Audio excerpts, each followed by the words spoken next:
Hallo Freunde, ich begrüße euch alle ganz herzlich hier im Kanal von dem guten Citko.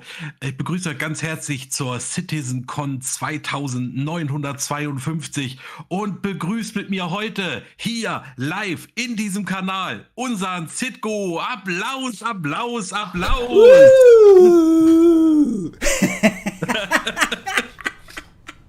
Ja, grüß euch, Freunde. Herzlich willkommen zur CitizenCon. Und Gem79, vielen Dank für deine Tier 3 Wingman-Unterstützung. Mega cool. Ja, ihr seht, ich bin wieder live da. Ich habe mir meinen bequemen Jumpsuit angezogen. So kann ich den ganzen Abend verbringen. Und es kommt auch ein bisschen Licht von draußen rein. Da müssen wir nachher mit den Lichtquellen noch so ein bisschen rumswitchen.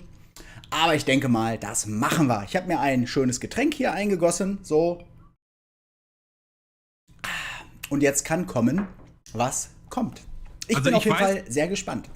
Ich weiß, was kommt. Auf jeden Fall der Rötti, den könntest du mal runterziehen. Ach, da ist er da. Jetzt ist er doch noch da. Ja, genau. Und dann haben wir auch noch den C. Blair noch zu Gast, den Jörg. Grüß dich, mein Lieber. Jo, grüß Gott. Ja, und dann ziehen wir den Rötti mal runter, wa? Sagen wir den auch noch mal Hallo. Hallo, Rötti. Hallo, Citko und alle anderen. Hallo, Rötti. Gerade noch rechtzeitig reingerauscht. 16 Uhr hast du gesagt. Ja, das stimmt. Also 16 Uhr Livestream geht los, ne? Achso.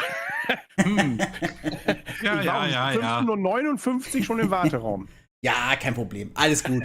Ne? Wir haben ja sowieso eine Stunde Zeit, wo wir uns jetzt alle so ein bisschen zusammentreffen, so ein bisschen unterhalten. Ne? Ihr könnt natürlich im Chat jetzt auch, wenn ihr wollt, Fragen stellen. Alles, was ihr schon immer mal wissen wolltet, ne?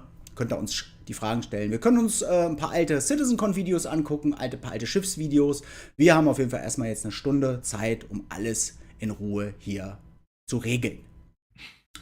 Ja. Schön. Und da trudeln die Leute hier ein. Guck dir das an. Der Rorschach ist da, Blatt Orange ist da, Womsdorf ist da, Bascom ist da. Wow. Das ist ja unglaublich. Richtig geil.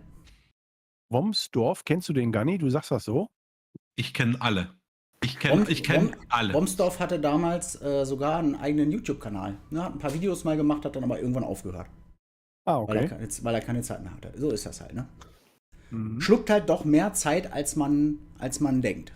Der Thorald ist da. Der Cyril ist da. Ach, guck dir das an. Alle kommen sie, um dich zu sehen, Citko. Das ist so toll. Ja, weil du bist einfach der Beste. Meinst du? Einfach so. Ja, also, ja.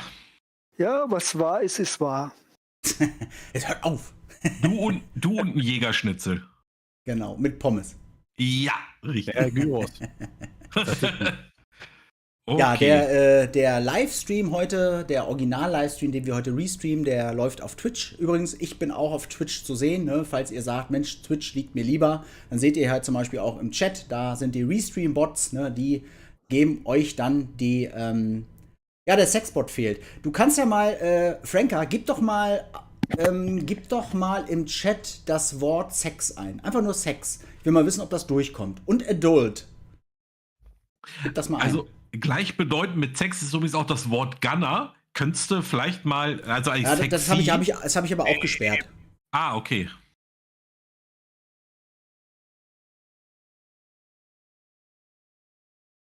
So, gucken wir mal, was durchkommt hier.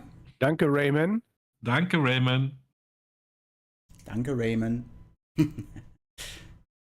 Oder Matt. Mettbrötchen. Apropos. Ja, ich denke noch an den Termin. Ja, das ist super. Hier, guck mal, Titten will er nicht. Siehst du? Guck mal. Nee, will er nicht. Es will er auch direkt, dass ich das ausblende. Mach ich mal? Mach mal. Aber Sex, da kommt er jetzt mit so einem Dollarzeichen an. Nee, das haben sie ausprobiert. Blood Orange hat es falsch geschrieben. Oh, Ratti, du bist extrem übersteuert. Echt jetzt? Ja, echt. Du bist voll laut. Gerade war es leiser, oder? Also bei mir bist du ganz normal, ehrlich gesagt. Nee, bei mir nicht. Test 1, 2, 3. Okay, warte mal, vielleicht muss ich dich in Discord leiser stellen oder so. Nee, aber ich sehe jetzt bei mir, ist auch lauter geworden. Warte mal, was ist denn das hier? Ratti. Nee, aber mach normal. Mach mal Normal-Dings. Jetzt besser? Schreib mal Sex richtig. Ich will mal wissen, ob das geht.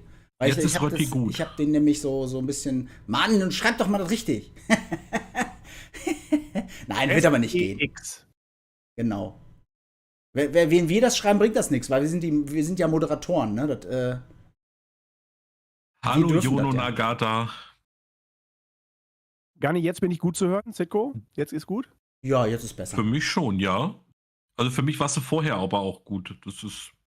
Du hörst dich für mich immer einfach immer gut an. Unglaublich gut an. Es ist so. Ja. So, ich sehe gerade, mein Greenscreen ist hier so ein bisschen. So. Ton ist weg auf YouTube? Ich glaube nicht. Nee, ist Hört nicht der weg. Rest noch was? Hatten wir letztes Mal auch. Ich glaube, dann mach noch mal oben, drück mal F5. F15. Du verwirr die Leute nicht. Reicht, wenn ich dich verwirre. Ja, das kannst du auch. Das kannst du auch richtig gut. Ton ist da, super. Super. Hatten wir letztes Mal auch, glaube ich, das Ton ist weg Kommentar, oder? Ja, hatten wir auch, das stimmt. Vielleicht unten komplett YouTube gemutet. Könnte noch sein, vielleicht. Das kann auch sein. Ja, hier, siehst du, alles. So. Das klappt. Ja, hier ist überhaupt nichts mehr. Hier geht's heute nichts nicht. mehr durch. Nix kommt durch. Nix kommt durch. Noch nicht mal aber wohl langsam hat man sich schon dran gewöhnt, ne, an diesen Bot. Der war schon eigentlich gehörte schon fast zur Familie. Ja. So oft, wie der aufgetaucht ist. Was denkt ihr, wann kommt die deutsche Übersetzung? Wisst ihr da mehr? Das ist eine gute Frage. Also ich vermute mal, dadurch, dass die erst ein halbes Jahr daran arbeiten, wird das wahrscheinlich erst kommen, wenn es fertig ist. Ich kann's wirklich nicht sagen. Das ist wirklich der absolute Blick in die Glaskugel.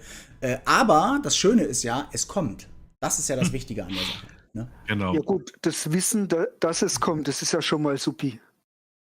Thorald, auf gar keinen Fall. Erstmal kann ich da viel zu schlecht Englisch für, aber ich werde so ab und zu mal so umreißen, was die da sagen, und wir werden im Nachgang da bestimmt ein bisschen drüber sprechen. Ich denke mal, wir werden es alle so ein bisschen verstehen. Was ich halt nicht tun werde, ist halt live zu übersetzen, und was ich auch nicht tun werde, ist im Nachgang die Panel zu übersetzen. Das ist viel zu viel Arbeit. Vielleicht macht Astro das wieder dieses Jahr, aber ich kann es mir nicht vorstellen. Ich denke mal, wir werden es aber so einigermaßen verstehen. Außerdem gibt es ja viele, viele Bilder, und die sprechen ja auch meistens für sich, und man versteht am Ende dann doch mehr, als man eigentlich dachte im Vorfeld, was man verstehen wird. Ne, deswegen, ja. Käse auf Blech geht. Geht. Also das kannst du machen, ne? Sexueller Belästigungspanda. Nee, Kahn ist nicht da heute. Der hat sich auch gar nicht gemeldet. Ja, da wäre eigentlich so der Translator hier, ne? Ja, gut, der translated ja auch nicht aus dem Nix. Ne? Der hat ja auch seine Programme und macht und tut und. Ach so. Moin, Arashiko. Jetzt bin ich enttäuscht. Ich dachte, der könnte das so. Nee, der kann das so.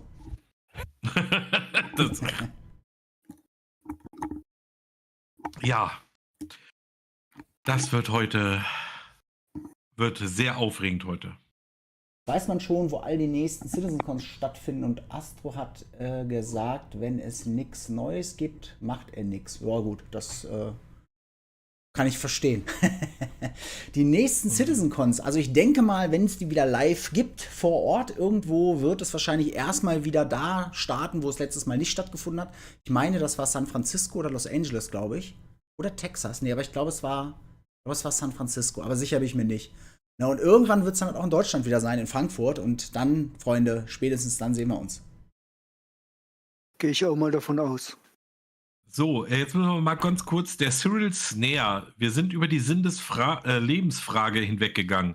Aber der Sinn des Lebens ist doch ganz klar, 42, oder? Hat da irgendeiner eine andere Antwort drauf? Nö, eigentlich ist es das. Eigentlich ist 42, ne? Ja. Der Spooner ist auch reingerutscht. Hallo, der Askur Montana. ist da. Hey Spooner, hey Askur. Schön, dass ihr alle da seid. Ja, wir sind schon über 100 Leute jetzt im Stream. Sehr, sehr schön. Wahnsinn. Ne, und ich freue mich total auf diesen schönen Abend mit euch zusammen. Das wird so spannend. Sind denn die jetzt auf Twitch, die kommen noch dazu, ne? Die kommen dazu, ja. Ich habe mir das Genau. ja jetzt so eingerichtet bei mir im OBS, dass ich sehe, wer auf Twitch dabei ist und wer auf YouTube. Wir haben aktiv gerade 26 Zuschauer bei Twitch und 106 bei YouTube. Voll gut. Ja. Super Programm. Ja. Und es wird bestimmt noch besser. Ja, denke ich auch. Übrigens, 1000 schaffen wir. Citko? Ja. Herzlichen Glückwunsch. Ich sehe es jetzt gerade erst, aber vielleicht hast du es ja schon gefeiert. Was Du denn? bist bei 6010 Abonnenten. Ja. Ich habe es nicht gefeiert, weil Abonnenten ist ja immer so, das ist mir eigentlich nicht so wichtig. Aber ich finde es total abgefahren. Also wirklich. Ich sag's ja immer an der Stelle, ich hätte nie mit 1000 gerechnet damals. Und ja, Wahnsinn, echt. Jetzt sind es 6000. Kannst ja mal in den Chat schreiben. Guck mal, der Mad Max hat gerade eine Frage gestellt. Ja. Und zwar, wann ist der beste Zeitpunkt, Subscriber zu werden und welches Abo würdet ihr empfehlen? Ja, das ist so eine Frage. Also mit Subscriptions hast du halt einige Vorteile. Nachteil ist natürlich, dass du halt jeden Monat Geld bezahlen musst. Da gibt es halt einmal die Möglichkeit als Centurion, da zahlst du $10. Und dann gibt es halt die Möglichkeit als Imperator, da zahlst du dann halt $20 je Monat. Du hast halt aber den Vorteil, du kommst halt in die erste Welle des PTUs. Ja, wenn eins kommt, wenn du PTU-Spieler bist, das ist halt ein Vorteil. Du bekommst halt jeden Monat einen Subscriber-Flair. Das kann mal ein Cutlass-Plüschi sein, Hust. Oder es kann aber auch mal ein kompletter Raumanzug sein. Das bekommst du dann halt immer so dazu. Und du hast halt den Vorteil, dass du dann auch in den Subscriber-Store kommst und dann auch letztendlich nachwirkend die Sachen dir noch mit Echtgeld besorgen kannst, wenn du die halt haben willst. Ne? Das sind so die Vorteile. Dann gibt es noch andere Vorteile. Es gibt alle 2 Monate mittlerweile einen Jump Point. Das kannst du dir durchlesen, ist auf Englisch. Dann gibt es immer ein Schiff des Monats, zum Beispiel, was du fliegen kannst. Diesen Monat ist es da die Hull A. Ja, das sind so die Vorteile letztendlich. Ne? Aber das ist ja dann auch schon der Centurion, also der günstige für einen Zehner, ne? Ja, genau. Und es gibt ein paar Unterschiede. Zum Beispiel als Imperator bekommst du dann noch ein anderes Schiff, was du dauerhaft testen kannst. Das ist so bei mir jetzt seit Jahren schon. Die Skies, glaube ich, müsste das sein. Ja, ist so. Und du bekommst halt jeden Monat Rex auch noch dazu. Die Imperatoren, die bekommen 20.000 Rex. Das ist ja die Arena Commander und Star Marine Währung. Und die Centurions bekommen 10.000 Rex. Ne, das sind so die Unterschiede. Aber ich habe da lange nicht reingeguckt. Aber das sind so deine Vorteile, die du hast.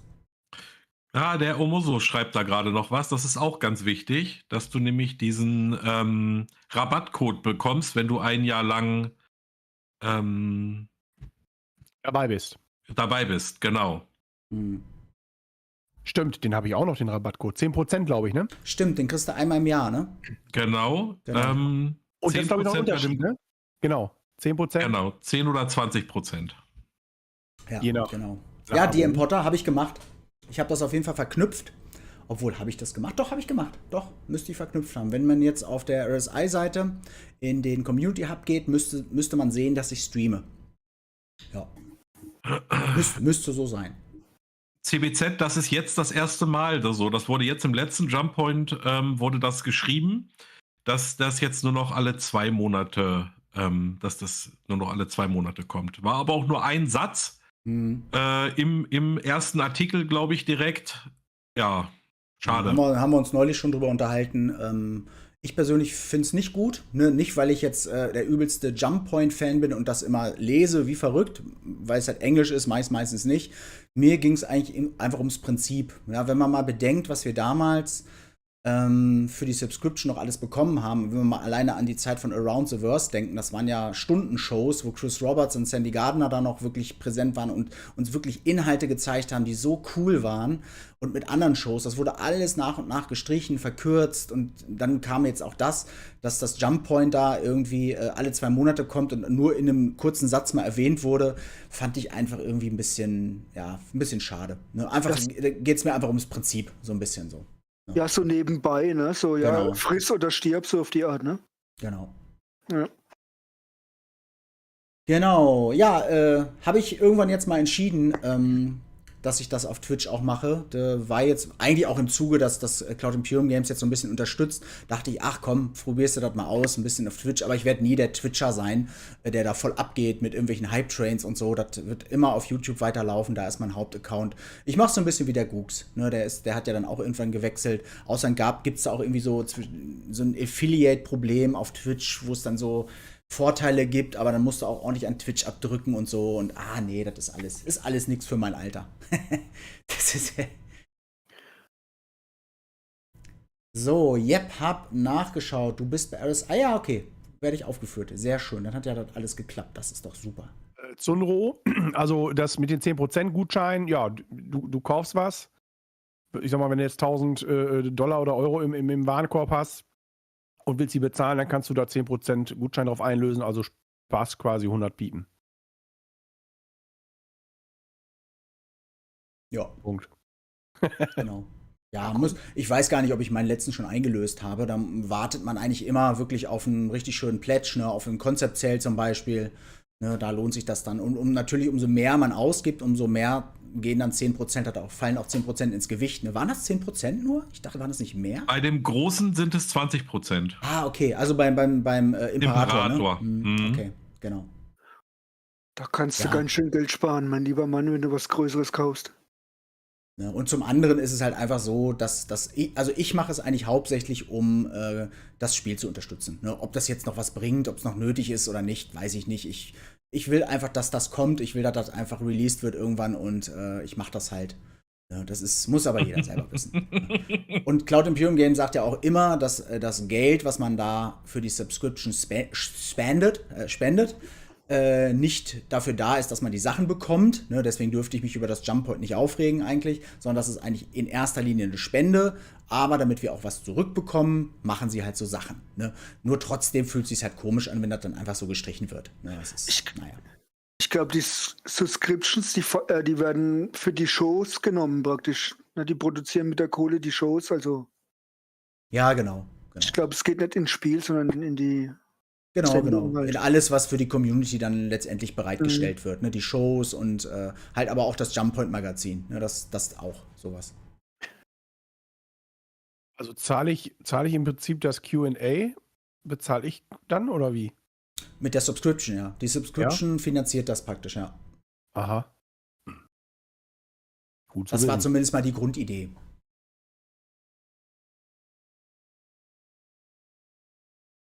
Ja, Rötti, du bezahlst den Lando.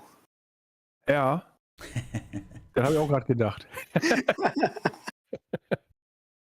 Richtig losgehen tut's 17 Uhr, ne?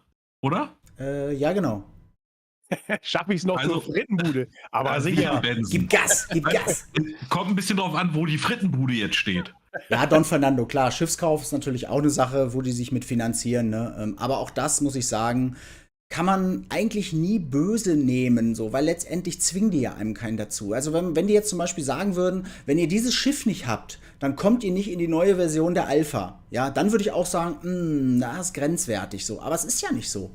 Ne? Wenn die Leute sich die Schiffe kaufen wollen, dann liegt das ja bei denen. Das ist ja, CLG zwingt ja keinen dazu. Also so gesehen sehe ich da eigentlich gar keinen Grund, da irgendwie ein Grem zu haben. Ne? Sollen sie machen, klar. Ich meine, wäre ich Cloud Imperium Games und würde ich ein Spiel entwickeln und ich würde Schiffe entwickeln, würde ich die auch raushauen und zu verkaufen. Warum nicht? Ne, würde jeder machen. Ja gut, offiziell ist es ja kein Verkauf. Du spendest genau. und kriegst dafür wiederum ein Geschenk. dafür. Ja, richtig. Ja. Genau, das Tiere sollen halt auch kommen. Billy, das erste Tier, was wohl kommt, ist das Tier, was in den Höhlen diese Kacker verteilt. Ne, das ist wohl das Erste, was kommt. Das ist wie so eine Art Raupe, glaube ich. Und die soll wohl als erstes kommen, ja. Und irgendwann gibt es dann auch irgendwelche, hier, wie nennen sie? Predator nennen sie die, glaube ich, ne? So Raubtiere. Und das wird auch richtig spannend werden dann noch. Ne? Dann wirst du auf Microtech, kommt dann von rechts auf einmal so ein riesen Schneemonster angelaufen. Total geil. Also dann wird es ja auch spannend, ne? Wir haben ja schon oft die Kacker gefunden bei irgendwelchen Missionen, Citko. Und demnächst wissen wir, oh, da liegt so ein dampfender Haufen. Der ist noch frisch. Ne? Ja, ich weiß aber nicht, ob diese Raupe, genau, Ranta, so hieß das Ding, ob diese Raupe überhaupt gefährlich ist. Vielleicht kräuchelt die da auch irgendwo rum, ne? Keine Ahnung. Ich glaube nicht, dass die einen jetzt auf den Kopf fällt und dann leicht das Gehirn aussaugt. obwohl die Kacker so aussieht, ne? Wie so kleine getrocknete Gehirne. Aber ja, genau. Erinnere dich mal an den Helm. Von unseren Vorboten. Ja, stimmt, der Helm. Ranta, die Räuberraupe. Genau. So heißt ja der Titel des Videos. Richtig. Ja. Ja gut, egal, ob das Ding jetzt gefährlich ist oder nicht. Ich meine, immersionstechnisch ist es dann mega. Ja? Also, Omoso, warum wird Twitch stiefmütterlich behandelt? Weil der Chat nicht gelesen wird? Doch, eigentlich schon, oder? Doch. Omoso, was ist da los? Aurora reicht für alles, also gibt es keinen Grund. Ne? Das war keine Frage, das haben wir auch keine drauf geantwortet. Nein, ich lese auch nicht. Also ich hoffe darauf, dass meine beiden Chatmods da auch ordentlich mitlesen. Ne, machen sie aber, ne, so gesehen. Wenn mal eine Frage übersehen wird, wenn ihr direkt eine Frage an mich habt, bitte @Citko schreiben, ne, sonst kann ich das mal überlesen. Ja, echt, Ja. Omoso, was ist da los? Oh, Daumen hoch hier. Ja, wir müssen dann in der Zukunft mal gucken. Könnt ihr theoretisch in diesem Livestream jetzt was in die Kommentare schreiben? Geht das? Ist die Kommentarfunktion schon da? Also ich sehe nichts. Nee, ne? Weil ich überlege immer noch, wie ich in Zukunft dann Verlosungen mache. Und ich weiß noch nicht genau wie. Freelancer, guten Abend. Der Don Fernando hat hier gerade was geschrieben. Da hätte ich eine Frage bezogen auf Reichweite und Explorer. Inwieweit kann man sich auf die jetzigen öffentlichen Daten verlassen? Kann man sich was sind auf denn die jetzigen öffentlichen Daten sich verlassen? Was sind die jetzigen öffentlichen Daten? Was ist damit gemeint? ich gehe mal davon aus, dass es Die Anzahl der Systeme vielleicht? die in den Schiffsblättern stehen, praktisch. Die Daten, was denke ich mal. Schiffsblättern. Die Beschreibung von den Schiffen. Also wie weit die kommen und so, oder? Ja, genau. Das, was halt, wie die Schiffe halt beschrieben sind, denke ich mal. Also ich würde mich allgemein auf Daten noch nicht hundertprozentig verlassen. Deswegen, wenn ich gefragt werde, Mensch Citko, mach doch mal ein Vergleichsvideo zwischen den Waffen oder zwischen den Komponenten, den Schiffskomponenten, dann sage ich eigentlich meistens immer, das macht noch keinen Sinn. Das machst du und dann hast du nächsten Monat einen neuen Patch und dann ist wieder alles anders, dann machst du das wieder und das ist echt nicht unaufwendig, deswegen sowas müssen wir machen, wenn das Ding fertig ist. Dann können wir damit arbeiten, dann können wir das auch richtig aufnehmen in die Daten. Oh, jetzt ist das alles noch viel zu entwickelt. Stellt euch mal vor, ich hätte letzten Monat ein Video gemacht über die Geschwindigkeiten der Fahrzeuge, ja. Dann kannst du jetzt schon wieder in die Tonne hauen. Wurden ja alle angepasst. Ne? Ja, das wird auch bis zum Ende ständig so sein. Wie viele Systeme sind denn bis jetzt insgesamt bestätigt, fragt Cleo. Bestätigt? Du meinst Sonnensysteme? Boah, bestätigt. Ich denke mal, alle, die in der Star-Map sind, oder? Sind bestätigt. Also würde ich jetzt mal sagen. Ja. Also was jetzt live kommt, das, was wir jetzt wissen. Also Nyx ist auf jeden Fall bekannt. Ne? Da hatten wir ja schon mal Delamar und Levski da. Pyro ist völlig klar, dass das kommen wird. Ne? Aber sonst wüsste ich jetzt nicht, ob noch irgendwas bestätigt wurde. Na, und Pyro und Nyx sind ja auch direkt verbunden über einen Jump Point, über ein Sprungportal. Also das könnte wirklich sein, dass das dann auch das Folgende ist. Könnte ich mir jetzt vorstellen. Das ist wie eine Vermutung, ne? Aber ich denke, Nyx ist wahrscheinlich. Ja, ihr müsst mal gucken, weil der Cyril schreibt gerade, dass Twitch 5 Sekunden früher ist. Es kann sein, dass ihr ab und zu mal über F5 euren Browser aktualisieren müsst. Dann hängt der manchmal so ein bisschen nach. Müsst ihr einfach mal schauen. Ne? Manchmal hat man da so ein bisschen Deasing. Das kann ich leider nicht sehen. Ich sehe das immer nur im Video meistens, wenn ich dann so eine Hand hebe, so nett. Und dann kann ich sehen, wann hebt er die im Video. Und wann hebt er sie? Oha. Oh ja, der hebt sie aber schon. Ja, jetzt. So, war schon 10 Sekunden ungefähr. Das war aber schon ordentlich. Und im Twitch ist es eher gewesen. So, jetzt mache ich mal F5, aktualisiere mal mein eigenes Ding. Jetzt hebe ich die Hand nochmal. Zack. So, und? Und? Da, jetzt? 8 Sekunden. Aber ja, da ist was schiefgelaufen. Das war die andere Hand. Ja, ich weiß. Das stimmt. War gar nicht deine Hand, Citko. Ist da noch jemand? Oh. Wäre auch witzig, wenn da jetzt so 3 Hände plötzlich auftauchen. Ja. Wer weiß.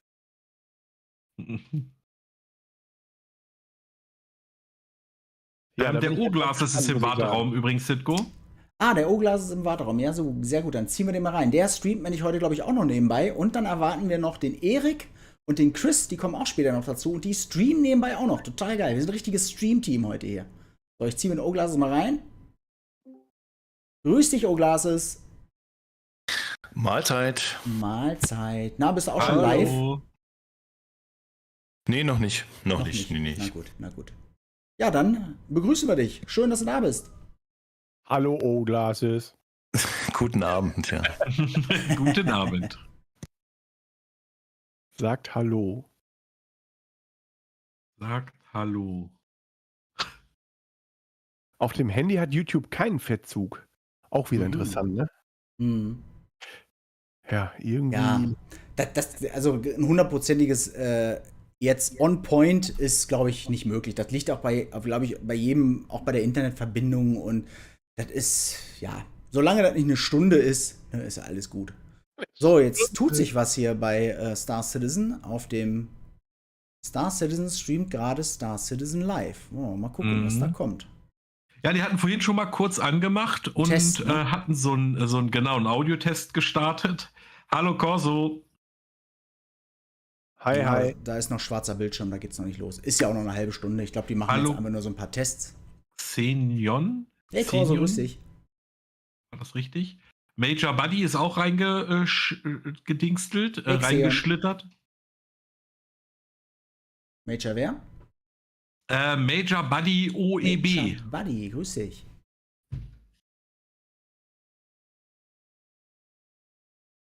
Ja, sehr schön, dass ihr alle da seid. Das freut mich natürlich sehr. Ne, mittlerweile sind wir fast bei 200 Wahnsinn. insgesamt. Wahnsinn. Der absolute Knaller. Der Stream von Cloud Imperium Games hat aber schon 2300. Das kriegen wir noch besser. Komm, Leute. Los. Natürlich, hallo. Mackie. Hallo Mac. Und der Schmeik, hi. Ja, so eine halbe Stunde haben wir ja noch, dann geht's ja los, offiziell, ne, mit dem ersten Panel. Ich habe übrigens was vorbereitet. Moment, ich zeige euch das mal kurz. Hier. Oh, Zack. oh. Da habe ich mir nicht unsere Panel-Info. Die können wir dann ab und zu immer mal einblenden und uns angucken, was so kommt. Ja, und das erste ist ja Journey to 4.0 Planetary Pyro. Da werden wir wahrscheinlich so ein bisschen was erleben oder sehen über die Planeten und Monde von Pyro. Denke ich mal, so ein bisschen das Planet Content Team wird was erzählen. Und ja, bin auf jeden Fall sehr, sehr gespannt, was da kommt. Und dann, je nachdem, wie lange die Panels dauern, ich denke mal, die sind nicht alle getimed, ne, wird es dann eine kleine Pause geben. Dann wird wahrscheinlich Jared Huckabee in der Pause zwischendurch live dann reinschalten, wird wahrscheinlich die ein oder anderen Gäste haben. Mal gucken, was er noch so zeigt. Vielleicht zeigt er auch ein schönes deutsches Musikvideo, ne? Man weiß es nicht. Ne? Und ja, und dann haben wir ganz zum Schluss noch Special Guests. Ihr solltet auf jeden Fall ganz zum Schluss bis dran bleiben, das lohnt sich, Freunde. Und ja, bis dahin, denke mal, je nachdem, wie lange die Panels dauern, wird es dann bis, ja, ich schätze mal 22 bis 0 Uhr ungefähr, ganz grob geschätzt, wird das Ganze gehen, denke ich mal. Ja, So, Freelancer, Citko. danke, mir geht's gut. Bitte andere Seite will sonst der Chat im YouTube über dir lang laufen tut. Was? Titrate Tütit? So, aber hier Angel of Death hat gerade geschrieben. Ja. Wie ist denn das mit dem PU Monthly Report? Weiß man, wann das im PU erscheint oder ist das erst weit in der Zukunft? Der PU Monthly Report ist eigentlich immer der Report des letzten Monats. Der kommt einmal im Monat, meistens so am Anfang des Monats und da berichten halt letztendlich die Leute über ihre Entwicklung. Ne, das ist eigentlich immer der Bericht aus dem letzten Monat. Ich denke mal, der wird zusammengestellt aus den einzelnen Abteilungen, was die so gemacht haben, grob umrissen und dann bekommen wir den. Ne, das ist der PU Monthly Report. Letztendlich. Die CitizenCon Panels. Ich glaube, das meinte Doxe. Ja, was denn genau? Die Panels stehen auf der Seite, wo auch der Chat runterläuft, vielleicht? Nee, eigentlich nicht. Im TV? Ach nee, der Chat. Warte. Moment. Bitte andere Seite, weil sonst der Chat im TV über dir langlaufen tut. Der Chat läuft über dich, glaube ich, oder sowas? Über mich? Nee, eigentlich dürfte der Chat gar nicht im Bild sein. Also das ist dann eine eigene Einstellung. Also ich habe nichts im Bild an Chat. Also ich habe ein komplett freies Bild. Der Chat ist nicht im Bild. Liegt vielleicht an dem Fernseher, vielleicht wenn das Bild kleiner ist oder größer oder keine Ahnung. Der Chat läuft auf der rechten Seite vom Bild über das zarte Köpfchen. Ja, dann habt ihr das, glaube ich, so eingestellt. Normalerweise sollte der rechts laufen. Aber es kann sein, wenn ihr das über Handy guckt, dass das im Handy so ist. Das kann sein. Ne, das hat aber nichts, das kann ich nicht ändern. Also ich könnte mich natürlich woanders hinsetzen, aber letztendlich will ich natürlich auch jetzt nicht mitten im Bild sein. Ich kann mich dann aber auch ausmachen. Ne, wenn wir denn nicht die Panels gucken, dann werde ich da jetzt nicht da so sitzen die ganze Zeit so. Ne, dann werde ich mich ausmachen. Ne? Deswegen, Hallo Connor. genau, das wird auf dem Mobilfunk so sein, Mobiltelefon so sein. Oh! Da kommt was. Aber das ist nur ein Countdown. Aber den können wir ja schon mal anmachen. Ja? Warte mal, machen wir schon mal an. Zack. Wir machen aber so hier. Xbox läuft der Chat rechts runter und du bist rechts im Bild. Guck mal, ja. So, hört ihr jetzt eigentlich die Musik im Hintergrund? Die sehr laut ist. Hört ihr die? Macht mal ein Plus rein, wenn ihr die Musik hört.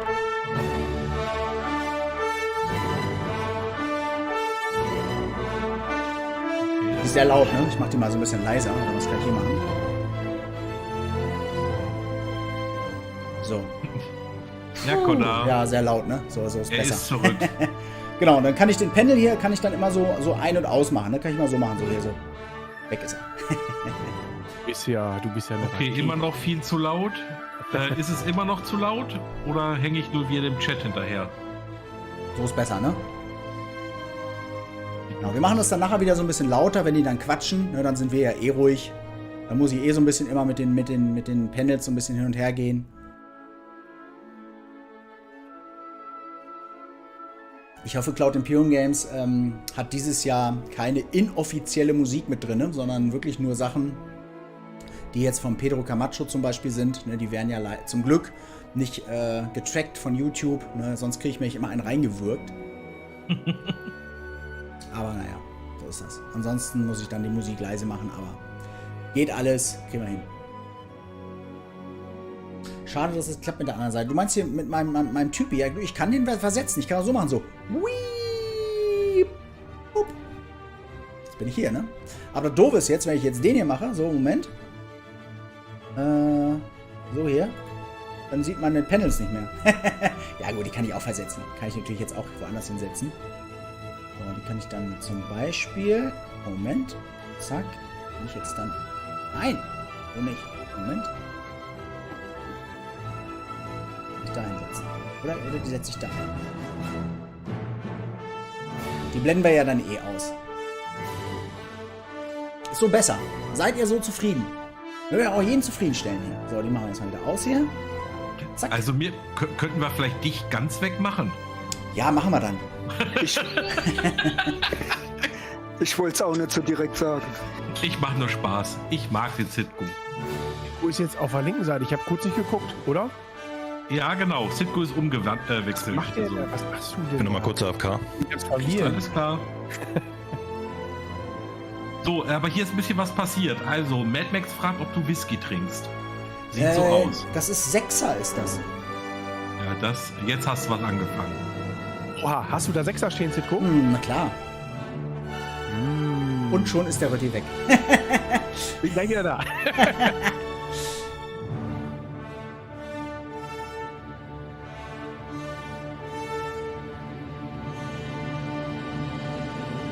Auf den Kopf stellen kann ich auch, ja. Ich kann einiges machen, aber mache ich jetzt nicht. Hier so oben in die Ecke, so wie eine Fledermaus. Die so ins Bild guckt. So von Was ist 6er? Das ist so ein Kräuter, so ein westfälischer Bitter ist das. Der kommt aus der Region, aus der Brauerei Sassen. Das ist bei Rötti in der Nähe. Sasse heißen die, genau. Ja, Sasse, ey. Ja, doch, Okay. wenn der Herr Sasse das hört, ist Hallo das... Morpheus. Oh, okay, ja, gut, da hat er recht.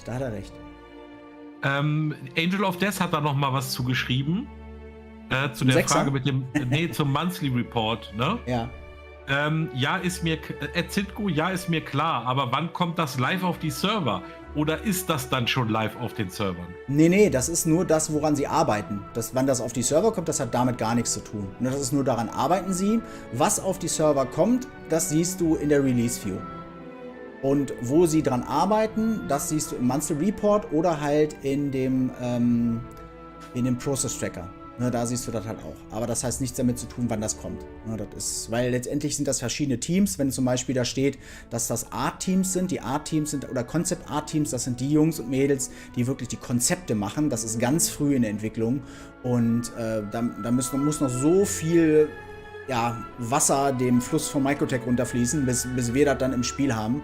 Ne, das hat damit, kann man da gar nicht rauslesen.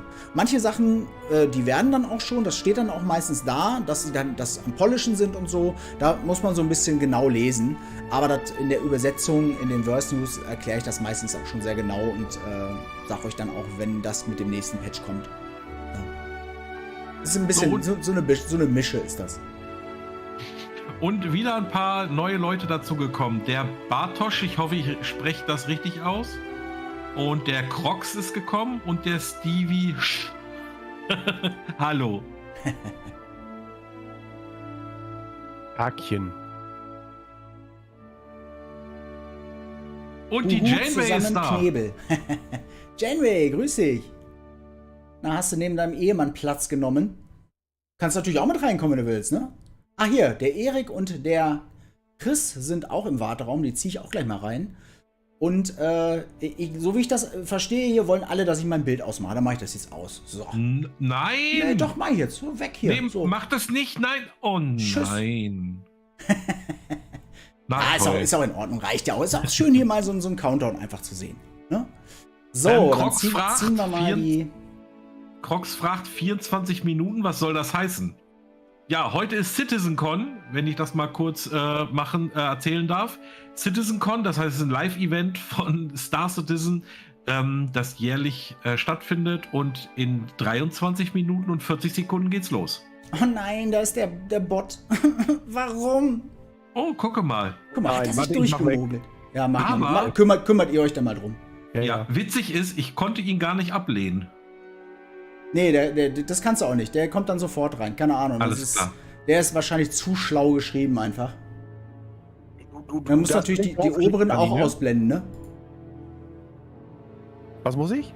Die oberen auch ausblenden. Den oberen, was meinst du? Ja, egal, ich hab's gemacht. Okay. Ganni, du darfst nicht draufklicken, ne? Auch wenn es verlockend ist. Ja, okay, alles klar. Gut, dass du mir das nochmal sagst. Ich habe ja immer, ne? Muss ja immer erstmal. Ja. Ja, schnell mal. Silva, hallo, grüße dich. Wen haben wir denn sonst noch? Jemand? So, ich würde sagen, wir ziehen mal den Chris und den Erik rein. Dann begrüßen wir die auch nochmal.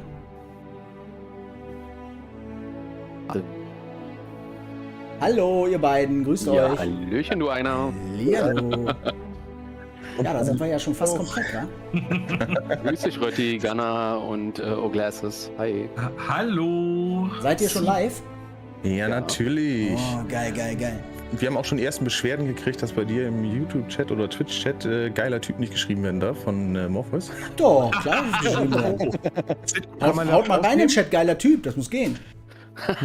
Geiler Typ soll nicht funktionieren, keine Ahnung. Doch, das geht. Aber ihr könnt auch einfach Ganni schreiben, das ist gleichbedeutend mit geil. Ja, das habe ich ja gesperrt. Ach so, das hast du gesperrt. Ja, ich meine, aber geiler Typ in Verbindung mit mir ist erlaubt. Ja, das stimmt. Das habe ich auch nicht gesperrt. Siehste, geht doch. Geht doch. Da lügen dich die Leute aber an. Das ist aber falsch. Ne? Vielleicht auf Twitch nicht, keine Ahnung. Das kann auch sein. Achso, vielleicht auf Twitch, das kann sein. Das kann sein. Schreibt mal auf Twitch. Ganz kurz, ich hau mal kurz dazwischen. Der Crocs sah, okay, wie lange geht das Event? Ich habe gehört, es gibt auch ein Halloween-Event. Citko, möchtest du? Es gibt auch ein Halloween-Event. Also erstmal das Event hier heute, CitizenCon, geht so 22 bis 0 Uhr, so ungefähr, je nachdem wie lange die Panels sind. Und das Halloween-Event, keine Ahnung, das wird wahrscheinlich Day of the Vara sein. Oder du meinst eventuell das Event mit dem Atmo-Team im Nachgang. Das ist ein Racing auf Microtech. Das geht dann nochmal 5 Stunden, aber das ist bei uns dann wahrscheinlich nachts. Ne, werde ich aber dann wahrscheinlich im Laufe der Zeit noch was drüber erzählen jetzt hier. Und es wird wahrscheinlich auch von Cloud Imperium Games noch Werbung kommen dazu. Ne, ansonsten, Halloween-Event gibt es sonst heute, glaube ich, eher nicht. Ne, das ist eher das Ingame-Event, wo ihr diesen Helm finden könnt. Genau. Ja, Der würde ich jetzt Countdown mal so erinnert mich sagen. jetzt voll an Silvester, muss ich sagen, gerade. Was erinnert dich an Silvester? Der Countdown. Ja, stimmt. Ist ja auch fast so geil. Also, Silvester ist fast so geil wie CitizenCon, meine ich. Ich glaube, ich muss doch noch mir einen Sechser holen. Dann ist das Silvester-Feeling komplett.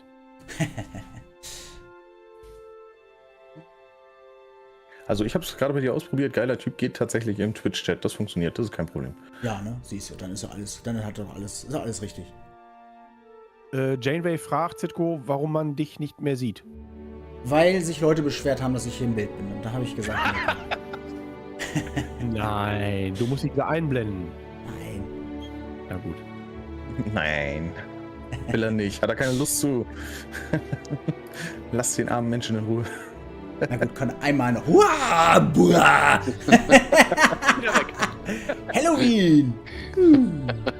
Läuft. Oh Gott, auch noch so groß. Junge. Na und habt ihr euch alle schon ein paar Store-Credits auf Halde gelegt? Oder ein bisschen Bargeld? Hast du Credits oder was hast du gesagt? Store-Credits. Store-Credits.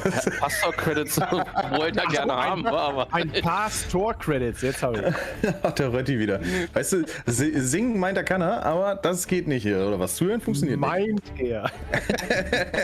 Pastor-Credits. Das Live-Singen kommt ja erst noch, ne? Also den Clip habe ich. Ihr seid gezwungen beim nächsten hört Treffen nur zu das, singen. was man hören will. Kein Problem. Kein Problem. Wir können auch jetzt. Ach ja, dann los, ne? Wir haben noch 18 Minuten. So, irgendwie guckt hier mein aber eigentlich na egal. Morpheus, ich bin langsam so dunkel. Ich mach mal Licht an. Morpheus, ich habe das getestet bei Citko im Chat. Es funktioniert, Citko geiler Typ zu schreiben. Das geht. Ich weiß nicht, was bei dir das Problem ist. Ich Oder habe noch es mal getestet. von meiner Seite ein Hallo in die Runde. Hallo. Ich bin wieder da und ich bin jetzt auch live. Hallo. Ja. Glasses. Hallo, Wunderschön. Glasses. Und natürlich mal liebe Grüße an alle Communities, die jetzt gerade auch noch zugucken. Hören. Ja, hier ist ein bisschen voller. Es könnte ein bisschen chaotischer werden. Ich entschuldige mich schon mal im Voraus dafür. Aber ich glaube, wir haben 3 Livestreams hier gleichzeitig am Laufen. Achso, Da geht was. Da geht richtig was. Ja, richtig gut. Ja, es wird ein tolles Event. Ich finde es auch echt toll, dass ihr alle dabei seid und so und den Abend mit uns zusammen verbringt und so. Das ist schon. Es ist herrlich. Es ist eine tolle Community. Muss man wirklich sagen. Ich muss auf euch, Freunde. Ja, auf euch zurück, ne? Kaffee geht immer. Genau. Ich heb mein imaginäre Cola Zero mal in die Luft. Außen. Einer Bier, kleiner Schnaps oder so? Nee, das ist während des Streams nicht erlaubt. Oh, Schnaps. Dann Prost, Ja, ne? ist nicht erlaubt während des Streams. Hast du doch gehört. Hast du doch gehört. Ich sag nur so, ne? Der Cyril schreibt gerade, er würde gerne alle Gesichter sehen und die Stimmen zu den Gesichtern sehen. Das wäre natürlich Da cool. tut's mir leid, da musst du wahrscheinlich in ein paar Streams gehen. Muss ein bisschen hin und her scheiden. Könnte man hier unten alle hier unten auflisten. Hier. Ja, So, genau. genau. Aber dann Wie bräuchten die Hühner natürlich, auf der Stange. auch alle einen Greenscreen, dann wäre es natürlich am geilsten. Dann Oder wäre ein alle so ausgeschnitten. Ja, ich fühle mich auch aktuell so ein bisschen wie in so einer Schaltzentrale, weil ich habe hier ja OBS offen, ich habe YouTube, Twitch offen, gleichzeitig noch Discord, hier unten dann nochmal den Twitch von Star Citizen. Also es ist ziemlich voll bei mir auf den Monitore. Ja, bei mir auch. Ich habe 3 Monitore komplett voll. Ja, ich habe ja nur 2, aber der obere ist ja ein 49 Zöller, das ist quasi 2. Und es ist einfach alles voll. Ich habe selbst das Größe Tablet hier allein noch an. kommt es nicht an, ne, Erik? Genau. Das Hin und Her macht, das lassen wir jetzt. Zwischendurch muss mal was kompensiert werden, oder? Also, das wollen wir ja mal ehrlich sagen. Rötti, genau- willst du nicht doch noch kombinierst du? Janeway fragen, ob sie dazu kommt? Dann benehmen sich die Leute wenigstens ein bisschen. Meinst du? Ja, ich weiß Rötti, nicht, was du gesagt hast, habe ich jetzt nicht verstanden, weil Citko natürlich gesprochen hat. Und Ja, Citko natürlich. ist ja wichtiger, weißt du? Also auf deine Sachen gehen wir dann nicht so ein. Jetzt hat Chris gesprochen, Erik. Was genau kompensierst du? Oh, so einiges. So genau gehen wir da nicht in die Tiefe. So, wir haben noch 16 Minuten. Wir wechseln mal das Thema ganz. Wir laufen einfach mal so dran vorbei. Der Clem schreibt gerade, ich find's geil, dass ihr Content Creator so vernetzt seid. Ja. Total Ist gut, so. finde ich auch. Ja, das denke ich auch. Ich will auch nochmal sagen, auch an alle anderen Chats, es könnte sein, dass halt eben wir jetzt einiges überlesen, weil wir uns auch hier gleichzeitig unterhalten. Das ist auf jeden Fall keine böse Absicht. Schreibt am besten immer den Namen direkt damit vor, also @Citko, @oglasses in die jeweiligen Chats oder auch bei mir von wegen @Takasco, damit wir das dann auch ein bisschen besser sehen können. Ganz genau. Genau, aber ich freue mich auch darüber, auch hier zu sein, jetzt wieder mit Citko unterwegs und auch mit O-Glasses, von wegen, habe ich richtig Bock drauf und auch schön, dass wir hier alle zusammenkommen und das gemeinsam genießen können auf jeden Fall. So, ich versuche mal ganz kurz. Hier ist wieder Sex-Chat. Sex-Chat Ja, haut ab. incoming. Du musst da gar nicht erwähnen, einfach ausblenden und fertig. Kann ich nur teilen von meiner Seite. So, warte mal, ich probiere mal was, aber ich glaube, das wird leider nicht gehen. Weg. Man kann das natürlich machen, dass man die Leute von Discord, die sprechen, einblendet. Aber ich glaube, das geht nur bei Spielen. Ich weiß auch gar nicht, wie das... Ah, sehr gut. Also siehst du, ich wollte mir auch mal fragen, wie das funktioniert. So ein Overlay. Genau, Ja, ist ein bisschen doof, aber. Da kannst du den Browser, der ist halt kein Spiel, da kannst du halt leider nicht hinzufügen. Zumindest weiß ich nicht, wie das geht. Vielleicht geht das auch irgendwie.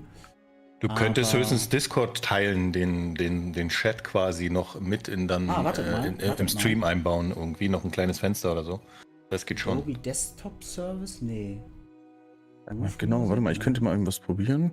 Also nicht wundern, Leute, ich probiere da mal ein bisschen was. Vielleicht kriegen wir das noch irgendwie hin, dass wir dann zumindest sehen, wer hier wo noch mit dabei ist. Auf jeden Fall wollte ich sagen, wenn wir, Janeway ist da, ja, wenn wir nachher, also wenn die CitizenCon läuft, die einzelnen Panel, dann ist ja sowieso eher Ruhe. Ja. Wenn wir interagieren mit dem Chat, dann würde ich mich auch muten oder so, das ist halt hier nicht dann. Ja, das versuche ich natürlich auch die größte Zeit. Ja. So, ja, klar. Genau, das machen wir auch. So, Butte haut gerade hier eine Frage raus. Weiß einer, warum die 45.000 Alpha-UEC-Bunkermissionen in letzter Zeit so selten im Mobiglas auftauchen? Wahrscheinlich, weil die öfters von irgendwelchen Leuten gemacht wird. Die Server sind ziemlich groß momentan mit über 100 Leuten. Ne? Ja, da gehe ich auch mal davon aus. Genau. Kann halt auch am Server liegen zum Beispiel, dass die da halt nicht aufpoppen. Das ist ja wie mit den Service-Beacons. Kann auch oftmals daran liegen, dass es halt gerade keinen Fokus zum Testen hat. Ne? Dann werden die halt nicht so getriggert von Cloud Imperium Games. Ne? Das kann viele Gründe haben. Genau. El Deluxe, sorry. Aber ist halt geil. Was soll ich machen? Kurz AFK. Jo, so, ne, darüber geht das nicht. Wie könnte man das denn Ja, machen? Chris Rom, das wird echt spannend mit solchen Kommandoschiffen. Also ich glaube, da werden so gerade Orgas richtig viel Spaß mit haben. Ne, gerade auch wenn das Engineering-Gameplay reinkommt und so. Das wird schon richtig cool werden. Auf jeden Fall. Ja, VT, das haben viele. Ne? Viele sagen oder haben gedacht, ich sehe so aus wie Maurice von GameStar. Aber leider, was soll ich sagen, ey? Ist jetzt die Frage, ob das jetzt ein Kompliment ist oder was das nachher ist. So viel Haare habe ich dann doch nicht. Ja, ich kenne das. Was meinst du, warum ich so eine schöne Cappy immer auf habe? Das ist nur, damit das Licht nicht in der Kamera so blendet, dass ich gar nicht mehr gesehen werde.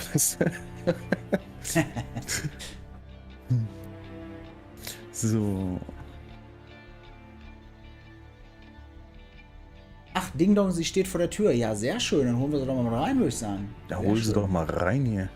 Janeway, grüß dich. Oh, hallo zusammen. So, jetzt benehmen sie sich wenigstens alle hier. Ja, ich konnte mir das nicht mehr mit anhören jetzt hier. Janeway, glaubst du, dass wir deswegen uns benehmen können? Ich hoffe, ihr benehmt euch nicht. Mahlzeit. Mahlzeit, Nee. wir geben uns Mühe. Nee, Lux, also das finde ich auch. Also das ist mit keinem Spiel zu vergleichen. Es gibt jetzt aktuell auch einen Artikel in der Gamescom, weil wir ja gerade neulich drüber gesprochen haben, in dem Stammtisch von O-Glasses, bezüglich der Gamescom und den schlechten Berichten und so. Und jetzt haben sie vor ein paar Tagen einen rausgehauen, wo ich echt sagen muss, ey, Hut ab, wirklich, echt cool. Ich weiß nicht genau, irgendein Peter von der Gamescom. Kennt einer den vollen Namen gerade? Peter? Oh, nee, weiß ich jetzt nicht. Der auf jeden Fall, der ist wohl seit mehreren Jahren Star Citizen-Fan und der ist auch Redakteur. Und der haut echt immer gute Kommentare raus oder halt auch Artikel raus, wo ich sagen muss, die sind sehr, sehr gut recherchiert und neutral geschrieben, ohne jetzt in eine Richtung zu wettern. Die sind nicht so, oh, ist das hier ein Buh, und auch nicht Buh, dauert so lange und so. Und auch die Kommentare unter diesen Artikeln sind wirklich echt gut. Klar gibt es die ein oder andere Rosine, die dann halt, ihr seid ja doof, ihr kauft Schiffe und so. Aber ganz ehrlich, die gibt's immer, ne? Die haben es auch nicht verstanden. Und muss halt jeder selber wissen. Aber trotzdem muss ich sagen, echt, die können's. Also wenn sie wollen, können sie. Ne? Also super. Weiter so. Muss ja auch mal positiv. Dazu fällt mir noch was anderes ein. Habt ihr das mitbekommen? Das hat mir Ennisch erzählt. Da ist irgendwie, haben sie so für irgendein Spiel Werbung gemacht, auch so Weltraum irgendwas. Da kannst du wohl Sachen kaufen bis jetzt nur. Und die wollen besser sein als Star Citizen und so. Ich habe wie gesagt, den Artikel nicht gelesen, hat Ennisch nur erzählt. Das ist und wo alle sehr skeptisch sind. Kennt niemand die Entwickler? Weiß ich nicht. Jetzt vor kurzem erst oder was? Bitte? Peter Lustig. Jetzt vor kurzem erst oder was? Das habe ich gesagt, ja. Nee, das hat er mir irgendwie vor ein paar Tagen hat er mir das erzählt. Muss letzte Woche oder so gedroppt worden sein. Das ist irgendein Game. Da kannst du bis jetzt nur diese, nur teuer irgendwas erwerben, Schiffe oder sowas. Ach, du meinst Star Atlas wahrscheinlich, ne? Ja, ich weiß nicht. Ja, das könnte sein, ja. Und Wolki! Ja, das ist ja sehr konzeptisch, aber ich bin mal gespannt.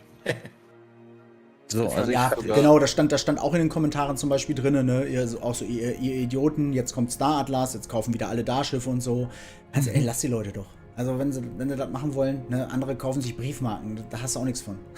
Wir sind da schon auf der Zielgeraden. Es ist doch aber bald war das nicht fertig. so bei Star Atlas, gab es da nicht auch schon so eine, ich sag mal, so eine,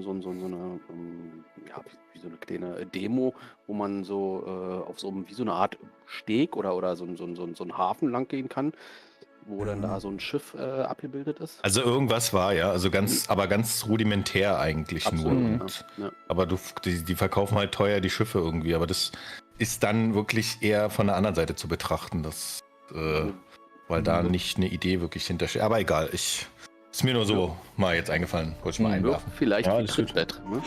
So, also für die Leute, die hier gerade einen Stream drin haben, ich habe es mal gerade so ein bisschen getestet, wie man das machen könnte. Und du kannst tatsächlich auch einfach über die über die Fensteraufnahme, kannst du einfach Discord nehmen und dann halt eben wenn du Alt gedrückt hast, das dann so hinziehen, dass du dann nur die Namen drin stehen hast von den Leuten hier. Also wer das einblenden möchte.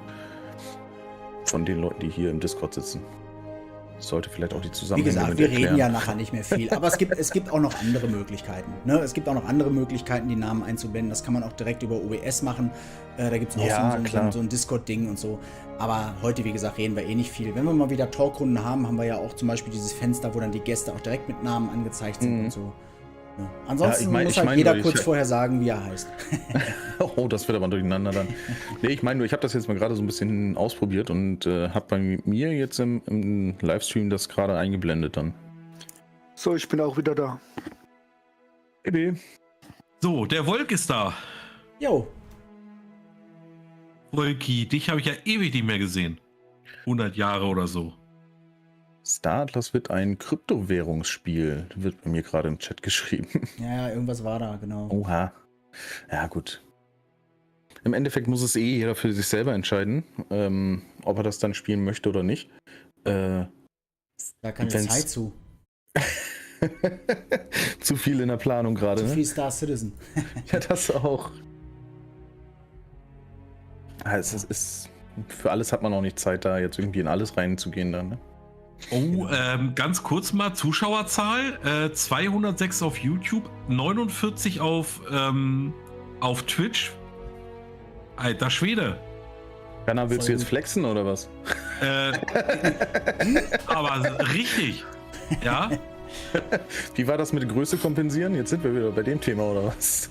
Ja, aber letztendlich, um nochmal auf das Thema Star Citizen zu kommen, was wir halt nie vergessen dürfen, ist, wir begleiten das jetzt. Oh, ich habe voll den schönen Regenbogen draußen.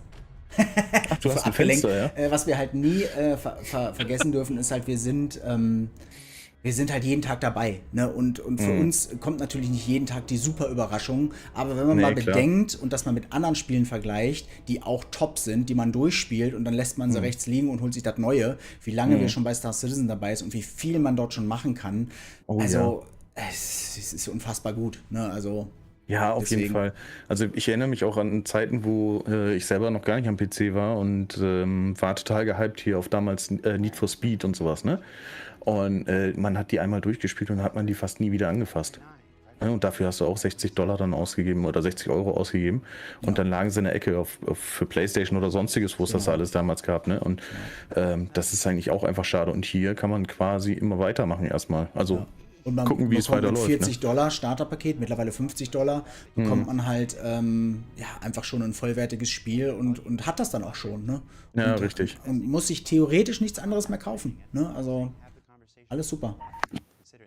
Ja, so ist es. Also ich sag mal so, für $50 oder 50 Euro, wie auch immer, wie man sagen will, hat man enorm viel, warte mal, viel Spaß. Irgendwas wird erzählt hier, ich gehe mal kurz rein. Anybody's ready for CitizenCon, type John Crew in chat. Achso, das ist nur Jared Huckabee, der Soundtests macht. Na komm, mach wieder leise.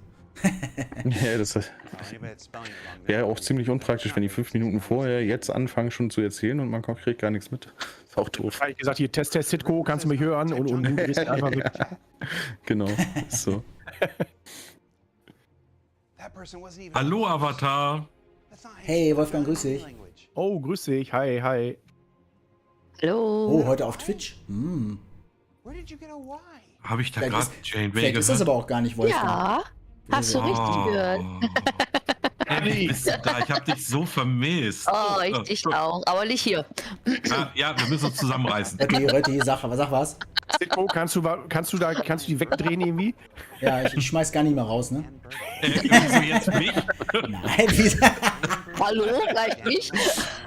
Ja, Gunnar, das liegt daran, dass es immer einen Schuldigen geben muss für alles. Es gibt immer nur einen einzigen Schuldigen, der einfach alles verbrochen hat, egal ob er was gesagt hat oder nicht. Richtig, aber wir waren eigentlich uns alle einig, dass das immer Rötti ist. Ja, siehst du, und jetzt ist es auf dich gesprungen, also jetzt musst du dann auch zu mir kommen. Bei mir bist du es nicht, ne? Also, Die wird bezahlt. Ganz einfach. ehrlich, ey. Ich Aber sag wir jetzt sind doch bei Star Citizen. Da 3,5 Minuten. sind doch eben andere Leute, die Buhmänner, oder? Oder der Buhmann. Ja, aber Chris, bei uns bist du es, oder? Ach so, ja. Wenn es weiter nicht ist. Ach Mann, ey. Ach, ich habe so gute Laune heute. Jetzt haben sie Ich muss mal richtig jetzt irgendwas- Musik nochmal aufgedreht hier. Ich muss jetzt noch mal eben was fragen, so vom Verständnis. Bei der letzten CitizenCon hatte ich nämlich irgendwie Probleme. Ja. Und zwar ist ja jetzt, wenn ich jetzt den Stream gucke, ich habe jetzt in dem Stream den Ton weggedreht. Ne? Und ich höre uns ja jetzt quasi direkt über Discord. Das habe ich jetzt zeitlichen Versatz. Wenn jetzt das Video läuft, dann muss ich ja eigentlich den Ton vom Stream anmachen. Also Nee, ich würde dir empfehlen, selber die Twitch-Seite aufzumachen und da zu gucken. Weil dann bist du immer auf derselben Zeit wie wir. Genau. Und alles andere stumm machen. Ah, Also ich habe jetzt auch alles stumm, bis auf den Discord hier, und gleich, wenn es dann losgeht, mache ich einfach den Twitch-Stream von Star Citizen selber laut. Genau. Den habe ich ja an. Ne? Ja. Genau. Also Aber hier, die die dann Live, ja auch zeitversetzt, ne? Genau. Ja gut, aber das ist ja für uns dann aktuell. Genau, das ist für uns alle gleich aktuell. Ne? Also die im Stream dabei sind, bei uns jetzt live, also wir jetzt hier on air im Discord, wir gucken uns immer nur die Originale an und die Streams müsst ihr stumm schalten. Sonst seid ihr im Delay. Ah ja, verstehe. Ja, guck mal, jetzt habe ich's. Sonst ist das so wie bei Gunnar neulich, als wir Fall Guys gezockt haben, dass er immer was gesagt hat, was aber schon vor einer Minute geschehen ist. Ja, genau. Stimmt, das hört sich gut an. ich weiß überhaupt nicht, was ihr meint. Nein, Ja, ist auch war nicht, super, ich war kann gar super. nicht. Aber, So, jetzt noch mal 1 Minute und 40 Sekunden. Also ich könnte jetzt heimlich im Discord eben schreiben, aber ich frage trotzdem öffentlich, wie ist die Twitch-Seite von CIG? Star Citizen. Als hätte ich es geahnt. Tja. So eine Vermutung. Genau, das ist der Delay, Omoso. 10 Sekunden. Hat er jetzt nicht gefragt, oder? Hat er nicht gefragt. Hat er nicht. Hat er nicht. Einmal mit Profis. So, gleich geht's los. Ich würde sagen, der Countdown läuft. Wir schalten mal live rüber. Machen wir so ein bisschen lauter wieder.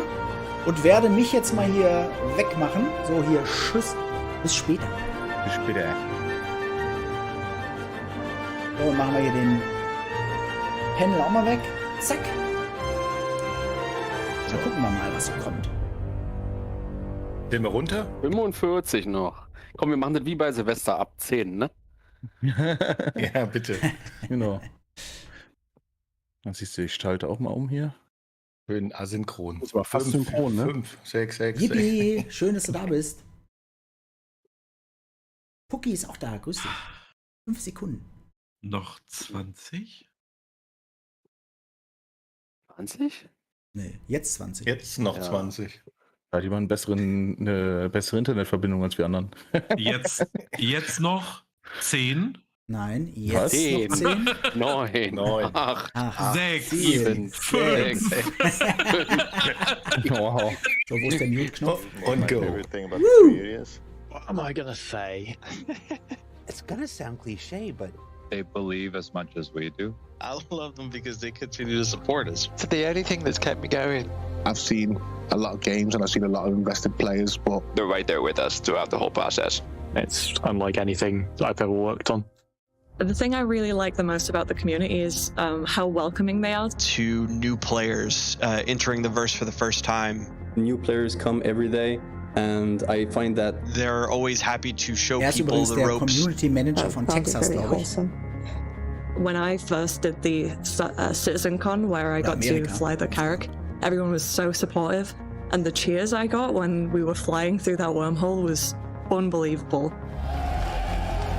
Ja, da hat sie geschwitzt. Hat sie erzählt. Such as building a simulator inside of an entire RV or das ist Galaxica, das ist auch eine I love watching them on my lunch break. I enjoy watching the videos on the content. There was one recently on Twitter where it was like the 100 players entering the atmosphere that just looks really grand. I love all the memes. Some of the incredible fan art and passionate drive that you see come out of them is fantastic. Neues. How they come up with crazy Chris, ideas woo! each and every day and surprise me. I really like all the crazy shenanigans they get up to in the PU. I can't cuss, can I? The new and exciting ways they find to break shit.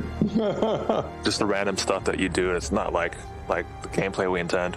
People doing crazy stunts in their ships. I'm from the character team. That's why I think it's cool when they show off all the ships, because that's really the only time I get to see them. They create the community by themselves, and that's really, really cool. My favorite thing about the community around events. Going to Bar Citizen. It's always fun to meet some of the backers. They've all been lovely to me in person, even if they're like really frustrated. You can tell it's just they have so much love for it. I really like it when the community is very detail-oriented about our work. To see how excited they are about our progress. How much inspiration we get from them, from their ideas. I love the genuine enthusiasm. The quick turnaround on feedback. I love that. And how they're always interested in what's coming up. I especially appreciate the people who are able to keep track of dates. They, call us out. It really impacts our decision-making process for, what did we do right? What did we do wrong? It is the most rewarding thing in the entire development process. We're not making the game alone. We're making it with the community. Still keep fighting us. They really do make all this possible. I'm living the dream. We all are. My favorite thing about the community, it'd be impossible for me to narrow it down to one. And if somebody said you had to, I'd probably just turn and walk away. Woohoo!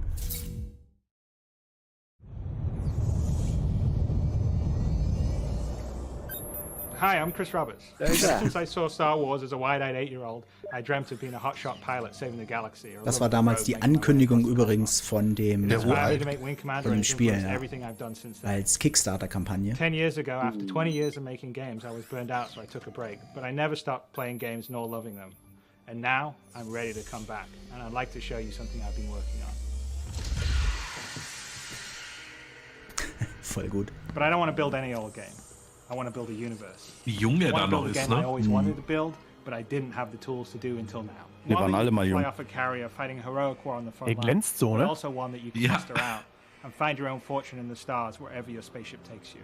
I want to be able to share this experience with my friends and fight against real opponents in space, not just AI. And I want this to be as good or better than any other game out there. And I want to actively push the boundaries of what you can do in a game. Und du kannst sehen, wie sich die Grafik verändert hat, ne? But with Moore's Law driving PC performance and cost and the gaming community embracing talented developers via crowdfunding, I believe it is possible today. I've never been accused of having a small vision.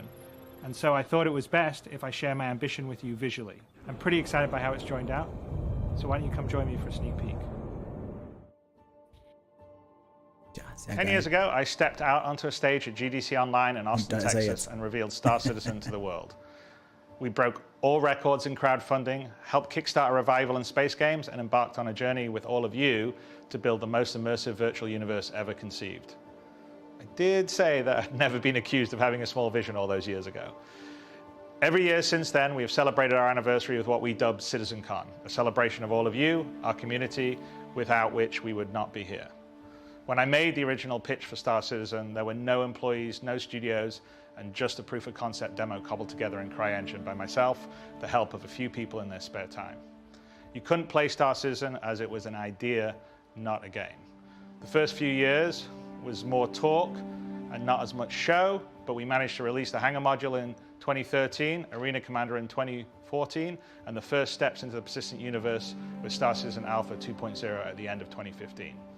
The real game changer was Star Citizen Alpha 3.0, which we released at the end of 2017, which allowed players to first step foot on fully realized and detailed moons instead of just traversing space. 2018 brought the first planet in Hurston, and from there we filled out the rest of the Stanton system from ArcCorp to Microtech and finally Crusader with its floating cloud city of Horizon last year. Today, there are just over 4 million registered accounts, with 1.7 million of them having purchased the game. And while we still have lots of features and content to build before I'm ready to consider Star Citizen done, people are playing more than ever. This year, our average daily unique players is around 50,000, and we have peaked at 130,000 several times this year. This compares with just under 10,000 back in 2017 and 32,000 last year. But the most amazing stat is the average playtime of someone that logs in 2022 is 3 hours a day. Back in 2017, this was 48 minutes, 64 minutes in 2018, and then jumping to 2 hours in 2019. From there, we've been steadily increasing. In 2022 alone, people have spent 36 million hours in the verse so far. So this is a testimony to the hard work the development and our online teams have been doing to make Star Citizen, even in its alpha state, more performant and stable than it's ever been, and the increasing amount of features and content that are available making for viable daily gameplay, even in Star Citizen's alpha state. Cloud Imperium Games has grown just as much. Today we're at 835 staff worldwide, all dedicated to building the most immersive virtual science fiction universe ever. In the next few weeks, we'll be welcoming 500 staff to their brand new studio at Manchester Goods Yard in Enterprise City, where we are filming geht jetzt ein bisschen die Geschichte durch, ne, all of insgesamt, this is down to was your erreicht wurde, patience was and erschaffen wurde, auch an building a Studios game und with the so. scale, detail, and scope of Star Citizen, as it is conceived today, that allows us to seamlessly go anywhere from inside to outside, from space to planet, with no loading screens, all with millimeter detail, with everything being explorable, persistent, interactable, with thousands of players online together. At the visual quality of the biggest AAA games is perhaps the most ambitious goal that has ever been set off towards in gaming. I am both humbled and thankful of being in the position of chasing my dream to build a truly immersive universe. And it has only been possible by building it outside the traditional publisher system, with a direct relationship to our secret source, you, our community. The strength of the Star Citizen community is the real unwritten headline to our longevity and future. The connections and friends people have made along the way, the events organized inside the game and outside by the various orgs. This year, we've had 140 Bar Citizen events put on around the world, with some of the most recent being in China, South Korea, Singapore, Paris, and Florida. The Chinese Bar Citizen had over 300 attendees and a 5-meter-long 3D printed model of the Retribution super battleship from Squadron 42 built by the local community. Hopefully, next year we can return to an in-person CitizenCon, and I and the rest of the team at CIG will have the chance to spend some time with you in person. But for now, let's get the show on the road. 10 years ago, the ship I arrived on was a single-seater. Where we're going in the future, we're going to need a bigger ship. I present to you the only constant. You may have thought it was green screen, but we need something a little bigger. Gänsehaut, Alter, Gänsehaut. Where we're going to entertain you and tell you about the game in the future. Here's a dedication plaque. The only constant, Gebäude, ne? the only constant in game development is change. Constellation Phoenix, my favorite ship. Prototyped by Roberts Space Industries, commissioned from London shipyards, Earth, Sol 3. Launched October 2952, Manchester Starport. Captain Jared Huckabee. Jared, that wasn't the deal. You weren't going to be the captain of the ship. Ach ja. Wie geil. Oh, that must have gone in my junk folder. Die Jacke gibt's übrigens auch in-game. Okay, it's not bad. It's quite a nice setup here, isn't it? We've been talking about this on and off since 2015. I know. I had to do something to get you over to the UK. Hey, you know, he knows what I like. So what do you Da oben have? steht auch die Armbrust. Guck mal. Let's do a science fiction drink. Can you do a Pangalactic Gargle Blaster? Pangalactic Gargle Blaster. No, I can do this really dry martini that we had pre-prepared before shooting. Wow. Hey, it's our first show. Finde, wer nicht? Such. Look at that. Hey, we'll get better. So what do we just do? Well, the past 10 years and the future, the next 10 years and beyond, and the community. Das auf die nächsten 10 Jahre? Ja, mindestens, oder? All right. Muss ja nicht die Entwicklungszeit sein. That is strong. Ooh, vodka. That's why we didn't cover anything. So what do you think? Look at my jacket. Stegman Cordamon, Voyager. Nice. It's a bit blingy. I mean, you do look like you're a Knight of the Roxbury. Yeah. Knight of the Roxbury. Yeah. No, Twins? I don't mean twinsy with you. No. Let me check the rest of the set out. But it's tailored. It looks good on you. I'm not saying it'd be the same for me. Oh, wow. Look at all these cool artifacts. You got this Hadician artifact. There's a bunch of stuff here. That's really cool. The CitizenCon trophy. Wow. That's brilliant. Yeah, well, Dave had to hook me up. You're going to sit in my chair. I am. It's a very nice chair. Das ist übrigens der Stuhl von Jared Huckabee, sagt er gerade. This is a great place to interview people from. What's it like sitting over there? Geil mit dem Quantum Drive-Effekt da hinten. Getting a Ne? new appreciation of how awkward it is on this side. So what do you think? We should start the show? I think we should start the show. All right, let's start the show. Our first presentation of the day is Planetary Pyro with our good friend Maximilian Kailish from our Frankfurt studio. He's going to take you on a tour of 6 of the neat locations coming in the upcoming Pyro system, the first of our Journey to 4.0 presentations of the day. So take it away, Max. Bin ich gespannt. It's a very nice chair. Ja, Zuro mit der Armbrust, das haben sie kurz mal erklärt. Die müssen natürlich erstmal klären, wie das ist, wenn die Sachen dann irgendwo stecken bleiben. Das muss natürlich bei einer Armbrust so sein. Die Pfeile dürfen ja nicht despawnen. Deswegen gibt es sie noch nicht. Macht noch keinen Sinn. I'm here on behalf of the Planet Content team today. I'm a senior environment artist and I want to show you some of the cool stuff that we worked on in the last 2 years.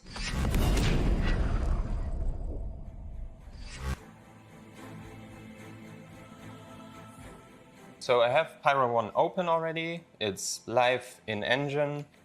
This is like the current version of Pyro, so we're still gonna do like a polish pass on it, so not everything is done, but we still wanted to show you what we have so far. So the idea behind Pyro 1 is that it gets hit by solar flares like repeatedly.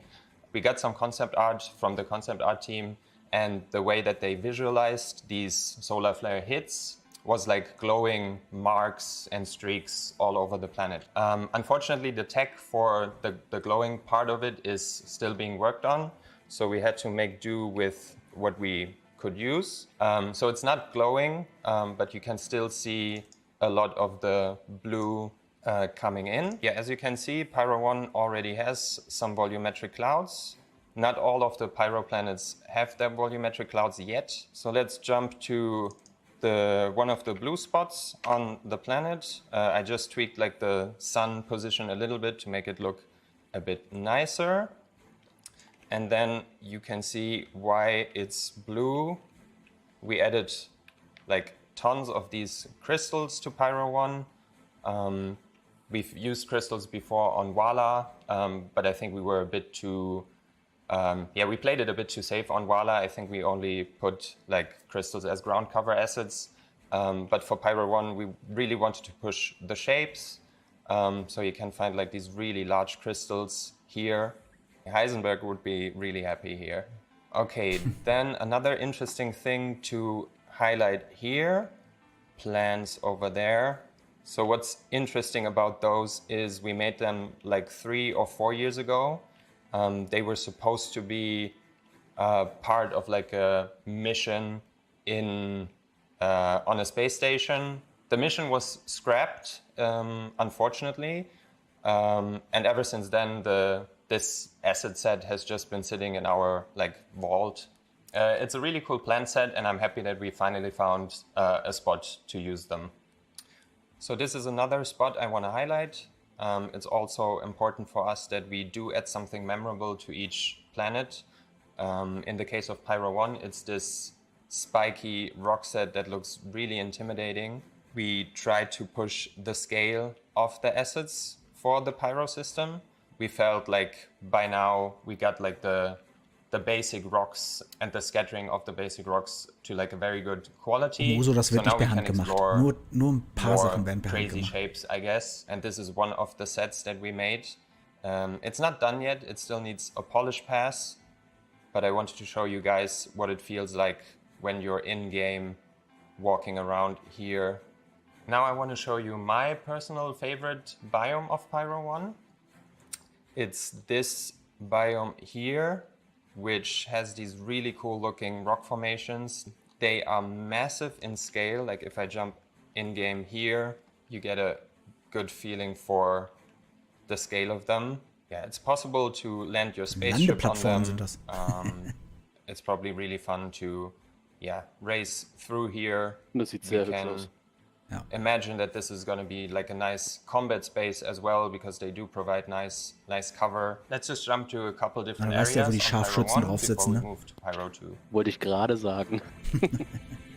Ja, nochmal so für alle zum Verständnis. Pyro ist ja ein System, wo eine sterbende Sonne letztendlich drin ist. Ne? Die ist ja nicht mehr Taco, die Sonne. Und man hat halt die Gefahren von Sonneneruptionen. Da bin ich auch mal echt gespannt, wie sie das dann machen wollen, ne? Wenn sowas angezeigt wird, dass so eine Eruption kommt. So now we're on Pyro 2. It's Pyro 2. In comparison to Pyro 1, you can immediately see der zweite the planet is Planet like way more colorful. Pyro. There's more variation in the use and values of the colors. We have like browns and like bone white spots, some red, and it's all contrasted by like a blue clear ocean. So Pyro 2 doesn't have volumetric clouds yet, but they will be there at release. So now I jump to one of the biomes of Pyro 2. What I want to highlight here is the improvements that we made to how assets spawn on the side of mountains. That was something that was always quite challenging for us to do. Some natural transition from the terrain to the geometry, and then also have like the rocks form in a natural way. Now we can make nicer rock formations. It's not quite there yet. There are still improvements planned for it, but I think in comparison to what we had before, this is a big step forward. Also, what you might see is the drawing distance of assets has been greatly improved. So everything you see here in the distance is actual geometry. So if we were to fly all the way over there, you will see that this is like cliff formations. And I think it looks really cool, like the silhouette of the terrain. Yeah, let's fly through the canyons. Yeah, I would do this in a spaceship, but I'm horrible at flying, so I'm just going to use the camera in editor. So now I jumped ahead to zeigt uns das im Editor, weil nicht so, so gut fliegen kann. It's simple, but I think sometimes less is more. In this case, what sets this biome apart from the rest of the planet is that we added these calcified trees, and they spawn in very dense clusters. So you almost get like little forests of them. So it's supposed to look very dry and kind of dead, but still in a pretty way. Okay, if we look at it from this angle, what I really like about this biome is the contrast that you have here on the terrain. It's pale, it's dry, but then in the background you have like the nice clear blue ocean. So this is one of the red areas on Pyro 2. It's kind of like a sandy desert, but we try to add like a lot of different geology assets, different mixes of bushes and grasses. So it's not like a dead desert, but it feels kind of lively. And you find like lots of foliage here. We have like these cliffs in the background, which are pretty dark. And it's another nice contrast of this planet where you have like the saturated red terrain and the dark bedrock. So jumping to this point here, what I want to highlight is the improvements that we made to our ground textures. So previously, like 2-3 years ago, we had to rely a lot schon geil aus, ne? Ground cover assets Vor allen Dingen auch kein add Flickenteppich. Geometry and detail that the ground textures alone couldn't give us. But ever since we got terrain displacement, we get like really nice shapes just from the textures alone. And then if you combine it with ground cover assets, yeah, the result is really successful, how things blend together and the amount of detail that you see on the ground. So now we're on Pyro 3. You saw some of it during last year's keynote demo, but I want to use the opportunity to give you like an in-depth look at some of the biomes. So last year you saw that like yellow is kind of the accent color of Pyro 3. So from this distance you can see through the volumetric clouds like a lot of the yellow coming through. We talked about what's making it look yellow, which is the moss, and I want to like jump down to the planet surface and show you the amount of detail that you will see when going up close to the moss. So we're down at the surface now. I'm just going to jump in game. Turbulent ist nur Content, also die machen nur Missions. Was spent on making das ist, glaube ich, the moss das look Planet Tech Team right, ist, glaube ich, in Frankfurt. So like the right level Aber kann auch sein, dass sie sich das teilen. And density, so it looks really nice when it like covers these rocks. Okay, das Turbulent. Like lots of Die haben ja das Arena Commander, also die Planeten. Unter anderem auch, ja. Ja, haben die like gemacht, a really interesting biome. So it was really important for us Der to Pyro 3 make sieht this schon geil biome aus, ne? look really Auf jeden Fall. dense. So we pushed Das ist der von der letzten Demo, ne? Ja, genau. So it's basically completely covered in foliage. Compared to Hurston, for example, Hurston and Microtech, which are probably our densest planets when it comes to foliage, this is way denser. The good thing is that we don't have any trees here, so all the budget we can use on ground cover, on grass. Now we jump to a Pyro coast biome. The improvements we got to the coast biomes is that we can now use a OPR override for every single biome. Previously, we could only use one global override per planet, which, as you can imagine, is not enough when you have something like Stanton 4, where you have snowy regions and the spruce tree regions, and one object preset just can't cover every coast. We added these coral, coral geology set to have some of the yellow also along the coast. So you see here, we always have like a little bit of yellow coming through and eventually it transitions into the nice mossy areas. Previously, when we made coast object presets, we played it a bit safe and only used 1 or 2 asset sets. But due to the fact that we can now push the density along the coast as well, you can find different kinds of coral, seaweed, different pebbles and rocks, and other Genau, aber das ist, glaube ich, nichts Neues, oder? Das kennen wir, glaube ich, von Hurston auch schon. Pyro 3. Sieht so aus, ja. You might not expect to find vegetation here, but we did add a little bit of vegetation to this region to make it a bit more interesting. What I want to highlight here is the quality bar that we set for ourselves when it comes to improving the look of our vegetation. So this is one of my favorite new vegetation sets that we created. You can see the amount of detail on display. Here we have like nice little flowers and these like knots or whatever, like pots.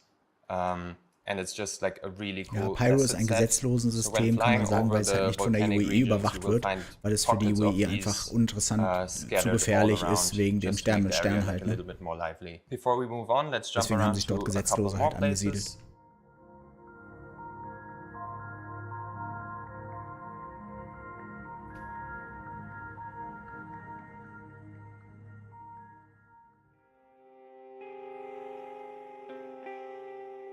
Now we're on Pyro 4, which is my personal favorite of the Pyro system. Yeah, just full disclosure, you can probably tell that the clouds here are not done yet. They do look a bit busted, but yeah, they will look amazing once the planet comes out. So let's focus on the terrain shapes. We created some of these terrain shapes special for Pyro 4 because it's loosely inspired by like Scottish Highlands. So there's not a lot of like verticality, not a lot of trees. So everything is kind of coming from the terrain and from the smaller assets that we scatter on the terrain geometry. So jumping in game, and then you can see the amount of ground cover assets on display, the variation in color, but it's all grounded by like the color of the soil. And it just looks like we have multiple new vegetation sets on display here. So first of all, we have this bush set here, which is called, I think it's called a fire stalk, which, yeah, it's kind of like a modified version of the real world thing. They add like a little bit of color to the area and make things pop. Then we have these ones here. I forgot the name of the asset set. Yeah, they also look quite saturated and interesting. We also try to improve the quality of our tree sets. If you compare like the trees that we have on Hurston to these ones, the geometry count is way higher, the texture resolution is a bit higher, and they just look more polished and nicer, which means that eventually we have to go back to Hurston, to Microtech, and give the trees there like a little makeover. So what was really important for us was to improve the blending between different biomes. So you see here, these are two fairly simple biomes. There's a clear distinction between them, but the transition still feels very natural. So if we go down here, you have like the red grass and it kind of feathers out. Yeah, it feels very organic and natural. Let's jump to the most experimental biome that we've made so far. So for this biome here, the concept art team gave us some really schön durch diese Felsformation fliegen. Because this is easily some of the biggest rock formations that we have in the game so far. Actually, let me try to fly a ship. So you can see the scale Was ist denn of them. Will ein Schiff fliegen. So they're massive in scale. And what was the hardest part lässt es fliegen, pass auf. These to look right is that they're supposed to look really good from a distance. Sieht auch nice aus, ne, wenn du zwischen so einer Wolkenschicht fliegst, ne? Big, yeah, to be visible almost from space. But then the tricky thing is also ich glaube eher, dass es Nebel ist, weil das ist so tief, also dass oder das, jump in game, so you see how big these rocks actually are. So they are massive in scale. Guckt euch das probably land your spaceship on them and walk on them, and they make you feel like really small. But I think it's a really good visual that you have these like dark gray rocks against the crimson.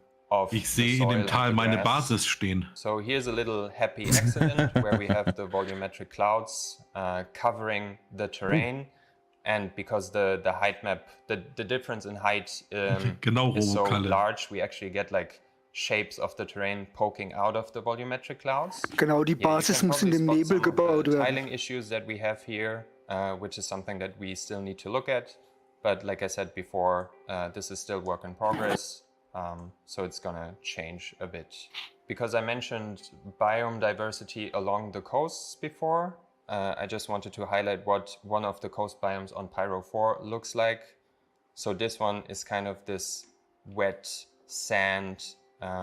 We scattered some of the seaweed, some of these lava plates, and some of these pebbles. Der sieht natürlich die ganz unterschiedlichen Sachen, die sie da einbauen. Für uns ist das dann einfach nur ein Untergrund.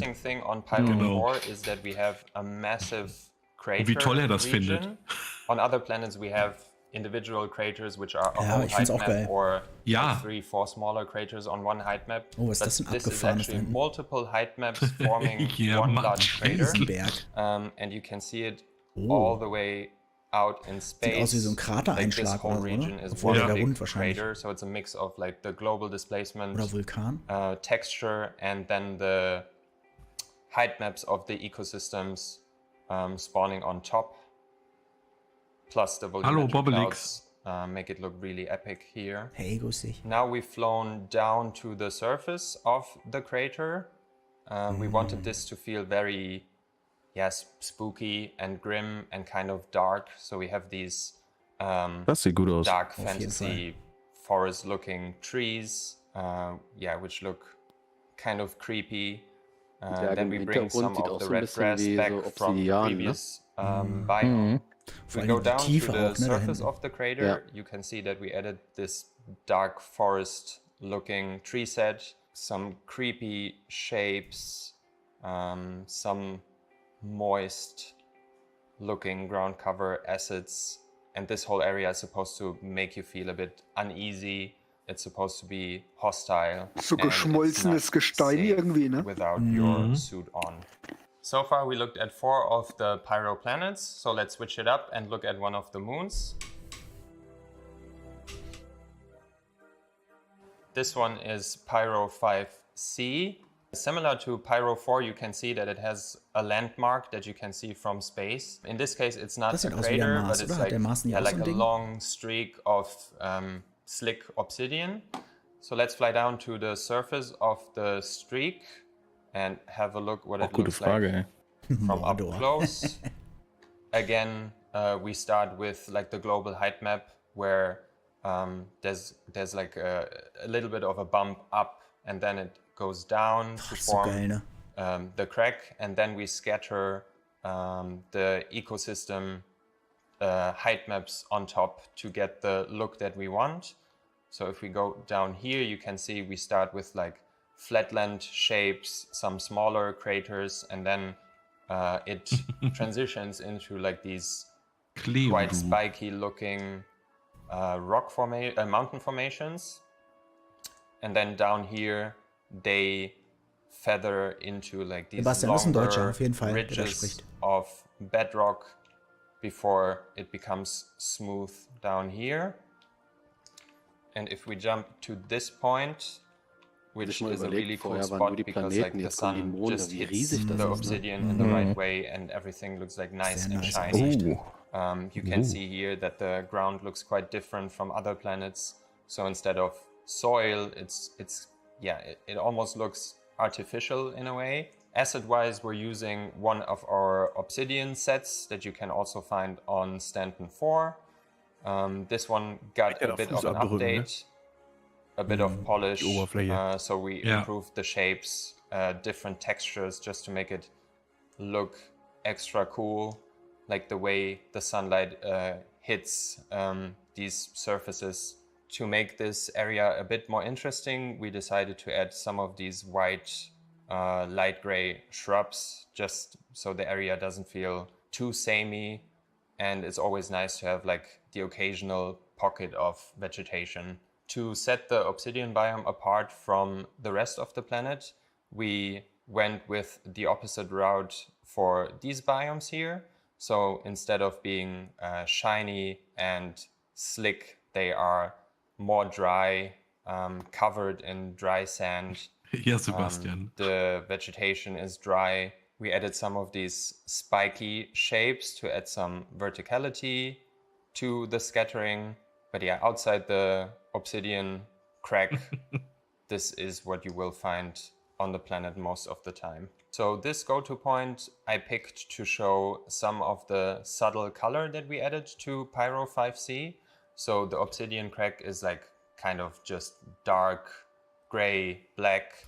The desert I just showed is also light gray. So we felt this needed a bit of a color breakup. So we added some of these red hues to the occasional biome. It's very rocky. You also find the red sand on the rocks from the biome accumulation. And it looks really nice how the red creeps up into the crevices of the height maps in the background. We're going to end our showcase today on Pyro 6. Pyro 6 has a very interesting color palette. Like I really like the yellows and the pale beige tones of the terrain. and then you have another blue ocean.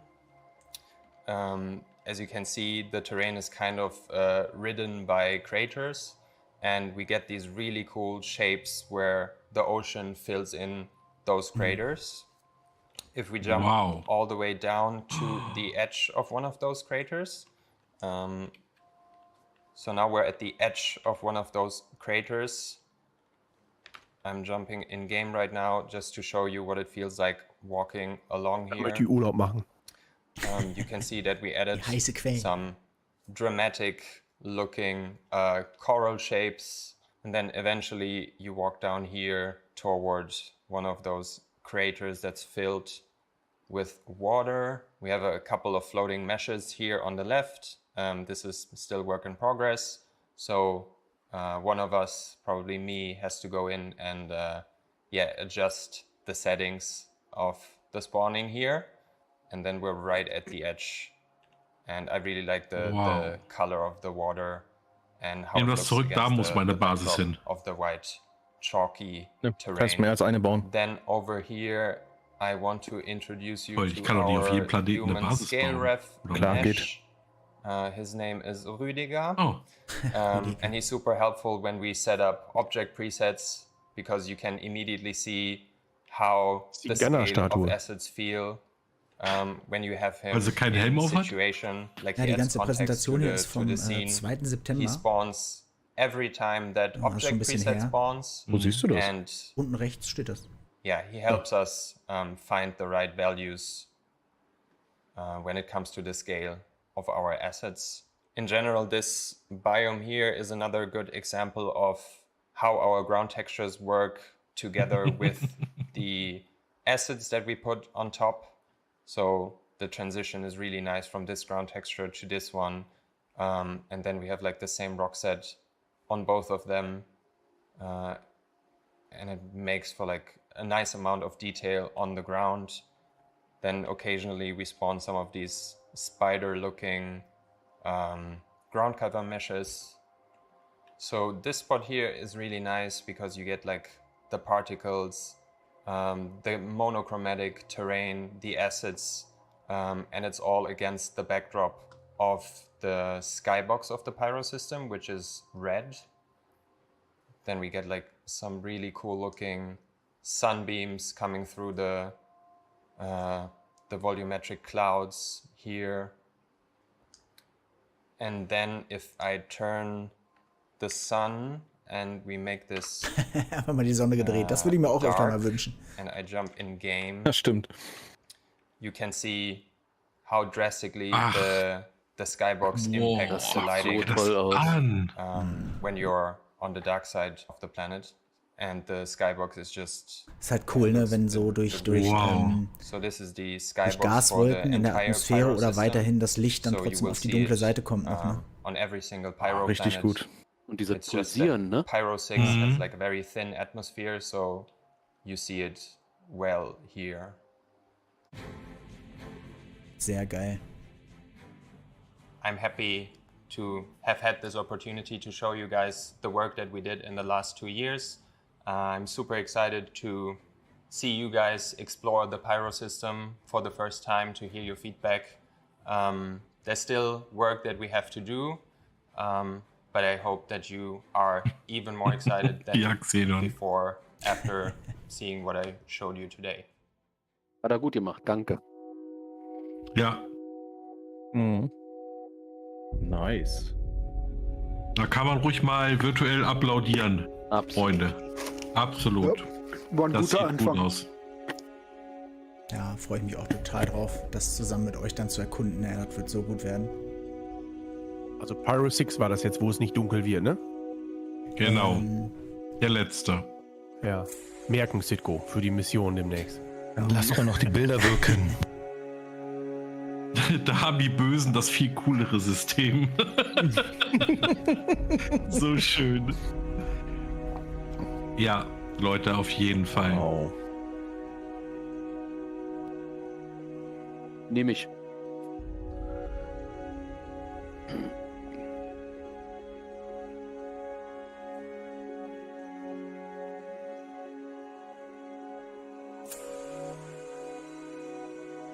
Ich hoffe, dass es wirklich so detailliert ist, dass man, also, wenn man da nah ranzoomt, wirklich diese kleinen, ganz kleinen Härchen und sowas sieht, ey. Wird sein. Meine Güte.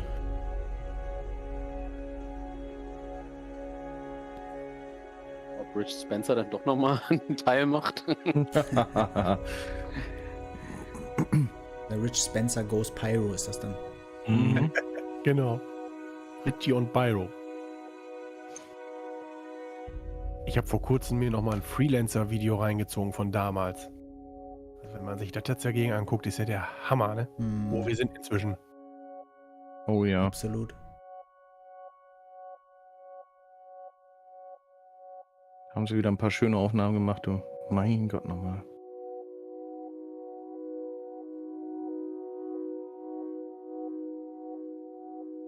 Also Merp 30k. Ich finde also es das auch ist cool, schon unglaublich. dass Chris Roberts dabei ist. Ne, muss ich an der Stelle auch mal erwähnen. Das ist nicht selbstverständlich, aber dass der mit begleitet, finde ich super. Und ich bin echt froh, dass wir in einer heutigen Zeit leben, wo das schon möglich ist, ne? Ja.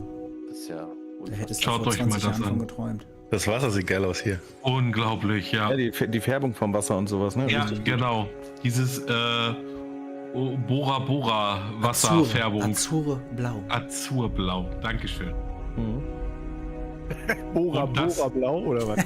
Das Bora Blau. Oh. Jetzt Aber so auch das orangene jetzt hier, Himmel, ne? ey. Oh, alter Schwede. Da wird man gleich wieder richtig gehypt hier. Malediven, genau so ist es.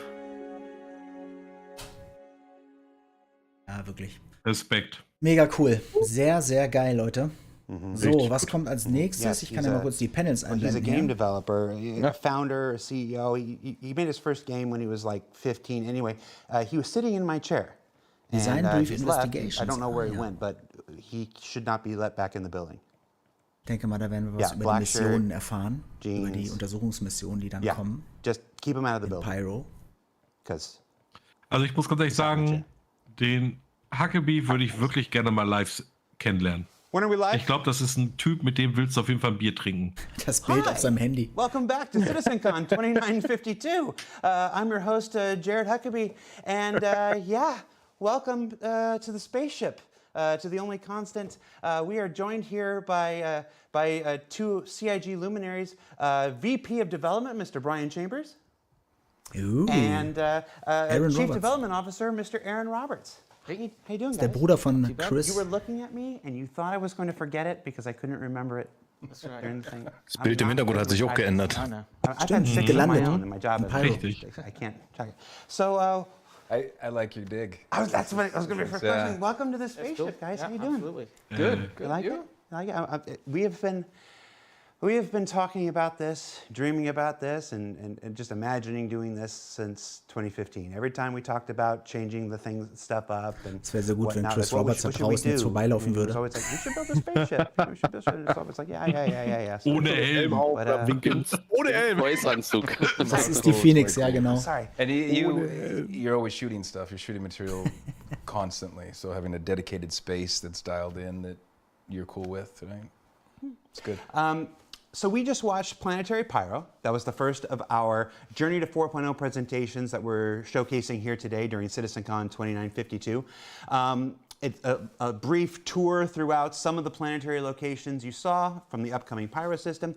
You two recently took kind of a whirlwind tour of where'd you guys go? We basically went over to Asia because we really wanted to go and visit some of the community over there. Ja, finde ich auch. And so it was actually quite a lot of fun for us and actually a great experience in terms of learning a lot about the community over there and what they would like and all that kind of stuff. And so it's actually one of the better trips I've been on and really enjoyed it. Got to meet fantastic people in the events everywhere we went, and so it was really good and really educational for me actually. Yeah, same. We first went to Korea. Had a nice bar citizen out there, hung out with people. Das riecht's hier nun. Great food, great fun stories. While we were in Korea, we did a live stream into the China bar citizen that was happening at the same time. Und man stellt sich auch vor, wie es wäre, da zu sein. Die beiden kommen jetzt, glaube ich, gerade zurück von der Bar Citizen World Tour. Die sind in China gewesen, in Korea sind sie gewesen, Deutschland waren sie auch. And then the next week we jumped over to Singapore and hung out with those guys as well. I was going to say, we haven't had any technical difficulties so far today. I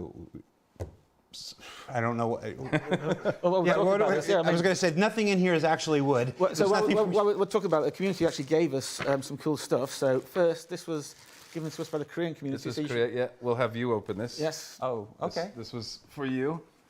I don't know the full history behind it, but it is like a replica of an ancient scroll. But the characters are put together as Star Citizen characters. Which is really cool. Oh, yeah. Which is incredible. That guy's doing the Steve Bender. So we each got one of those as well, but they specifically wanted us to bring one back for you. Let me switch to Brian's cam. Let me see if I can move this over here and get it here. Brian, I'm going to hand this to you so I don't get out. Absolutely. Hold that and get a little closer to the camera there. Wow. That's very nice. I got the string in the right. Yeah. Incredibly cool. All right, now give it back because it's mine. Yeah. Give it to me. I'll mess it up. And then Hatten sie auf Twitter, glaube ich, schon mal gezeigt, ne? Yep. Really cool. Then we jumped over to Singapore, and while Gucken, we ob wir were unseren there, Song heute spielen. this is one we'll also. Das wäre was. Everybody at the event signed Ansonsten this könnt ihr es ja einfach live singen hier. Strong. Grab one side. There we go. We did not plan this. No, we didn't. Clearly. Guckt euch das an. We got everybody Bar signature, so we're going to put this up in our new Singapore. offices in Manchester. Oh, very cool. Very cool. So Schön. But anyway, And then there's other stuff in there you can pull some about if you want. that's all for you. Really cool little coins they made and cards and so on. And of course, if you're not familiar with what a bar citizen is, you can check out barcitizen.sc. It Jetzt is geht es a halt hauptsächlich um die Bar community Citizens. backer-run Mir geht das auch so, die organization that Native helps Speaker sind coordinate immer ein bisschen schwer zu verstehen. basically gatherings of Star Citizens all around the world, including most recently Singapore and China and South Korea. I think there was one in San Diego last night, if I was not mistaken. This says Bar Citizen Singapore, and it's made by the community, and it is a what's that? Oh, it's a Bar Citizen card. Yep. It's metal. It's proper, yeah. Nice. Okay, well I'm going to leave that Okay. out. And there's some other challenge coins and stuff. We will go through this on our own time because people are probably like, just get to the next thing. Exactly. I know who our viewers are. So before we do move on to the next thing, Brian, Aaron, it is our 10th birthday, our 10th anniversary. 10. 10. It's 10 something. There was an internal debate whether this was the birthday or the anniversary because the anniversary is sometimes in November, the birthday is in October. Whatever it is, it's 10. You got any favorite memories? Something? I don't know how long we're going to keep you here, so I want to use you when I got you here. On the spot here. I've been here about 8 years, just about 8 years, right? So a fair amount of the 10. The first one that comes to my mind, there's a lot, but the most memorable one I would say would be 2016 at CitizenCon in Los Angeles. Okay. Very first CitizenCon I'd ever been to.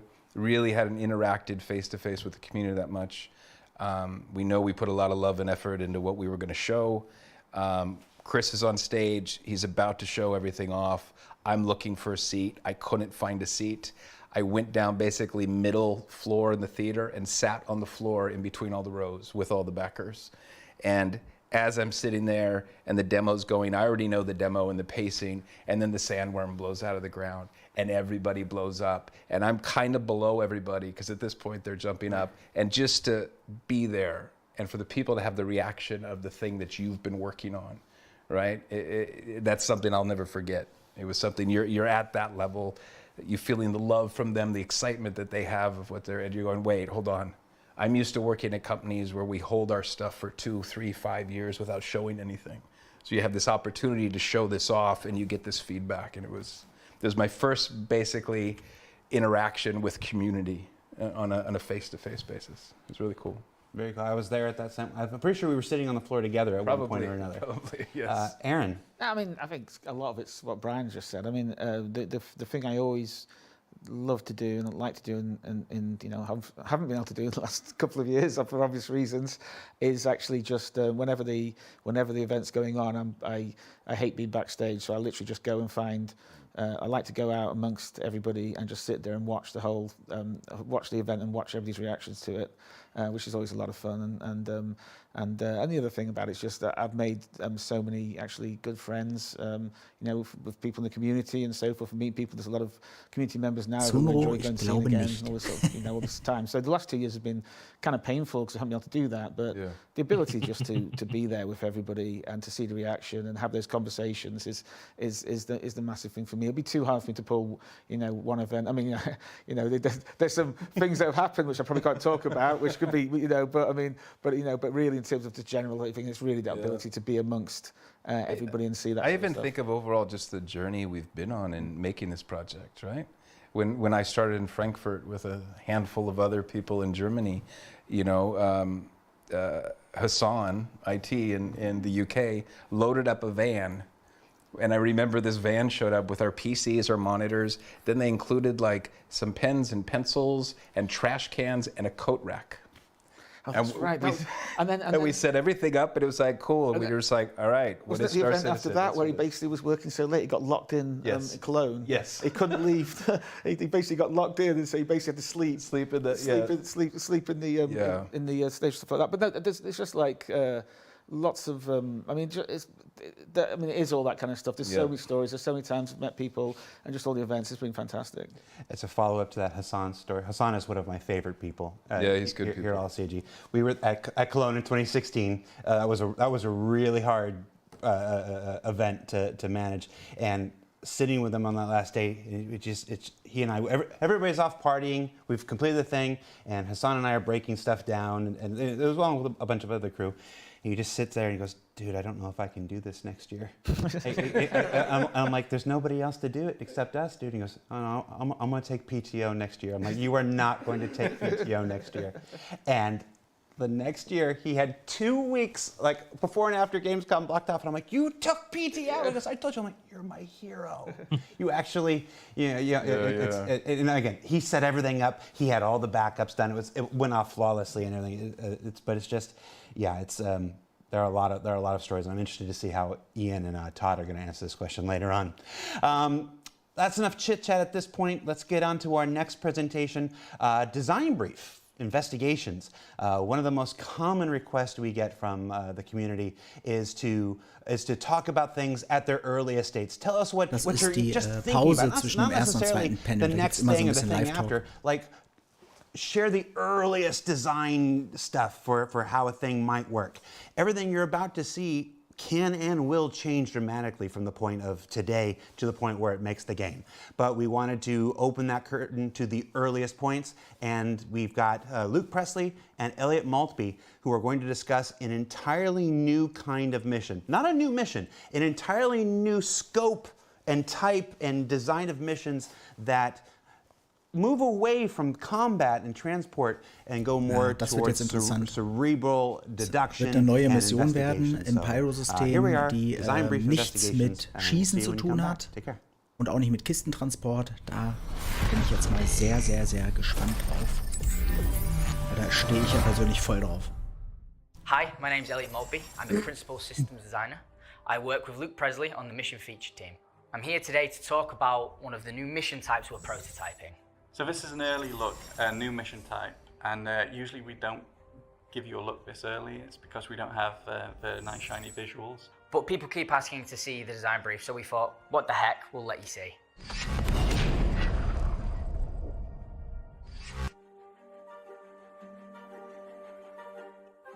So a mission is built out of objective types, and the mission type really is just the most critical or challenging objective in that mission. Currently, we have a number of mission types in the game. Some of these are not built in that modular sense. Some of these are very much bespokely built to test out a feature at one time. The original PI Wanted is one of those. The current mission types that do exist is we have deliveries, which are essentially a form of collect and drop off. We have eliminate missions, which is just kill someone, and eliminate ship missions, which is go there and kill destroy a ship that has a person inside of it. And there's many more. The way we see missions is they're comprised of little bits of gameplay. So, for example, we have missions where you're sent to kill a singular person or pick up a box or kill a bunch of enemies. So the way how we build our missions is we combine these together. So we'll have missions where you have to pick up a box, but we'll have enemies there that you have to kill as they're kind of like an obstacle for you to get around.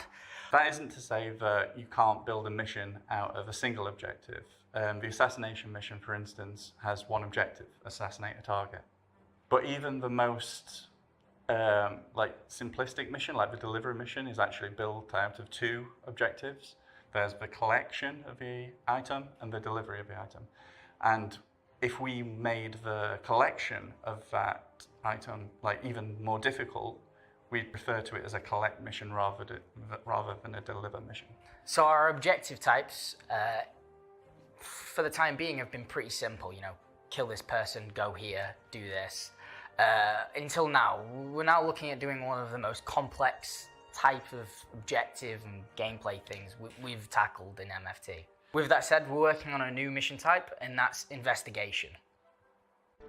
Investigation heißt übrigens sowas wie Untersuchung. Ne? Sowas Currently wie in the PI game, Wanted zum Beispiel. The player can feel like a bounty hunter, a mercenary, a person who does deliveries, a cargo hauler. We want to make them feel like a detective as a new route. We're expanding constantly. We're building mining, salvage, and detective is going to be our focus in MFT. The experience we want to give players with the investigation mission is that they feel like a detective, that they feel like they're collecting evidence that will ultimately answer the question that has been posed to them, and that they're able to kind of search through the evidence and find the red herrings and choose the right answer. So what we want is we want to build a mission that requires you to have to think, requires you to have to look around, search your environment in detail, look at each individual clue and make sure you fully understand it before you make your decision as the detective. And there'll also be red herrings thrown in there, so evidence will really have to be poured over to be able to determine whether it's actually credible or not. We also wanted to create narratives around our locations that we haven't done before, really dig into why has this derelict become a derelict, or why have all the ship's crew come to be dead, or why has this cargo gone missing. At the core of this mission, we're really asking the player to use their brain rather than their gun or their ship. So for this mission type, I don't want to breadcrumb players along. I want you to feel like a detective. I will give you a story, I will give you little bits of clues, and you have to make up this full sort of painting and decide exactly what has happened here. And then the rest of the decision is on yours. I might not tell you if it's wrong or right, you might find out. The idea is that you feel like a detective and you're so sure of your decision that you're going with that. Genau, es geht halt um Missionen, wo man sich wie ein Detektiv fühlt, wo man seine Umgebung genau im Auge behalten muss, um dann zu entscheiden, wie es dann weitergeht. And then we have to present it to CR, Tony and Todd and make sure they're all happy with it and all of our visions are aligned. So when we're building the pitch, we start off by going over the ideal experience we want for the player. We start off with the most advanced things, all the gameplay mechanics we could dream of to bring this sort of role to life as a detective.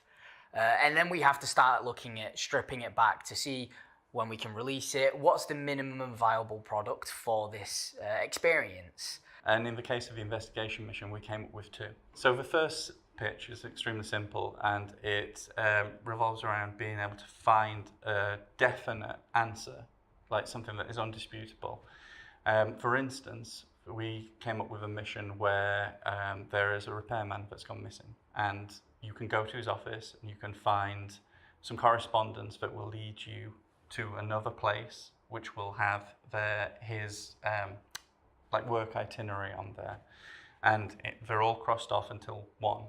And if you're smart, you'll go to that location, and should you go to that location and do a little searching, you'll find his body there, and he's been like electrocuted, fixing the final thing on his list. And there's your definitive ending. Whereas the second pitch, it's more about allowing the player to choose when they're done, like when they think they have solved the mystery. And the way we do this is we scatter evidence around the location and clues that lead you to that evidence. And obviously there can be red herrings in there.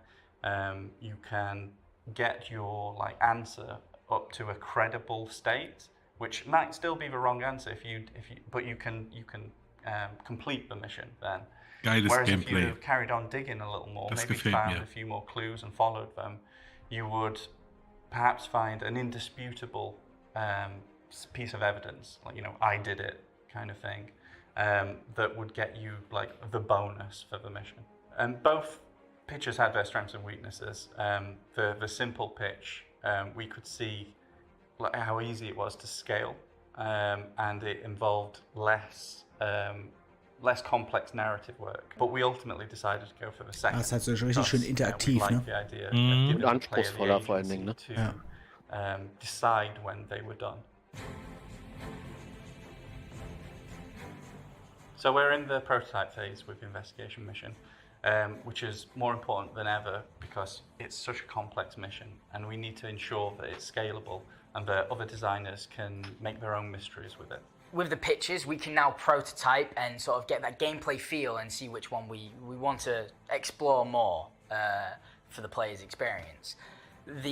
Some of the hardest points of this are going to be the scalability of it. An investigation at its core is a story, so the story should always be at the forefront and the focus. So the first stage of prototyping was to prove that we can make it like a mystery happen in the most restrictive location we have, which was like a derelict. So this kind of interplay between the crew of it.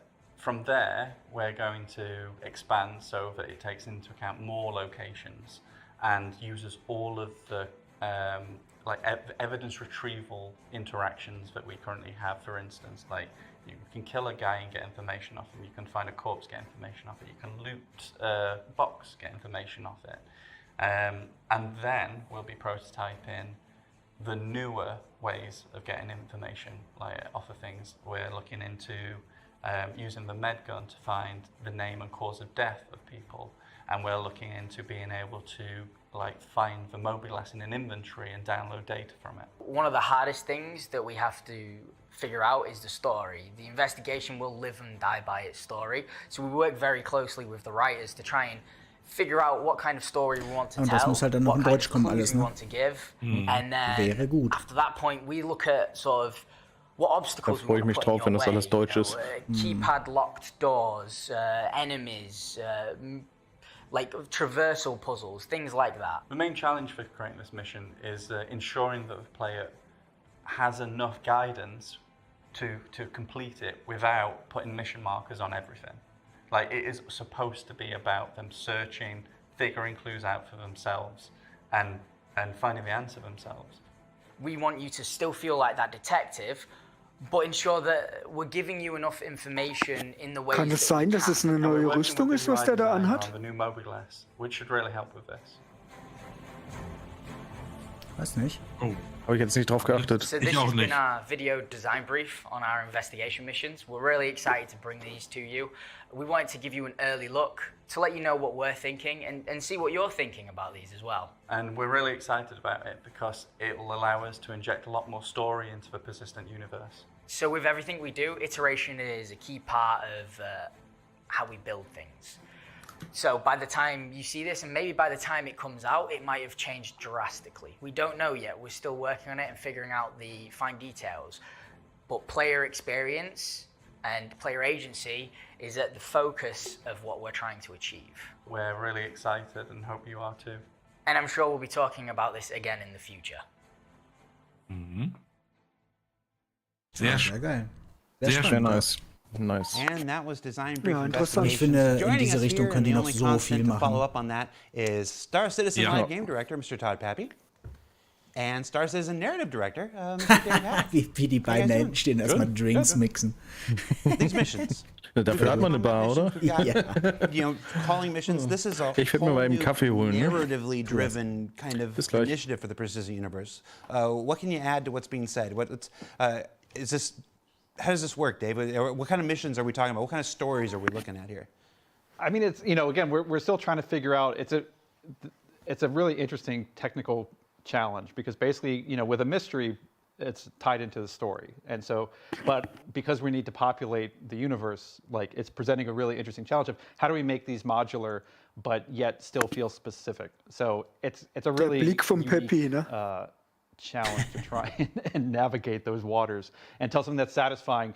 And again, kind of a new style of gameplay to engage people in a much more non-combat specific way that lets them kind of take advantage of all of our systems and just kind of explore and get to be these kind of, you know, detectives. Well, and ideally, it's something that you can't always notice or always be like, okay, it's, you know, Colonel Mustard with the lead pipe. with the lead pipe or the rope, you know. So we want to make sure that it feels unique, you know, to the area and interesting. So it's like Dave said, I think it is going to be a big challenge for us to figure it out. And the fun thing about it too is this is a type of mission where we don't just, it's not just knocking out checkpoints on a list. So part of the fun with it was creating a system where the onus is on the players to feel like they have enough information to have solved the case, but not flat out telling them right out the bat. Erklärt jetzt ja nochmal, dass das halt keine Mission ist, wo man einfach immer von einem abgehackten Punkt zum nächsten geht, sondern es liegt so ein bisschen am Spieler, letztendlich die ganze Mission so weit wie möglich zu untersuchen und Informationen reinzuholen und dann halt letztendlich zu erfüllen. Universe is the sandbox. I think a lot of people will anxiously be looking forward to more storytelling possibilities, more narrative possibilities within the persistent universe. So it is our 10th anniversary. So I'm asking everybody who's joining us today for your favorite 10th anniversary stories. Todd, you're looking at me very intently, like what are you thinking right now? Like I can't get lost in your eyes. Not today. Well, if there was going to be any day, it should be today. For at least for me, it would have to be at least one of the sitcoms. I know Brian mentions like the Homestead demo, but I think even just getting 3.0 out the door, like that was such a arduous process, and climbing up that hill was a difficult one. But to finally get that out and you see people's reactions.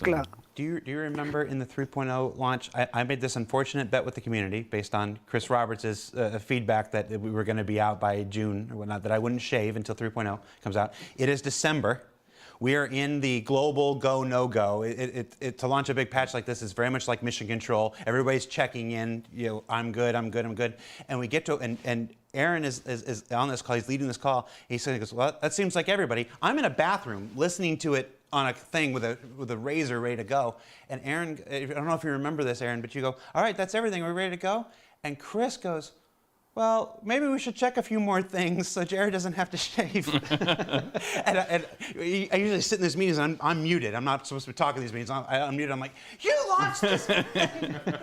And then it was Aaron who took pity on me. He's like, all right, launch the patch. Do you recall that at all? Yeah, absolutely. Yeah. And Dave, we'll get your story before we move on to the next thing. What's your favorite memory in the last 10 years? I mean, it's tough to lock it down. I mean, I have two kind of distinct areas. Actually, it was the morning of the GDC announcement. Like, I was in LA and woke up early to watch the live stream. So hearing Chris, after, you know, at that point, I'd been on it for a couple of months, of finally pitching it out and seeing the reactions of people freaking out and crashing the website and all that good stuff, was definitely, you know, the kind of the first indicator of Wo ist Chris eigentlich schon wieder hin? Liegt wahrscheinlich schon wieder im Bagdad-Tank, really wanted to see. But for me, one of the big ones was really, actually, it was the 2015, like the PCAP. Man hat sich verlaufen in der Phoenix. To be able to work with that cast. The crew was amazing. Everything about it was just like this real engaging. I mean, it was a three-month shoot. Das stimmt, Franka. Yeah, that's one that stands out for me huge as well. It was. I mean, the cast that was there and how you dealt with them on a daily basis and the passion that they had into the script, and it was so cool. Yeah, and there was these sort of fun, weird things of, you know, there was a song that came about during the production that I won't spoil anything. I don't know if it's actually been released, but that became sort of the theme song of the entire shoot, which was amazing. So Xylo's blowing up my phone saying we need to hurry it up. So I don't know what that means so much, but just letting you know. All right, bring it back to me. All right. So thank you so much, ja, genau, ich gehe davon aus. Dave. It's time to move on to our next Journey to 4.0 presentation, the new Underground, where we explore what you think you know about so, jetzt kommt das nächste Panel, Panel Nummer 3, The New Underground. So check that da geht es, glaube ich, um neue Underground-Missions und Caves. Genau, alles, was dem Untergrund angeht. Hello, I'm Ian Leyland. I'm the art director for Star Citizen, and today we're going to talk about underground facilities. Now, this was a presentation that we gave Chris internally a little while back, and what we're going to cover is how we're going to take one of the locations we have in the game right now, but actually really design it from the ground up to be the location archetype that we really wanted. Okay, let's get started.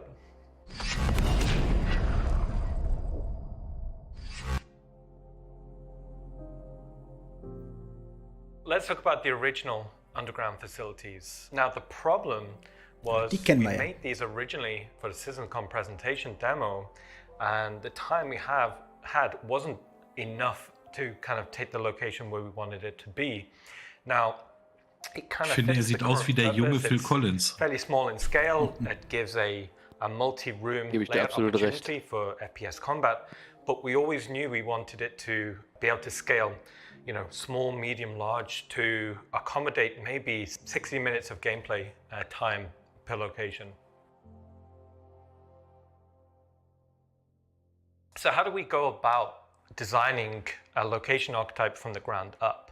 So what we do is we split the location into the core areas we want to visually develop. Now, for underground facilities, the first thing we're looking at here is what we're calling Zone 1. So this is the presence on the landscape. So what we're looking at here is an example key art shot of what a medium-sized underground facility could look like. So dominant features that we're seeing here is a kind of a key spire. This is instantly where your player, you should be able to navigate towards. This could be like a corporate wing, or an executive landing pad on the top. And then moving down, it's very important to be able to get the landing pads or the landing hangars quite close to the facility, because we wanted that experience as the player lands. They're not far off from the location, they're actually quite close, and you should be able to see a little FPS area where the player lands. Also, what we're seeing here is some visual justification at what might actually be going on. So you're seeing, you know, processing and tanks and supplies actually on the landscape there. Now, what I was saying before about it being a kind of a much braver visual presence on a landscape, so we designed the silhouette primarily, so you'd be able to recognize these as a location to aim for. Also, what we're seeing here is we thought it'd be cool to actually have surface entrances as well, so we're actually thinking about primary, secondary, and tertiary ways for the player to get into these locations, depending on the mission scenario. So like I said before, you've got like executive pads at the top, you've got the main hangars in the middle, and surface entrances down there below. Now, moving on to the inside, so after the players landed through the hangars, they'll be brought up into the main corporate reception. Now, these are going to be quite interesting because we'll be able to rebrand these depending on the manufacturer or the location. That's where we'll get a lot of the variety. But this is the corporate presence before the player would go down into the bowels of the facility. And what we're seeing here is, you know, just an example of what a bearing reception could feel like. Now, moving into Zone 2, with it being an underground facility, the physical act of going underground, that's cool, right? So we wanted Zone 2 to be about the logistics of the player going up and down, and how we can make that cool visually, but also interesting from a player experience. So this is the the transit, the elevator network. So we played around with a few different ideas into this, and one of the things that we thought could be quite interesting is the elevator itself could be a mini play space. So what we're looking at here is control room idea quite early, what sort of scale vehicles there could be. Now ultimately we didn't go with this idea, it didn't really fit the art style that we wanted, but it had some pretty interesting ideas. So what we landed on here is something that we felt quite comfortable with internally. Now it's worth noting, we're designing these as an archetype first in a utilitarian Das habe ich auch gedacht, Interceptor. Wenn die hier Fahrzeuge zeigen, dann müssen die aber davon ausgehen, auch dass wir die wollen. Ne? So what we're seeing here is the control room overlooking the main warehouse floor, and then this elevator. Da kann man schon diese Stapler sehen. Enough for the player to understand, like that's where logistics will go up and down. Das ist ein Mule auf jeden Fall. The elevator itself, we wanted it to be its own play space. So on the top level, that's where containers will be shipped up and down. Maybe underneath it, there could be little nooks and crannies. If we wanted to stealth into the location, we'd be able to give opportunities for the player there. And down below, this is what the player would kind of see. So now they're really starting to get into the bowels of the facility. So echoing of that control room down below, but also this is where we'll present the player with an opportunity to choose the area they want to go. Maybe cargoes to the left, maybe processing to the right, or maybe technicals up above. Ja, und das wird ja später auch ein Teil des Basenbaus sein. Das haben sie ja gesagt, dass das nicht alles überirdisch passieren wird, sondern dass wir auch Basen unterirdisch bauen können. Und ich glaube, das hier geht halt in so eine Richtung dann. Ne? So a lot of the lines are leading towards the elevator because we want navigation to be as intuitive as possible. Moving on to zone 3, so this is the bowels of the facility. So these are going to be spaces that we've never really explored before. A lot of the locations in the game tend to be quite residential, but here we're going for something completely industrial. As a player, you want to feel like an ant almost to the location. The primary purpose is not for you to be walking around, so we dedicated spaces towards logistics, and we put kind of personnel walkways almost as a secondary element. So in this image you're kind of seeing where, you know, big trucks could kind of go, but we've also got like little nooks and crannies for the player to kind of explore and go into. Now, as it being a location dedicated towards the moving of logistics, we wanted to explore and have fun with vehicles, right? So here we're seeing the mule kind of coming and going on one of these walkways. You know, maybe there's elevators. So on the right, what we're seeing is a ladder. So with all of these play spaces, as we would do, having fun and visually exploring, we always kept in mind of different ways for the player to traverse through the scene. Also, as part of that, we wanted to think about verticality, so not just a linear direction of traversal, but also ways in which we could go vertically. So maybe there's the concept of a cargo elevator within the corridor. So kind of similar to how you'd see on a character be a little control room looking at the flight deck. Here you could kind of see something very similar. Maybe this ties into gameplay puzzles about how you could bring cargo in and out. You know, maybe as a player, you're trying to steal some cargo out. There's tons of potential for how we could do puzzles in that regard. So looking at this image, we took loads of inspiration from modern day aircraft carriers about how you see pads on the flight deck go to the underbelly. We thought this would already give tons of opportunity for not only cool visuals, but also ways in which you can reveal extra traversal opportunities. So as that cargo deck goes down, you'd see other ways to kind of traverse through into the facility. Okay, so what we're looking at here is kind of an example corridor. Now, corridors in our game are quite important to us, but they don't necessarily have to be boring. Now, what we're seeing here is an establishment of a radial motif. Now, with this being subterranean, we wanted to always imply that there's a weight kind of pushing down. So this radial motif is the best load bearing. So as a design language, instantly was feeling quite right.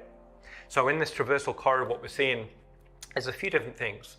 Clearly, there's a clear route for logistics. That's cool. But also on top of that, you've got these side routes, which is where personnel would go. split hierarchy, so it would be pretty cool for FPS combat, for opportunities there. And then leading in, underneath, you're kind of seeing a tertiary route. Now, part of this could be maybe is stealth route, or maybe this is the upper area is blocked off, so the player has to go down below. So even within something as a concept of a corridor, we want to design many different avenues for the player to traverse. Okay, so what we're looking at here is the underbelly of that concept we just showed. So up above, dedicated towards logistics, maybe containers going through, shipping containers going through. But underneath here, maybe this is just more towards the processing of it. Maybe hydraulic cylinders for these elevators coming and going. Hierarchically, it's a different mood. So up above, it's cleaner, it's noisier, but down below, darker, more steamy. And again, that presents other opportunities for gameplay. Now, we can't have these corridors going on forever. Performance-wise, we'd never be able to draw it, and it wouldn't be the most entertaining for the player. So we came up with the idea of introducing these bulkheads. So these bulkheads are almost checkpoints. So it enables us to break that draw distance, but it also enables us to break the rhythm of traversal. So from going from a corridor into an ops room or something like that, that's a way in which to kind of checkpoint the progress through the location. So inside these bulkheads, we could maybe array like ops rooms. Maybe these are scanning checkpoints to kind of monitor the movement of cargo to and from. Also inside here, there could be tea rooms or break rooms or offices. So again, we're trying to break the rhythm of traversal, so the player's going from a large space to a small space, but also from one theme to another theme. And what that will hopefully do is create a really good rhythm of play space where the player's not getting bored of traversing through the space. So what we're seeing here is a side view to kind of explain how that process. So on the left, we've come in from the corridor. So on the top, we're seeing the primary route through, and we're seeing the bottom route coming in as well. So this is how, again, we're going to try and keep verticality as a traversal motif in mind. Now, going from a large corridor set to what we're considering here medium or small. So these are the tertiary networks that will link into the primary traversal route. So these again will be continuing the radial motif that we've been seeing, and these would take the player and connect into the main spaces. Now, from traversal networks to theme rooms. Now, as the player is traversing through, we wanted to chapter that experience with key theme rooms. Ja, und hierfür ist unheimlich wichtig, dass die NPCs vernünftig funktionieren und dass da wirklich Leben in der Bude ist, weil sonst wirkt das alles super einsam und verlassen. Man darf ja sowieso nicht vergessen, dass das derzeit alles noch Bilder sind und da noch nichts teilweise ja, genau. But there's a few key things that's kind of cool. So right da from hast the das gleiche bottom Problem level, dann wie bei den Cargo-Decks und so, ne? Stehen die nur will be rum, dedicated towards processing, geht alles verloren, die ganze pipes, Atmosphäre. machinery, all of that sort of good stuff. And then as we get higher up, we're seeing that very dominant kind of technical control wing suspended over the play space. As an idea, this creates a plethora of interesting opportunities as a play space to fight the way through or solve puzzles. One of the things early on we wanted is cause and effect. We wanted the player to be interacting, solving puzzles, but seeing that reflect into the space. Another theme room idea we came up with was processing. So bringing in raw materials, processing them through, ready for manufacturing. So we had a bit of fun with ways in which we could kind of create these quite interesting set pieces. So it's not all just industry in the underbelly of these underground facilities. There's also going to be technical areas, areas dedicated towards the control of the location. So what we're seeing here is maybe it's the main map room. So this is where they control the networking of everything. And also on here, you've got the overseeing executive suite. So it's not just technicians here, but also executive wings. And also as a bit of fun, if the player does get access to these executive wings, then we're seeing another type of art style in here as well. So we've seen industrial, we've seen technical, now we'll be seeing more like the corporate foyer we saw up above, so meeting rooms, office spaces, that sort of thing. And what we're seeing here is maybe there's the data processing of the location. So as a quick idea, we thought these data racks are actually submerged for cooling in a base of water.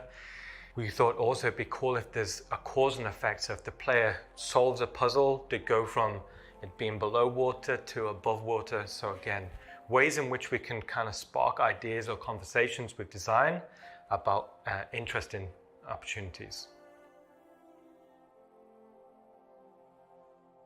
And then lastly, Zone 4. Now, it'd be a missed opportunity if we didn't go into some sort of organic locations as part of the underground facility. So this could be excavation zones or areas where it'd been abandoned. This could lead into cave networks. This was something we had quite a bit of fun with. So how do we actually take the player from being in this fairly well-established industrial location to a cave? There needs to be some form of transition period. So we came up with ideas about how we'd see excavation equipment, or with the roads kind of peter out, and as part of the roads, maybe we can do some pretty cool layouts for the player to drive through, something that's a little bit more invested than just a straight line.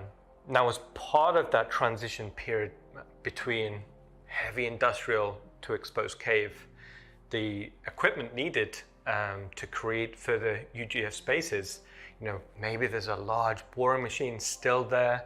Again, maybe that comes into some form of gameplay opportunity for the player to traverse over, interact. That's kind of cool. Also, as part of that, another opportunity to introduce a new element to the space could be, as we're transitioning towards more natural spaces, we can not only introduce different types of geology, but maybe we're introducing some form of liquid. So depending on the location, maybe it's on a certain planet, there could be like underground rivers, underground lakes, maybe it's lava, maybe it's acidic. And also, if we're describing these locations as maybe some are more abandoned, we could start to showcase how nature slowly started to take over. This also would introduce some pretty cool opportunities.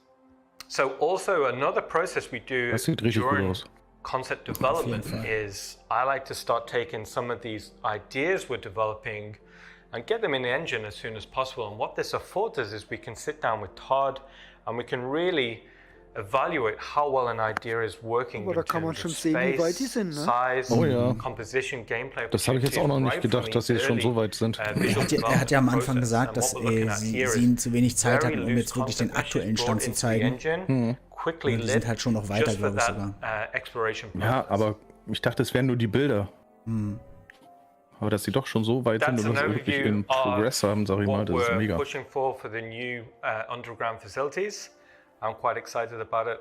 Genau, und diese Underground Facilities, die sie gerade gezeigt haben, die wird es halt auch nicht nur in Pyro geben, sondern die wird es auch in Stanton geben.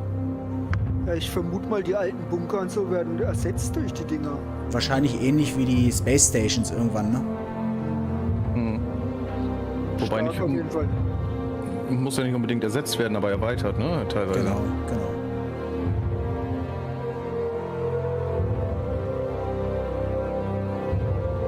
Riesengroß, ne? Wahnsinn. Mega. Und wie gesagt, sowas wird später halt auch unsere Basenbaus mit inbegriffen sein, ne? Ja. Das haut mich echt um. Aber das ist wirklich gut.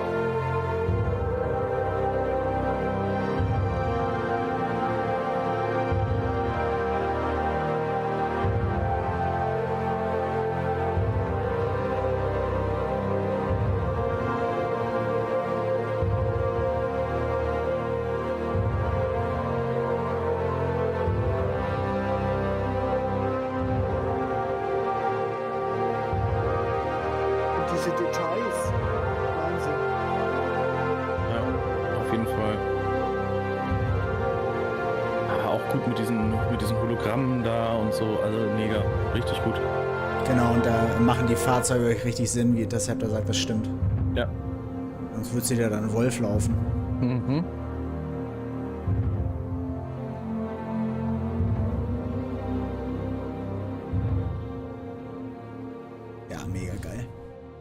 Ja, oben so ein kleines Ding und unten so riesig. Ey.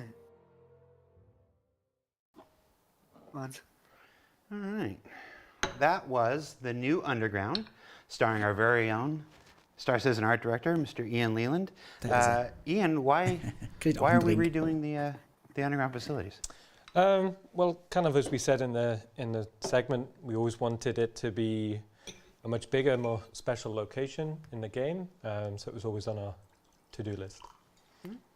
And you've been here a while. The last 10 memories, drink up, Todd. Last 10 years, what's your favorite memory? Die Wahltasse, super. Favorite memory. It's kind of hard to pick one, but maybe a good one to start would be, I remember joining the company nearly 9 years ago and going on paternity and then realizing we're making Arena Commander, and we had about 6 or 8 weeks to make it, so that was a good fun challenge. Yeah. That was not originally on your team, and it was just kind of like, here it is. But it was good. It was a bit like baptism by fire, and we kind of pushed the engine to what it could do at the time, and we was super happy with it. Yeah. So these new underground facilities, it's not just going to be a big, giant, empty, awesome-looking, playground with nothing to do. Correct. What are we going to be doing in these things? I mean, all of our mission verbs count. It's basically we want them to be a sandbox element, that players can go and explore, but whether it's sabotage or infiltrate or investigate or deliver boxes to, all these elements go into all the design elements, when we're thinking about this, when we're testing out rooms, like all the interaction aspects for it, puzzle elements. So basically, when the team's doing it, we're building it, but also implementing the different design elements into the room at the same time. And all those different theme rooms that you were talking about, open up all kinds of storytelling possibilities with the different companies and who knows what misadventures are going on. Exactly. 3 levels underneath the surface of Yila versus 4 levels underneath the surface of Pyro 2 and stuff. Exactly. And these are coming to both the Stanton system and the Pyro system and wherever else afterwards. Correct. I'm not saying, because I like my job. All right, so in addition to that, am I this one? I'm this one. Nope, I'm this one. This one. Hi, everybody. We've got a number of promotions going on today. Everybody that's a member of the Star Citizen community, you've got a registered account on the website, is getting a free digital goodies pack. It's available for all backers. It's got Francis, the party animal plushie, which I believe is a Finley with a fun hat, isn't it? There's nobody here to answer me. A Falston jumpsuit, the Shubin edition, which is really cool. We don't have a lot of onesies in the clothing-wise for the Precision Universe. And a grenade launcher, because giving everybody in the universe a grenade launcher, that's going to be fun. We've also got a Toby Eye Tracker contest going on. JRDF, our partners at JRDF are giving away Carrick, Freelancer, and Cyclone models. And the Halloween promotion is already live. And there's another Halloween contest where they're giving out some Caterpillars and Buccaneers. You can find out everything you need to know about that up on the robertspaceindustries.com website. And yes, I saw the chat going. I did comb my hair because while Brian was being messaged about one thing, I got messaged by my mom, who didn't like that I hadn't combed my hair. Hi, Mom. All right, what's next, everybody? Up next is, it's one of the segments that I'm looking forward to most. It's our sleeper segment of the day, as far as I'm concerned. The need for multiple speeds with Rich Towler and Yogi and Jed and Johnny and Dave from the Flight Experience, Flight Comp feature team. They keep changing their names as much as I do. They're going to talk about one of Star Citizen's oldest and most complex problems and the exciting new solution that they have for it. So check that out, and we'll meet you back here.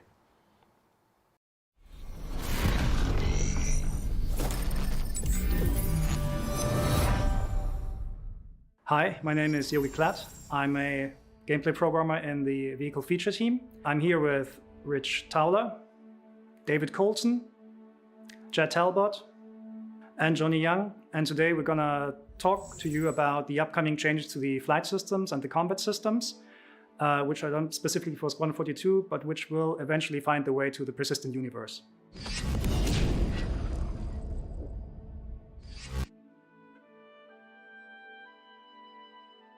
We want to define ship roles for the game because every role in itself and every ship can offer unique gameplay opportunities for individual players. We want to provide a lot more variety to the gameplay in Star Citizen, a lot more opportunity for different careers, different responsibilities, and different sort of perspectives and views on gameplay where people contribute different types of work and different types of jobs. Star Citizen is supposed to be a big expansive game with giving the players lots of chances to have a variety of different experiences.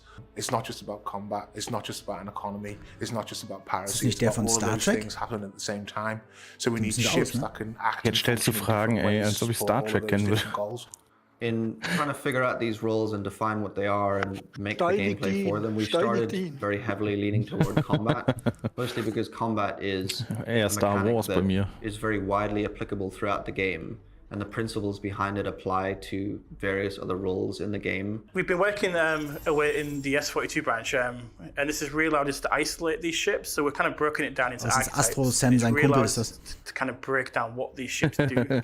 And also it's to make sure that when we are defining these roles and balancing these roles, that we're putting the ships in the right place, because we don't want the ships to be like, you play this ship, it means you dominate this part of the game. There's always got to be plus and minuses so the balance is right. So there's still some crossover between the ships. So just picking one type of ship just isn't just a win. We have already defined several ship roles, and they're usually known as light, medium, and heavy fighters. Light fighters for us are fighters which are very dominant in the area of 1 versus 1 PvP combat. But they come with a downside, because obviously the light, which means the materials chosen on the ship, are probably not the strongest. So it's more about the attack. It's more about trying to outposition and get in there and attack and get out of the situation. Heavy fighters are kind of the opposite. They're not supposed to be really good at 1 versus 1, but they excel at N versus N engagements, so when we have group battles.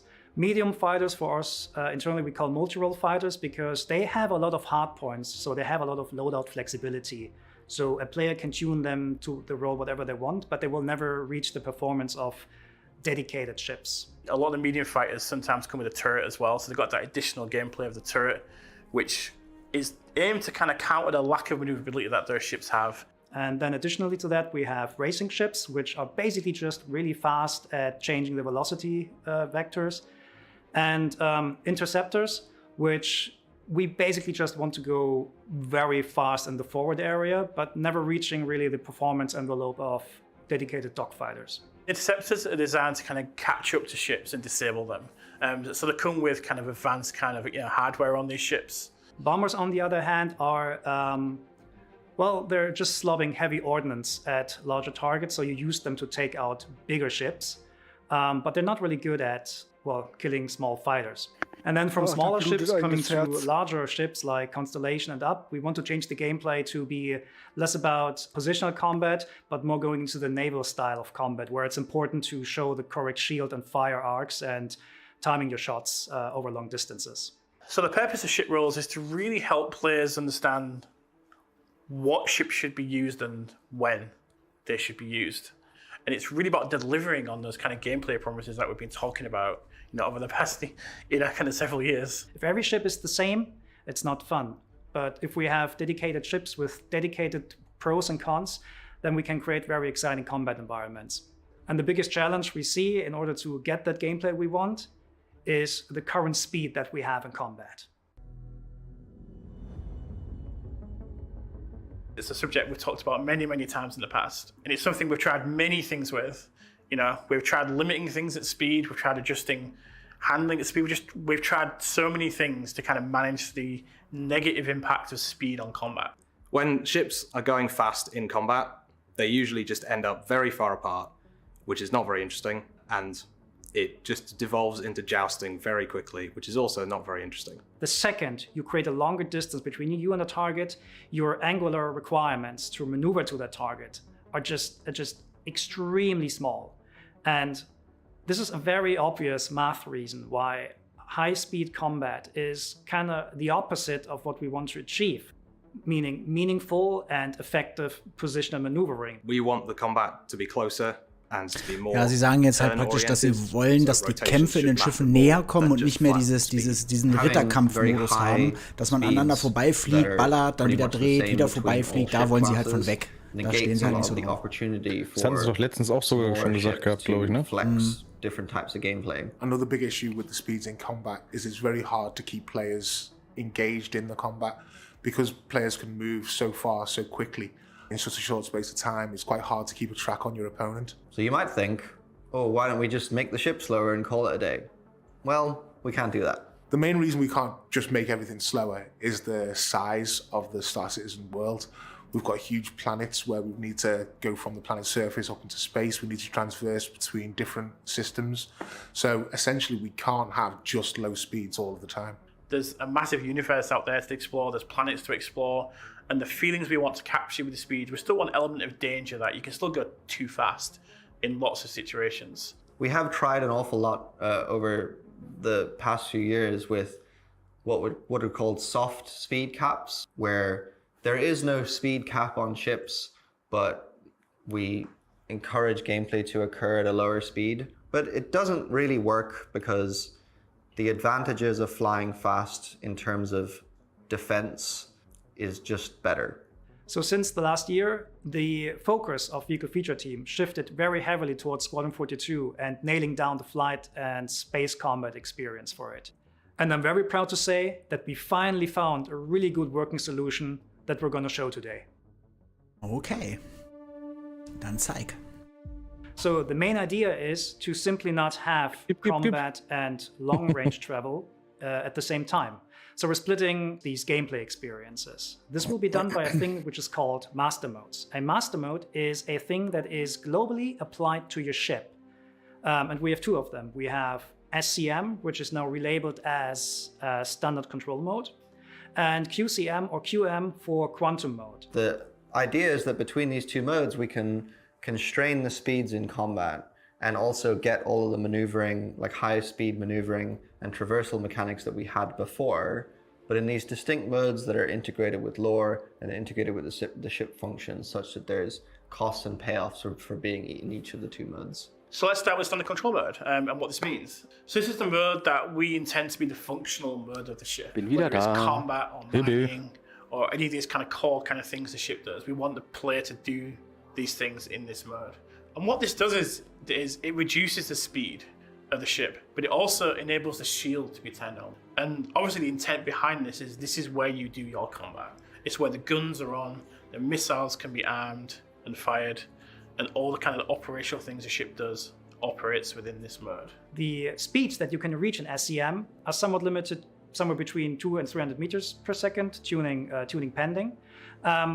But this is basically the hard cap that you cannot not really exceed. You can slightly exceed this by using boost, but you cannot maintain any velocity beyond that SCM limit for a longer period of time. So we're thinking of this as some kind of energy management system, so you can go a little bit faster with a little bit more accelerations when you need to, but you know that it is a limited resource and you should use it carefully. Specifically, the boost space is interesting for space combat because that boost space is not spheric as it was before. You can boost the fastest if you're going forward on a straight line, and you have a lot of debuffs when you're trying to boost backwards. That alone gets us a lot of interesting maneuvering space and variation in the day-to-day dogfight maneuvering, so to speak. Importantly, you don't have your quantum drive available in this mode. The idea is that quantum is restrained to the quantum traversal mode. The second mode is quantum control mode, or QCM or QM. What this mode does is it unlocks your maximum velocity that your ship can reach. So when you were limited before to 200 to 300 meters per second, now you can go to 1200, 1400 meters per second, whatever your ship allows you. During the development of the quantum mode, we realized we needed something that was a little bit more kind of about traveling large distances, but not the distances that you need to, speed up your quantum drive and travel across the universe. So we've created this feature called Quantum Boost, which is available in the quantum mode, and you can access it at any point. So at any point you want to kind of boost towards your location that you're kind of looking at, but it's just too far away.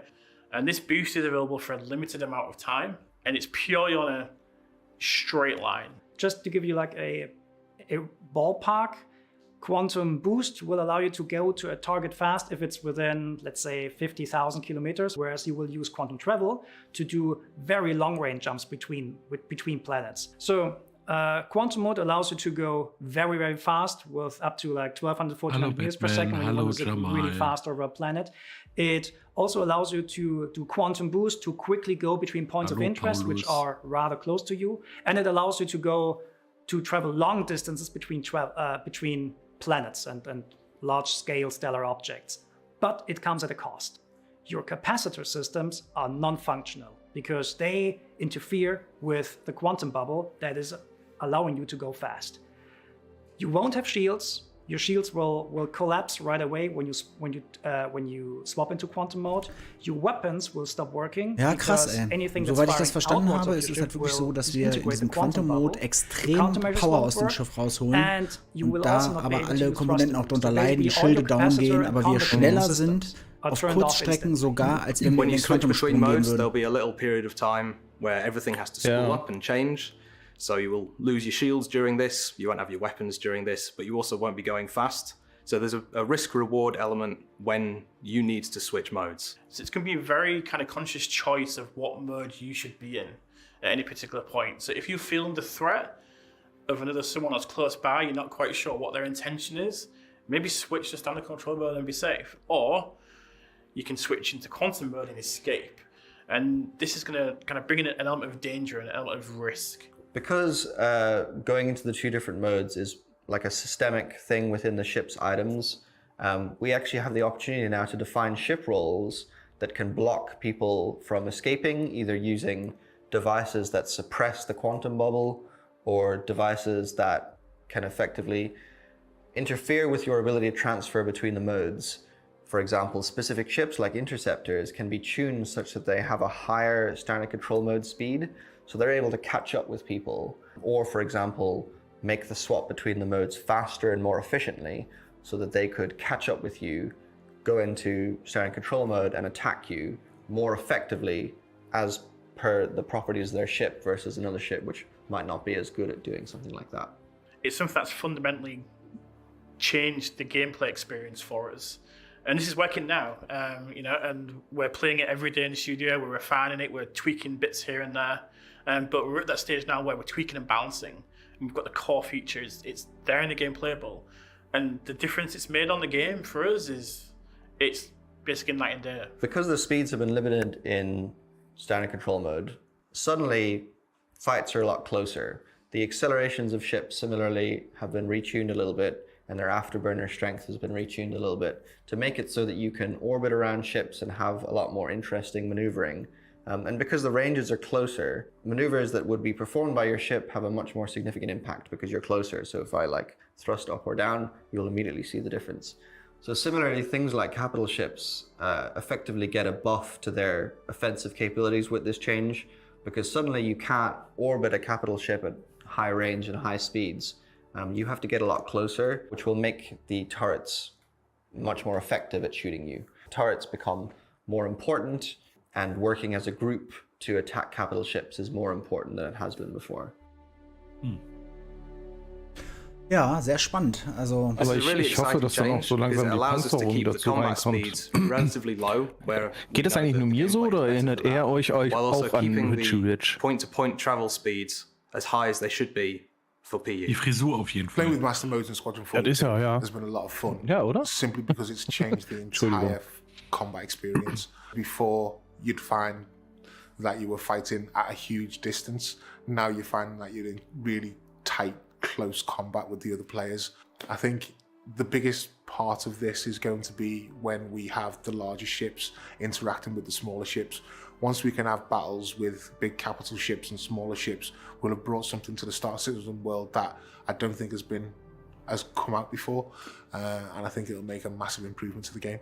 Having made these changes to implement master modes and rebalancing all of the ship speeds, we'll finally be able to define ship roles in the way that we've always wanted and to bring a lot more variety to the gameplay that we haven't had before. So it's been a really long journey here, obviously, because you've been a part of this journey. And we've tried many different things over the time to try and really create the experience we want. But the reality is from us, it came down to what it always is in Star Citizen, which is creating choice for the players. It's about giving players the option, and their choices have consequences. So with master modes, it really helps define the player choice in the game. So they're choosing to do combat, they're choosing to travel from A to B in quantum, they're choosing to QT boost somewhere. Just giving players that freedom within the universe we have is just it's a really magical thing, and we try many times to control that as designers to try and get a specific experience at some point, but we always end up coming back to the fact, let's just give the players the choice and let them make the key decisions, and we'll design the balance around that. We finally have it. So we're now nailing down the space combat experience for Star Citizen, specifically for Squadron 42. We know from internal playtest that the master mode stuff works. We know that it works with our flight retunings, and it's very exciting. It will yet take a while to ship this to the PU because the amount of ships you fly in Squadron 42 is rather limited, whereas in Star Citizen we have about, more than 100 ship records at the moment. But the whole hard problem of designing this thing in the first place is over. We just need to get the numbers in now. And all the footage you've seen today is from Squadron. It's all currently es dauert halt noch ein bisschen, bis das ins PU kommt. Die haben das halt jetzt mit den Schiffen von Squadron gemacht, da funktioniert das auch schon. Aber sie müssen halt auch zusehen, dass es halt über die 100 Schiffe, die es mittlerweile im PU gibt, halt auch funktioniert. Aber sieht wohl sehr gut aus. So thanks a lot for listening to us today. We're very, very excited to get the changes to you as soon as possible. And yeah, we'll hope to see you fighting in the verse. Ja, sehr, sehr geil, finde ich, auch sehr vielversprechend. Natürlich muss man wieder noch mehr drauf achten, was man anmacht, wie man, was man einstellt im Schiff und so, aber ich finde es einen wirklich guten Weg. Also hört sich gut an. Ja, absolut. Und mir fällt gerade ein, müssen wir doch mal wieder neu lernen, nicht wahr? Wahrscheinlich ansatzweise, ja. Du brauchst mehr Pilotenskills dann. Aber Panzerung wäre auch langsam mal nötig. Ja, aber das ist halt eben wie auch mit dem Mining und Salvaging später sein soll. Du musst deinen Job schon beherrschen dann, ne? Und das finde ich halt eben auch das Gute daran, dass das dann mit reinkommt. Aber wie Oglass es auch schon sagte, oder ich gerade eben auch, so langsam muss dann auch die Panzerung mal reinkommen, dass wir da auch irgendwie eine Chance haben, dann wegzukommen. Genau, schreibt auch Kevin gerade, das wird halt super interessant werden, dass man dann in den Situationen genau in dem Moment richtig entscheidet. Das dann umzustellen und schon finde ich gut, gefällt mir. Ich stehe auf Skills. Man hat selber keine, aber man steht drauf, ne? Somit geht die Lernkurve wieder noch ein Stückchen nach oben, ne? Ich sehe schon wieder den Rötti und den Citko im Torret bei neuen Missionen. Genau, nur deaktivieren, also die Schilde werden dann deaktiviert. Kann aber auch sein, dass wenn man es so oft macht, dass es dann auch drunter leidet, ne? Aber jetzt nicht so stark. Und vor allen Dingen wahrscheinlich auch aktuell noch nicht. Das wird dann, denke ich mal, später erst alles kommen. Folks have been waiting for this fix for a while. We're not talking about tomorrow or next week or give us why isn't this just going to be put into the PU tomorrow? Total gut, ne? Mir auch gerade aufgefallen. We started doing this for Squadron because naturally, to have a great flight experience in Squadron, you need it to all work together. So, da sind wir schon bei der Halbzeit fast. So we're focused on Squadron first for that, and Squadron geht heute bis 1, Citko. Subset of ships than the PU has. It's a lot easier to do a system like this, get the broad strokes in, and then really dial it in for 6 or 7 ships. Ich bin gespannt, ob die noch irgendwie so ein Ding raushauen, wo wieder keiner mit rechnet, ne? So wie letztes Jahr war das ja die 400i. Ich denke mal im letzten Panel, ne? Im Ship-Talk kann ich mir vorstellen. Lots of it ties in together with other systems. Oder, keine Ahnung, 318 und GGU für alle oder so. Du wieder. Wird immer noch ein Bomber, ne? And you have to get all of that together in one. We can't really den schönsten haben wir doch schon, die A2. A great experience if we go, well, here's one bit of it.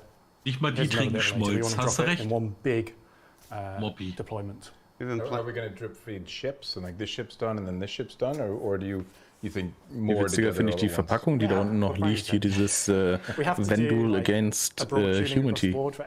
Das andere ist eine Knarre, oder? Ist das nicht diese... Ja, das Salvo Practice. Genau das. Und unten liegt halt eben noch dieses Kartenspiel, oder was das ist, ne? Mhm. There will be ones that change over time. You change the camera to my camera. there'll be ones that keep going, and obviously community feedback's a great thing. Hat jemand die Knarre ganz hinten? Get things right. Knarre ganz hinten. There's only so much internal testing you liegt can do. eine Maschinenpistole oder irgendwas We need in that der Richtung. feedback at that point.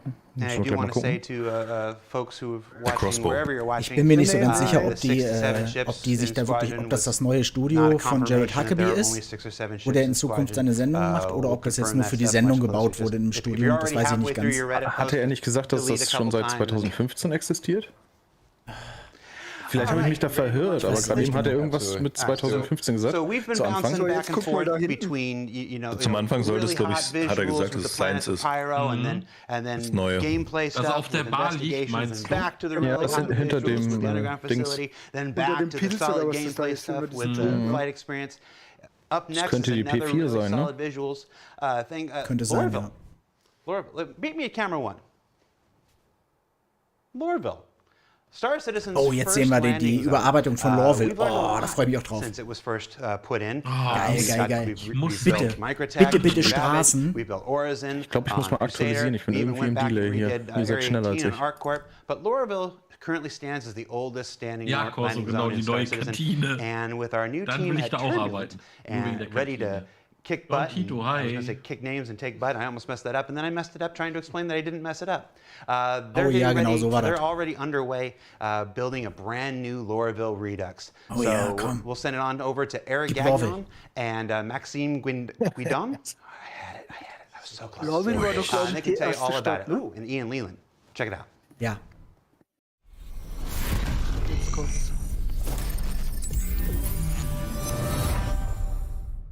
Hello, my name's Ian Leyland and I'm the art director for Star Citizen, and today we're going to talk about an internal initiative called Lorville 2.0. Now with Lorville, and specifically the Lorville cityscape, it was probably the first major landing zone we'd ever had to do. It was the first time we put a landing zone ja so schon geil, sind wir mal ehrlich, the player fly there with minimal restrictions, although it did have that really big no-fly zone. But when we did subsequent landing zones, we built up a knowledge base and experience base about how we die sollten sie langsam mal rausnehmen, glaube ich. So Area 18, New Babbage, Origin, we all developed more techniques, and we always wanted to go back internally and put that knowledge back into Lorville. To start us off, I'll throw it over to Eric, our principal concept artist, and he can show you some more. Hi, my name is Eric Gagnon. I'm a principal concept artist for Star Citizen and Turbulent in Montreal, and I'm here to talking about the Lorville 2.0. Ich werde mich jetzt mal rausmachen. Ich komme nachher noch mal rein. Ja, ich komme auch wieder. Das geht doch wohl nicht. Ja, gut, ciao. When I started to work on the concept, initially what I did is to create a variety of sketches, black and white sketches of a different approach of that city. We create a side panel of a silhouette of the building. Mainly the reason we need to work on that is for mainly a gameplay issues, because we would like to make a gameplay in the interior buildings, and we need to create a bigger city to let the player have a fun experience to flying through that.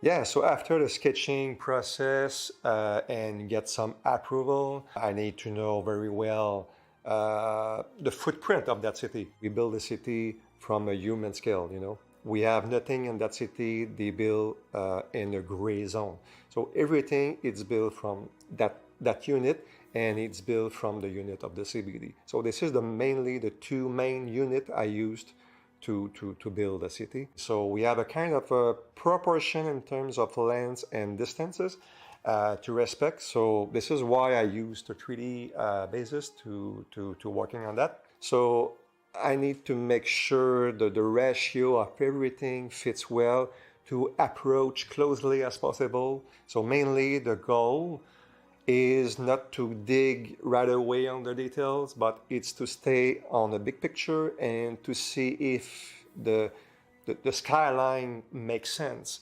So this is a good challenge to play with that, and I think I did a nice job on that, because at the end, what the feeling we have, it's like a real city. So I use my Die Konzeptbilder sehen schon sehr vielversprechend aus, ne? Naja, aber immer dieses Hochtreiben des Hypes, ey, jetzt zeig doch mal richtig. Zeig doch mal, wie es aussieht. Possible concept art with all the techniques inside of it, 3D, paint over, sketching, painting, and at the end, I was needed to create a very speechless concept to sell the mandate to the people involved in that, and they make sure they believe on that project, and they could say, well, okay, now we are a Lorville 2.0, and we're ready to moving on that. Thanks, Eric. There's some beautiful image there, and we had a lot of fun internally developing that cityscape. Now, we're not just in concept development. We've actually just passed our white box milestone internally, so we're going to jump over to Max. And he's going to show you white box. Bonjour, mon nom est Maxime Guindon. Je suis chef environnement artiste sur le projet Star Citizen. Mon mandat en ce moment est Lorville 2.0. Premièrement, je voudrais dire bonjour à la communauté francophone de Star Citizen. À toute la communauté, en fait. Ce que vous faites, ce que vous partagez m'inspire énormément dans mon travail. From the concepts done, it was time to start it in engine, and we've had to evaluate what was possible to do and to extend or to make it much bigger than the initial Lorville city, up to something that matches the ambition. For instance, we are keeping the L19 area, we are keeping the CBD, we're keeping the spaceport, and we're building upon this and just extending the city. We've done several tests with the transit system, the rails, and we try to extend it out a bit. We're keeping the same number of gates, but we're moving them out. And so throughout these tests, we've built the city as just placeholder, white box, very primitive, to have this layout, this fast iteration of the whole city done, and then that we could see it and get feedback on it. So it will feel more like a believable city. We hope it to be fun to fly around and sehr schön. Like to actually do some races in it. We're building arches, bridges, die Grafikkarte was zu tun. Like underpasses. It makes it interesting to be able to fly around. We see the community of players. They're doing like emergent gameplay of races, and that inspires us.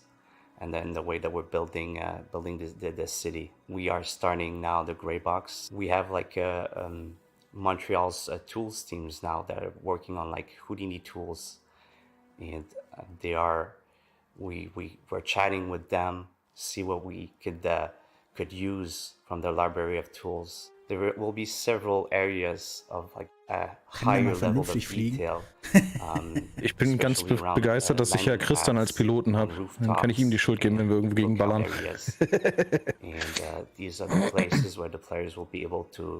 Wird das Rennen um die Stadt aber ein bisschen länger dauern, ne? Ich glaube auch. That will be built later. Aber der guckt ein bisschen traurig, oder? Lorville will be ready for those interiors. Verträumt. We started as a team of 2 artists working on Lorville, and now we're 5, and we could even be like more soon. Each artist has slightly different skill sets, and we complete each other. They bring ideas. I let them bring ideas to the table on how to advance what we're doing, make it kick-ass. So that's really important. So I hope you'll like what you see. Und das, was wir gerade gesehen haben, das ist halt wirklich genau der Grund, warum die Performance dort eher niedrig gehalten wird. Das sind halt alles keine gebauten Assets, sondern das sind halt eher nur Fake 3D-Elemente, die halt 0 Ressourcen schlucken. Nur so geht das auch. That's looking great, and hopefully you guys can kind of see, even in a white boxing format, we're seeing really good scale reads and understanding about how we can make the cityscape of Lorville. Das war die Whitebox-Phase jetzt, ne? Das ist jetzt noch. And we'll be shown more soon. thanks for letting us showcase that for you today. Enjoy the rest of the show. Oh, das war's schon. Schade. Na gut, vielleicht sehen wir jetzt noch was. Oh ja, hier. Oh, geil. Darauf habe ich gewartet.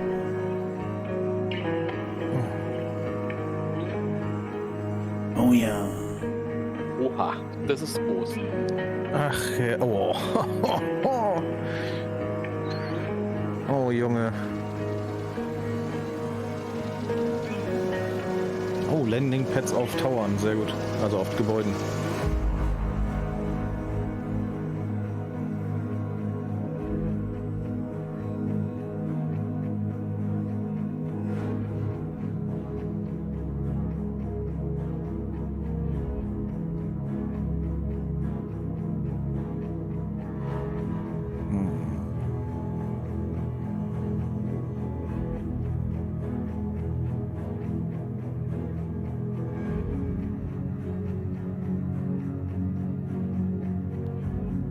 Manchmal auch so das Gefühl, dass wenn man das so sieht, dann riecht man richtig so eine Industrie. So ein Eisengeruch, ne? Genau, so ein Industriekomplex. Ja, sehr geil. Also ich wäre enttäuscht gewesen, wenn wir die letzten Bilder jetzt nicht gesehen hätten. Aber so ist geil. Sehr, sehr geil. Keine Straßen, aber ja.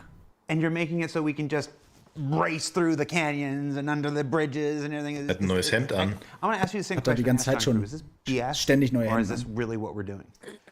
No, that's what we're doing, and hopefully you can see in the B-roll that you can actually see it. And jetzt sind sie wieder im Weltall. You know, no-fly zones. You know, they were there for a reason at the time, but as we grow, as we learn, we find ways to have a better player experience with that regard. And if you see it, how we got things working with New Babbage, then we started thinking, okay, there is a slightly different way, because ultimately that no-fly zone there is for a reason. It's not because, oh, you know what would be really cool, right? It's like, you know, we want to keep the player experience in, you know, the maximum level, so it's there. But for Lowville, as you've seen, you know, we want that experience to be as low as possible, to get that feeling where you can weave in between the structures, weave in between the buildings. And it was always something like, as we progressed through the landing zones, it was always like, one day we'll get back to Lowville. So I'm super happy that we're seeing this now. And you know, we discussed the art pipeline for years. We've been doing, you know, like I said, we're here for celebrating our 10th anniversary this year. We've been talking about how games are developed, and we've gone through the pipeline a number of times, from white box to gray box to stuff like that. Where would you say Lorville is? Obviously, what we were just seeing there is not finished. Final art. We're in the final art phase. So basically, blockout white box is obviously self-explanatory. Interestingly, grey box phase, I'm thinking more like first pass art. You know, so we're always trying to keep the team on the toes. But grey boxing is terminology that we've used on all art disciplines, and it's kind of. But when you're using kits, and you're in grey boxing, you're not actually traditionally grey boxing, so we'll probably just call it like first pass art. But where Lowville is right now, we just passed the grey box review gate a few weeks back, so it's final art now. So we're on the really interesting part where we're doing. Jetzt sind sie gerade in der Phase, wo es ums Detailing geht und so. Hints. Spannend, wann es kommt. The potential in engine, but there's still.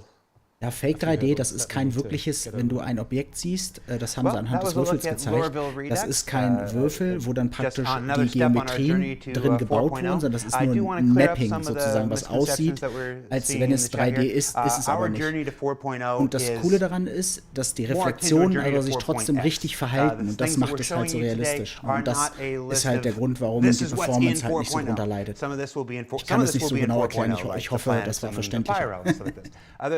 Will be in 4.1, 4.2, 4.3, and we'll know which as we get closer to development. Anybody that's followed the project long enough knows that that's how this works. But everything you're seeing on today's show here is everything that's in the process, in the pipeline, being developed now for 4, 4.1, 4.2, 4.3, and so forth. And before we jump to the next one, I want to shout out a couple of the other promotions that are going on. The digital goodies pack is going out there. You get a Finley plushie. It's not called Finley anymore. It's called Francis. I should look at that beforehand. There's a new jumpsuit that's being given to everybody and grenade launchers with a cool new skin. That's free to all backers. Genau, wir kriegen dieses CitizenCon Goodies Pack umsonst für alle unsere Accounts. Und da sind halt diese 3 Sachen drin, Jumpsuit, ne, so ein Granatenwerfer und so ein Plüschi. Was ich ein bisschen vermisse, ist die Trophy. Ich hätte echt gerne Trophy gehabt, muss ich jetzt sagen. Shout out to the folks down in San Diego, who I saw on Twitter earlier. The JRDF contests are partners at stimmt, so eine Trophäe oder zumindest irgendwie so eine Münze oder sowas in Game, das wäre auch irgendwie ganz geil gewesen, ne? Ja. Mobby, ganz genau das. Aber mit Bump Map und Normal Map, da können die meistens eh nichts mit anfangen. Das ist, wie gesagt, ganz schwer zu erklären. Star Kitten, a dragonfly. Switch to Ian's camera. I'm gonna put this in there. Like this. Look at that. Wie er guckt. Oh, it's not in focus. Hold on. Let me get closer to his face. We're gonna do this. No. Stay down there. Look at my Star Kitten dragonfly. In focus, because I'm holding it near Ian's face. Isn't that great? Did you just smell it? What did it smell like? I thought about tasting it. JRD Fabrications are the makers of these wonderful Star Citizen models. They have an entire array. You can check Genau, out in Blender zum Beispiel, ich weiß nicht, ob ihr das kennt, da nennt man das Decals. A freelancer or a cyclone, and then don't forget the Halloween promotion is going on right now. Ich zeige euch das irgendwann mal. Ich habe Blender, ich kann das, ich zeige euch das irgendwann mal. Ich wollte ja sowieso mal was zusammen für euch, mit euch bauen in 3D. I think every single winner we've ever had has been from Texas. I don't know why that is, but they take their pumpkin carving very seriously down there. All right, so we've rambled on enough. Let's throw it to the next presentation. Now, I'm going to set this one up here. I'm going to put this. I'm going to make the audio guy. Genau, die Goodies Packs, die sollten jetzt verteilt werden. Wenn ihr das heute noch nicht bekommt, wartet ein bisschen. Die nächsten Tage rauschen die dann auf jeden Fall rein. Sollte es auch für jeden Account geben. Okay. When I backed the project back in 20. Dann ist für was von 3.18? The thing that excited me most about Star Citizen das ist nicht, das ist erst die 3.18, wenn die draußen ist, da kann man darauf zugreifen dann erst. Ich glaube nicht. Alle bekommen das, ja.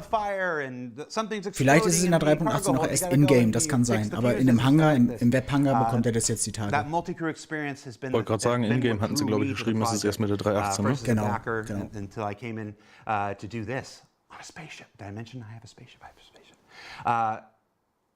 And if you're like me, genau, und wenn ihr mehrere Accounts habt, dann bekommen auch alle diese Accounts dieses Goodie Pack. Where are we at with this stuff? Also auch mein Evil Sid. Well, Dan Truffin and Thorsten Lyman are here to talk about the actual working prototypes of the resource management system, the thing that will make true multi-crew gameplay possible. Oh, jetzt wird's auch interessant. Jetzt geht's um das Engineering Gameplay, das Power Management in Schiffen. Sehr, sehr spannend. Eyes forward and take it away, Dan. Geile Panels heute, wirklich. Alle interessant. Richtig geil. Los geht's. Ich habe auch noch nicht so das Gefühl, dass irgendwas langweilig ist, ne?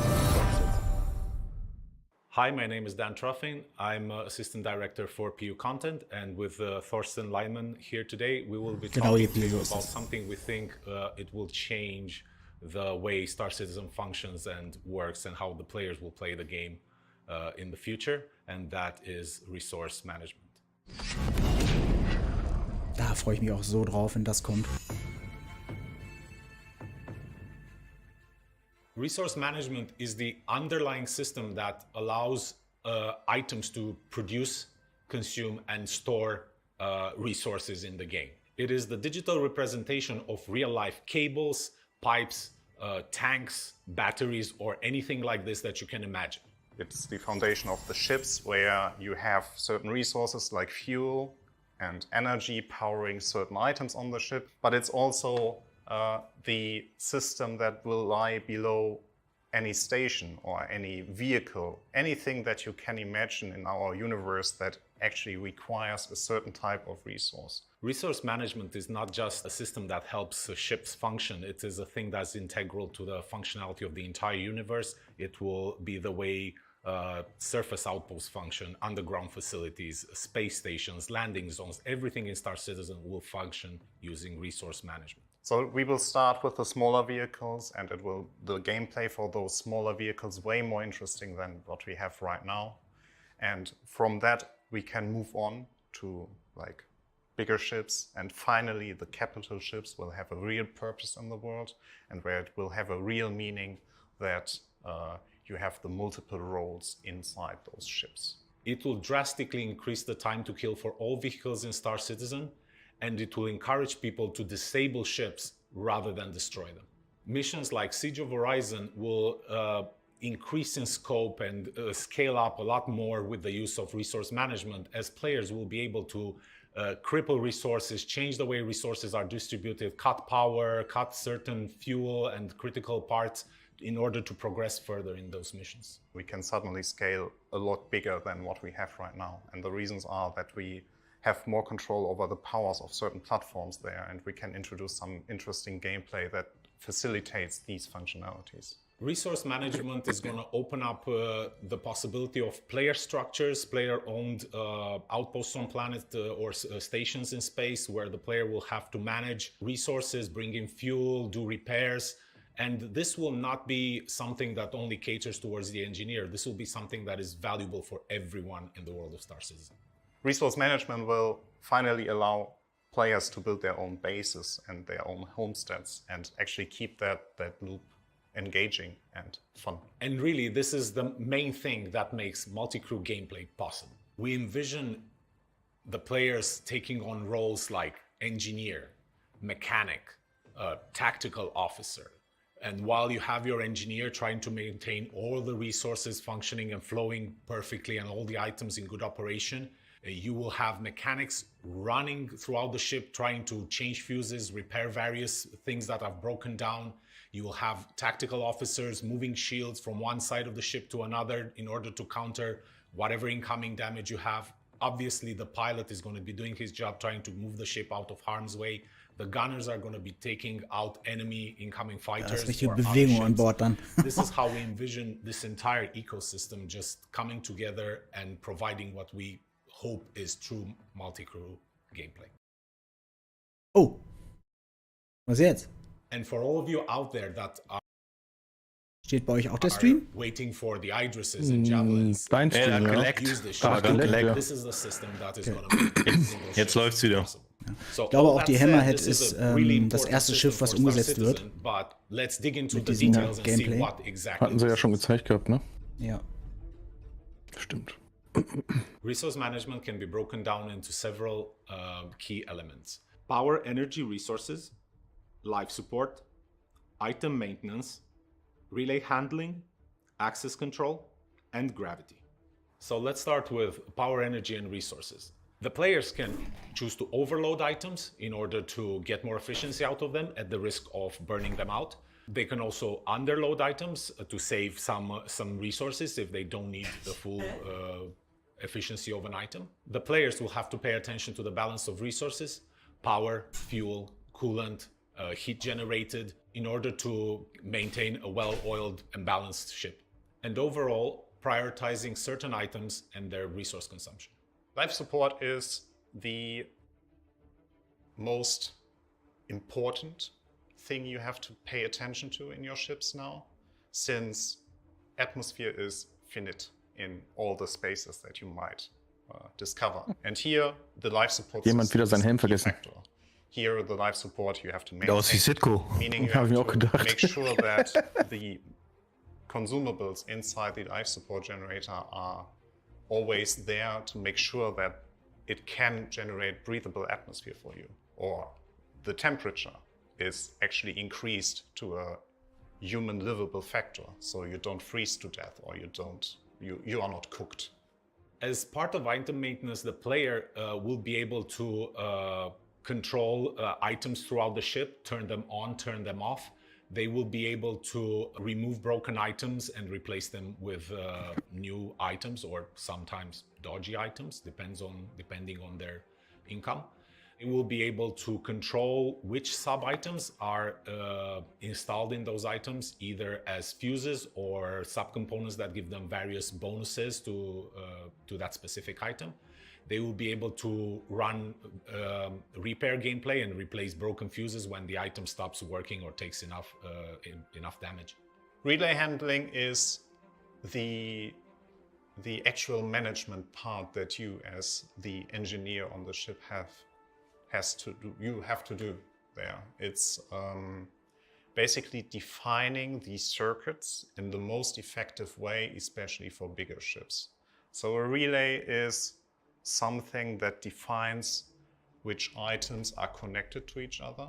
And what we want to achieve here is allowing you to create the best possible outcome for your ship. With access control, we're introducing ship roles. The captain will be able to assign certain roles to each of his crewmates, and for example, say one of the player becomes the engineer, which gives them specific access to certain controls, while the person that is the pilot will not have access to those controls. At the same time, a gunner will only have access to a specific gun or all the guns of the ship. And finally, gravity. So gravity is a concept that you experienced already in every ship. So there's always a ground, there's always a down, there's always an up. And we would like to give you some more control over that. So because it requires some energy, and if you want to run your ship more energy efficient, we want you to allow to switch off gravity. Or there might be other use cases where a zero gravity environment is more useful than another one. So if it wasn't clear by now, the scope of resource management touches pretty much every aspect of life in Star Citizen. So we're doing a lot of talking, but I bet what everyone would like to know is where are we with all of this right now? Currently we have working in-engine prototypes. Freunde, das ist so geil, was wir hier gerade sehen. Das wird so geil. Power, gravity, life support, and the relay network. With a power system, we can overpower and underpower items. We can set the priorities of item producers and consumers inside the ship, and we can set the path of resources inside the ship through the resource relay network. And with the power system, we already can distribute the base energy and base fuel throughout the ship. So we can make sure that each item actually gets the resources they need. Creating your own resource path is basically defining the routes, or the most efficient routes that the energy or the resources have to take throughout your ship.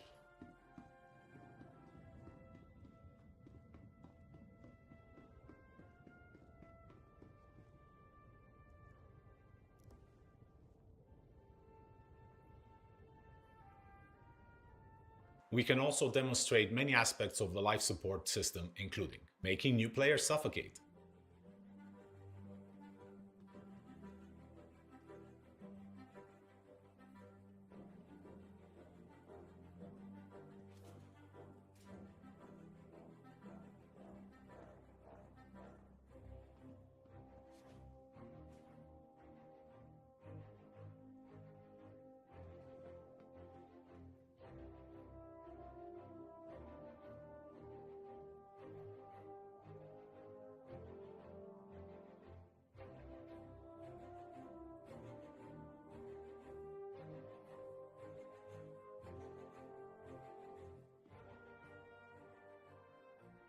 fire expulsion,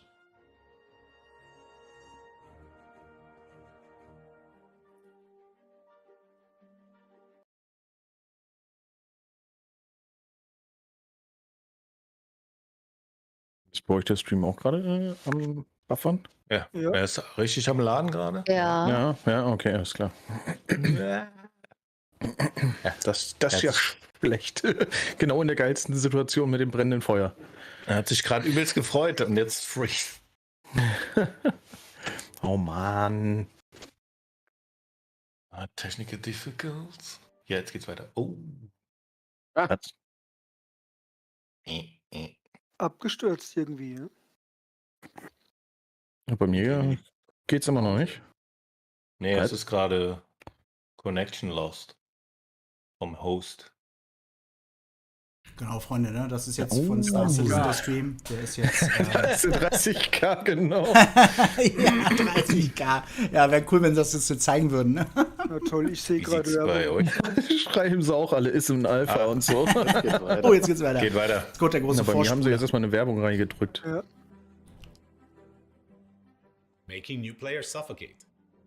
Das mit dem Feuer haben wir jetzt leider nicht gesehen. Mist. Ich weiß nicht, kommt das jetzt noch? Weil ich habe erstmal Werbung gekriegt. War bestimmt Absicht. Nee, jetzt. Jetzt geht's weiter. Okay. Aber ganz schlechte Qualität gerade. Ja. Venting and filling rooms with jetzt ist besser. Bei mir nicht. Muss man F5 vielleicht drücken. Aber da sieht man mal, wie komplex das leckt wird, aber ne? teilweise noch ziemlich. Wahnsinn. Ja, wer weiß, was die wieder angestellt haben. Ja, vorhin war noch die Anmerkung, wäre blöd, wenn der Gunner stirbt. Dann kann man den nicht ersetzen, aber ich denke mal, das wird gehen. Du als Captain und so kannst du ja die Rollen auch verteilen dann später. Citko, bei dir? Was denn? Ich glaube, der sitzt gerade nicht vor dem Rechner. And making players suffocate again. Jetzt Armbrot essen. Ich könnte mir definitiv vorstellen, dass das auch komplizierter wird, ne? Also, das sieht schon ziemlich kompliziert aus. Ja. Wenn du da durch die Hammerhead rennen musst und erstmal was holen musst, dann bist du wahrscheinlich vorher schon tot. Hört ihr mich nicht? Ich meine, die Hammerhead geht ja noch, aber wenn du andere Schiffe hast, die großen, na danke schön. Mhm. Richtig. Aber es wird also auch die noch größeren. Also, aber ich finde, das wird auch richtig interessant dann. Ja. Auf jeden Fall. Du brauchst halt noch mehr Leute, ne? Mhm. Aber das ist auch geil. Mit Gravity Off. Gravity Off, Gravity Low und Gravity On. Also das ist auch ganz geil.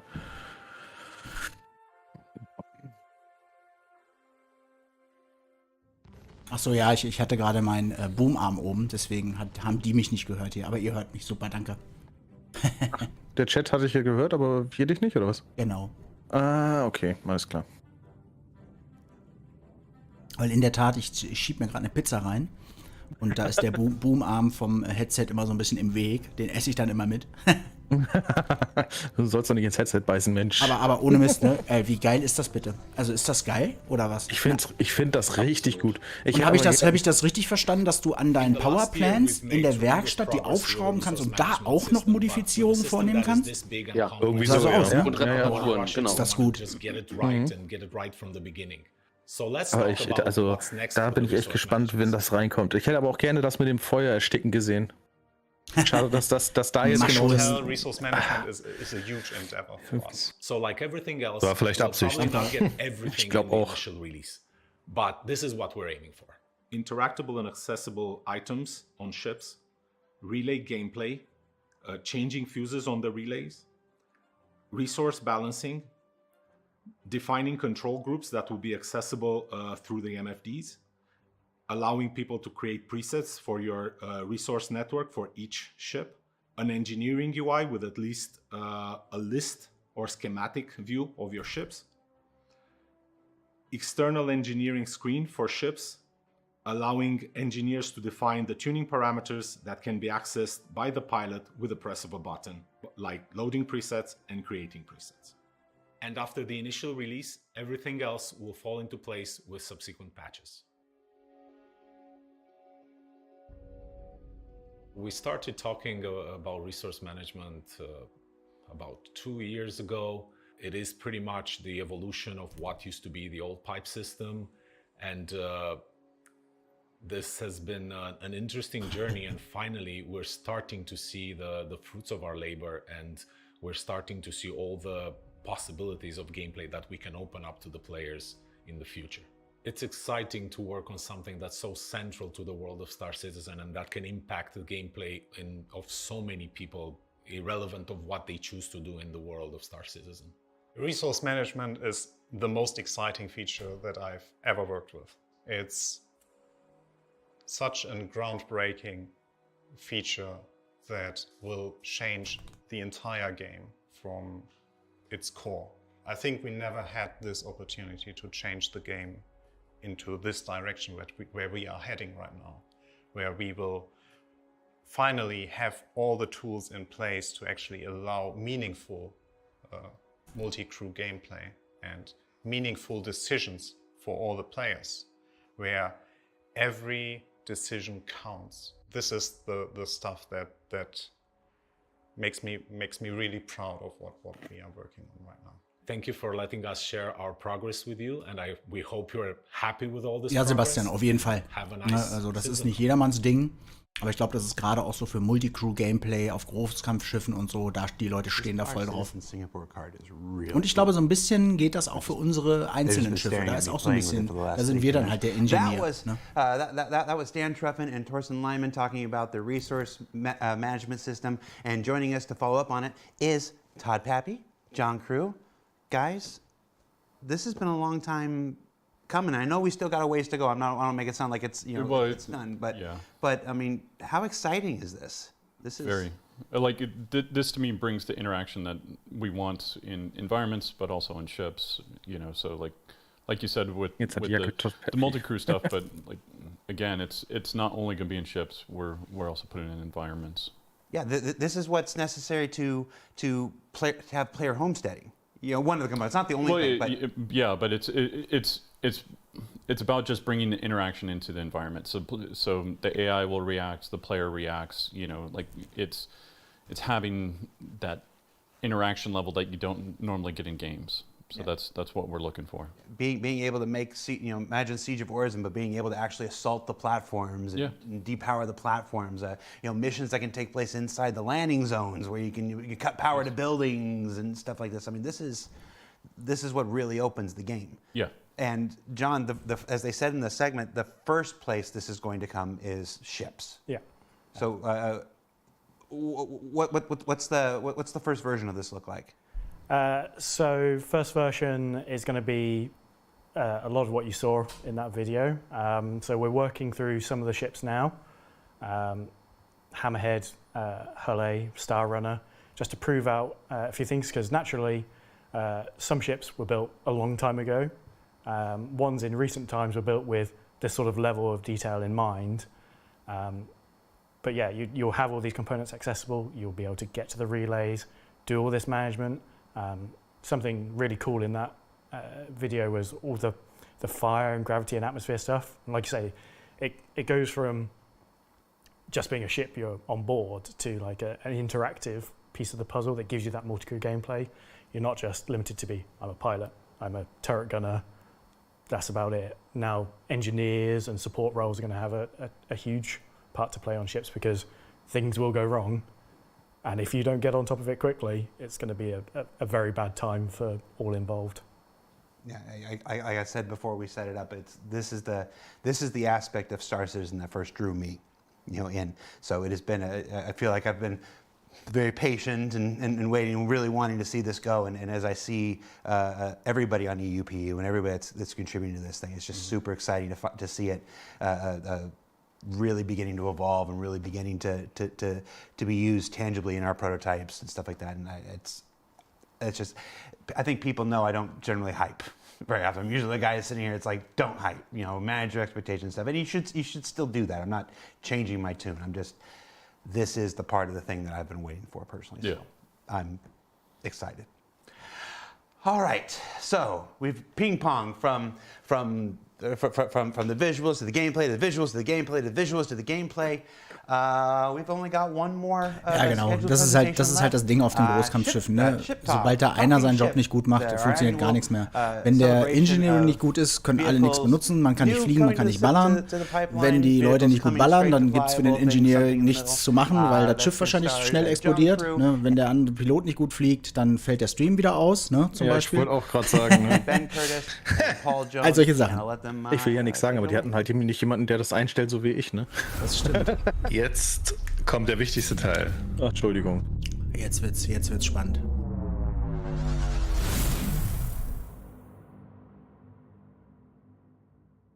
Hi everyone, my name is John Crew. I'm the Vehicle Director here at Cloud Imperium Games.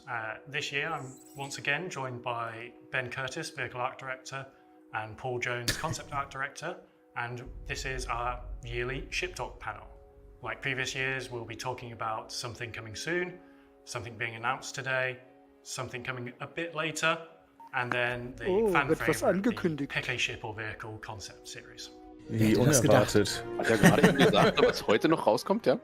To kick things off this year, we're going to be talking about our new concept ship, which is the Crusader Spirit. This is a series of ships from Crusader Industries that is designed to take on a variety of other manufacturers' ships at the two-person crew level and does a wide variety of tasks depending on which variant you pick. Kontenance, Jungs. Ach ja, Janeway, Entschuldigung. Oh, jetzt ist gar nicht da, ne? Der kriegt wieder nichts mit hier. Nee. Immer dann, wenn es wichtig wird. Ja. And they also cover similar sort of roles. Compared to the Cutlass and Freelancer series, the Spirit benefits from not only Crusader Industries' sort of stylish physical appearance, but also their renowned speed and agility over those other variants. We have 3 variants of the Crusader Spirit. We have the C1, which is the cargo hauler version. We have the A1, which is the light to sort of medium bomber version. And then we have the E1, which is the executive VIP transport version. One of the really nice features of the Spirit series as a whole is the front half of the ship is kind of like this shared area, and it's the rear section that swaps out. So the C1 is the cargo hauler version. This comes with 48 SCU of cargo capacity in the central area, accessible like the other versions via the rear ramp. It's wide enough to allow a variety of ground-based vehicles on board, such as the Cyclone. You won't be fitting larger things in it like the tank. However, with the size of the cargo bay on the C1, you can put a vehicle and still have some cargo capacity left over. The A1 is the bomber version of the Spirit, which sort of splits the difference between the Hercules A2's bomber version, which has both size 10 and size 3 bomb. Also A1, M1 und C1 oder was? Bombs. They are arranged in 2 Da ist ja der Bomber, der noch fehlte. Die sind gerade in den Pledge Store gekommen, ne? Oh, echt? Das denke ich mir. And then you have the 2 Kaufen. sort of lines of bombs each side of you, and you'll be able to see them drop out of the bottom of the ship. It delivers Das ist die kleine Variante quasi, ja? What the Starlifter does in terms of the bomber. I think it's a much kind of smaller, faster ship, so it's much more agile. You're going to be kind of getting in and out, and you know, doing your bombing run and then getting back out of the danger zone quite quickly. So it feels quite familiar in that sense, but it does deliver a unique kind of play style. Preislich auch sehr angenehm. So you might be asking Ist ein Konzeptverkauf oder Flight Ready? And it really depends on what you want to wipe off the face of the planet that you're bombing. Obviously, the A2 has both heavy hitters and what could be described as carpet bombing, whereas this is sort of. Gucken wir uns auch gleich noch an, Freunde. Im Nachgang, dann schauen wir noch mal kurz rein. And lastly, we have the E1 variant, which solely exists to give Jared Hartburn over his Starliner. So this is a sort of taste of what the Starliner will get in the future, but on a much smaller scale. VIP1 is a really interesting module. It's basically split into two levels. And so, you know, we really wanted to sort of have that VIP experience. Die finde ich sehr spannend, muss ich sagen. You're coming into a sort of multi-role ship, but when you get into the module, you've got lockers, space to put any sort of personal belongings.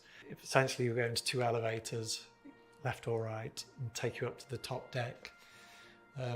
So it has that sort of first-class feeling. I think what really makes the E1 stand out compared to some of our other ships is the kind of the large panoramic glass roof. So when you're in this kind of shared VIP area, you're gonna have great views and be able to kind of like explore the verse in something that I think is going to be quite unique. And we also have the Mixmaster, which is at the front of the module, which is basically where players can go and choose whatever the drink it is. So it's, you know, cocktails or coffee. Then players will also have super comfy seats. They'll have the widescreen TV in their module. I'm really excited to see when we start getting our players and our AIs into these ships and being able to kind of explore the verse and you know, experience that kind of luxury living that well, I've not yet to experience.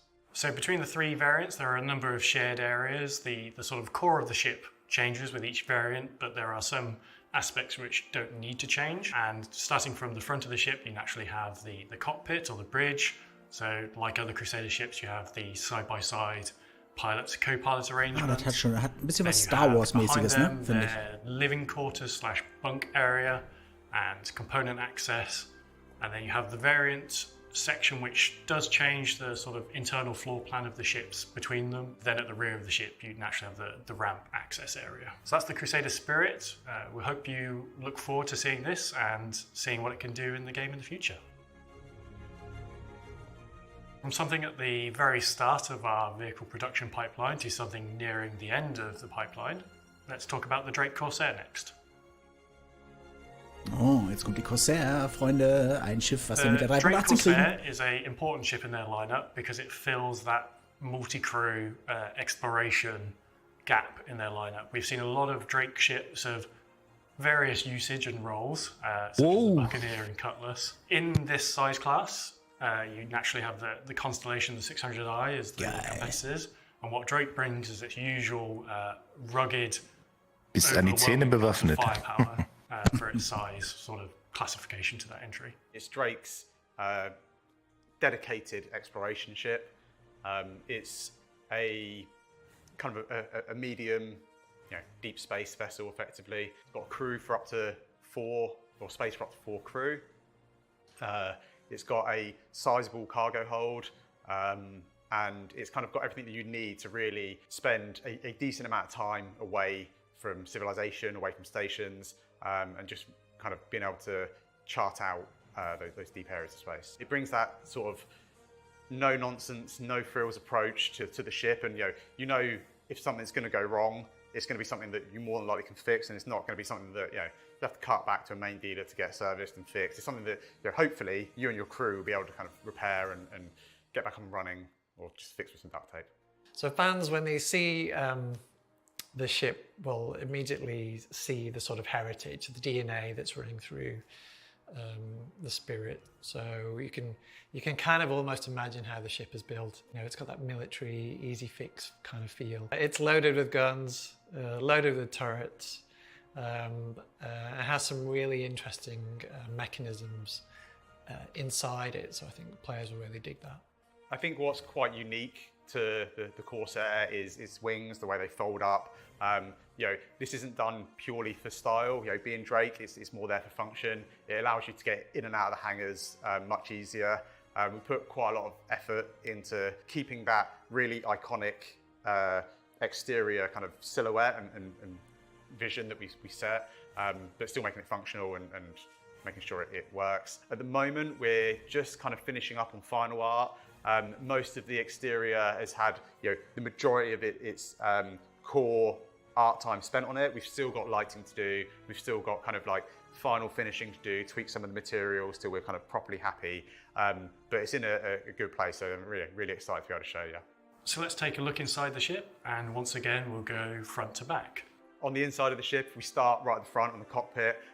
The Corsair has quite a unique feel to its cockpit in that the pilot is kind of sat right up front, and then kind of classic kind of Drake stylings, the co-pilot gets in the seat behind them and actually sinks down into the floor. That transition from the main cockpit area into that kind of co-pilot kind of section, you move right forward and you're sat pretty much underneath where the pilot is. It gives great visibility for both the pilot and the co-pilot. The other nice thing about this cockpit is, again, you've got these massive guns that are stuck out either side of you, so it should be a nice place to be. In the rear of the cockpit, we've got the captain's quarters. So the captain's quarters is actually pretty much identical to the rest of the quarters in the ship in terms of its kind of size and its amenities. As you move back through the ship, there's I guess a small kind of crossroads directly behind the bridge. From here, you can either progress backwards straight into habitation, or to either side, you've got the turret access.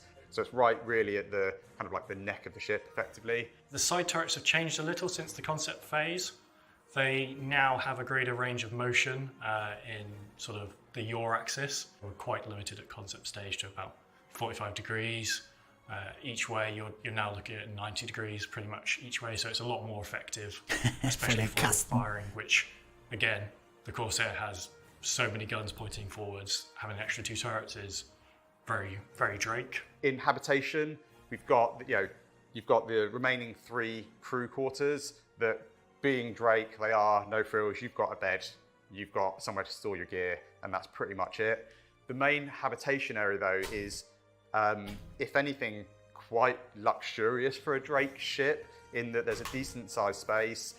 You've got your bathroom, which is no frills. It's got a shower, it's got a toilet, whatever. You've got the kind of chow line for all your food and everything you need to survive. And then right in the heart of the habitation area, there's a large kind of sizable seating area, and that's not just for the crew to have their meals. It's for somewhere that you can plan operations, plan your next move, and really decide where you're taking your adventure. As we move back from habitation, we start to get into like the rear half of the ship. I think if the habitation area is like the heart of the crew in the ship, then the engineering area is the real heart of the ship itself. It's sort of this octagonal, hexagonal space with a few little rooms coming off it to cram components in. And off one of those you have the side airlock, which again has suit lockers and weapon lockers in there for before you go into EVA or docking or coming back out of, before you enter the rest of the ship. And then you've also got the lift, and the lift not only goes down to ground level, but it also takes you up to the roof of the ship. So if you do want to go on a quick spacewalk, or you need to go and repair something on the exterior, then you've got kind of easy access straight up the lift and out you go. Then finally at the rear you have the main cargo hold, which has space for an Ursa rover or similar sized vehicles and down, along with a significant cargo capacity. And being a Drake ship, there's a huge ramp on the back of it. All the mechanics are exposed. You can really see the workings of how the ship actually operates. If you're a fan of Drake, it certainly ticks all those boxes. So I think the Corsair is a particularly cool ship. I love the styling of it, love the asymmetric wing arrangement of it. I think it's just going to be a great, fun addition to the game, giving those sort of players who enjoy that Drake experience their slice of the pie. And you'll be able to experience that yourselves at IAE this year. And a vehicle coming later today, a vehicle that's at the end of the pipeline, we have the Greycat STV. Ja, geiles Schiff. So, da kommt noch was Neues, Freunde. Racing is a cool and fun aspect of Star Citizen, and it's something that we've seen that backers really enjoy doing and organising amongst themselves. Das ist eine richtig geile Karre, nämlich. Help support from within CIG. So we wanted to bring a new vehicle to the verse, which is where the STV came from. So the STV is the Greycat sports. Der ist bestimmt flight ready mit der 3.18. It builds on what they learned from the Oder PTV, drive ready, but besser it brings gesagt. it out of the hangars, off of the Ich könnte mir das Ding auch als Fahrzeug für spezielle Operationen vorstellen, also nicht nur als Rennfahrzeug. Two-person, open-topped, sport styling, everything you need. Oder einfach für die eigene Basis. So the STV is actually part of a wider family of vehicles. You may recognize a resemblance in the name to the Greycat PTV, which is also part of that family. And we also have a third vehicle lined up that we want to do in the future called the UTV, which is the utility terrain vehicle. And we've actually reconcepted the PTV, and we have the concept for the UTV. And when you see all three side by side, you'll see that family resemblance. The interior again is similar, design language, simple layout, easy to clean. That was a big thing for us, even though we don't have like a cleaning mechanic. All this sort of builds into the sort of visuals of the vehicle. So, the floors have got drill holes in them, so it can easily let water through. The seats are easily removable, so you can actually see the bolts where you can just quickly whip them out. And so all of this thinking goes into those kind of vehicles. The wheels are a big feature, large sort of rubber mud guards. Just there's lots of subtleties in terms of the roll cage, the sort of cross section of all these things. Maybe people wouldn't notice, but for us, these are all part of making a manufacturer consistent. So the STV delivers that gameplay that is you and a buddy out exploring over our planets.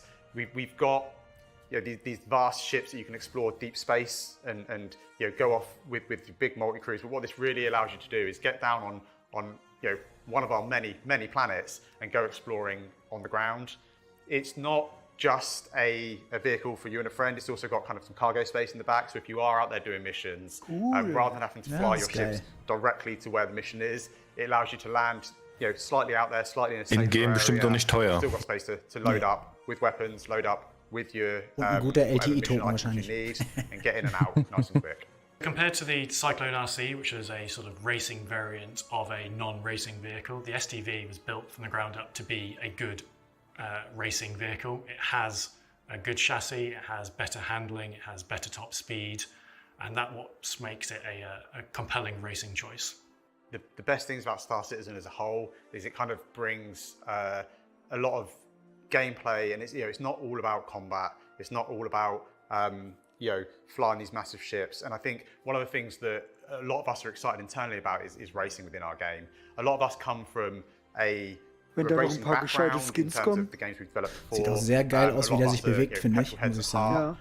Mit der Federung und so, sieht sehr cool aus. Vielleicht ist schon ein bisschen neues Fahrmodell. Super exciting for us.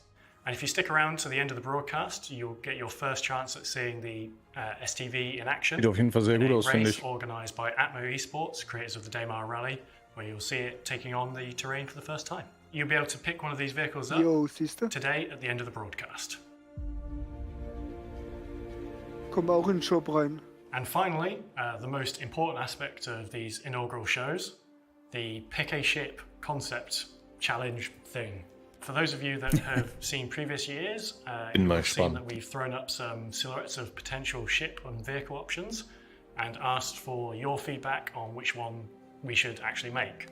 And the wise among you have probably realized that we end up making pretty much all of them anyway. So instead of just doing that again and pretending that we're not going to do that, we thought we'd do something slightly different this year and just have a single ship option. And the choice is actually the manufacturer and the styling of that ship. So we want to do a nice jetzt ein Schiff vor und wir können uns aussuchen, von welcher Manufaktur, also von welchen Hersteller das gebaut werden soll. If you know those two ships, there is quite a gulf of space in between them. We wanted to fill that gap with an intermediary stepping stone before you jump into the big RSI Orion, which the scale of its mining is nothing like any other mining ship in the game. The Mole is the current mining system, just lots of it. So with this larger ship, we want to increase that and also provide onboard space for our ground mining vehicles such as the Rock and the Rock DS, which allows you the flexibility of taking on any mining situation that you can come across. So with that, we have three choices, which are basically the manufacturers. We have RSI as the first choice. So obviously RSI do the Orion, so this would be a smaller vehicle in that family. We have Argo, again, we have the Mole, so naturally it could be a larger step up from that. And then we have MISC, the third option. Obviously MISC do the Prospector, so again, keeping it all within the same family. As you can see from these images, they each have their sort of own unique styling take on that pitch that I've just given you. At the end of this Ship Talk panel, Jared will come on and explain how you get to vote on these three options. And that's the end of Talking Ship, so over to you, Jared.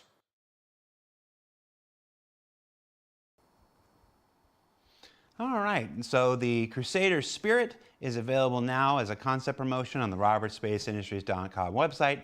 The STV is coming to the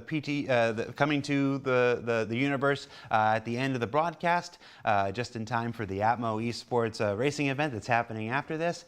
And the Corsair will be making its way to you at this year's Intergalactic Aerospace Expo. And to vote on this year's John Cruise Pick a Ship Challenge thingy, I think he called it. There is a comlink on the robertsspaceindustries.com website where you can go and vote on the manufacturer for the next big mining ship.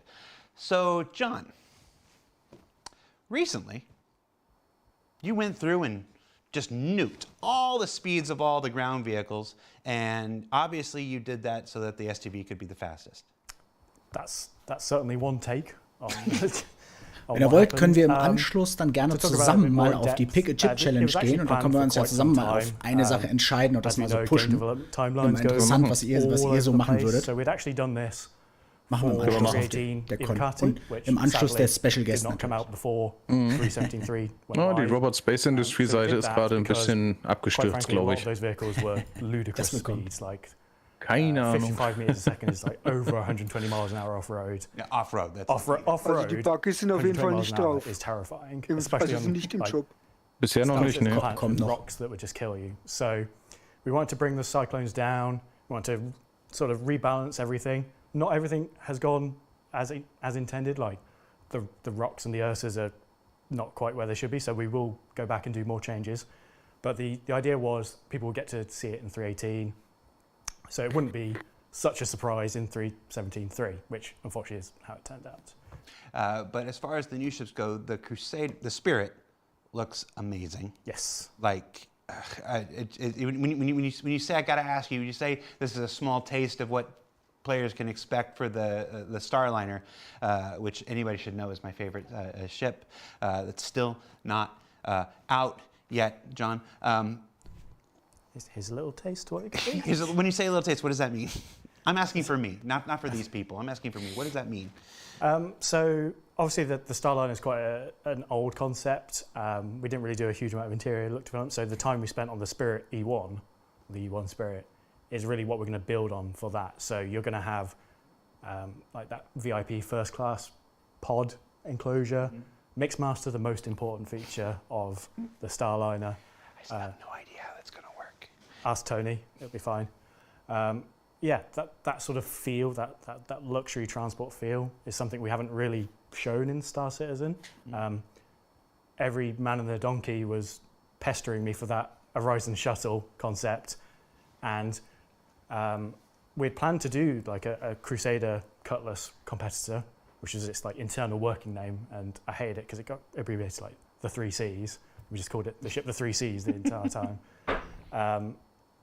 And then there was that sort of vocal uprising about, hey, John Cook, give me that klicken uns mal kurz aus, ne? Sort of the two things merged together, and that's where it came from. And then the Grey Cat STV, which will be our straight-to-drivable vehicle, going live on the website and stuff at the end of this broadcast. That's an exciting, push in the Grey Cat. Yes. In the Grey Cat arena. It looks sporty as heck. Yeah. And it was neat to see a sneak peek of the UTV as well, which I'm assuming is going to come sometime later on. Yeah. It's not in active development right now, but when we decided to do the STV, we're like, hey, let's spend the time, let's work out what Grey Cat as a manufacturer looks like and feels like. Because we had TBD heißt so viel wie to be discussed. Spider, also noch nicht entschieden. Back in the day. They're two very different things. Right. There wasn't really like a family lineage, so we built that family lineage around that, and we're like, here's the reworked PTV, still looks how everyone recognizes it, but it sort of works with the modern mechanics. Let's do a sporty version, let's do a utility version, and so we've got those 3 together now that you can really see like the family lineup, and they each do slightly different things, which is cool. But yeah, the STV is that beach buggy, dune buggy thing to just razz around. No, it's really cool. I really like the styling of it. So, if you, we've got one small thing left, and then one rather large surprise left. So surprise. Do the small thing first, and then buckle up because I'm not going to tell you. I'm not going to tell you. I'll tell you in like 5 minutes. But before we get there, during last year's CitizenCon presentation, we explored a lot of the outlaw lifestyle, their outposts, the space stations and stuff.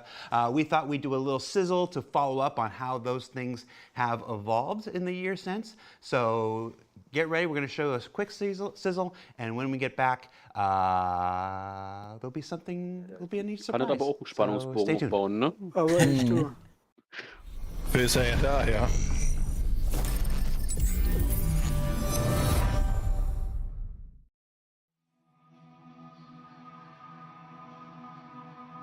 Oh, gibt's doch noch eine kleine Gameplay-Demo, wa?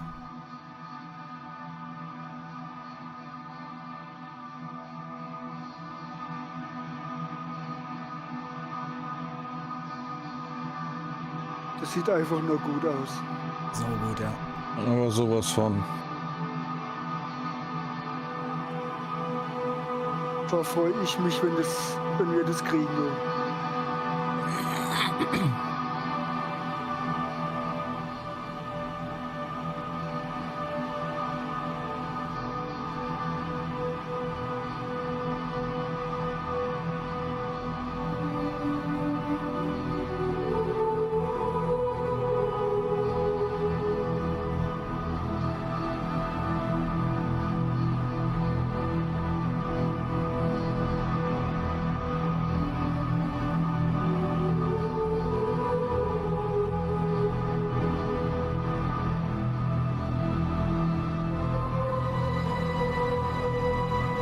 Wow, krass.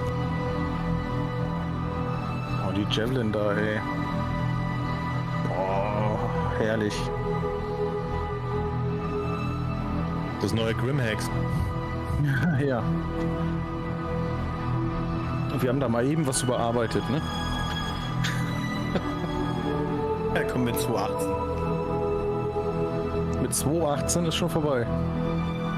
3.18, sorry.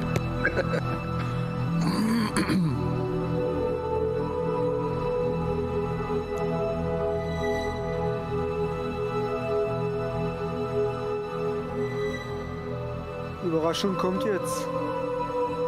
Kommt jetzt ins PTU.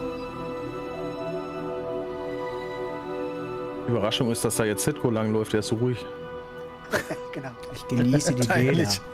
Und jetzt Sabbel halten. Ist ja gut, ich halte ja die Schnauze.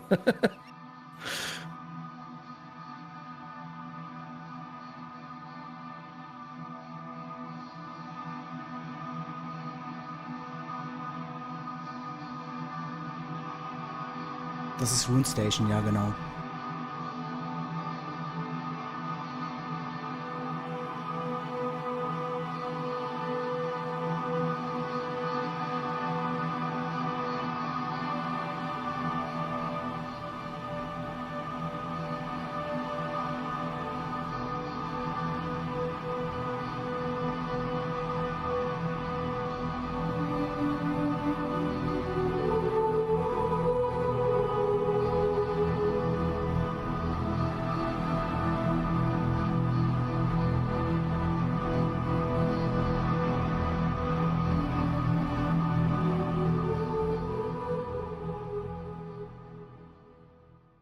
Ja, Freunde, Rune Station, das ist so geil. Riesengroß. Einfach nur uff. CitizenCon 2951. Now, if you've been following our program today, you might think this is it. We're near the end, but we've got one more special surprise in store. Joining us on the show today are two people who probably need no introduction, but we're going to do it anyway. Founder and CEO, Mr. Chris Roberts. Hello, everyone. Ist er wieder. How you doing? I'm doing good, Jared. Welcome to Das the sind aber nicht die Special Guests, von denen ich geredet habe. And Squadron 42 Game Director, Mr. Richard Tyrer. Hello, how's it going? Good. This is your first time on the spaceship. Oh, jetzt kommt was von Squadron 42, wa? What you think? I think it's very nice. Wahrscheinlich. I'm just going to ask everybody how it thinks all day. So Chris, Rich, you're here. Are we going to talk a little bit about Squadron 42? Is that what we're doing right now?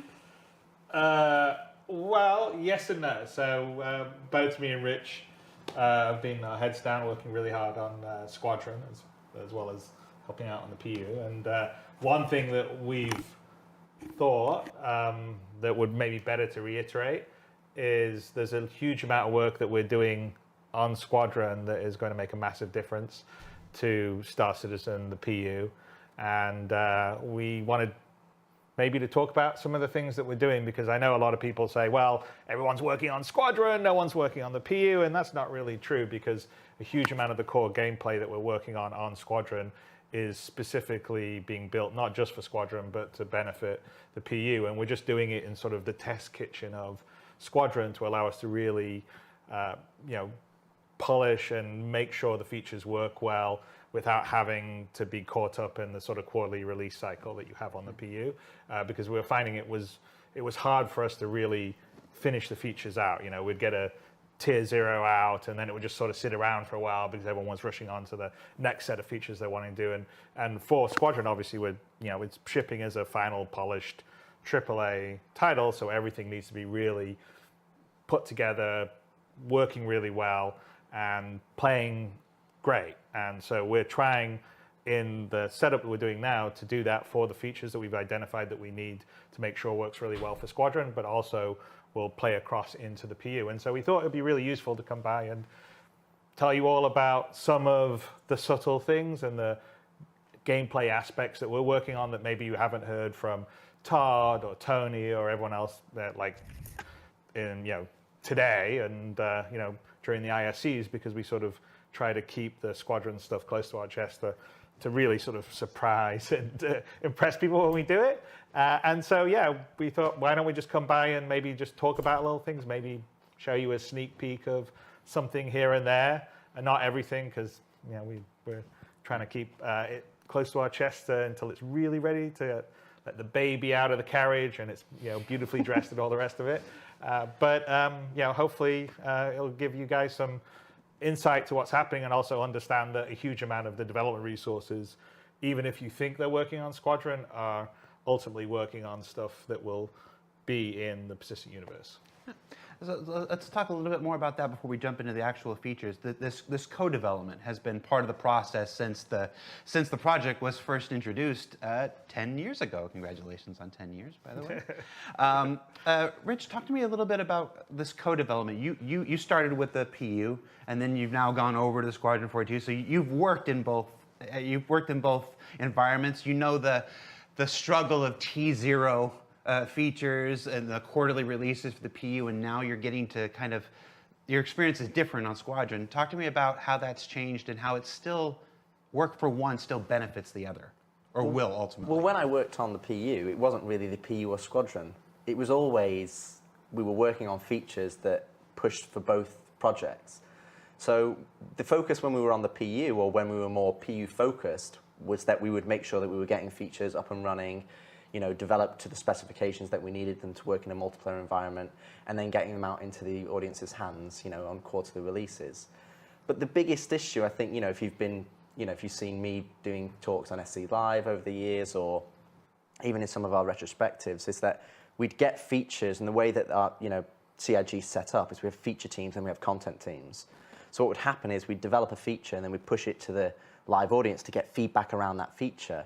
But there would almost be a lag with the importance of that feature and turning that from a singular thing into an experience, a gameplay experience that you'd go and enjoy and play as a part of a fun game. So we always had this lag where content teams were then trying to get on top and then use the feature, and we were trying to change the feature. So I think this kind of pulled it back a bit, allowed us to really focus on both the content and the feature at the same time, because it allowed us to bring it as under one umbrella, which is Squadron 42. So we were able to get that feature in the game, not as a T0, but as a fully whole, capable gameplay experience that, myself, Chris, we can play and enjoy it and go, is this right? Do we need to make it better? How does it feel?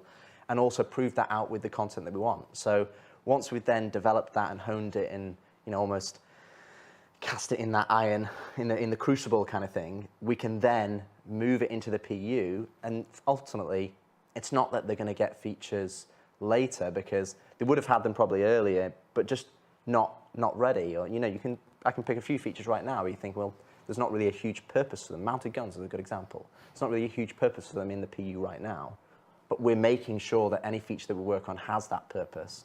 So when it does go into the PU, into the game, people can use it and experience it how we wanted it to be designed and how we wanted it to be, because we struggle a few times. Say, for example, actor status is a good example. We have this vision of how it sits across this broad spectrum of the game, but we're having to piecemeal it in. And that never really gives you the true intentions of where we want to go.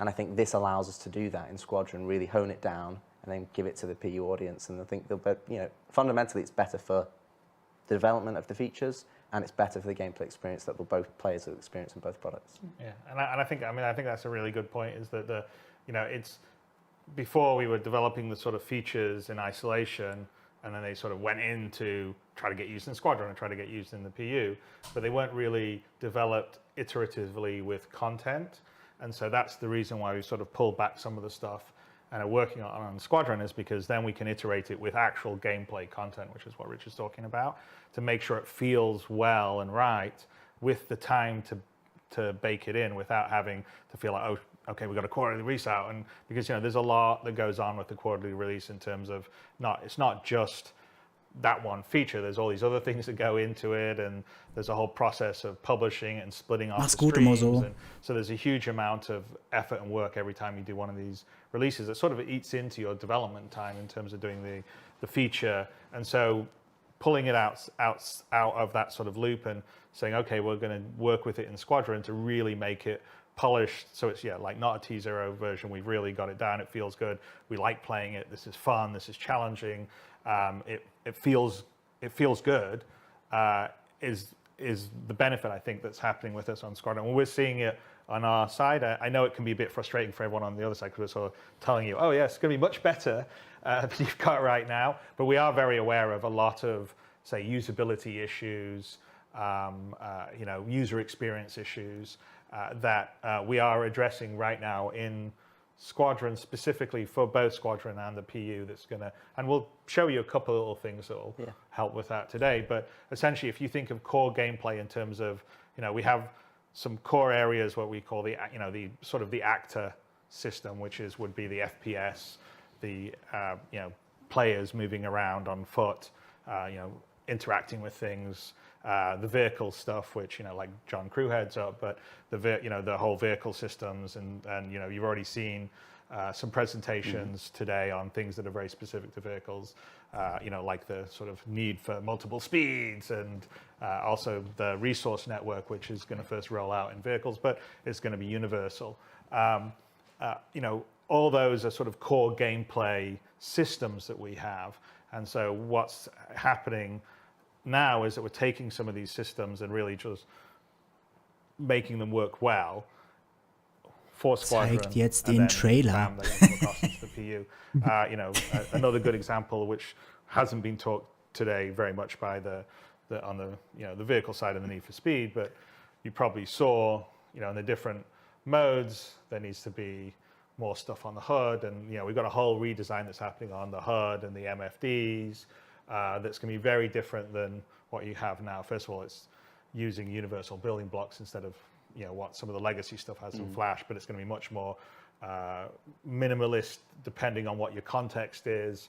It's going to be, depending on what equipment you have, you may be able to cast some stuff to your visor, maybe not.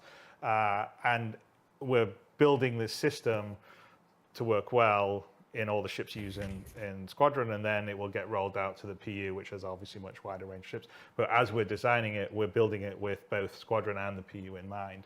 And so there's a lot of things, people have talked about the star map forever, or, so that has definitely been a major. There's right now, I think, 3 engineers, a couple of visualists on it that we're really sort of working to make, the new star map, which people haven't had. It's been in film yet. We're not quite ready to show you today, but that is going to be a much improved experience. But all of it, so navigation, traversal, combat, the whole feel of it, all things that we're really focusing on here to bring across into the PU after we've got it working really well in Squadron. And so I think ultimately it's going to be good for the PU, and a lot of things are going to sort of come together over the next couple of years, we're pretty excited. So we wanted to visit you and talk a little bit about it. I think there is 2 common themes that I think you'll see throughout the entirety of this talk as well.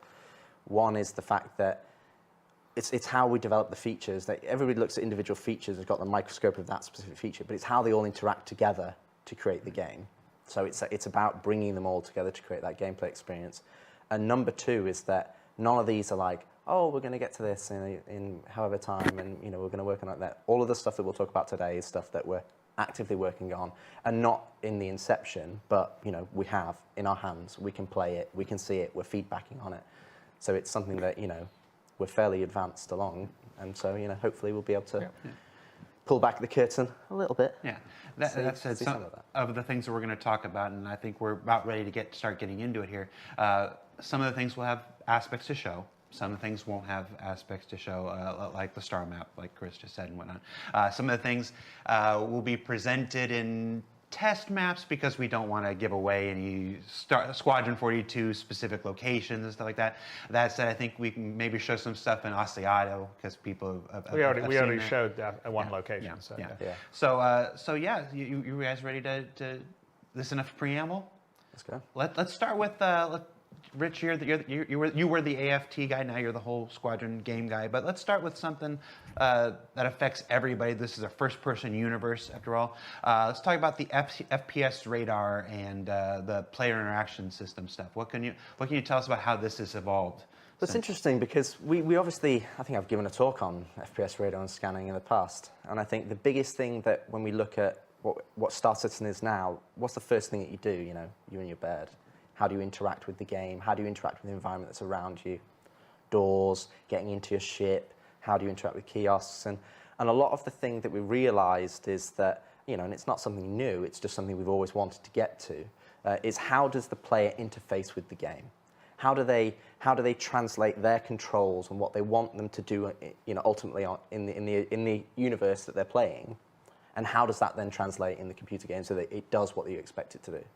And I think one of the biggest things was the player interaction experience, where we kind of use this terminology to understand, that's like interact mode, personal inner thought, the player interaction system, all of these umbrella systems that kind of sit underneath this main kind of like saga, shall we say. And I think that's one of the things that we really want to improve and make better, because I think it's lacking right now. If you go and walk around the universe, generally having to go into interact mode, having to use the cursor, having to select things, and we've spent a lot of time trying to make the world physical and feel right and immersed, that you're immersed in it. Well, you can interact with things, like the props are interactable. Exactly. You can do things, you can push things around, you can move them. I mean, the whole goal is to make it a sort of physically living universe. Exactly. That you can interact with to a level that in most FPS games you don't, right? Because most FPS games you run around, you shoot things, maybe you pick up a gun that gets dropped, but you generally, most everything's static. And so our goal definitely for the PU, it's one of the reasons why we're doing the persistent, the whole idea of persistent streaming and later on the server meshing, is to have this fully persistent universe that, you can push the chairs around, or that cup I could take off your desk and take it to my spaceship instead of your spaceship, Jared. and it will be there and it'll persist. So obviously interacting with things is a huge deal. In Squadron, we have a huge amount of physical puzzles, interactions, in a level that I haven't seen in a lot of FPS games. So it's almost like a sort of story game and a puzzle game and a traversal game and a combat game and a stealth game and a flight game all rolled into one. And so we need systems that are easy to use. And currently what we have, ideas were good, but it's pretty clunky. So we've been really focusing on it, because also we want you to be able, keyboard, mouse. What if you joystick? What if you have a gamepad? We need to make sure all that stuff works well. So we don't want to have 400 key presses you have to remember to do stuff, and we don't want it to take forever to interact and do stuff. So, we've really been thinking about those. And those are, by the way, have been a bit large complaints on the PU. Just getting sowieso nur die C1 einzeln kaufen, die anderen gerade nicht. Like, how do I get out of bed? How do I do some basic stuff? How do I understand? Aber die anderen kannst du als Upgrade kaufen. It's sort of trial by 175 und $150. A lot of people, it's almost like, I don't know whether it's a From Software thing where it's like, oh, I managed to beat the challenge of Star Citizen and I actually got to my ship. But we need to make that better, and so that is actually one of the big things we've been focusing on, and the player interaction system. And by the way, these have been plans that have been around for quite a while. Absolutely. And Rich, back when he was in charge of sort of the core gameplay group, which was the AFT and the weapon teams and the actor tech team and stuff, that was on the list of things to do. It just, because of what we talked about, the release cadence in Star Citizen on the alpha, it just, didn't get to it yet. Well, we're getting to it now, and we're working on it. So I mean, part of it is basically removing the barrier. Yeah. So removing the clunkiness, as Chris said, to how to interact with with the environment. So what we've kind of gone to, we've gone to kind of this weighted system. So if you're walking over to a trolley, you shouldn't have to look exactly at the handle to be able to go, oh, I want to use the trolley. You just want to be able to go over there, and the game, you go, I want to interact with the trolley. You just press F, and the game should know, they want to interact with the trolley. So if I'm looking at your desk, for example, you've got quite a lot of things that I could pick up and take and do whatever I want. But you want to be able to just walk over there and not have to go into a mouse cursor mode to be able to then select it. Ja, die Seite ist gerade so ein bisschen überfordert. Gib denen mal so ein paar Minuten, dann geht alles wieder. Mini ship over there, or the book, or your coffee cup, or whatever, and you just want to be able to go and look at those things, press F, and you need confidence that when you're looking at something, and we have the user interface to tell you that yes, this is the thing that you're going to pick up, and you don't want to have to go into this separate mode to be able to do that. So I think that's wir gehen, wie gesagt, im Anschluss gleich nochmal auf die Seite und gucken uns alles nochmal in Ruhe an. Dann zeige ich euch noch ein paar Dinge. Auch wo ihr erkennen könnt, welche Schiffe es derzeit immer gibt und so. Könnte ja für den einen oder anderen interessant sein. You need to be able to just effortlessly interact with the game world And you want it to just feel natural and immersed because you want to get involved in what you're doing in the gameplay, not have to fight the controls. And then on the other side of things, which is FPS radar scanning, it's actually kind of being split into kind of a twofold. The first area is kind of what we're calling kind of like a quick scan. This is something that, again, if you think of the Star Citizen universe, it's very detailed. You know, that's one of our strengths, that we're detail at scale. And so you want to be able to go in and understand all the individual pieces that you can go in and go, I want to move that thing, or I want to go and get in a giant ship. But sometimes it's quite difficult to realize, okay, what is environment, or what is interactive, or which bits are relevant to me. You know, for example, if you look at Uncharted, they have, you know, painted areas to show you where you need to go and where you need to navigate. But, you know, that's not Star Citizen. Star Citizen's built on realism and the reality of the world. So what we want to do is have kind of like the radar and scanning system where you can do this kind of like quick ping or quick scan wave, single button, and that is kind of just for your local environment, and everything will then be tagged as you look at it. So kind of think, you know, I look at the camera, it'll come out and it'll have a little box, info box, and it'll say, okay, this is the model of the camera, this is the information, and it's almost like you've done a little mini scan on the camera, but it's happening for everything around you, and you can just quickly look around and be like, oh, there's a cuttable surface there because I want to be able to use my multi-tool cutter. Oh, there's a vent there that I can get access to. Oh, there's a terminal there that I can hack. And I'm getting that information. It's almost like that Blade Runner-esque of like, I go into a space and I can go, okay, what are the ingredients that I have to play with as a player for me to be able to progress to the next area? And then we've got the other side of things, which is radar and scanning, which is what we're calling like a charged scan wave, where it's the same system, you're holding down the scan button, and that's pinging out across wider areas. And that's where you're looking at, you know, individuals, you're getting, okay, there's two guys over there, what's their details? Oh, there's an NPC over there, okay, I can see an objective that I need to complete. And that's a bit more, because that's more gameplay pervasive, that's something that's going to be more of a risk reward. So that's like, okay, I'm giving my location away, but they're also, so they may or may not, know that they've been scanned. If it's a player, they absolutely will be. And that's all underpinned off the signature system that we do for radar and scanning of the ships as an FPS. So it's all systemic. It's not, we have to go in and they go, oh, it's this custom setup. So we have this kind of usability aspect for radar and scanning for people to be able to go in and understand. I think there's been plenty of Reddit posts over the years of people go, oh, I wish scanning, radar and scanning would do this and show me little info boxes. And yeah, we have that up and running. So there's that aspect of it which kind of ties in with the player interaction experience of how you play the game and how do you understand what you need to do. And then there's the other side of things, which is then it's a more of a proactive tool of you looking through the environment and finding what you want. We have a couple of videos. Should we show some videos of those? So I understand we have two videos. What's this first one we're going to look at? So the first one is more kind of showing what I described with radar and scanning, that first aspect. So you're going into a space, you're doing a quick scan wave, and then it's quickly showing you up the little bits that you can interact with.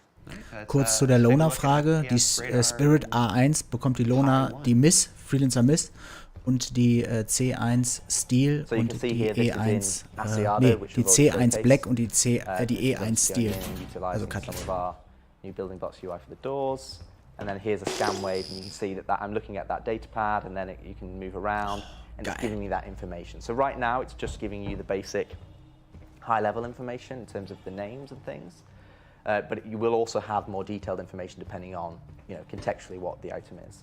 And what you're seeing here is part of the player interaction system. So you can just, even though that's kind of a complex area, there's lots of little things that you can interact with, but you're getting confidence of, oh, cool, I can grab that, or I can use the data pad. And you're not having to go into interact mode. You're not having to be driven by the cursor. You can go in and just press F or interact with it. And you've probably seen this in plenty of AAA games, but they don't have the detail and at scale that we do. So we wanted to make sure that system is really robust. But hopefully it gives you kind of an idea of. And I'd also say that part of the idea is that there's the finde ich geil, ne? Man sieht, was der alles nehmen kann, ne? Selbst die Stifte kannst du nehmen. I think there's a few other ones that you can use in default action, but the icon, if you just had a single. Man hätte das Tablet mal anmachen können. If it wasn't broken, then that would mean there's only one thing you can do with it. Ja, sehr geil, ne? Das ist halt ein Scansystem halt dann für uns, ne? Für die disk in 4 pieces, which was basically saying that's a multi-action. Fürs FPS halt. As you look at it, if, for instance, in that case, für zu Fuß unterwegs sein. Rex hatte ich gerade was gefragt. Bring up the modular Gibt es wheel die Tage von that dir would eine show you deutsche the other Zusammenfassung actions, so vom you can Wesentlichen? maybe equip ich denke it nicht, versus nein. grab it or whatever you would do. Das And schaffe ich so the leider idea zeitlich is nicht. just Aber like ich you werde can- Astro nachher mal doing, fragen, like, ob er vielleicht Panels übersetzt. Yeah, Rich was talking about a lot of Also er other, sagte, wenn es für ihn interessant ist, dann macht er das. even console games. You walk around, you look around. Oh, look, I can. Also wenn das für ihn nicht interessant ist, dann weiß ich auch nicht. So there's a bit of that that's happening here, so you can just look Ja, around. vielleicht mache ich so einen Zusammenriss von allem, ne, mal ganz kurz grob überrissen.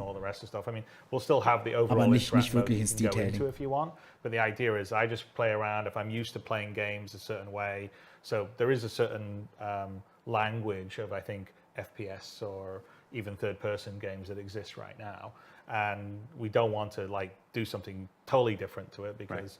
You know, people are used to playing games a certain way. It's like why in an FPS game you run around with WASD and use the mouse because so many people are used to it. And so we're leaning a little bit onto that, but trying to make it much more usable and work with inside a much more powerful system than you typically get in games. And so even there, you saw there's a lot of interactables. You look at them, you can move them around, do all these different things with it, and hopefully it'll be much more intuitive for players. In Squadron or Star Citizen. And that default item actions is a good point because that's also something we've gone to and we're changing in the fact that we want everything to have a default action that essentially you go over, you press F, it always does that default action. But let's say you're harvesting harvestables and you want, you know, the default action is that it picks it up and puts it into your hand, but you want it to always be to store into your backpack. You'll actually be able to go in there, you know, right click on the item, you know, when you're in interact mode, bring up the wheel, or like Chris says, hold F and just it will bring up the wheel. And that will replace that list that we have currently right now. And you'll actually be able to remap that in the game, like 3 clicks, and you go, I don't want it to be pick up into my hand. I want it to go straight into my backpack because that's what you're doing right there. So then you can go and have it, you know, it allows us to give the interaction system how we want it to be by default, but then it puts the onus on the player. If they want it to go, you know, they want a weapon to always go to their backpack because they're happy with the weapons they've already got and they're going looting. They just want it all to be store. They can do that out of the gate so it doesn't always go into their hands. And they have that customizability to be able to, you know, interact with the environment and the objects that they're looking at. Before we move on, we have a second video. Yeah. Yes. I haven't seen this one. You want to set it up or you want to just go into playing it? Sure. Play it. So I mean, the second one, essentially what we're about to see is kind of what I talked about. This is the second half of radon scanning. So this is where they're still getting the environmental information, like whether you've got a vent or a terminal or a hacking area. Und alles, was wir uns jetzt zeigen, ist natürlich für Squadron 42, wird aber ins PU kommen, ne? Selbstverständlich. Ja, klar. Yeah, I mean, this is where Haben Sie auch drüber gesprochen, in Scheiße, wie heißt die Sendung? On the other side of a wall, but you're doing the charge. Das ist ein Live? Ja, irgendwie, da haben Sie auch über das Scanning gesprochen. Someone scanning, maybe there's someone over there and they can dass das ins track you PU down. kommt. But it'd be useful in like when you're stealthing around, it's like you're going to go around a corner, you don't know if there's some enemies around the corner and you want to find out. You use this. It's very useful. Yeah, having played lots of levels. Definitely, because you know, in Squadron, you know, we're trying to have a certain amount of realism. So you're not just going to go and gun down 400 people. So we want you when das ist das, wo die Entwickler immer von einem Quality of Life Updates reden. Das ist halt das genau damit gemeint. FPS than it is a straight out run and gun shooter. Bring it to the point of realism, then bring it back to the point of fun. As you said. Well, you know, there's a lot of fun stealth games. All right, so I want to see this clip. I haven't seen it yet. Let's roll FPS 2. So what you're seeing here is that he's going to do a scan wave in a moment. Essentially what you'll see is that it's now penetrating through the walls, and now you can start to see the slavers that are in this environment. Now these slavers don't necessarily have a radon scanner, so they're not able to pick you up. So what will happen is when you do a scan wave or a charge scan wave, your signatures will basically skyrocket. So that's what will give you away to other people. So in the PvP environment, you're only getting, you know, it's a big risk. If you want to do it, but you're giving away your location. So if you're willing to do that, then so be it. But in a more of a PvE environment, what we're going to do is we're going to have tailored. Some enemies will have radon scanning and some won't. So if they do, then they'll be like, hey, I've just been pinged, and they'll get your location, and then they'll go. Sagt halt, dass es halt riskant ist, diesen Ping auszusenden, weil das halt schon gesehen werden kann. Ja, deswegen muss man da schon wirklich vorsichtig mit umgehen in bestimmten Situationen. You know, it's up to the player to choose which one they want to do. Ja, ich kann mich erinnern, in der Sendung hatten sie gesagt, dass es ein Handscanner ist und jetzt sehen wir ja, dass es jetzt doch kein Handscanner ist, ne? Vielleicht ist es einfach ein Element, was du an deinem Suit hast. Ja, weil die Leute hatten sich ja beschwert, dass es praktisch ein Handscanner war, damals in der Sendung. And you will have a cooldown on that charge scan wave, so you're not just being able to spam it there forever. It's like you get a temporary picture and you go, cool, I've got a good snapshot. Now I'm gonna, make my move and go forward. So while we're still here on the first-person experience, the player experience, auf jeden Fall, Moppy. Let's stick to a couple more topics that are related just to the player before we move into ships and bigger stuff. Legends and ladders. Das kann auch sein. Everybody knows oder dieses Flare-Item, was man an den Helm machen kann. Ne? But that's not the only way to, traverse the universe, to get around and stuff. I understand that you guys have made a number of improvements to mantling over ledges and how to use ladders. I mean, Legends and Ladders is kind of best game I ever played. It's like a board game. Yeah, exactly, absolutely. It's kind of two features that we're focusing on. But I mean, as Chris said, in terms of squadron development, we're looking at improving the entirety of the traversal experience. How does the player move, and just from general locomotion and how that feels, and then in terms of the traversal moves, so vaulting, mantling, ladders, and so on and so forth.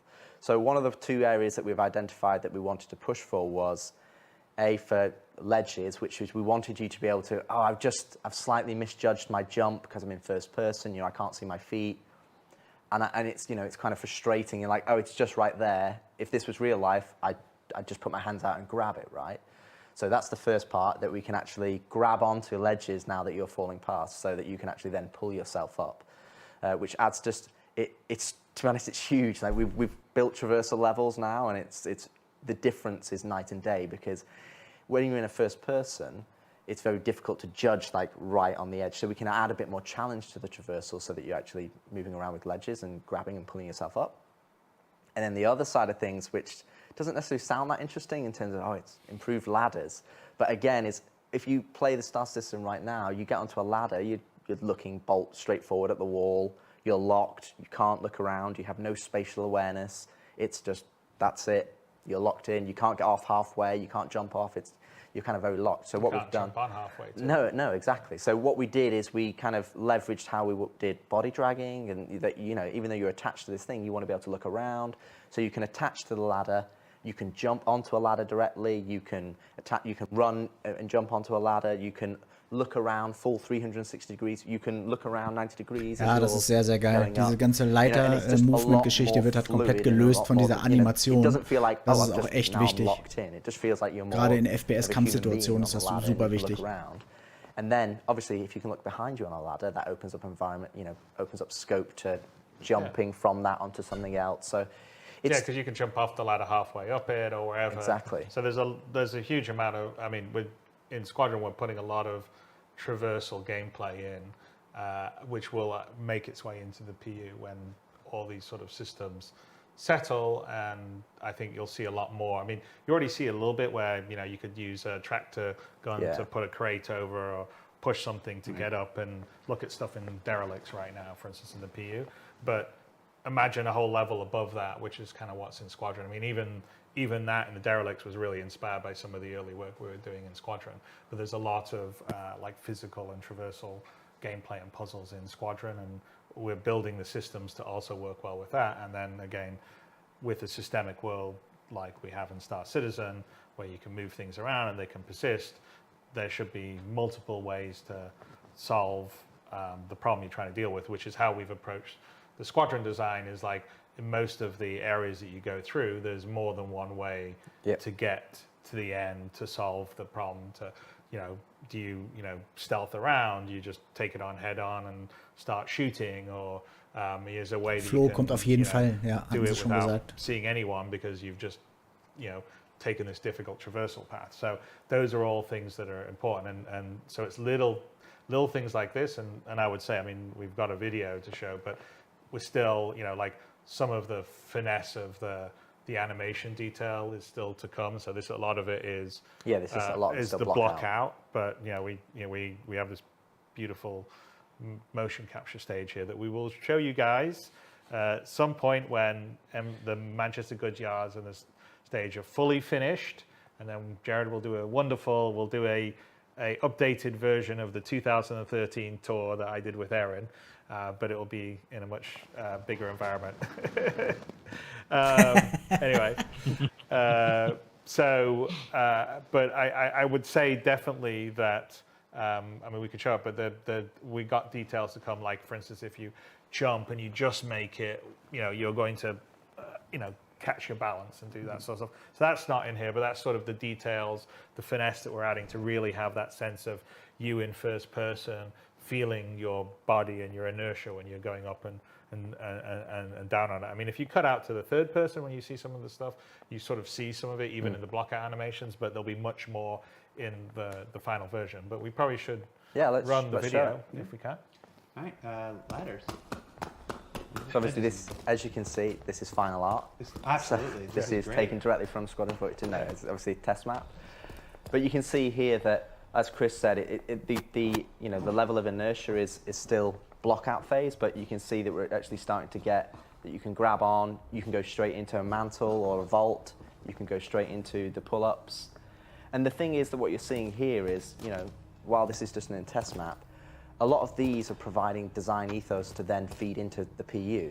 So if we've got derelicts and we've got environments that we want the player to go and do missions in, we don't just necessarily rely on, you've only got jump, or you only can do vault and mantle. And right there, we did a jump onto halfway onto a ladder, and here we're looking around to the left, to the right. And you can jump off the ladder at any point. You can slide down it. You can do all sorts of things. Ich hoffe, da gibt es ja später auch so einen Trainingsparcours. Das ist so ein bisschen Tomb Raider-Style, ne? Die Übergänge sind auch ein bisschen hakelig, get on the ladder there. And again, these are all the blockout animations. I wonder what that is. Someone accidentally put that in there. Yeah. anyway. But the other thing as well, ja, geh ruhig weiter noch. The other thing to say about is while we're highlighting ladders and the ledge always push, das wird noch the other thing is that we're also, we've taken aber es ist ja schon mal gut, dass das überhaupt möglich ist. The control input. So for example, we've got action queuing coming up. So, for example, if you're sprinting and you were shooting just before you're sprinting, you might be holding down shift and left mouse button. And then now, what happens now, if you then release shift, you've stopped shooting.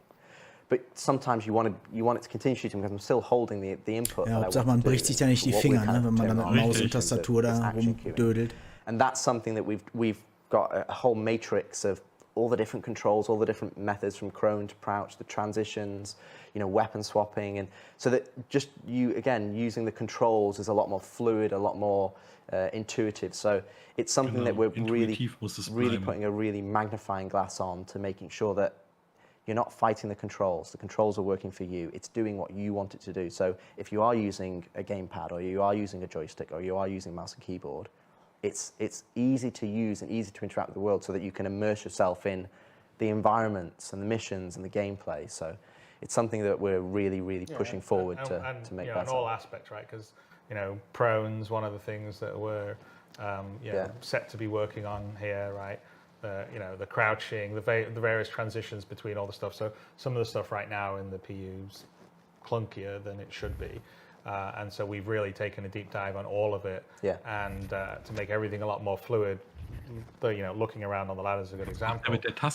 But also, like on a bigger level, right? We've done a complete rework on EVA, what we call sort of push and pull. There's physical interaction. I mean, we should probably talk a little bit about that. We have a video to show of that, but it's a complete redo of the current EVA system, and it has a lot more of what you would expect when you're in space, in vacuum, pushing yourself off. You don't, for instance, you have momentum now, so if you push off in a direction, you will just keep moving in a direction. The use of it's far more easy. Handling weapons and looking around, and some of the tech that we've developed for the push-pull is the same stuff that we're going to be using for prone and a bunch of other stuff, and really the looking around on the ladders is kind of based on some of the I mean, to be honest, a lot of those systems are, and when Chris says push-pull, he means 0G push-pull, not trolley push-pull. But we'll talk about that too. Hello, Kari. Yes, we will. But when we talk about EVA 2.2 and 0G, the biggest thing again, it's just be an EVA right now in the star system and just look left. You don't have a stability of you know, if you're a human being, you look left, your horizon doesn't change because you move your head and it's the same. Our camera like tilts and moves, and then you get into a scenario where you're like, you can't really understand the perspective of where you were in. It's like, oh, I'm now upside down. So EVA T2, which again, you'll be able to see a clip of it working, it's night and day. It is we basically threw the old one away, and this is a fundamental change in terms of how we work in EVA. First off, you're not upright. You're in more of what we call the Iron Man pose, so you're leaning forward. We still retain the upright pose for certain circumstances, but it means that you've got a better sense of your actual volume when you're traversing forward, so you've not got these legs that, you know, are beneath you.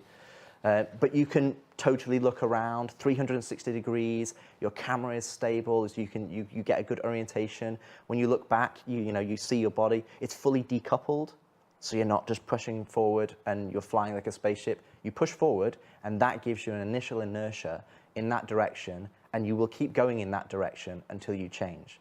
But then when you want to change, you just need to look at another direction, and you push that way. And the way we've implemented it, it's almost like your suit's kind of similar to the IFCS on the ships, that it kind of like counters the forces and then allows you to go in that way. We actually originally tried it where you would drift and ich kann mir auch vorstellen, dass Astro sich daran setzt. Auch wenn er in letzter Zeit nicht mehr so viel macht, aber ich glaube, da kribbeln ihm die Hände, glaube ich. Well, it's definitely, I mean, that's part of the plan. I mean, we even, you know, in the resource network segment, that's one of the things. So all of those tight, intricate areas that we've built over the last 7, 8, well, 10 years now, I suppose, you know, that you can go into those tight areas, you need it to be stable. You need it to be in a position where you can turn on a dime, that you can look upside down, that you get a good sense of what, you know, your orientation. And I think that's something that we've really pushed ahead on EVA-T2. And to be honest, the engineering team have done a really fantastic job. I find it a lot of fun flying around in EVA. Yeah. And then I'd also say the other thing that we should point out in the longer term for the PU, not so much in Squadron because you're in a sort of pilot suit that has EVA as part of its setup, is not every spacesuit is EVA capable. So we're going to separate it where you have to have like basically an EVA pack, a rocket pack for you to sort of propel around. If you don't have one, then it's the physical push-pull. So you can move along surfaces, you can push off against them, you come close to something, you can grab it. If you're in close things and there's handholds, you can grab them and move them around. So we have this physicalized interaction that happens, and you don't actually need to have your EVA pack or jetpack. And then the EVA jetpack is if you go out in open space, that's how obviously you can stop or change your direction and do the rest.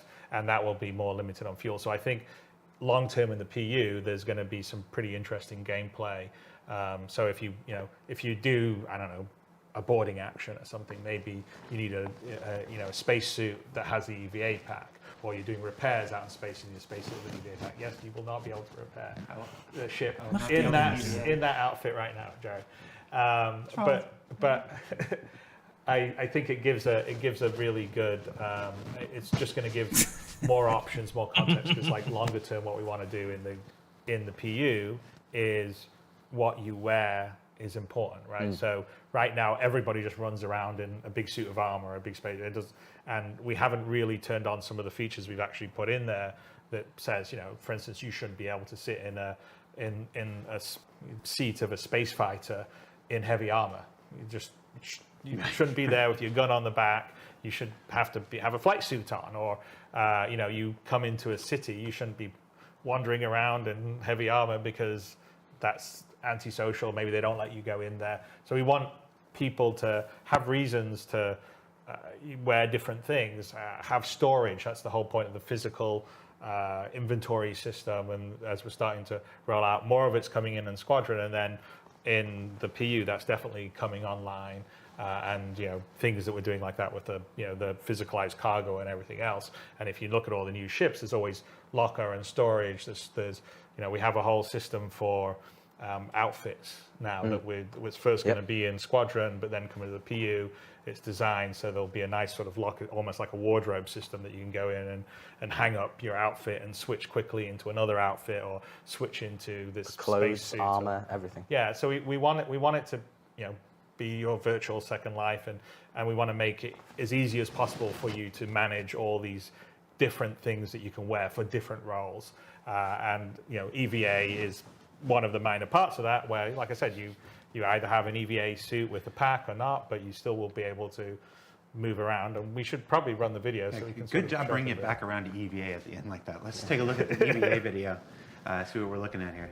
Well, and as Chris says, in terms of here we go, the EVA, this is what you're seeing here, is that you'll probably see some of it in the third person. The thrusters are not firing because it's the old VFX. It's also the old VFX code. So we haven't part of the proper. This is a current PU suit versus what we'll have is a new one with a proper pack that has the thrusters in the right position, and when you go forward, the thrusters going from the back. So what you're actually seeing here is you've actually connected to this surface. So now it's almost like you're in a prone situation, but this is going to be what more our new prone will be. Again, you've got full 360 degrees. You can just move your mouse and you look all the way behind you or all the way in front. And right now we're moving along here, not because we're thrusting, because we're using our hands to move ourselves along, and we're looking around as we're doing that. If we went out to the third person here, you would sort of see us moving our hands around. I think we'll see it a little later on. There we go, here we go. So we're just sort of pulling ourselves along. And if we wanted to at this point, we could stop and we could push off against it, and then we would just go floating out into space. So that's the sort of idea of what we call push-pull.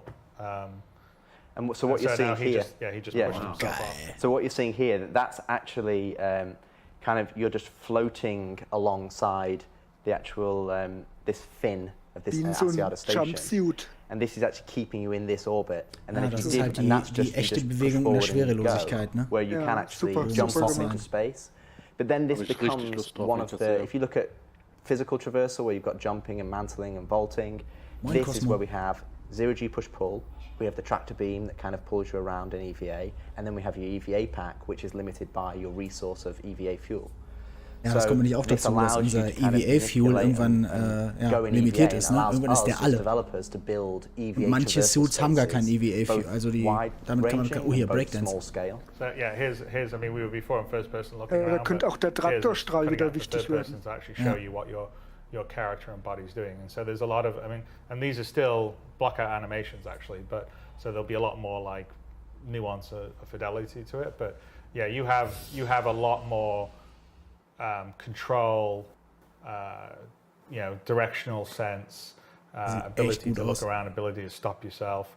So I think this one we're going to come up close to the glass above it, and you're actually going to see us if you fly into something, you sort of arrest yourself, again, block out animation, but you're going to, as we get down close to it, I think we're going to come down, you'll see as our character comes down here, our player comes down here, put our hands out to brace ourselves to stop ourselves on the glass here. So all of that's systemic. That's not marked up or anything. It's all ray casting, seeing if things. You brace yourself when you come up against. Hold on, arrest your thing. You can push off against things. So we've spent a fair amount of time and engineering on all this, but it's not just for Squadron. It's going to be, it's obviously useful in some of the environments of Squadron. This is one of them, obviously, the Asiata station. You're going to look down on the slavers that you saw in the earlier scan. But the use of this in the PU is going to be massive. And also the big thing that Chris said there is it's systemic. There's no markup. If you want to go climb all over a ship, you can do. If you want to climb over a space station, you can do. If you want to climb over anything that's in EVA, ich denke auch mit WASD und Maus. And you can put your hands on it. It's got big enough space to put your hands on it. It will work. So there's no it only works in this scenario, or it only works in this scenario. It is what you see here. And then as what we've not been able to show today, which is we do have working or partially working, is that when you go into very tight environments, if there are handholds, you will be able to grab onto that handhold, or whether it's a terminal or whether it's a hatch to get into a ship, you'll grab onto the handhold, and then instead of putting your hands out and landing, you'll grab on, and then you go, cool, I can use the terminal, or I can look around. And again, you're not locked in. You can look all 360 degrees. You'll switch hands as you look around. Ja, das wäre natürlich geil, Crash. Okay, where do I want to go next? I want to go over there. Cool, or I want to go through this door. And it works in tight environments, wide-scale environments. And fundamentally, it's a lot lot nicer to play than our current version, which is just No, I mean it's massive for the game. So I think there'll be a lot more sort of EVA, external action. Yeah. The combat's better. It's much more stable. I think we'll see a lot of puzzles and traversal in the PU that can be built from that, because we have a lot of stuff down on planets, but it would also be nice to have more like exploring more the sort of derelict asteroid bases kind of things, and EVA. I think we all love science fiction, obviously. We're making these kind of games. That's sort of a lot of classic sci-fi that you see. So we spent that's an example of us being able to spend the time to really think about how we want the system to work, how best it's going to work, and bed it in on Squadron, and then it'll be something. Because we did 2 or 3 iterations. We did, we did 2 or 3 iterations of how we wanted to do. Did we want to have this Iron Man pose? Did we want to have the upright? Did it blend between them?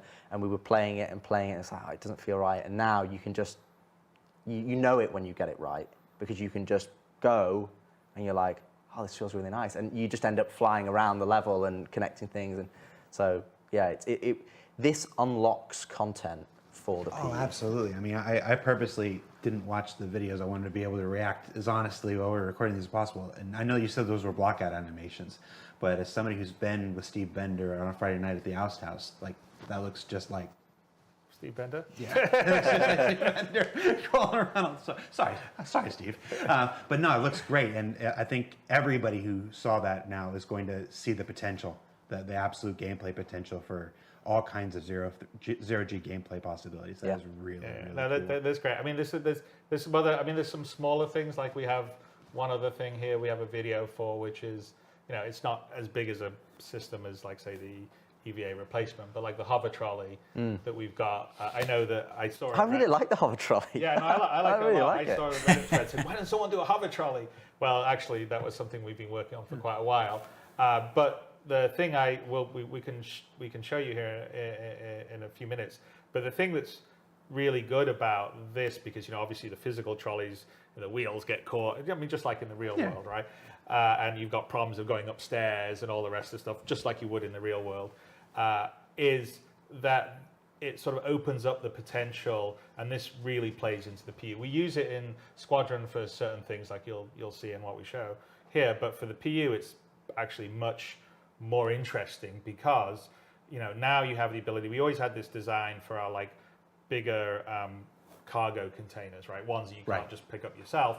We originally had this design where there was sort of a gravlev system where you stuck in this thing, and the gravlev, it would come up, and then now you can push around a huge container. And we're moving for physicalized cargo. It's going to be in 318. I think Tony's trying to squeeze a few things in. We'll see if he manages to get everything in. But this isn't necessarily going to be in 318, but it will come in probably not too far in the near future. But this allows you to not just have your little tractor beam and pick up something and move it around, but okay, let's have a bigger container. And what happens if you turn it on, up it goes, and then you just push it into your cargo hold, turn it off, locks into the cargo grid. And now that cargo container, imagine a bigger one. Well, what happens, like right now in the inventory system, you can put things in your local inventory of your ship, or other various inventories. Well, imagine your container, say one of these bigger, like maybe a 16 SCU one or whatever, sitting there, and now I can place, I don't know, large vehicle items in it. I can place all sorts of stuff in it. So I could load up this container, I could push it into my ship, then I could fly it off to some remote planet and put it next to, where I'm camping out, or longer term where you say maybe a player base, or some group of players with persistent decide to take over a derelict or something. And I can basically load up a bunch of supplies in a container, like bigger supplies or weapons or armor suits or whatever, and put it in there just by doing this. I think the underlying sort of hover tech for the trolley stuff is really good, because it will really play into the cargo and the logistics that are going to come with that. Because longer term with persistence and what we're doing, I think there's going to be a whole bunch of gameplay that will be revolved around the logistics of living, right? Mm-hmm. Like how do I have my food? How do I have my drinks? How do I have my raw materials? How do I have my weapons? If two orgs are fighting a war over a patch of land, someone's got to show up with extra, ammo and missiles and, all that kind of stuff, or weapon replacement, especially as we get repairing and the salvaging and stuff. Okay, well, rather than have to fly it to a place that can do your repair, maybe there's an on-field repair that's happening right there, and someone's changing out a broken weapon for another weapon because you've loaded it up and stored it in your container. So the possibilities in the PU is huge, and this is an example of just little bits of tech that we're putting into Squadron that we're planning on bringing it across into the PU, but in the PU they just have a lot more potential, like the EVA. So. Yeah, I mean, the biggest thing about trolleys is when we approached trolleys with the physical trolleys was that we wanted them to serve two purposes. One, we wanted them to serve a purpose that is more traditional games, which is, I can move things around, and that allows me to create, traversal opportunities for me. If I'm blocked, I can move a box over here, and I can get up higher now, which is kind of what the more physical trolleys are kind of better suited for. And this is another example where we kind of put trolleys into the PU, but there wasn't really a use case or a best use case. So that at the moment they're just used as enemies. So I've seen people fly them as missiles out of ships. Ja, genau. But Alles, was they're not really auf Twitch und YouTube beschrieben wird, wird halt auch auf den anderen Plattformen wiedergespiegelt. Ne, das macht der Bot. Cargo loading. Now, again, we've got a lot of ships, we've got a lot of different ramps. The scales of those ramps is larger. And with hover trolleys, when you see the video, you can push them downstairs. You can push them up any ramp. The weight that you're having to physically push a physical trolley, which is taken into account, hover trolleys, you don't have to worry about that because, let's play the video. Let's see the video. Let's say the video there, and we've hyped this up now. Hover trolleys is the most amazing thing in the world. Here we go. So you can see here, this is actually a slaver pod. So it closes down. It's on the floor. We're going to activate it. Oh yeah. Levitates up now. Grav levs on. You get hold of it. Wann erinnert euch das? And by the way, the new interaction system's not working in this demo here. This is a separate build. But where, ich wollte gerade sagen, ich hätte jetzt beinahe kryonisiert gesagt. Aber die Gangway sieht doch geil aus. A really big improvement for us because we want physical cargo, and we want physical cargo to be a big deal in the PU. That you have to move that cargo, you have to make decisions on how long it's going to take to load it up, not just buy it from the kiosk and it appear in your ship. So this gives us the ability to do that, and like Chris says, move much larger things than what you'd normally be able to push as a human being. Yeah, I mean, this happens to be just a slaver pod, but obviously you'd be pushing, as long as it's grav lev equipped and has the sort of hover device, then like I said, you could have large shipping containers and stuff like that.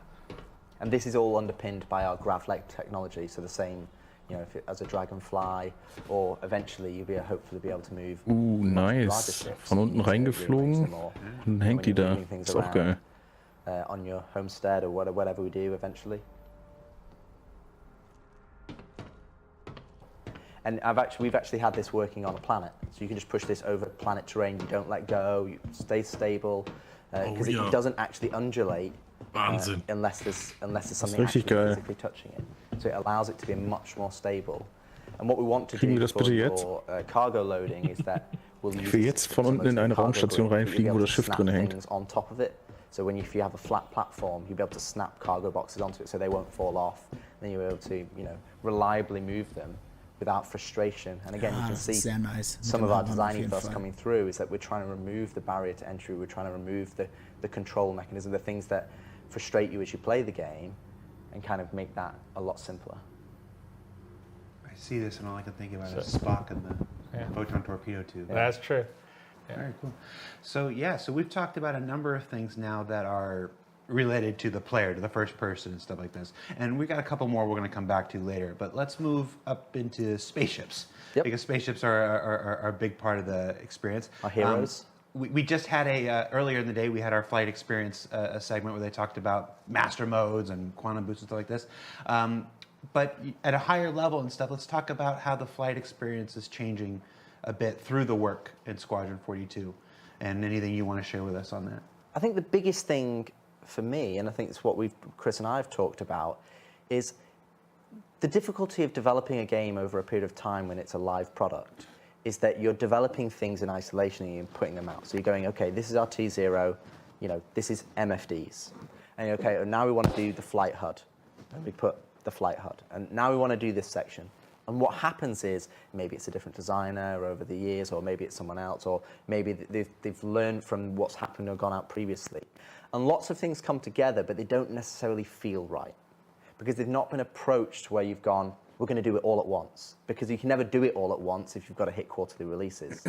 So with Squadron development, what's it allowed us to do is allowed us to look at the HUD and the MFDs and everything together and go, well, actually, we don't need all that information on the HUD if we've got it on the MFDs. Or we don't need all the information here if we've got physical switches. And it's allowed us to approach the design of the cockpit experience holistically so that we can go, okay, let's pull all this noise away because we've tried to fit everything onto the HUD. We've tried to put everything on there. You know, you need to know your G-forces and your heading direction and you know, I need to know my ammo and you know, master modes is a good way of going down that road, is kind of going, okay, we want to have traversal and we want to have combat. So if you've got SCN, combat, if you're in QCM, you're in quantum mode, so that's traversal and flight. And then we've taken that approach and gone, okay, well, do you always need an altimeter? Well, no, maybe not if you're in space. Maybe you only need an altimeter when you go down to atmosphere. You know, your MFDs, if you're in SCN, what do you really care about? Well, you care about your health, your weapons, your target's health, how they're doing. But as a default experience, we're only giving you the information that is needed to you at that point in time. And what we actually saw is that you're flying around. We've got gorgeous space Ja, wenn ihr euch an die Cutlass Blue erinnert zum Beispiel, da hängen diese Dinger ja praktisch drin. Ne?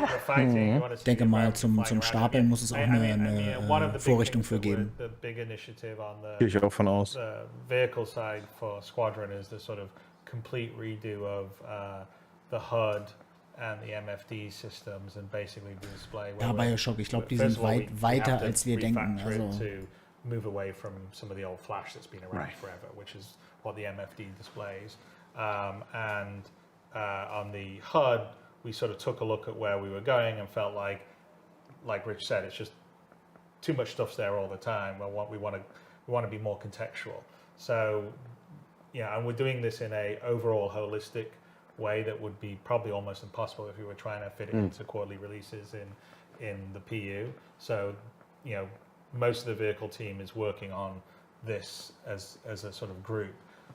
You know, in the need for multiple speeds that we saw earlier, you sort of saw some aspects of it, which is the different modes you can be in depending on what. Ja, die werden noch nichts sagen.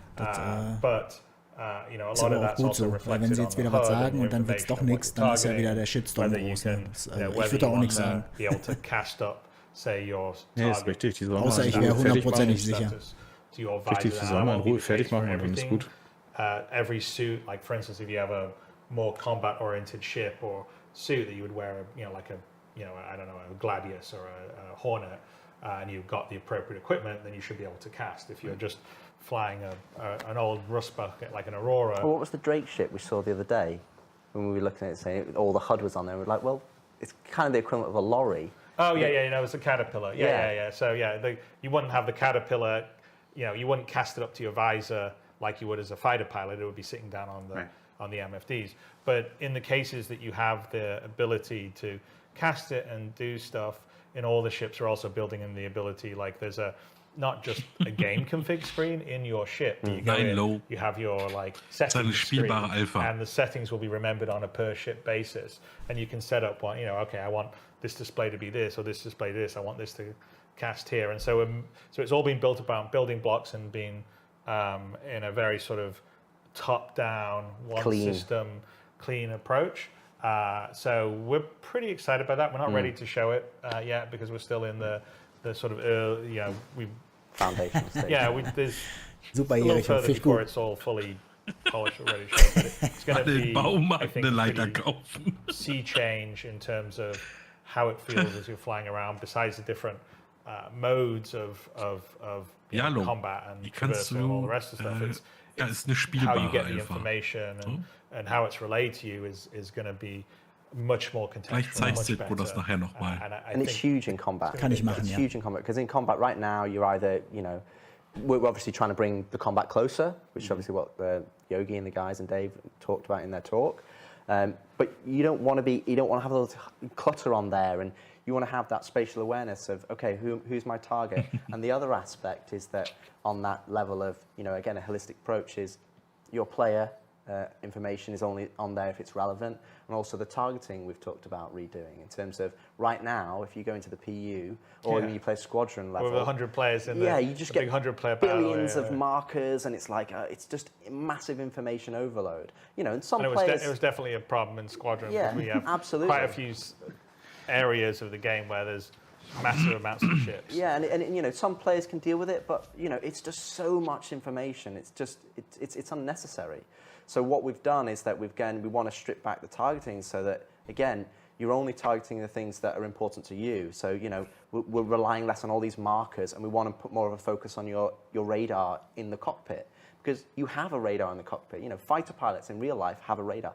They don't have in-world AR markers. There's 20 guys coming over there, We want to make sure that you've got the information that you need, but also we want to basically make sure that you're using the tools that we provide. Because what's happening right now is that everybody's just reliant on the HUD, because the HUD has everything on there.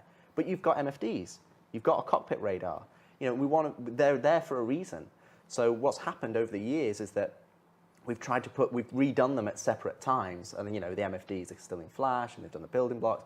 So we've kind of got into this cycle of trying to, oh no, this is it, this is where the player should be. And what we want to do is we go back to kind of what Chris's original vision in terms of, well, there's an in-cockpit radar. You should use that. There's in-cockpit MFDs. You should use those. Okay, now I'm in this specific combat mode. Okay, they're cast, so I can see that information. But the radar doesn't become redundant. That should be what the noise is on. That's where all the information should be. Okay, I should be able to go in there and select targets. That information should be clean and delivered to me. But out in the world, I want to look what's there. I want to look at my target. I want to look what I'm saying. Oh, there's a space station. Oh, there's another guy coming in. So we want to have less reliance on just AR markers for everything, and only reliance on marking the things that are important to you, or you've directly marked yourself. Yeah. And I think when you fight combat experiences where you're fighting 15, 20 ships, it's just a lot more fun because you're not having to deal with all the extra noise. You can just focus on being the best pilot you can be. I think it's really important. And I would say that definitely, we're putting a bunch of work into the radar, which is really radar/star map. So like what you've never had in the PU. The original design was that that radar that you would see would also scale up, or you would scale out basically, to be a nav map, your star map, right? Your nav map. And what happened when we were getting the first iteration of the PU out, the baby PU, we didn't get that working yet, so we just said, well, we'll use your Low99, ich nenne dich mal Low. Du kannst auch gerne zu uns in den Reststop kommen auf Discord. Den Link findest du in der Kanalinfo.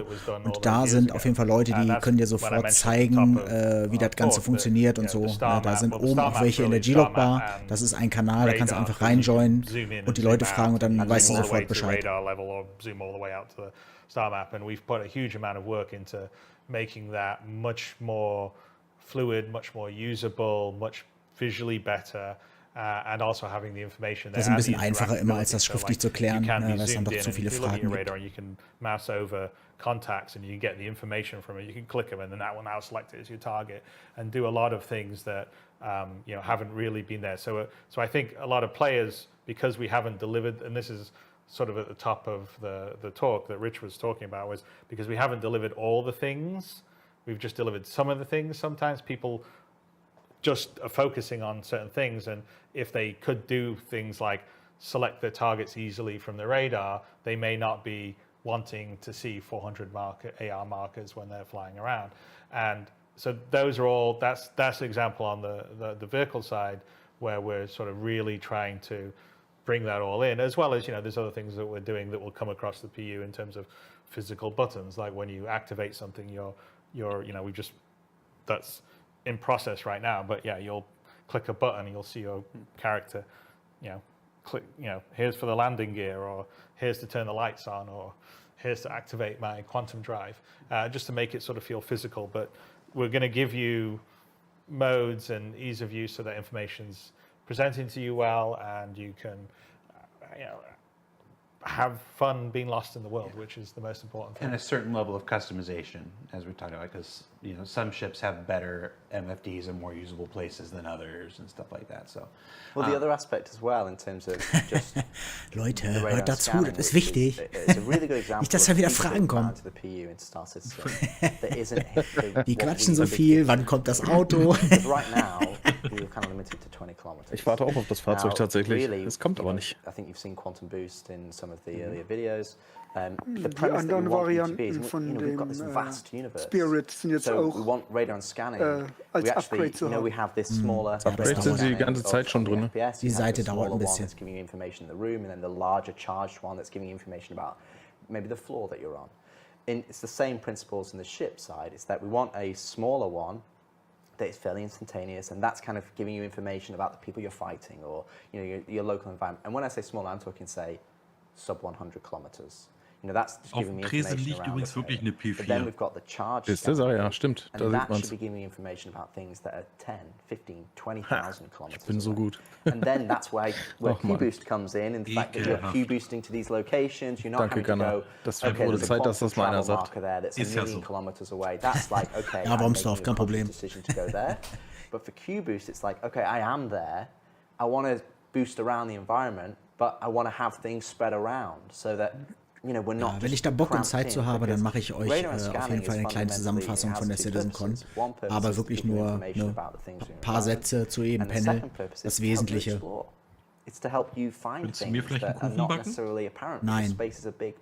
Dark place. Das wird auch ein Schmolz nehmen. We want to be able to take advantage of that. So when you have this ability to vielleicht auch 4. detect things that are much further away, all of a sudden you start to feel like you are that pilot. You got to fly to them to investigate them. And so, I think that's a good example of something on Squadron that we were also looking at, like how do we solve the problem of your patrolling an area, right? And it's not very much fun if you patrol an area and then it's like, space is big. I go to this area and then I look around and my radar covers 10 kilometers in front of me, and that's it. That doesn't feel like I was patrolling, a large area of space. And so we sort of were thinking about, well, how, really if we think about it, there's like short range, which is, what you would call the standard control mode, like slower exploration. I come up to a derelict, or there's a cluster of asteroids that I'm going to fly around to see what's happening.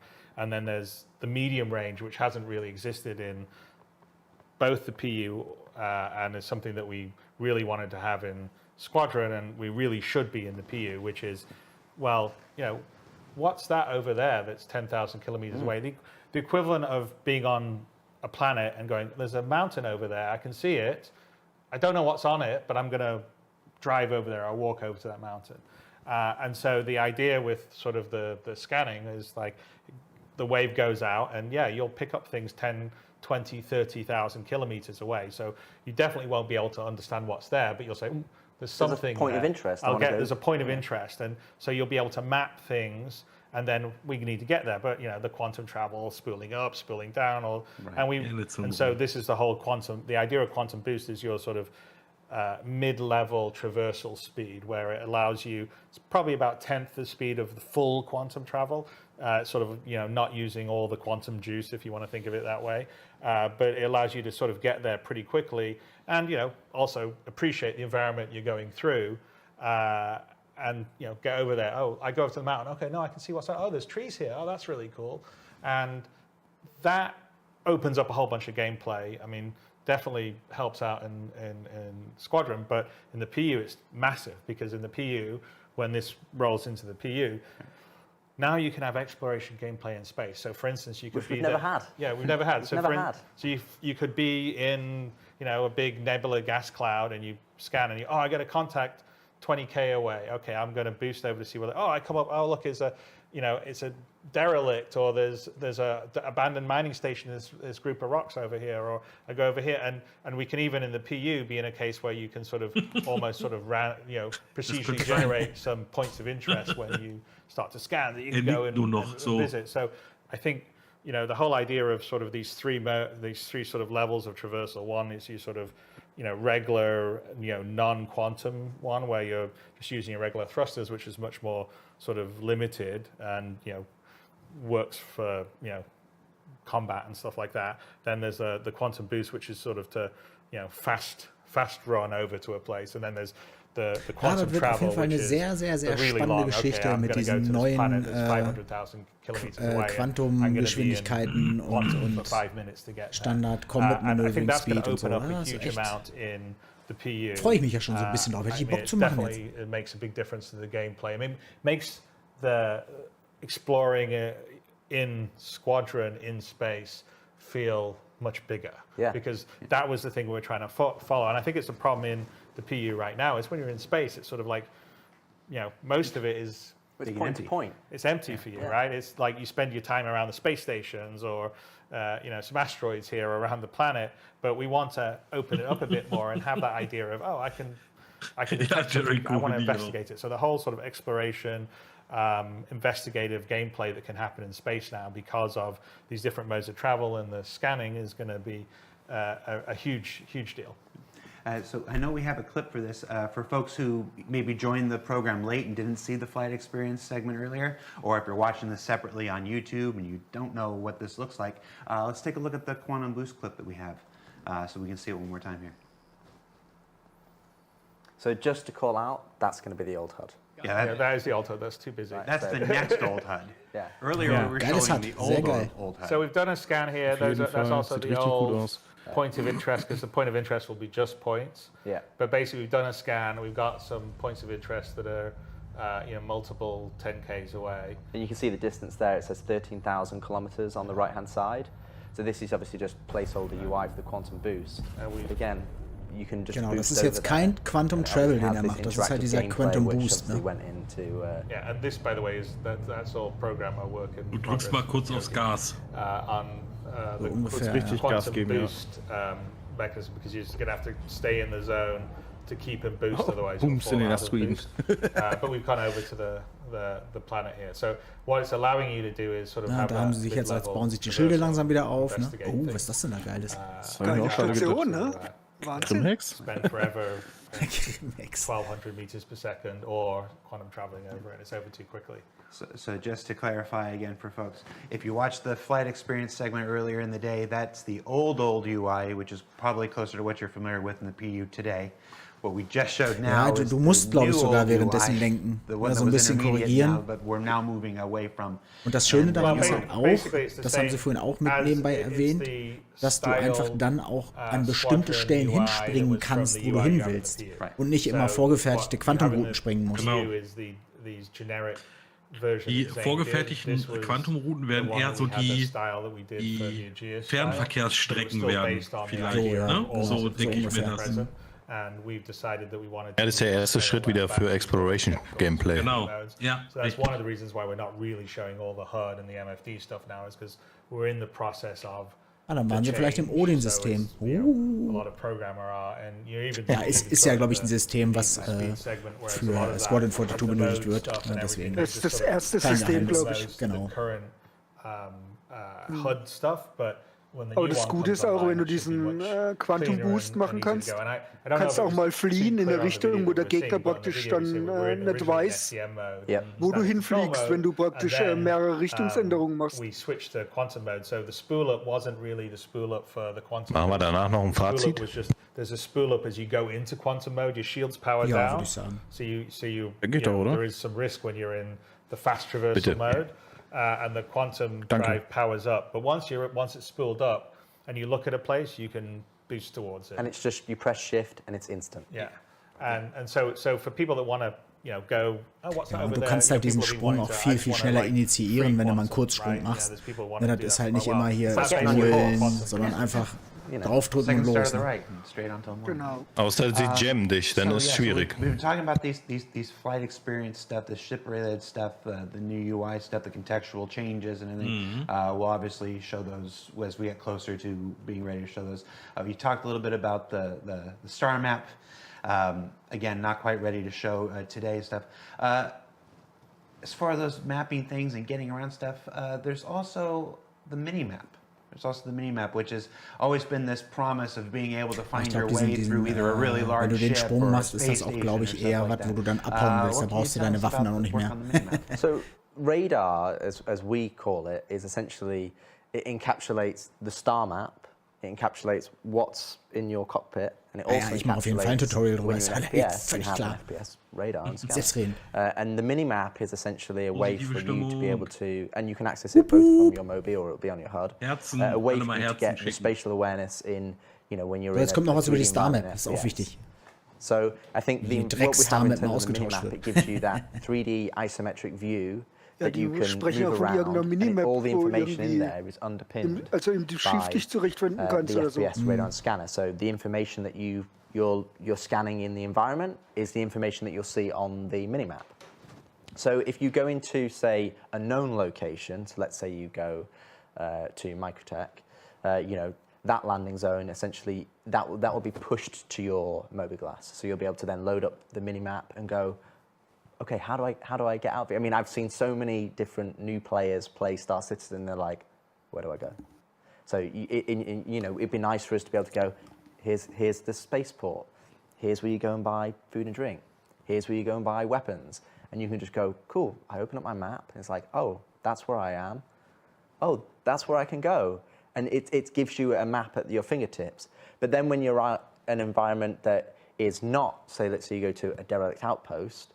You'll be mapping that environment as you go, or you may be able to find a terminal that has the map on there that you can download, and then you have it to you. So it really allows us, again, Star Citizen, one of its strengths is that it's scale, but that's a challenge for us as developers to be able to give it to players and for them to be able to understand and navigate where they need to go. Because the first thing is, how do I play the game? Where do I need to go? What do I need to do? So, you know, how do you play the game is about making the barrier to entry, the controls smooth and intuitive, what you understand, you know, and then it's like, genau, letztendlich werden wir es sehen, wenn es da ist. Cool, this allows you, we have a minimap. Alles noch so ein bisschen heiß gekocht. Oh, cool, there's the spaceport, there's the shuttle, or there's the train, or this is how I get to this area. And we can provide missions that allow people to then navigate to those places, so that then they understand, okay, this is how I get to a certain place. Because everybody, you know, if somebody says to me tomorrow, oh, you know, come around to my house or go here, just give them a postcode and you put it in GPS. Everybody's so put it in Google Maps. Exactly. You know, you need that. You need the street level version of it. Yeah. And you know, so we've long wanted this. I mean, it's very critical for Squadron, but it's also, you know, I think important for the PU. And you know, the concept is that some of the maps are sort of readily available. You just walk into a city, and you know. Lucifer kommt, wenn es auf der Roadmap steht. Or whatever, and you get the map downloaded, and some of them you may have to explore something, and then as you explore it, you map it, just like a sort of more traditional mapping technique. And there'll be some cases, like you know, we have some stuff in Squadron which I think would play perfectly well in PU, where like, you don't have the map initially, but if you hack in or you can download it. Ich sehe sogar das Augenrollen von Lucifer. We've been showing it because we showed it a while back as a location. It's just one of the very, you know, it's a minor location in terms of Squadron, but you know, since we showed it, we thought, okay, that's a good. It's just a good backdrop. It's a good backdrop rather than just, you know, grey boxes. But you know, that would be an example. Is you don't load the layout of that place, but you would have to go and hook into their system, download the map, and then now you would have it in your mini map. So what we have is we have some footage here, which is showing how the visuals, the mini-map, in terms of sort of an isometric render in the engine, in the UI, that will essentially become your mini-map. But you'll have a more sort of, you know, reduced version with you in the middle as you're moving around. But if we run it, you'll see kind of what the tech is. So first, this is in the editor, but it's essentially what it does is it's taking our existing layouts, levels, ships. So we don't have to build this custom, but it's a way of applying certain shaders and marking up certain objects to be displayed, like the floor gets displayed, but the walls don't. So we can just take the existing geometry you already have streamed in, walking around already, and then use it to render for our minimap. So das wäre richtig geil so. This is essentially in the engine. Mal gespannt, wie die eingeblendet wird, ob die wirklich permanent im HUD ist oder ob du die übers mobiGlas dir angucken kannst. Beides wäre irgendwie geil. Ich denke mal, das wird es dann auch so sein, dass du die entweder selbst kartografierst, indem du die abläufst, oder halt bestimmte Karten hast, die dir diese Minimap dann schon zeigen, ne? Wenn du die ground. Ich wollte gerade sagen, aber diese Schiffe von wegen sind ja nicht nur ein Schiff. Es gibt ja 1000-mal dasselbe Schiff, deswegen denke ich mal, dass die schon hochgeladen werden sein. Aber was halt eben geil wäre, wenn das nur angezeigt wird, wenn du einen Helm auf hast. Oder so eine Brille, sag ich mal, die sowas anzeigen kann. Yeah, because a lot of traditional game development, you have to make custom minimaps. So you look at an environment and you go. Ja, und natürlich, was auch geil wäre, wenn du über so eine Minimap mit deiner Gruppe eine Einsatzbesprechung machen könntest an so einem Holo-Deck. Oh ja. It's just not viable. Genau, dass du was markante Punkte markieren kannst und dann auf jeden Fall die Leute dahin schicken. Wie so ein Wegeplan, ne? Ja. Aber es sieht ja ganz danach aus. Also. Stimmt, da habe ich jetzt gerade gar nicht dran gedacht. Morpheus schreibt gerade, Leute, denkt dran, das ist die Idris von innen. Das haben wir so auch noch nicht gesehen, oder? And your radar and scanner gives you so much more information than just, oh, that's the name of the door. It tells you. In Idris konnte man noch nicht rein, ne? Nee, so von innen haben wir die noch nicht gesehen. Doch, es gab mal eine Führung, ein ganz früheres Video war das. Durch die Idris. Habt ihr auch so einen schlechten Sound von ihm? Ja. Krisselt alles. Okay, und sehr leise gerade. His body's injured too. Oh, he's got a tier 1 injury. I'm going to go and help him before he bleeds out because I can see it's helping. Chat, ja, das ist hier genauso. Also das ist nicht nur bei euch so, dass das gerade durch OBS kommt. Das ist tatsächlich bei uns hier auch so. Das ist die Übertragung von Twitch. Genau. Jetzt gerade, ja. Yeah, so exactly that the same visuals and tech is planned to drop into the resource. So if you're looking at like your schematic for the ship to where your relays are going to be, or security reasons, which doors are open or closed, basically it will pull up your holographic view of your ship like that using the same tech. So that the idea is those two things work well together. All right, so we've been talking about the FPS step, the step that affects the player specifically, and we're going to touch a few more of those things before we leave today. We've moved up into space and talked about our flight experience and the scanning and the mini-map and stuff. Now, from ourselves and our ships, let's talk about our enemies, our opponents, the entities we're going to encounter, and talk about some of the AI improvements that have been coming because of work on Squadron. Die haben echt noch coole Themen am Start, ne? Echt ganz geil. Ja. Und wie gesagt, die sprechen natürlich über die Entwicklung von Squadron 42, aber das ist alles was auch ins PU kommt. Ne? Das müssen wir nicht vergessen. Understand where we wanted to go, what we wanted to achieve, and over the years as I've worked in games, and I think probably Chris would attest to as well, is that the best AI are kind of some of the simpler AI that you have a really good solid foundation, then you build on top of it. And I think our AI over the period of time that has been there, I think it's kind of had lots of different iterations, and it kind of lost its way a little bit. Kythera, and then yeah, it's kind of lost. So what we've done, and well, they've also no one's the AI that's in the PU has never really had tuning time. No, exactly the focus. And it was a basic implementation at the beginning, and then it's been rolled out, and there's so many other things going on that they really haven't had time to focus on it because. Ja, aber da kann man mal sehen, finde ich, was alles noch so kommt. Ne? Wahnsinn. Was alles nochmal umkrempelt, was wir gerade kennen. So this is actually a really good example of where Squadron sehr inhaltsstark die Serie diesmal, finde ich. Saying, okay, don't worry about that. I mean, I'm sorry that the AI is kind of brain dead a lot of the times in the PU. Da haben wir combination of einige Dinge einfach auch länger dauern. Ja.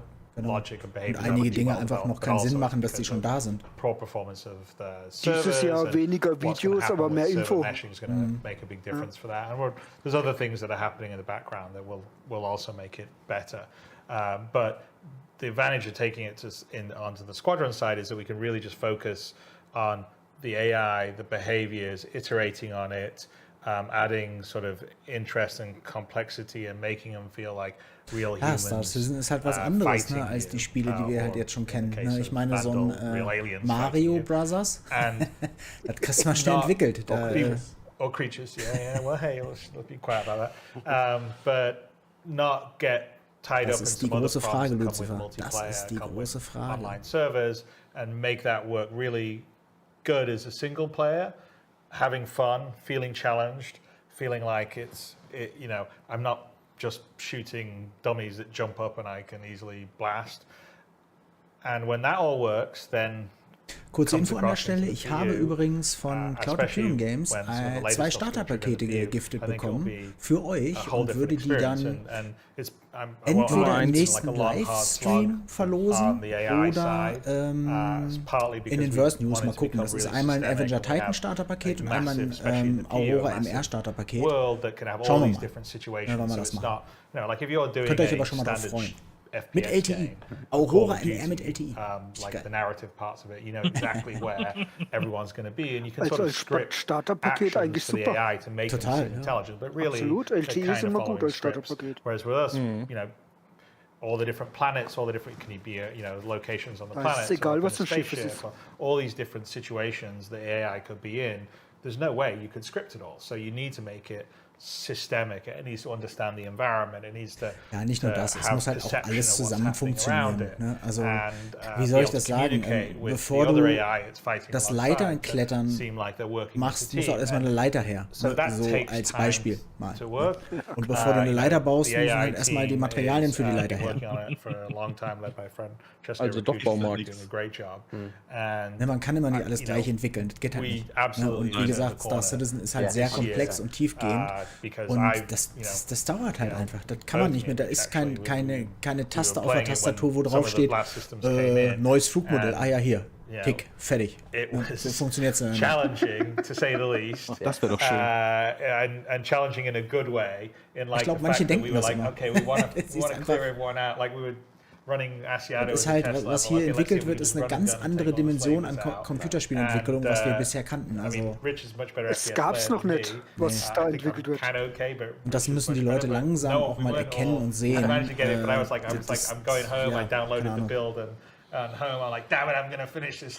vor allen Dingen, wenn du irgendwo was änderst, hat es ja Auswirkungen auf alles quasi, ne? Ja, genau. Deswegen tauchen auch viele Bugs halt nochmal auf, obwohl sie schon gefixt waren. Und dann fangen die Leute an zu heulen, weil sie einfach keine Ahnung haben, wie das funktioniert. Und zudem ist es ja so, es ist zwar eine Alpha, aber es ist schon teilweise wirklich eine sehr, sehr gut spielbare Alpha, was wir schon an Spaß haben mit diesem Spiel. Also, das ist wirklich eine Map-Größe, ja? Also, genau. Ja klar, ich meine, manche Spiele, also Vollpreisspiele, sind nicht mal halb searching for you or fighting you, you know, whether they're more aggressive and they're pushing aber das ist halt eben eine spielbare Alpha, die aber schon so spielbar ist, dass viele Leute sagen, dass es ein richtiges Spiel ist. Ja, das ist das Komische. Aber es sind noch gar nicht alle Techniken drin. Cyber Gaming. Ja, quasi alles. Well,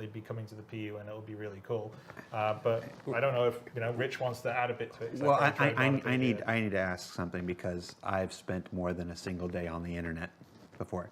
When you say we've thrown everything away. Well, actually, I was about to come back to that. Because that's going to be the title of the Kotaku article. Well, it's interesting because what we talked about is we identified everything that was there. So when I came on, I wanted to understand where, you know, we're talking years now. So what is there? How do we want to change it, and how do we want to manipulate it? So we're not throwing away the more technical underpinnings of the AI. Subsumption's still there. No, like subsumption or like how they navigate and pathfind around the world.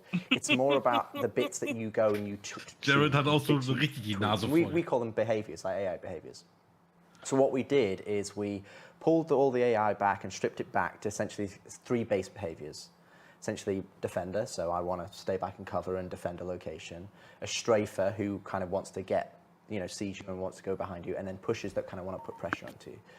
So we wanted to create these 3 core behaviors that the AI can choose to go, you know, they can choose combat behaviors this is. So once you've engaged in combat, they can then select one of these behaviors to engage you so that you get a mixture of combat when you're fighting them, and obviously you might get 3 defenders, or you might get 1 strafer and 2 pushers. And we've got a video to show some of the behaviors. But then what we have is we have a trait system that sits on top of that, and that's where designers can go in and go, okay, I want this defender to be to always defend. He can never re-roll as another behavior. Or I want him to be like a turret, so he never moves from cover to cover. Or I want pushers to be, I want always to be a pusher. I want them to, be aggressive. I want them to be reckless. I want them to have friendly fire. So we can go in and say, we've got 3 base behaviors that just by themselves play well. You can play that and go, okay, to these 3, is that a fun experience? Then you can start adding in all the other things on top. You go, okay, I want this trait and this trait. So you're crafting combat experiences. So in a PU mission, if you've got a ship coming in bringing AI reinforcements, we can say, okay, we can weight the behavior. So you're not getting the same thing every time, but you can go, okay, you get these guys who push, they're quite aggressive because that's their faction, whether it's Ninetales, or these guys are quite defensive, they're more military. And what we have is these traits that multiply the behavior. So now we've got multiple different things. And then you add different weapons in there. So you've got sniper rifles, so the different engagement ranges. And all of a sudden you have this matrix of individual behaviors that is multiplied into the hundreds that allows us to have a really strong combat experience that is not the same. It's not, Star Citizen game that you're going to be playing for thousands of hours. You don't want to just be having the same combat experience over and over again. And vice versa in Squadron, we want you to be able to ramp up the combat. We want to have factions play differently. We want you to have different experiences you play throughout the game. And when we looked at the AI combat behavior, that's something we identified. But then we also looked at perception and basically tweaked that and readed that in a way that allows us that, you're coming around the corner, it's not just instant headshot. Because, to be honest, AI, it's very easy to make AI that are amazing. Because they're just computer. They know where you are. They know exactly they don't have to mouse aim. It's just instant headshot. It's very easy to make them too hard. So war zumindest it's not human. No, right? Exactly. What we want to do is we want to make it challenging but fair. And that is when Chris was talking about playing through Asiado, even though it was very challenging, when we died, it was because we made a mistake. It was like, okay, I didn't check my left when I came out here, and I'm like, I got taken out. Ihr könnt euch ja mal spaßeshalber die Präsentation von Tony Z angucken von der letzten CitizenCon, Alter. Dann wisst ihr aber mal, was das heißt, schnell zu sprechen und keine Luft zu holen. Da ist das hier aber noch das Kindergarten. It's not instantly on you. They've got a bit of time. And then what we wanted to do is that we don't want AI to be 100% accurate, but we want you to still feel pressure. So auftritt und wenn jetzt mal was erzählt, beschweren sie sich, dass alle... Ich finde das auch super. Immer genießen, das was sie haben. Ich meine, es ist schon spät, die Konzentration lässt nach. Aber das ist schon alles sehr interessant, was Sie hier erzählen. But pressure you in a way that you feel like, oh, what? How did he shot me through a box? Like, he's pushing that way, and you're hearing him, and you're like, okay, they're coming this way, and I'm being pincered. And I think that's where we've put our real focus on terms of how they perceive you in the environment when they're socially active, how do they perceive you in combat. And then we have pretty much 90% of what I've talked about there is in the game. We've had balanced passes, we've played it, it's a lot of fun. And then what we have on top of that is future things that we're going to be adding even more. So, we've got versions of them doing medic behavior and reviving allies and ammo management and all the other advanced combat behaviors that we can pull on top, which we're already working on, but they're underpinned by an absolute solid foundation. So if you strip all of it back just to those 3 base behaviors, the defender, pusher, strafer, is it fun? Because if it's not fun there, it's not going to be fun here. You can't just keep relying on putting stuff on top and going, oh, it's going to get fun when we do this. It's going to get fun when we do this. So we pulled it back so that you have a challenge, that you feel like you're being pushed, that you feel like you're under pressure. Because especially in Squadron, you're not a commando, you're a fighter pilot. Fighter pilots don't go in and, they're not John Rambo. And again, in the PU, you could be a haulage trucker, or you might want to do something else. You might want to be doing just a homestead, so you want to do trading. And so when you get into FPS, we need to have the AI reflect the level of difficulty that we want to push into a persistent universe. Ich weiß nicht, ob am Ende noch was kommt. Ich glaube, da denken wir immer und dann vorbei. Yeah, it's disingenuous. But basically, but game development is iteration, right? So you have V1, then you have V2, then V3. Aber am Ende kommt auf jeden Fall hier bei mir noch was. The very first basic concept. Hat so schön angefangen. It was the beginning, and there's a lot more systems now Sag ich nie. underpin it. That's why we threw the base one away, because we have more ones that are underpinned by, a lot more of the things we talked about. Like okay. Perception, the Kuchen für accuracy, dich. and all this other stuff that happens. And within the context, we were speaking specifically of the FPS combat behaviors. Correct. Like those 7 segments I did about the bartenders, those are all still accurate. Siehst du mal, die Klasse macht nur noch Quatsch. So, I mean, Hört keiner mehr zu. AI and combat behaviors, there is social... Musst du umgeschimpfen. Yet again. Social AI is staying the more same. mess hall? More mess hall? Yeah. Mess hall, yeah, the mess hall will never end. Right. But we'll also be using some of these tenets and ethos to push into the flight AI. So the flight AI, which I think was talked about in the earlier talk in terms of the jousting and how we want to have more close combat, things like accuracy and the behaviors and how they can roll different traits and how that's something that we'll have holistically across AI, across Star Citizen as a whole. We're showing it as the FPS, but it's very similar. So it's something that, I mean, we can show the clip of we've got what the we have. sports guys waiting to do the race. So let's look at some videos. Yeah. So what I'd suggest, I think, would probably show the investigation first before we go into the combat. Because the other things outside of, you just talked about combat, there's a whole bunch of other behavior in terms of, because, like I said, stealth game plays a lot. Yes. So, Squadron is the test bed for that. So investigation, so like someone hears a noise, what's that? Let's go check it out.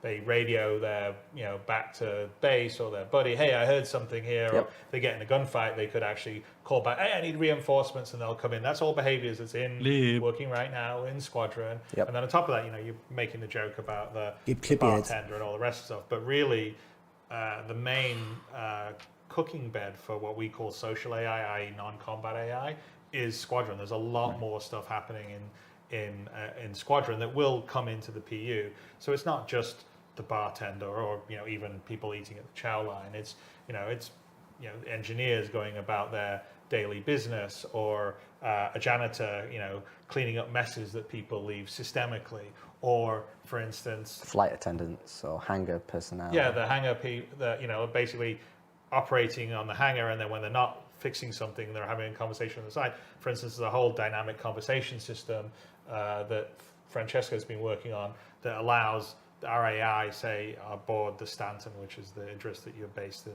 And it's huge. Conversation, when you're playing through a level and you can hear them talking to each other and reacting to what's happening, it all of a sudden brings that space to life. So but the dynamic conversation system allows it. So we have some that are sort of more story scripted conversations, like if you drop on some people patrolling, and die habe ich schon we've got gegessen. some stuff we want Die hat schon zum Anfang des Streams gehabt. and stuff like that. But also there's dynamic conversation, so people can just der Angst, sort ins of, Mikrofon whether zu it's in a beißen. mess hall, they sit down, they just start up a conversation talking about the most recent vid show they saw, or talking about what they Wie think sagst the du mal? best, Schnarch.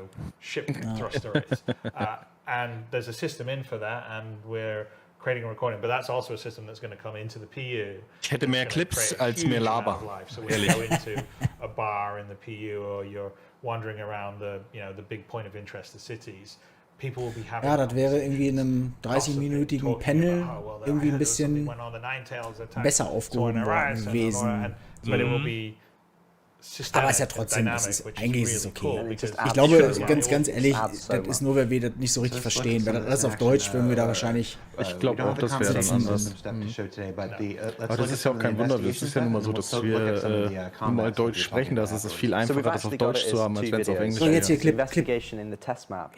What you're seeing here, in some respects, you might think that this is scripted, that this is something that we just put on a track. This is purely systemic. So if we captured this 20 different times, it would be 20. It would play out 20 different ways. So those individual there is going away to hide behind that orangey boxy, whatever we want to call that color. So that's the player. Essentially. This is essentially a standard for the player. The other two AI are searching for him at the moment.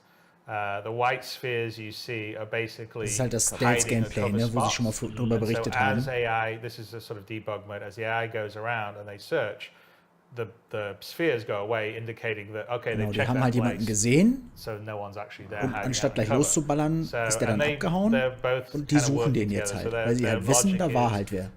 Und der oben schützt deckt so ein bisschen ab da.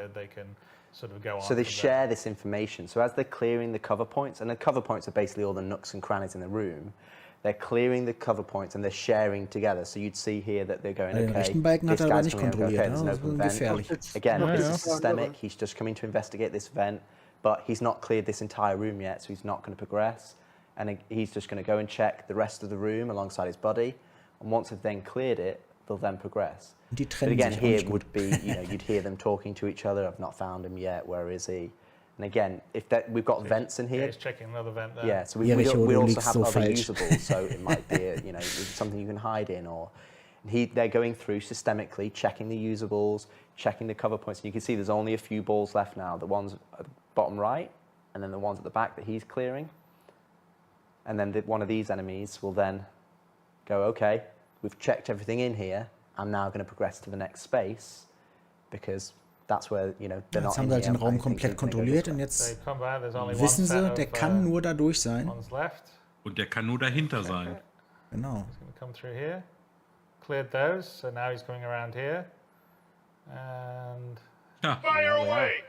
And what you're seeing here with the bar, Sag it ich mal. starts off, it's something that we've added for the perception. So haben you sie ihn start off erwischt, in ne? green, and then it goes to yellow, then amber, then Sehr red. geil. So once it goes to red, Guckt that's euch mal in die full Uniform combat. von den But Wachen the an. previous states are kind of levels. Das sagst du zu spät. They go up based on levels of different perception. So a green they just might have seen you. That's the equivalent of going, huh? Did I see something? No. By the way, in the game you don't see that. That's our No, debug. that's our debug. That's just Yeah. indicating the level, and the level in the game would be But like we'll gleich- have gleich audio and erschossen. visual Also, hätte ich auch representation mal mit dem for those Gewehr levels. knaufen So einfach mal. the initial green one hätte will er just erst mal be like, gefragt, wer er like ist. a head turn, maybe a Bevor ich verbal schieße. cue. Oder Then you get into verhaften. the yellow and amber. That's where they're turning to face the noise Naja, and wenn going, einer in meine Bude I think eindringt, I'm frage going ich to auch go nicht, check it wer er out. ist. And then Erst schießen, dann maybe they'll fragen. walk over there Mach to ich gleich investigate. Or if platt. there's two of them, one of them would go, hey, you go check it out. And then he goes and checks it out. Hast recht, And then we have Mark. obviously the red, where it's Ich auch like, so. there's a definite threat here. And once they've been threatened, like in most Amerikanische games, what happens Probleme is if zu you wait a lösen. long enough time, they will then de-escalate to the green, and it's like their minds have been, Amerikanische Art Probleme flashed through zu memory and it's lösen. gone. In our game, what they do is they go to a threatened state, and in that threatened state, they'll still do their social activities and their functions, but they're more perceptive. So as soon as they see, if like he's there again, they'll get into it. So it makes a difference that if you've gone loud at the start and then tried to hide, you can't just go, oh no, they'll forget about me. It has memory, and that will be the case in the PU as it is in Squadron. So, and so that was on a test map. Yes. But we do have an example of it working. Yep. So I'll real map. roll the clip. Let's take a look at the real deal. So here's in Asiado in the decommissioned area. You can see the two AI in the distance catch you, and then this is kind of just a representation of it doing the same thing in a real environment. But obviously we wanted to show you the kind of the thing behind the curtain. What are they actually doing? They're checking cover points. They're checking the usables that are there. Das ist übrigens wieder die Acciado-Station. A lot of the cases when we actually captured this video, if we actually failed because they pincered the player, and they actually found you before we were able to show you, what was happening.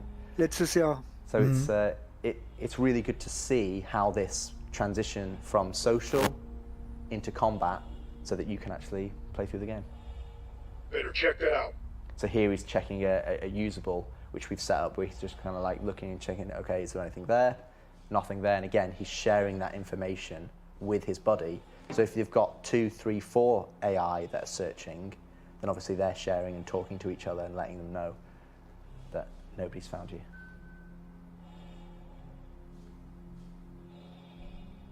Like you may not be able to see them, but you're going to know they're out there looking for you. And if you stay in the same place for too long, they will find you. Yeah, so you can see the one in the background is actually looking over one of the vents, one of the railings, should I say, and then I think the Ross, who captured all these videos, I think he takes a bit of revenge. And again, not scripted. It's systemic. They understand all the hiding places. This is their station. They understand the hiding places. Das ist halt nicht gescriptet, sagt er gerade, sondern das ist wirklich gerade, so läuft's gerade. Enemies in any environment. Und das Fiese daran ist ja eigentlich, dass die KI dann so intelligent ist, dass sie halt auch nicht wieder auf halbem Wege dann zurückläuft, wie das oft in Spielen so ist, sondern dass die wirklich sucht. Und ihr seid da nicht sicher. Irgendwann wird die da auftauchen. in all the different environments, in all the different Wäre nur interessant, wenn der andere sich wegbewegt. Was denn passiert? It's a major improvement. So that's hiding from the AI, but let's look at Genau, some du of the musst die combat Bewegung tactics steuern, now. Bobelix. So let's do combat tactics 1. So again, what you're seeing here is in a test map. We wanted to just kind of show you a bird's eye view. So we've just turned God mode on so you can see it. And you can see the labels here. So we've got the defenders that kind of push to cover points.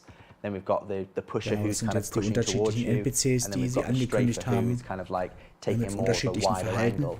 Now, there are some similarities between all the behaviors, but it depends on what happens. So whether they go to cover, you know, a pusher, for example, can still go from cover to cover. Also so wie die schießen, das erinnert mich irgendwie an Heute, ich weiß So it's auch not nicht. like you've got these binary choices. It's about weighting the different choices throughout the behavior so that the AI provides something different, but also applies pressure to you as a player so that you're having to react to the AI. You know, right now, our current AI, you basically get the jump on them and you can just take them all out.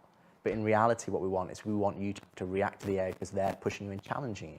And we want that challenge to be fair so that you feel like you've made the mistake when you eventually, or if you do, get taken out. I want to get some of that God mode. Ich denke mal, das Ganze geht noch bis And then we have one 22 more Uhr. video showing Dann the ist es vorbei. tactics situation. Let's take a look at that. So this is just a short version but again, it's the same AI that have been dropped in, and they roll the dice for, they don't always become defenders or always become pushers or strafers. It can be random every time, so the combat experience is different. So you might all be pushers and they might all be defenders, but the way it works is, if one of them rolls Das ist halt ganz geil. Das ist halt so ein richtiges, so eine Art taktisches Vorgehen. Ne, da oben steht jetzt auf einmal einer, ne? Das ist schon cool, ey. He's getting tagged a lot. Und natürlich auch saugefährlich. Just because we want to show you the behaviors themselves rather than, you know, get taken out. So he's being a bit more aggressive than you probably would be able to. Er hat natürlich den God-Mode hier. Ach nee, hat er doch nicht. Guck mal. Eventual speed runs a lot harder because they're not just Goombas that do the same Zwei thing every kassiert. time. You can't memorize the patterns. And the other thing you might have noticed as well is that we're starting to have traversal opportunities for the AI. So they're not always just on. Da oben ist der Straver, glaube ich. Da ist der Pusher wieder. Crouch, mantle, climb ladders. They can jump over railings. Euch ist aufgefallen, dass die Medisticks eine Nadel haben? Haben sie aber jetzt auch schon. Use ladders, they can do all sorts of stuff. Ist mir noch nie aufgefallen. We're putting a fair amount of work into AI traversals. Das sind die Defender da hinten. Ich denke mal, die schützen den ursprünglichen Punkt oder den Rücken so ein bisschen. Flat ground. Finde ich gut. And of course, you know, on some of that, I think you saw some of that. He didn't get hit right away. Some of the early shots missed, and then. Ist der denn im Hangar oder wo hängt denn die Cutlass da drin? Ja, im Hangar unterm Dach. Das ist ja das, was wir gerade eben schon mal gesehen hatten. Da hat er geschlafen. AFK. Kurz Bobo gemacht. But that's not any fun. So the fun is making him feel real, like you're playing against another real player or a human. All right, well, we are just about out of time. I think we got 2 more talking points we want to cover before we let you go. Let's start with one that might be surprising to some. Most people maybe not, they won't know about it. We haven't done a lot of talking about it in the past. Skills. There's what can you tell us about skills in Squadron 42? So skills, it's not just Squadron 42, it will be Star Citizen as well. So we've split them up into kind of 2 areas. One is physical attributes. So we have 4 physical attributes such as strength, agility, endurance, and fitness. And then we have techniques, which is kind of like whether it's takedowns or traversal. So if you look at the physical attributes, what we have, essentially we're going to have a skill system that you can go, and the way that you play the game will dictate how you level up these particular skills. So if you're constantly carrying boxes, you know, you may get stronger, so you can actually lift stronger things.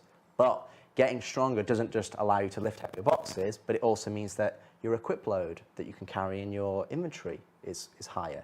That weight doesn't affect you as much, so you can sprint further because it's not affecting your stamina as much. You know, your force reactions, you're more resistant to that because you're stronger in yourself. Agility in terms of like weapon swapping or going to ADS. We have endurance, so that's, for example, like how resistant you are to the environment. If you look at, say, Navy SEAL training or SES training in Britain, essentially, you know, they have cold weather training.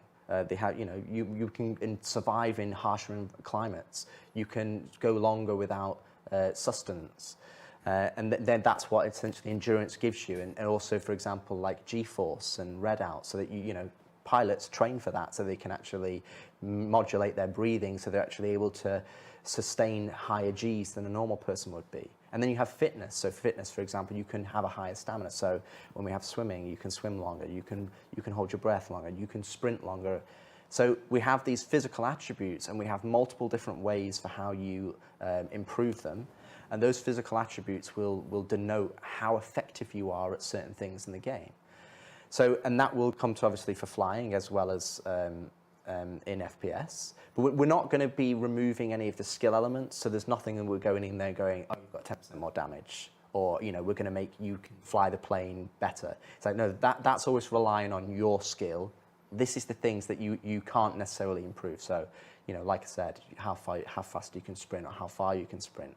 All of those different things that are tied into your physical attributes. Das Coole an der Sache finde ich halt, dass auch mit diesen Kämpfen jetzt wieder, was wir gerade gesehen haben, dass immer mehr klar wird, auch, dass man nicht in allen Dingen ein Spezialist sein kann. Ne? Dass du, wenn du zum Beispiel ein perfekter Miner bist, ja, dann wirst du in Gegenden, wo du wirklich gegen solche Einheiten antreten musst, wirst du einfach ablosen, weil du keine Erfahrung hast im Kampf. Ne?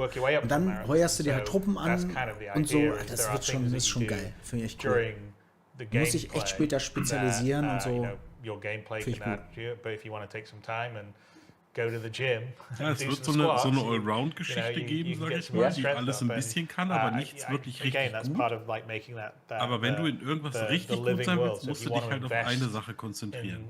Ich glaube, das hat ein bisschen was mit Interesse dann zu tun, weil ich glaube, du brauchst auch wirklich dann so, du musst dich da reinfuchsen und um das zu tun, musst du es halt geil finden, weißt du? So, und das wirst du nicht überall machen, glaube ich. Letztlich mal.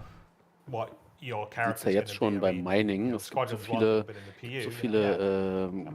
Sachen, die man da beachten kann, und hier ein Consumable und da noch ein Dingens, ein Laser und hier, das ist ja nur die Spitze des, also andersrum, das ist ja nur das, was man sieht, ja. Take someone down, I can outrun them, you know? Yeah, because if you're wearing if you're wearing heavy armor and they're wearing heavy armor. Ja, ich denke mal, es wird später viele Gebiete im Verse geben, wo sich viele nicht hintrauen werden, weil es einfach viel zu gefährlich ist. That's the dedicated area of focus that you want.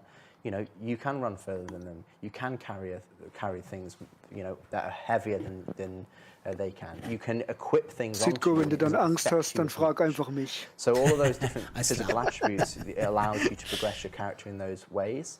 And then we have the technique side of things. So we're going to have multiple different techniques for lots of different skills across the star system. But a good one to how to explain it is, it's almost like the 10,000 hours. You know, if you do 10,000 hours kind of thing, you're better at something. So takedowns is a good example. So the first time you do a takedown, you know, that's going to be quite sloppy. It's going to take quite a long time. You know, you might struggle and, okay, eventually you take them down and it's like, oh, okay, the guy over there heard me. It's not very good. And after a certain amount of time that you practice at them. Yeah, more takedowns you do, the better you'll get better. So then they'll change different animations. So now you'll unlock a different animation where it's smoother. Steve Bender is very looking forward to doing all the versions of takedown from sloppy to super killer pro. Yeah, and at the end ones, it'd be like, you know, straight in, straight out. You lower him down onto the floor. It takes, you know, it's much faster. But you've put in the effort to level that skill to a level that you want to achieve. And I think that's what skills is about. It's about giving players goals that they want to do. We'll have the same man kann auch nicht skillen. Der Skill, was hier gemeint ist, glaube ich, das liegt, du selber skillst dich. Indem du es halt lernst, kannst und dich da verbesserst. Gibt auf gar keinen Fall einen Skillbaum. Or traversal as well. And learn them from someone and then do it a bit more and then you would get better. So these are all things you could gain. And that's kind of the, like you said, the idea of sort of, you know, the skills and techniques that we want to introduce because, again, it's, you know, this is going to be a really huge, deep world and it's sort of up to you how you want to essentially build your character. If you look at fighter pilots nowadays or Formula One car races, they're absolutely extreme athletes. They don't just go get in the car and the car does everything. It's not the 70s. No, anymore. exactly. You they don't have a pint of beer before they go to try to race a Formula One or they play a football match. Absolutely. So that's what it gives you. It gives us that ability for you to specialize your character in areas that if you really enjoy FPS, then you can push it there. If all you care about is flying ships because you want to be a fighter pilot, then you can be like, okay, I want to level up agility or I want to level up endurance because endurance allows me to hold more Gs. So, if that guy was going to black out, I'm not going to black out because I'm going to be able to do it. And it's those slight 1% differences that allow you to put some effort into do. And that you will be able to level them as you just play the game organically. So you're not going to have to go out and level them, like Chris said, squats. If you do squats, that's the equivalent of us going from crouch to stand, essentially. It's like we will allow you to do things like that, and if you want to go and kind of level them yourself, but you'll also just be able to level them by naturally playing what you like in the game. Ja, weißt du, das ist, wie gesagt, es gibt mehrere Richtungen. Also mein Hauptcharakter, der Squad spielt, der wird Richtung Exploration gehen. Der Citko, den ich jetzt halt habe, der wird weiterhin natürlich alles ausprobieren und zeigen. Dann habe ich ja noch den Evil Sid, der wird dann eher ins kriminelle Gangstergeschäft einsteigen. Und also muss wohl dann doch meinen Job kündigen und dann Vollzeit hier. Aber da müsst ihr mich auch bezahlen. Ich muss ja leben. Things that we were going to talk about as far as some of the stuff we're doing in Squadron is, there's a complete redo of the Moby Glass, and the first iteration is in Squadron. There's a sort of cut down set of apps in Squadron because irgendwann wird es den Release-Punkt geben, dann wird aus Squadron 42 rauskommen. Ich denke mal, dann dauert es auch nicht so lange, dass dann Star Citizen released wird, wohl bemerkt. Und dann wird es sowieso immer weitergehen. Es wird immer weiterentwickelt werden. Immer neue Sachen, immer wieder Überholungen und neue Techniken und das wird nie aufhören. Man kann davon ausgehen. Some tech and thought into how it looks and rendered, which is much nicer and transitions much better between the modes. And in Squadron, it's where you'll sort of be able to see, this is who I am, this is how I'm doing in terms of my health and stats, but also okay, here's my personal log of what's been going on in my life, which is basically sort of how I've been playing the game. Here's my mission assignments. Here's the ship chat channel. And the ship WhatsApp. Yeah, the ship WhatsApp basically, and obviously your nav map, star map, and all that will be in there. And Galactopedia. The Galactopedia, so you can look up, and then in the PU, it's going to just get expanded and maybe potentially have a slight UI difference to be not the military version, but be the civilian version.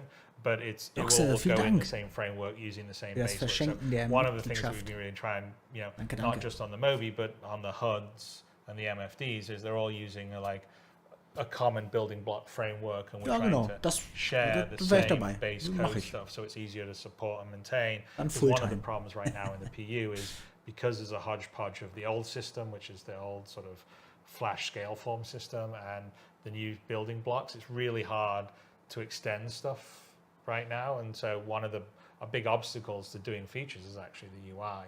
And so Squadron's one of the ways that we're really going to sort of just, clean the house and make it easier. So then in the PU, extending things will be easier and simpler. I don't know if you want to say anything more on the Moby Glass. Well, I'd roll the clip that we have, and we can. Let's roll the Moby Glass. Let's take a look.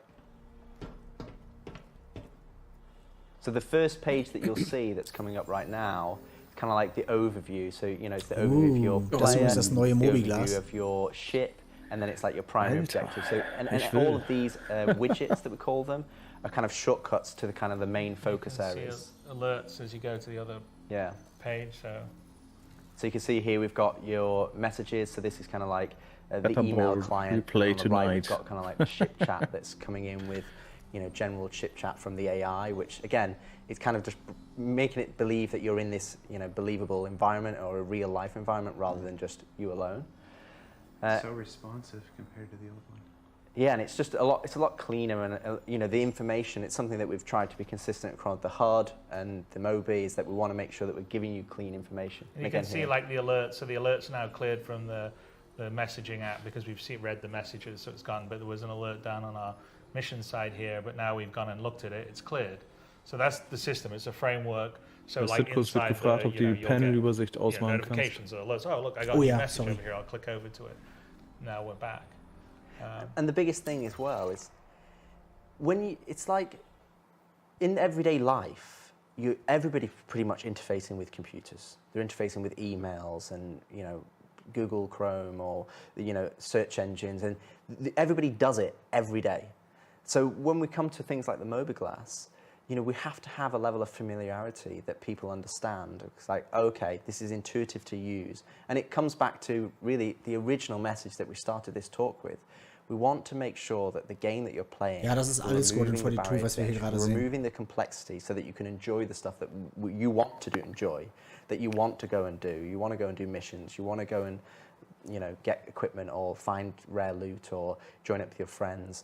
And I think a lot of the things when we look at this, where you go from player interaction experience to improve traversal, to improve HUD, star map, Mobi is a combination of that, where we want to provide all this different information, but we want to provide it in a way that you're familiar with, that you can go, we don't need to reinvent how you read emails, you know, or we don't need to reinvent how you understand a mission, or, you know, and you want to have the information on your Mobi, like, okay, tell me what am I about to, is my environment outside, is it breathable? Yeah. Do I need a helmet? Is it hot? Is it cold? You know, you look at an Apple Watch, or my wife has an Apple Watch, so she's got a Fitbit, and it's like, okay, this is your heart rate, and this is your oxygen. You know, you need to have that information at your fingertips so you can go, okay, I can now plan for what I'm about to do.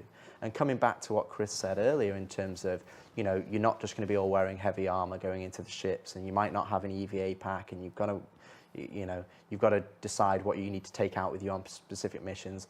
It comes back to bringing all these things together as a unified experience playing the game, and then you start to understand like why we've got an eating and drinking system, or actor status, or injuries, or readouts, and, you know, inventory, and hover trolleys, and the physicalized nature of the world. And when you start putting it all together, which is kind of, we're seeing that glimpse in Squadron 42, because we're able to focus on that experience, not just individual features.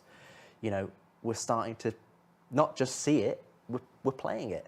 And I think that's what's really exciting to look at, to show you the progress that we're showing here today, is that nothing we've talked about is like, oh, we're going to start this in 6 months, or we're going to do this in 2 years, or we're going to do this. Macht auch keinen Sinn als a lot of it we've Koop-Modus, already done. Chris. And we're in the position where we can go in there and play it and understand it and go, okay, let's tweak this, and let's start building on top of it of systems that we're really, you know, confident in, technically and from a design point of view, so that we can build on top. And we've got a very clear idea how they can scale in Star Citizen, because we've got the mini environment of Squadron, like the test bed of proving it out.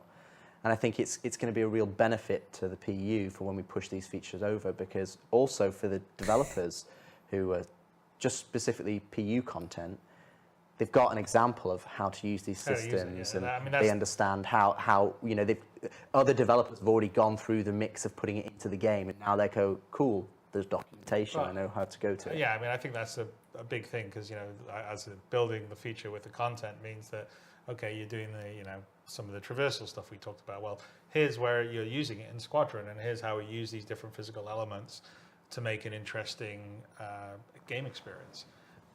And that means that the PU team that's now going, oh, we want to do 10 of those or 100 of those, has good examples of how to use it, rather than here's a feature, you figure it out. Because again, that was a lot of things that went in were that. You know, it's like trolleys, as we use an example, or the mounted guns. Ihr müsst das halt so ein bisschen so sehen, dass Squadron 42 ist momentan wirklich die Hauptentwicklung, und viele Dinge werden dafür gebaut. Und das PU ist sozusagen so ein bisschen die Testumgebung, wenn CIG Massen von Leuten braucht, um etwas zu testen. Selbst wenn Star Citizen irgendwann released wird, gehe ich ganz stark davon aus, dass selbst wir, die jeden Tag zocken, nochmal wirklich die Kinnlade auf den Schreibtisch knallen, weil ich glaube, da wird wird noch so viel drin sein, was wir einfach nicht testen mussten und was wir selber auch noch nicht gesehen haben. Es ist nicht so, dass das PU letztendlich das zeigt, was das PU ist. Es ist nur die Testumgebung, wo Cloud und Pyro Games einfach was getestet haben muss, wo sie dann Massen ranlassen müssen. So im Grunde. Chris, any final words you want to share with the Star Citizen community about Squadron 42? It's the co-development of 2 projects, how it'll affect Star Citizen. What do you got? Well, I mean, I'd say that it's incredibly challenging trying to have develop 2 games side by side, also while you're building the tech as well.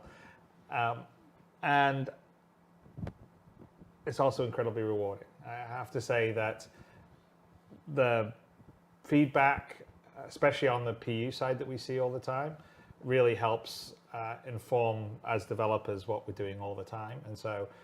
And it informs what we do on the Squadron 42 side too, in terms of some of the base mechanics, some of the areas that we go, okay, well, you know, we want to work on this thing and improve it. It's all the stuff we've really talked about this time. But, you know, for me, it's an incredible privilege to be building something of the level of ambition that we're doing on both Squadron but also Star Citizen, because, you know, ultimately I think that Star Citizen itself, in terms of an experience, in terms of how you can seamlessly go from sitting inside your ship, looking at your interior here, look at this Constellation Phoenix, and walking outside onto a planet and looking at the foliage and the trees and seeing a mountain in the distance and walking over and being able to actually go there rather than it just be a background that you can never reach. You know, the scope and scale, the sense of being able to go anywhere, do anything,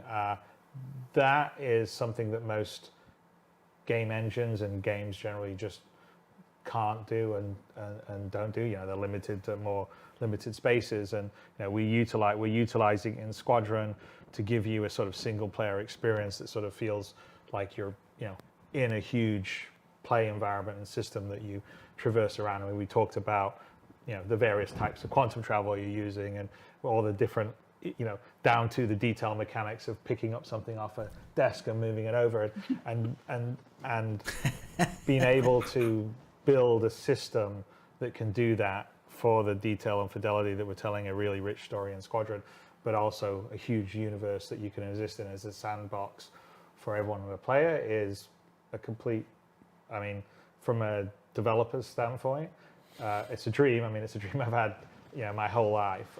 Being able to do it because we're supported by the community out there is a, you know, something I'm always eternally grateful for. And, you know, it's the best job in the world. So as much as it can be difficult sometimes, as much as it can be frustrating when you see everyone bitching about something or something's not working, or, you know, what kind of idiot did this, or which, you know, doesn't this person know how to run a project and all the rest of the stuff. It's still the best job in the world. So you've read the feedback. Well, of course, we all read the feedback. Every developer reads everything, but you know, you need a thick skin. I mean, at the end of the day, you have a vision in your mind, and we're lucky enough to be able to really fulfill that. I mean, it's a bit of a Pandora's box that got opened when we realized we had the level of support to really go all the way, because it's a completely different scope of game now than 10 years ago when I got on stage and I was pitching a much more limited, you know, sort of privateer, freelancer online, and a, you know, next generation. What we're building now is a completely different experience in terms of a lot more just fidelity and scope and possibility in the idea that you can do and be anything in it, and if you can think it or imagine it or Crusader Industries Spirit Q&A. Go there, do it, do all those things. Da könnt ihr eure Fragen dann zu den Schiffen einreichen. Yeah, like I said, I think there's almost nobody out there in the industry that has got the opportunity to do that. We're getting to do that here at CAG. It's thanks to everyone that's supporting the project. You know, so like I said, it's hard work.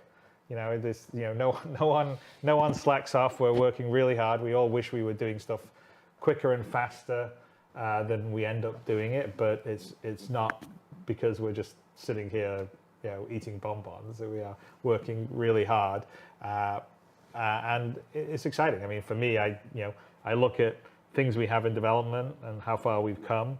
How far the game itself, even Star Citizen. I mean, this year there's more people playing it. There's more, spending more time in the game than there was last year, than the year before.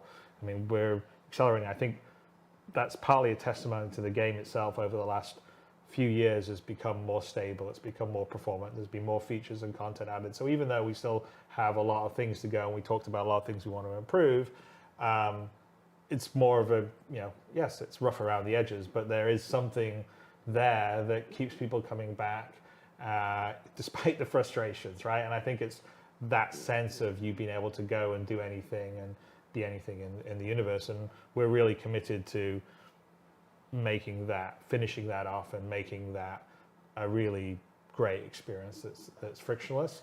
So, while it is challenging doing these two games together, it's also a hell of a lot of fun, and I'm, looking forward, over the next few years, because we got a whole bunch of really cool stuff coming down the pike, beyond what we already have here. It's a good time to be. Das ist der Anfang von meinem jährlichen Gehalt von 100.000 I think video games, strangely, people, video games get this reputation. Das ist nicht mein Gehalt, du. Because it's hard work, because it's so difficult. It's like it's a job and it's like pain and whatever. But no, video games are fun. They're creative. They're expansive. They're collaborative. They're definitely iterative. And there's nothing else like it.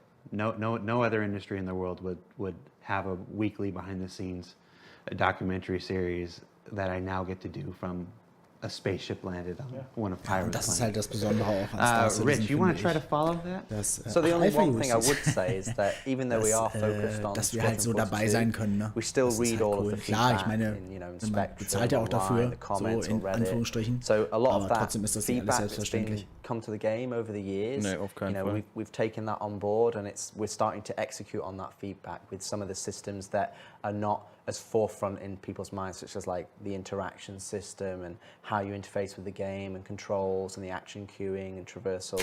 And I think the biggest takeaway for me when we start to look at all these features is that don't think of it as feature. We're making the game. The biggest thing is that we're starting to put that game together, and we can sit down and play it. And while Star Citizen, there already is a game there, this is about making what's there even better, and making sure that all the things that new players and existing players have had frustrations with, that we're smoothing them over and removing the friction. And then about injecting that new features on top that's going to just enhance it even further. So I think it's, in the next few years, Wir wissen es nicht. Ob Jared jetzt lieber an der Bar stehen würde, wo die Frag-Pistol und die P4 liegt? Ich glaube, der würde da hingehen. Real game changers to not necessarily what you do, because that's going to be delivered by the content and the features and ships, but how you do it and how you interface with the game. And I think that's going to be a huge improvement. And I think that will, I think if you're a developer, it's something that's really important, because you've got to make sure that your game is, if they're not talking about that aspect of the game, then you've done it right. And I think that's where we're getting close on at least on Squadron 42, so that we can then map that over to the game. And then, of course, the only thing I want to add is that everything you've seen here today is work in progress. We've removed some of the locations and aspects where you've seen them to protect for spoilers and story elements of the game. But all this stuff is coming to the persistent universe at one point. The stuff we've been able to show you, the stuff we haven't been able to show you today. And if you were surprised by the skills part in particular, like we just kind of snuck that in there before the Mobi-Glass, rest assured we will be following up on the skills conversation with visuals and a more in-depth discussion of how that'll work and how you'll interact with that and stuff as we get closer to being able to do so. So if you've already gone to Spectrum or Reddit or your YouTube thumbnail and added little red laser eyes to Richard Tyrer, that last part's okay, but everything else, we just ask that you hang tight and give us the benefit of the doubt. It'll be fine. So yeah, so thank you, Chris. Thank you, Rich, for taking the time to talk a little bit of Squadron 42 with us and how it will affect the PU. We are just about to wrap up our entire CitizenCon day here. But before we do, I want to throw it back to a video that we opened today's show with. It was a bunch of our developers and staff at our 5 studios around the world talking about their favorite things of the Star Citizen community. So we'd like to play that for you one more time. And when we come back, we'll put this whole baby to bed. So take a look. You what my favorite thing about the community is? What am I gonna say? It's gonna sound cliche, but they believe as much as we do. I love them because they continue to support us. It's the only thing that's kept me going. I've seen a lot of games and I've seen a lot of invested players, but they're right there with us throughout the whole process. It's unlike anything I've ever worked on. The thing I really like the most about the community is how welcoming they are. To new players entering the verse for the first time. New players come every day, and I find that they're always happy to show people the ropes. I found it very wholesome. When I first did the CitizenCon, where I got to fly the Carrack, everyone was so supportive, and the cheers I got when we were flying through that wormhole was unbelievable. Their effort they put into, like their creativity. Such as building a simulator inside of an entire RV or... Machinimas. I love watching them on my lunch break. I enjoy watching the videos on the content. There was one recently on Twitter where it was like the 100 players entering the atmosphere that just looks really grand. I love all the memes. Some of the incredible fan art and passionate drive that you see come out of them is fantastic. How they come up with crazy ideas each and every day and surprise me. I really like all the crazy shenanigans they get up to in the PU. I can't cuss, can I? The new and exciting ways they find to break shit. Just the random stuff that you do. It's not like the gameplay we intend. People doing crazy stunts in their ships. So, und wir sind übrigens noch lange nicht am Ende. Ne? Also nicht abschalten, wenn der Demo vorbei ist. Dann geht noch weiter. They create the community by themselves, and that's really, really cool. My favorite thing about the community around events. Going to Bar Citizen. It's always fun to meet some of the backers. They've all been lovely to me in person. Even if they're like really frustrated, you can tell it's just, they have so much love for it. I really like when the community is very detail-oriented about our work. To see how excited they are about our progress. How much inspiration we get from them, from their ideas. I love the genuine enthusiasm. The quick turnaround on feedback. I love that. And how they're always interested in what's coming up. I especially appreciate the people who are able to keep track of dates. They, call us out. It really impacts our decision-making process for, what did we do right? What did we do wrong? It is the most rewarding thing in the entire development process. We're not making the game alone. We're making it with the community. Still keep fighting us. They really do make all this possible. I'm living the dream. We all are. My favorite thing about the community, it'd be impossible for me to narrow it down to one. And if somebody said you had to, I'd probably just turn and walk away. And the community is at the heart of everything that Star Citizen is. So we've got one final addition before we wrap this up. The Community Hub was first introduced way back when, in 2015, 2016. I thought I had it, but I'm realizing I don't remember. It's needed some love, some TLC, some extra handling for some time. And finally, we're about to roll out Community Hub 2.0. So I'll throw it to Tyler and our friends at Turbulent to tell you more.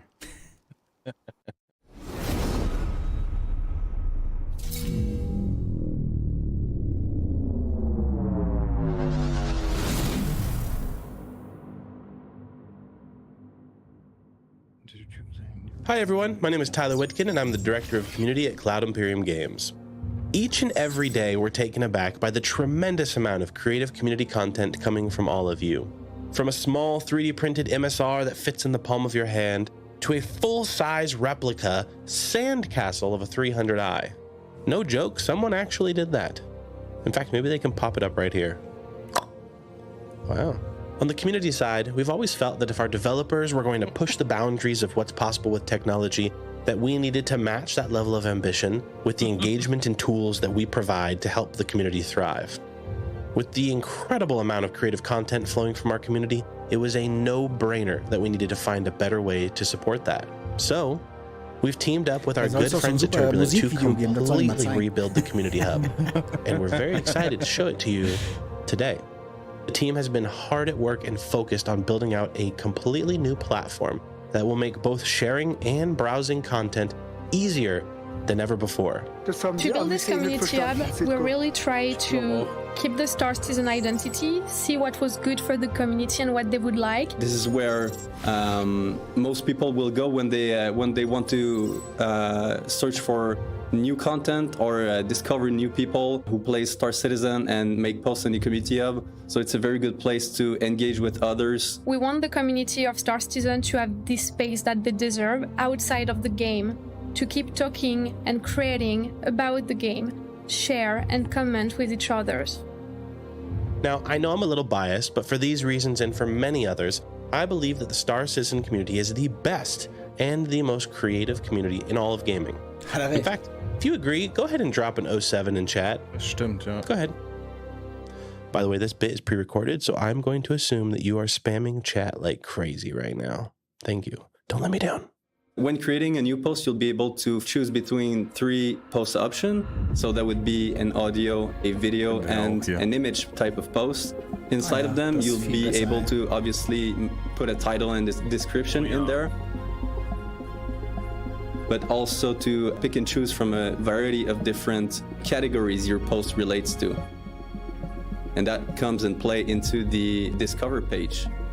On the Discover page, you can browse over all the content. You can also filter content with your preferences. For example, if I want to see only videos that are about cosplay, I can now filter that and find only videos about cosplay.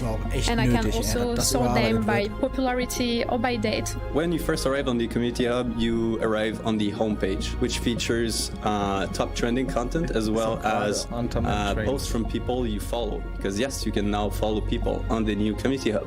You have a live stream section, which you can see the top players who play Star Citizen right now. You have a tutorial section also on the front page, and there's also the sidebar. And it's not just all about screenshots, videos, and crafts. It's also about the human connection we make with like-minded spacefarers that we've met along the way. It's about friendship. Personally, for me, I've made countless meaningful connections with so many people that I otherwise never would have met outside of this community. And many of those connections I know I will cherish and carry with me for the rest of my life. And I'm confident that many of you have similar stories, which is exactly why it was vital to us to find better ways to keep you all connected with one another. The Community Hub is a place of creativity and exchange between all the Star Citizen players. The team has put a lot of work in it. We're working on it since quite a long time. We really put a lot of love and care in this, and we really hope the community will enjoy as much as us. So you can head over to our website, dive in, check out all the new features, break the new features. It's okay, it's part of the process. And as always, we want to hear your thoughts, so make sure to head over to our dedicated feedback thread on Spectrum and let us know what you think. And this is just the beginning. We've got so many cool things planned for the months ahead, such as site-wide notifications, a massive shared content calendar where you can sort between official CIG events and community-created and organized events, and so much more. And the best part about the new Community Hub, it's live right Warum sitzt er now. eigentlich vor einem Mikrofon? Muss er nicht irgendwas programmieren? Also live now geht leider nicht. And if I'm not mistaken, that new version of the Community Hub should be pushing live right about now. Or now. I don't know what time my watch is saying. It says it's like 12:30 in the morning. One last thing before we let you go, because we got more endings than a Lord of the Rings movie. Atmo Esports is running our 10th anniversary racing event. Genau, jetzt gibt es noch ein Racing-Event von Atmo Babbage Sports. Bash or something like that. That's immediately Aber du hast following den the Trend, stream. Citko. We Du got a bist short dritte video just Video telling mit you a little bit deinem about who they Musikvideo. are and what they do. So let's throw it Vielleicht to die Seite stürzt gerade bei mir ab. Bei mir geht's noch, aber ich sehe das an dritter Stelle. Atmo Esports operates a little differently. Born from emergent community events like the Demo Rally, the natural progression was to create esports events within an emergent environment and provide tournaments for esports teams in a unique way. All right, here we go. Every step you can count on me. Every step Weh, die Musik ist nicht legal, ey. Richtig durch. Kannst du auch noch haben. Atmo volunteers create events within massive sandbox gaming environments. And we work with talented community gamers to supply supporting roles such as camera crew, shoutcasters, event organizers, and so much more. Our team is a group of passionate professionals from all over the world, all with gaming in their veins. We operate purely online, and everything we do is created collaboratively. It's gonna change the way we play the game.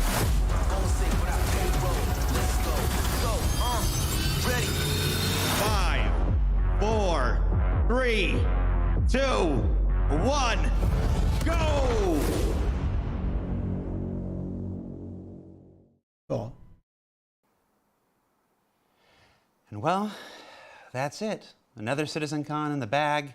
The debut of our new home for our evergreen, recurring weekly video content for the foreseeable future. Hope you enjoyed it.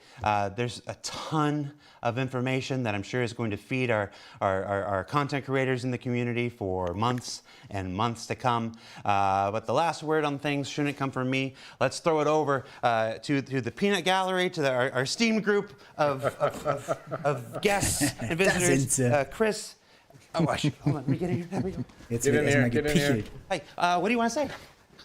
I think I've said quite a lot already. I don't really need to see that much more. You can do like 15 minutes more. Well, let me start with back in 2012. All I'm going to say is that we wouldn't be here without all of you out there. Believed in the project and the world and the universe that we're doing. I know everyone that meets everyone from the community out here really appreciates the sense of support and love that everyone puts in from your side and also from our side into the project. So we really appreciate that.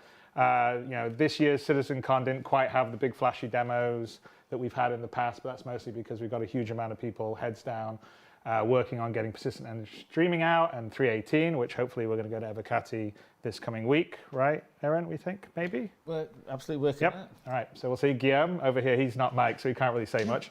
But he's our Director of Development on Star Citizen Live. So we're working hard on that for this year, and that's going to be a massive patch with a lot of really cool features and gameplay in it. And of course, we're working very hard on Squadron 2. But it's been a great time. It's been an amazing ride so far. I'm looking forward to the future. So you did get someone to be twinsies with you. Den Typ so geil. There you go. And thank you very much. Happy birthday, Star Happy Citizen. birthday. Happy birthday, the community. Happy birthday, Star Citizen. Cheers. Cheers. Happy birthday. Let's throw it to Atmo. Bye, everybody. Goodbye. Bye. See you next year. Bye, everyone. Cheers.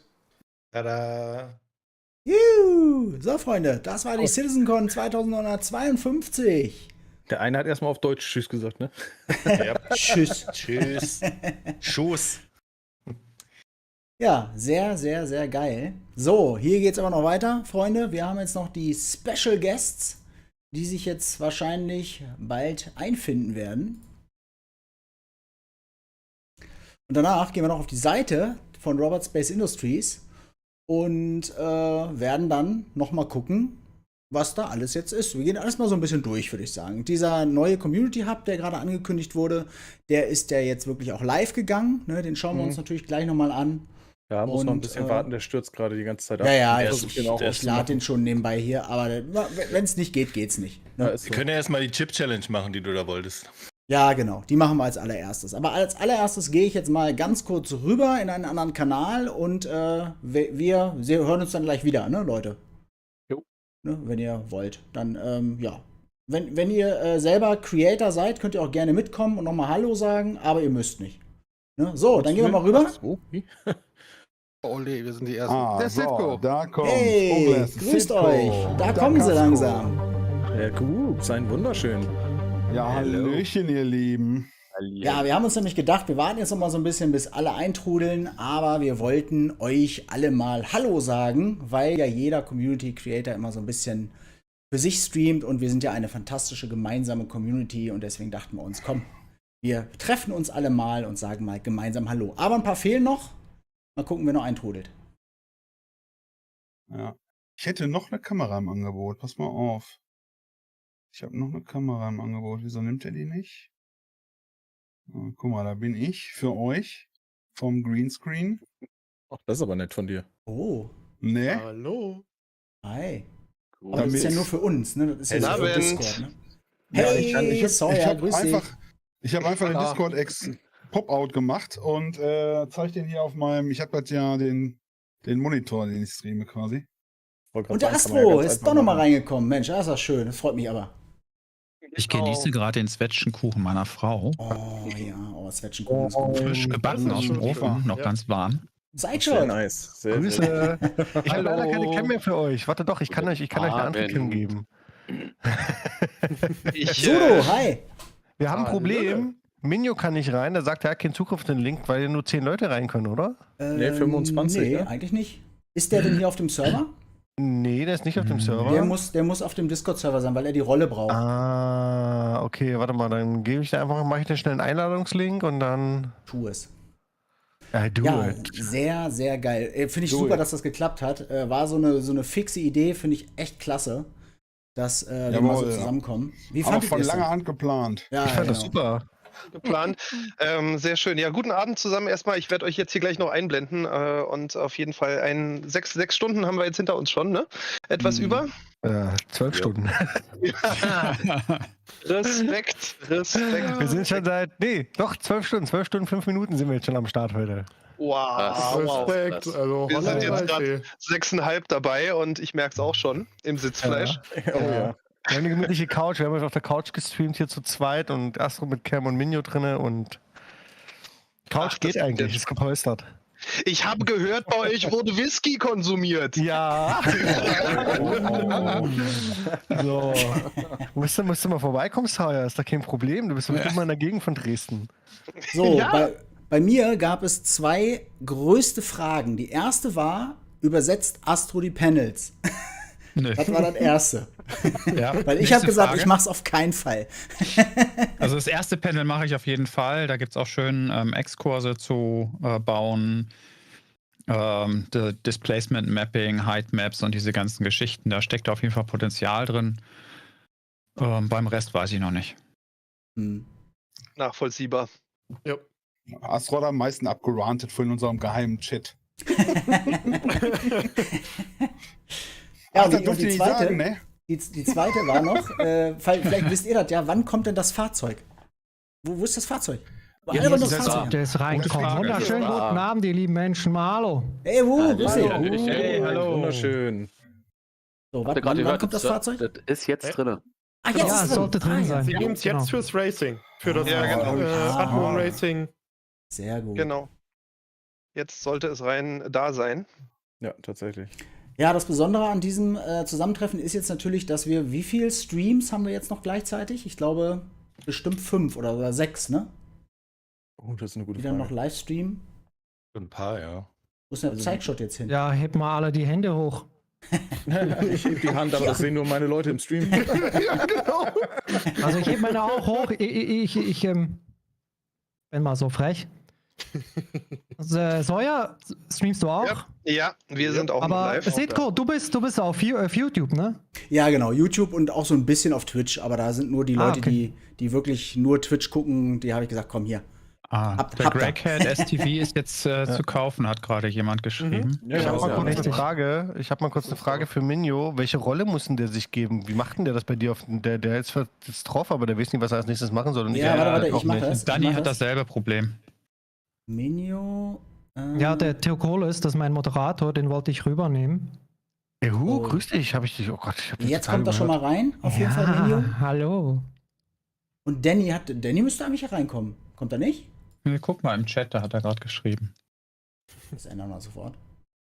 So, ich lasse mal uns das ab im Hintergrund laufen. Ich wechsle mal wieder auf die Couch rüber. Ja, Panel war eigentlich, schickt uns nochmal Whisky an. Sawyer hat gerade schon gemeckert, ne? Dass wir überhaupt nicht gemeckert, das war mir der Neid.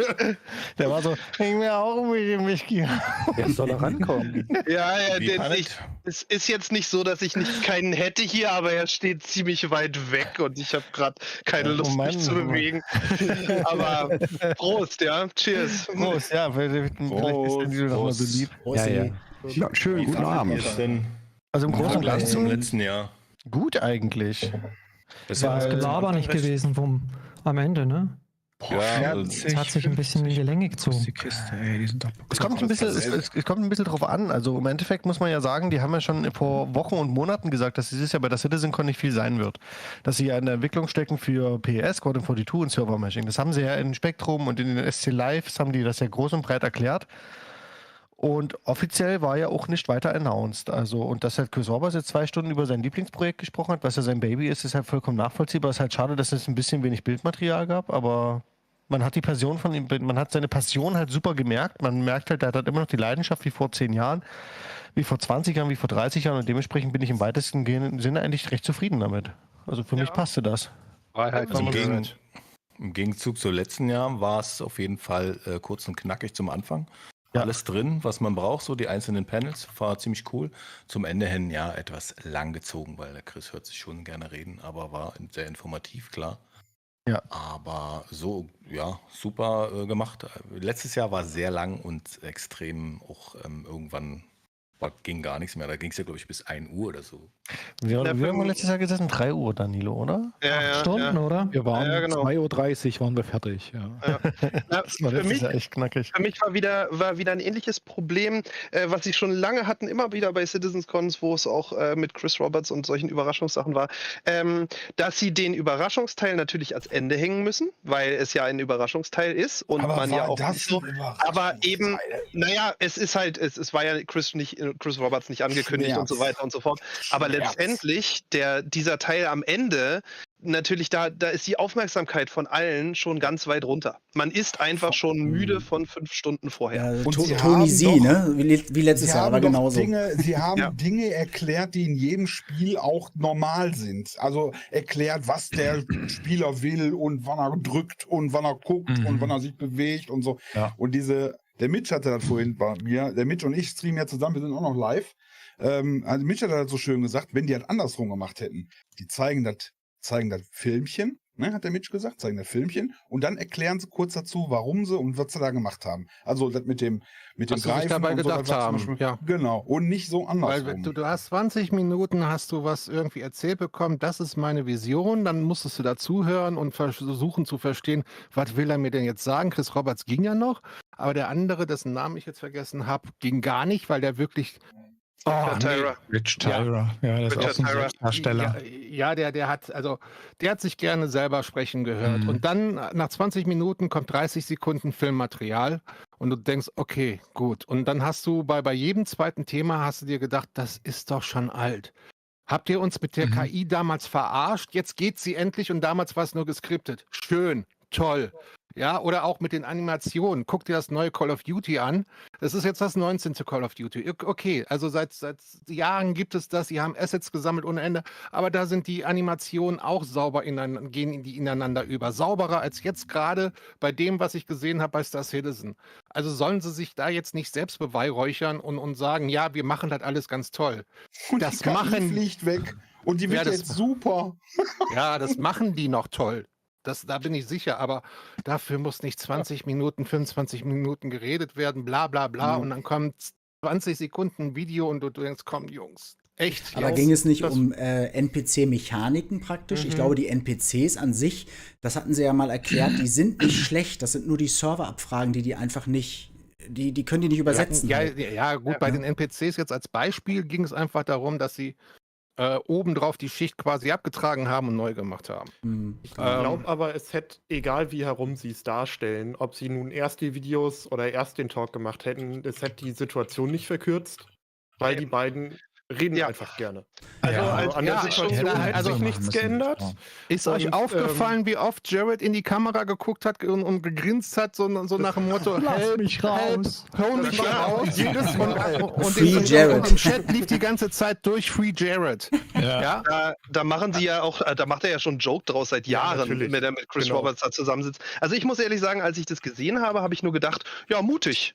Weil jeder, der Chris Roberts kennt, weiß, dass das so läuft. Also das ist doch jetzt nichts Neues. Wenn du dir kein Skript in die Hand gibst, ja, genau. dann wird das genau das. Ich habe dem beim Interview eine Frage gestellt und der hat 10 Minuten geantwortet. Das ist logisch und ich dachte nur, okay, mutig, dass sie das jetzt am Schluss machen, weil kaum einer kann natürlich dem allem noch zuhören. Also selbst wenn es noch die eigene Muttersprache ist, kann man dem schon nicht mehr folgen nach 5 Minuten. Das ist ja klar. Man ihm noch einen Gegenpol dazu setzen müssen, als jemand, der genauso tickt. Ja, das ist ja das Problem. Ja, absolut richtig. Genau, und der Richard Tyra ist halt tatsächlich auch wirklich in dieser Art, wie Astro schon sagte, auch, oder wer es jetzt gerade war, der hört sich schon gern reden, das merkt man auch bei den Videos so, hat da dran auch Spaß, ich meine, man merkt seinen Enthusiasmus, was ja eine gute Sache ist an sich, aber die beiden zusammen, da hätte man, wenn wir jetzt noch Toni Z da sitzen, würden wir jetzt um Himmels Willen, dann wären die immer noch dran und wären gerade beim zweiten Thema erst. Und vielleicht das wäre doch gar nicht so schlimm, ehrlich gesagt. Also ich meine, es gibt viele Menschen, die sich genau für diesen Part der Entwicklung ja interessieren. Ja. Und dementsprechend, nur weil das jetzt vielleicht nicht unser aller Interesse jetzt vielleicht 100%ig entspricht oder weckt oder weil wir vielleicht eine andere Erwartungshaltung hatten, würde ich jetzt nicht hingehen und sagen, dass das too much war oder dass es zu viel war.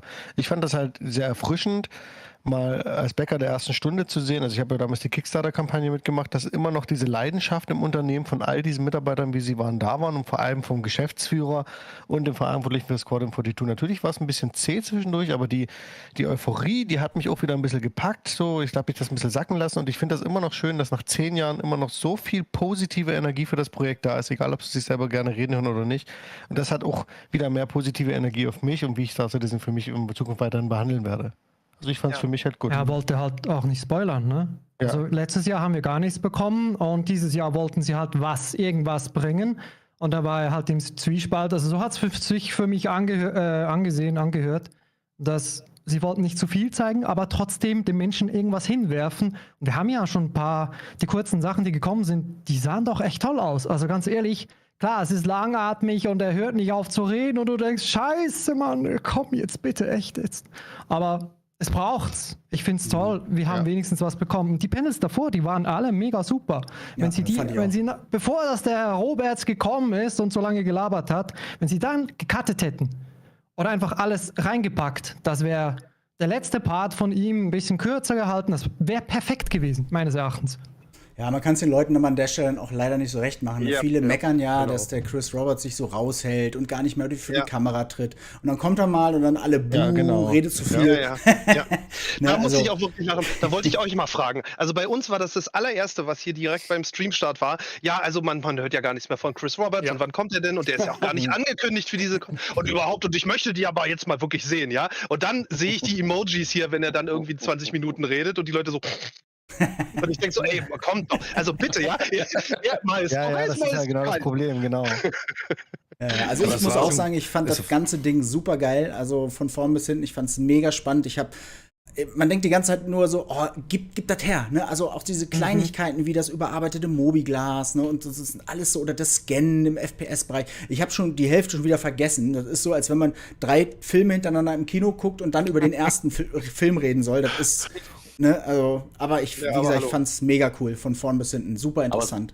Aber es war doch mal wieder ein super Ausschnitt sozusagen aus der Community, der Star Citizen Community, ne? Erst meckern, erst meckern, aber dann gar nicht wissen, warum sie meckern. Und zum Schluss irgendwie meckern sie, dass sie genau das bekommen haben, worüber sie endlich gemeckert haben. Ja? Chris Roberts, genau. Wir haben ja gerade schon auch ein bisschen drüber geredet. Ich glaube, was vielen einfach geholfen hätte, wäre wir haben noch ein Special Panel und das dauert 1,5-2 Stunden. So. Also, dass die Leute oder zumindest damit planen können. Genau. Ja. Ich glaube, das hätte vielen geholfen, weil sie dann zumindest gewusst hätten, okay, ich darf mich hier jetzt noch 1,5 Stunden hinsetzen und warten, bis sie fertig sind. Ja, nee, das haben sie anders gemacht. Letztes Jahr standen ja immer die Zeiten drin und das wurde ja gar nicht eingehalten. Aber ich muss sagen, also die ersten Panels, die waren eigentlich genau richtig. Genau die richtige Länge, alle guten Informationen. Und zum Schluss halt das. Aber ich finde es gut, dass er überhaupt da war, weil letztes Jahr hast du gar nichts gesehen von ihm. Und das fand ich sehr enttäuschend. Also dieses Jahr war es schon gut. Ich dachte so, okay, kurz zum Anfang, naja, okay, aber er war da und dann kam es halt zum Ende nochmal. Aber das, Ein so ein inhaltlicher Eindruck, wo ich ja entweder von mir selber beeindruckt war, dass ich das zweite Panel mit den unterirdischen industriellen Anlagen, dass mich das noch mehr gehypt hat als das erste mit den großartig aussehenden Planeten. Aber ich war irgendwie gewohnt, ich hatte schon in der Erwartung, dass Planeten toll aussehen werden, wenn ich sie sehe. Aber dieses Untergrund da, das hat mich richtig abgeholt. Also da bin ich total gespannt drauf. Vor allen Dingen, das haben sie ja schon gesagt, dass das, und sie haben ja gesagt, dass das in Basenbau letztendlich mit einfließen wird. Ne? Sie haben ja schon bestätigt, dass Basenbau auch unterirdisch stattfinden wird. Und wenn das in diese Richtung geht, Wahnsinn. Na, kann ich überhaupt nicht glauben. Ich sag mal so, wie es ist. Ne? Ich mit Jörg als Pirato, ich werde mich freuen, wenn ich bei euch mal vorbeikomme und an die Tür klopfe. Also von daher. Du meinst an die Bunkertür. Bunker. Aber weißt du, Gux, du hast recht, das waren nur Bilder. Nur, das ist richtig, aber ich meine, das kennen wir doch, das Spiel. Ich meine, das kommt. Ich glaube auch, es kommt. Es ist super, ja. Aber wie lange, es ist toll, dass die uns das zeigen. Mit den Untergrundfacilities. Aber es war nur Concept Art. Und wie lange warten wir auf Housing von NPCs, die da draußen rumlaufen? Das war nicht nur Concept Art. Sie haben da auch noch was gezeigt. Die sind schon ein bisschen weiter. Sie haben das Whitebox- oder Greybox-artige. Das ist schon viel. Nee, aber selbst ich verstehe schon, was du meinst. Kann sein. Es ist riesig. Und brauchen wir diese Missionen? Das brauchen wir vielleicht. Ich weiß nicht. Brauchen wir diesen Bunker, also diese Art von Bunkern? Und dann sind die ja auch wahrscheinlich sind die ja später auch zusammengesteckt. Höchstwahrscheinlich mit irgendwelchen Automatismen. Also mit, so wie auch System halt. Genau, Stationen auch zusammengesteckt werden. Genau. Und so weiter. Wie viel Energie geht da auch wieder rein? Ich fände geiler, wenn die Housing-Sachen dann mal fertig werden, anstatt noch ein unterirdischer Bunker. Und der so groß ist dann, die dann so groß sind die ja alle so groß? Was meinst du mit Housing? Was meinst du Bearing dran. Ja, NPCs, die auf dem Mond oder auf einem Planeten wohnen und so weiter. Achso, aber das kommt ja schon, das haben sie ja schon gezeigt. Ja, das kommt fertig. Aber das ist ja fertig, das kommt ja mit Pyro. Das ist ja schon fertig. Das haben sie doch aber in der letzten CitizenCon-Demo schon gezeigt, oder? Bitte. Das ist ja schon fertig. Was sie ja schon gesagt haben, ist, sie geben uns in dieser CitizenCon Einblicke, die weiter in die Zukunft sind, als es sonst der Fall war. Und aber ich auch nicht vergessen, ich glaube einfach, dass das jetzt so ein Thema ist. Natürlich fokussieren sie sich jetzt auf Themen, die in der 4.0 kommen, wie die Derelict Outposts und eben die Homesteads und Co., weil die in den nächsten Patches kommen werden. Während sie aber uns einfach schon mal zeigen wollten, das ist wieder on the road. Aber dafür ein Panel machen mit Concept Art, weiß ich nicht. Ja, aber das ist also Panel mit Concept Art für einen riesen Bunker. Also der dann und dann muss das ja auch, das ist ja Concept Bearing, ich wollte noch sagen, Bearing stand drauf, dann habe ich schon gesagt, da gibt es ja die ganzen verschiedenen Konzerne, die dann auch wahrscheinlich andere Bunker haben, die dann anders aussehen und so weiter, ja, die sich jetzt dann wahrscheinlich auch unterscheiden. Also andere Underground Facilities. Boah, ich bin mal gespannt, wo die Reise dahin geht. Aber wo ist das, ja? wo kommt denn da deine Negativhaltung dafür her? Weil also Negativhaltung nicht. Ich kann mich da nicht dran so hypen, weil Sawyer gesagt hat, boah, total super. Ja, aber musst du ja auch nicht. Einer find's geil, der andere nicht. Genau. Und ich fand halt das Panel völlig überflüssig. Also okay, das kam nämlich gerade so rüber, so nach dem Motto, ja, das sind so viele Details, das brauchen wir nicht und deswegen wollte ich doch nochmal nachfragen. Das in der Größe, aber brauchen wir dieses Panel, brauchen wir das das kommt in 4 irgendwas. Ich hätte mich aber die Frage ist, wenn du berücksichtigst, wie gerade schon erwähnt wurde, unter was das Motto quasi von dieser CitizenCon stand, und das ist ja, was die CitizenCon quasi immer macht. Die CitizenCon jedes Jahr seit Anbeginn beschäftigt sich ja eigentlich mit der Entwicklung der nächsten 2 Jahre. In der Regel immer so. Mindestens so im Schnitt 2,5 Jahre. Also wenn dann passt das ja vollkommen rein. In den nächsten 2 Jahren. Doch, ich denke schon, das ist gar nicht mal. Ich denke, das ist gar nicht so realistisch in 2 Jahren zu haben. Das kannst du ja in den letzten Events auch so ablesen, wenn du überlegst, wann Horizon vorgestellt wurde und der ganze Kram. Das waren auch alles Concept Arts und dann war es halt 1,5 Jahre später da. Das ist halt die Idee dahinter natürlich. Genau. Also Dinge will Weile haben. Ja, okay, aber das kann ich eigentlich auch so nicht gelten lassen, weil die Geschichte mit zum Beispiel den Räumen, wo dann die Luft rausgelassen wurde, hattet ihr da auch einen Stopper drin? Ja, war ein Leck. Da war ein Leck drin. Gerade beim Feuer. Wo es interessant wird. Von CIT. Beim wichtigen Feuer und so weiter. Da ist mal kurz 4 Jahre her. Da ist mal kurz die Phoenix durch den Sonnenstrom geflogen bei das Studio. Genau. Die Verbindung weg. Genau. Oder aber auch dieses Raumsystem. Gezeigt, genau. Da also werden sie nicht seit 4 Jahren dran arbeiten. Das sind so Themen, das hatten sie damals angefangen, haben dann festgestellt, okay, wir haben wieder andere Themen, Umpriorisierung und jetzt liegt es halt wieder auf dem Tisch. Also es kommt halt jetzt gerade wieder. Was sagt ihr denn zum Speed? Weil ich fand das eigentlich das Wichtigste.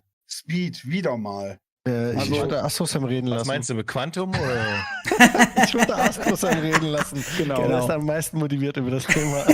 Wieso? Okay. Astro. Warum? Ist Astro da? Doch, ich denke, Ich oder? will mich gerade verabschieden, weil es ist spät. Achso. Ich wollte so motiviert, dass er keine Lust hat, drüber zu reden. Also ich kann euch die Kurzfassung geben. Ich bin tot zusammengebrochen vor Begeisterung und freue mich riesig auf das Clicky-Bunti-Interface und dass wir, nachdem CIG vor 3 Jahren die Flugmodi abgeschafft hat, weil sie gesagt haben, das ist gar nicht immersiv, wenn man sie hin und her schaltet. Wir machen jetzt das Tollste vom Tollen. Wir haben übergangslose Geschwindigkeitsregulierung, alles super. Jetzt kommen sie an. Ich komme mir vor wie bei der Deutschen Telekom. Wenn wir einen Managerwechsel haben, dann wird etwas announced, was total toll ist. Und in 2 Jahren, wenn der Manager weg ist und ein neuer kommt, dann wird das gemacht, was man vor 3 Jahren gerade abgeschafft hat, weil das ist jetzt super toll, das ist der neueste geile Scheiß. Und jetzt haben wir wieder Flugmodi, wir haben den neuesten geilen Scheiß. Und ich bin maximal unbegeistert. Aber ich bin auch jemand, der erstmal unbegeistert ist und lass mich dann gerne eines Besseren überzeugen. Aber ich prophezeie CIG einen riesen Shitstorm, Balancing-Probleme, Tech-Probleme en masse und eine blutige Nase werden sie sich holen mit dem Thema, weil das tut nicht Not, was sie da machen. Ich halte das für die schlechtestmögliche Lösung, aber schauen wir mal. Ich bin dazu am nächsten Dienstag um 20 Uhr 30. So. Ich glaube vor allem, was Entschuldigung, wie bitte? Ja, Mitch hatte irgendwas. Mach nochmal einen Anlauf, Mitch. Ich mache nochmal einen Anlauf, da haben gerade so viele dazwischen gelabert. Entschuldigung. Mehr von Astrosam zu diesem Thema am kommenden Dienstag um 8:30 abends in der Würstheit. So. Ja, Ich dachte, er wollte nicht. Astro. So macht man Werbung auf allen Kanälen. Du machst die Moderation, ne? Ja. Also ich bin wirklich sehr gespannt. Tatsächlich dieses Thema Geschwindigkeiten irgendwie seit ich das erste Mal Star Citizen irgendwie in der Hand hatte, ist das ja ein Thema. Und es ist einfach ein Thema, was sich durch 1000 Iterationen schon gewendet hat. Und ich kann Astro absolut verstehen, wenn er sagt, ach Jemini, jetzt kommen sie wieder mit Flugmodi an. Da waren wir doch schon mal. Ich kann es absolut nachvollziehen. Ich bin aber auch nie ein Gegner persönlich von Flugmodi gewesen. Ich habe verstanden, was sie ausprobiert haben mit diesem dynamischen. Ich habe aber eigentlich damals für mich gesagt, und wir haben es auch selber sozusagen in der Community damals quasi unterrichtet, dass das nicht das Konzept sein wird, wo sie bleiben. Also weil es für den Space Combat einfach nicht funktioniert.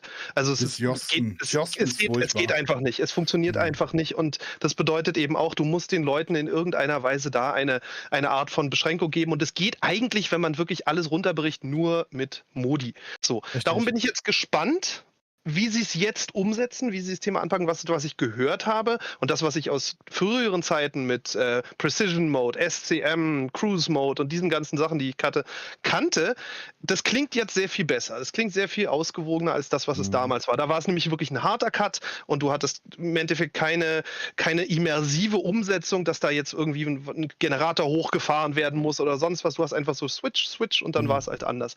Ich bin gespannt darum, ob sie es jetzt vielleicht schaffen, das besser hinzusetzen, weil ich glaube, anders kriegt man diesen Weltraumkampf nicht in den Griff.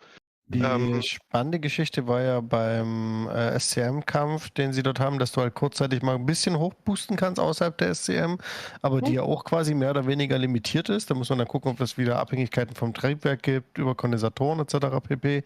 Und was natürlich ganz spannend war halt das Thema, dass wenn du ja in diesen Quantum Boost gehen möchtest, dass die Schildenergie vorneweg abfällt. Und hier wird es jetzt, glaube ich, hier reagieren, glaube ich, schon viele zu früh, viele zu zeitig, was den Abfallzeitraum betrifft. Weil ich kann mir viel vorstellen, dass sie halt entweder über Effizient von Schildemittern die wir noch kriegen werden, und über austauschbare Kondensatoren vielleicht den Energieabfall regulieren können, dass wir sagen, okay, der Kondensator kann die Energie länger halten, parallel zum Schildgenerator und der Kombination mit den Emittern, braucht dann aber wiederum länger, um das Schild wieder aufzuladen, dass man dann halt über diese 3 Komponentenarten quasi dann miteinander richtig geile, hochindividuelle Loadouts basteln kann, dass man halt je nachdem, wie man es bei welchem Schiffstyp braucht, lange ein Schild hält, ein Schild kurz hält, da muss man vielleicht gucken, okay, wie lange braucht aber der Quantum Drive als 4. Zusatzkomponente, um in den Quantum Boost zu gehen, dass du halt richtig geilen Scheiß basteln kannst.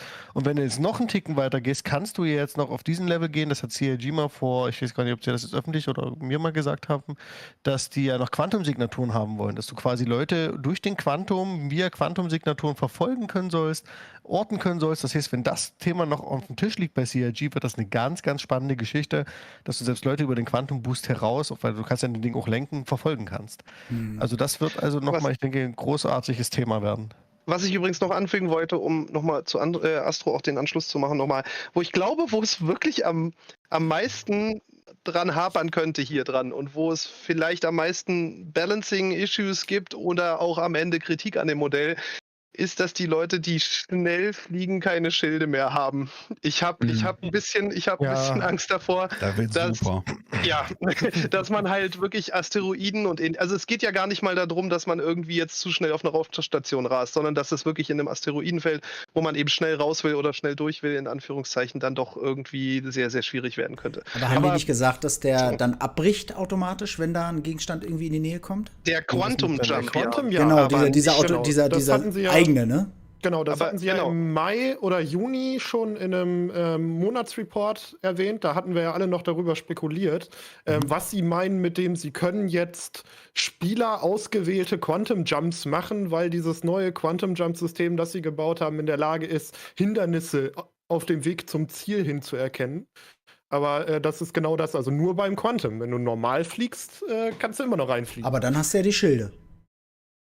Kommt drauf an, in welchem Modus du fliegst. Ja, genau. Aber du hast ja diesen SCM-Modus, da hast du die Schilde und kannst kämpfen. So habe ich das verstanden. Dann kannst du umschalten in den Quantum-Modus und da kannst du dann eigene Sprünge initiieren. Zusammen, ich möchte jetzt dahin. Fliegen. Genau, und schneller fliegen. Und wenn du dann reingehst in den Quantum, dann baut sich ja erst das Schild oder geht das Schild aus, weil die Energie dann praktisch für den Sprung gebraucht wird. So habe ich das verstanden. Nicht automatisch, wenn du in den Quantum-Modus gehst, sondern erst, wenn du den Sprung machst.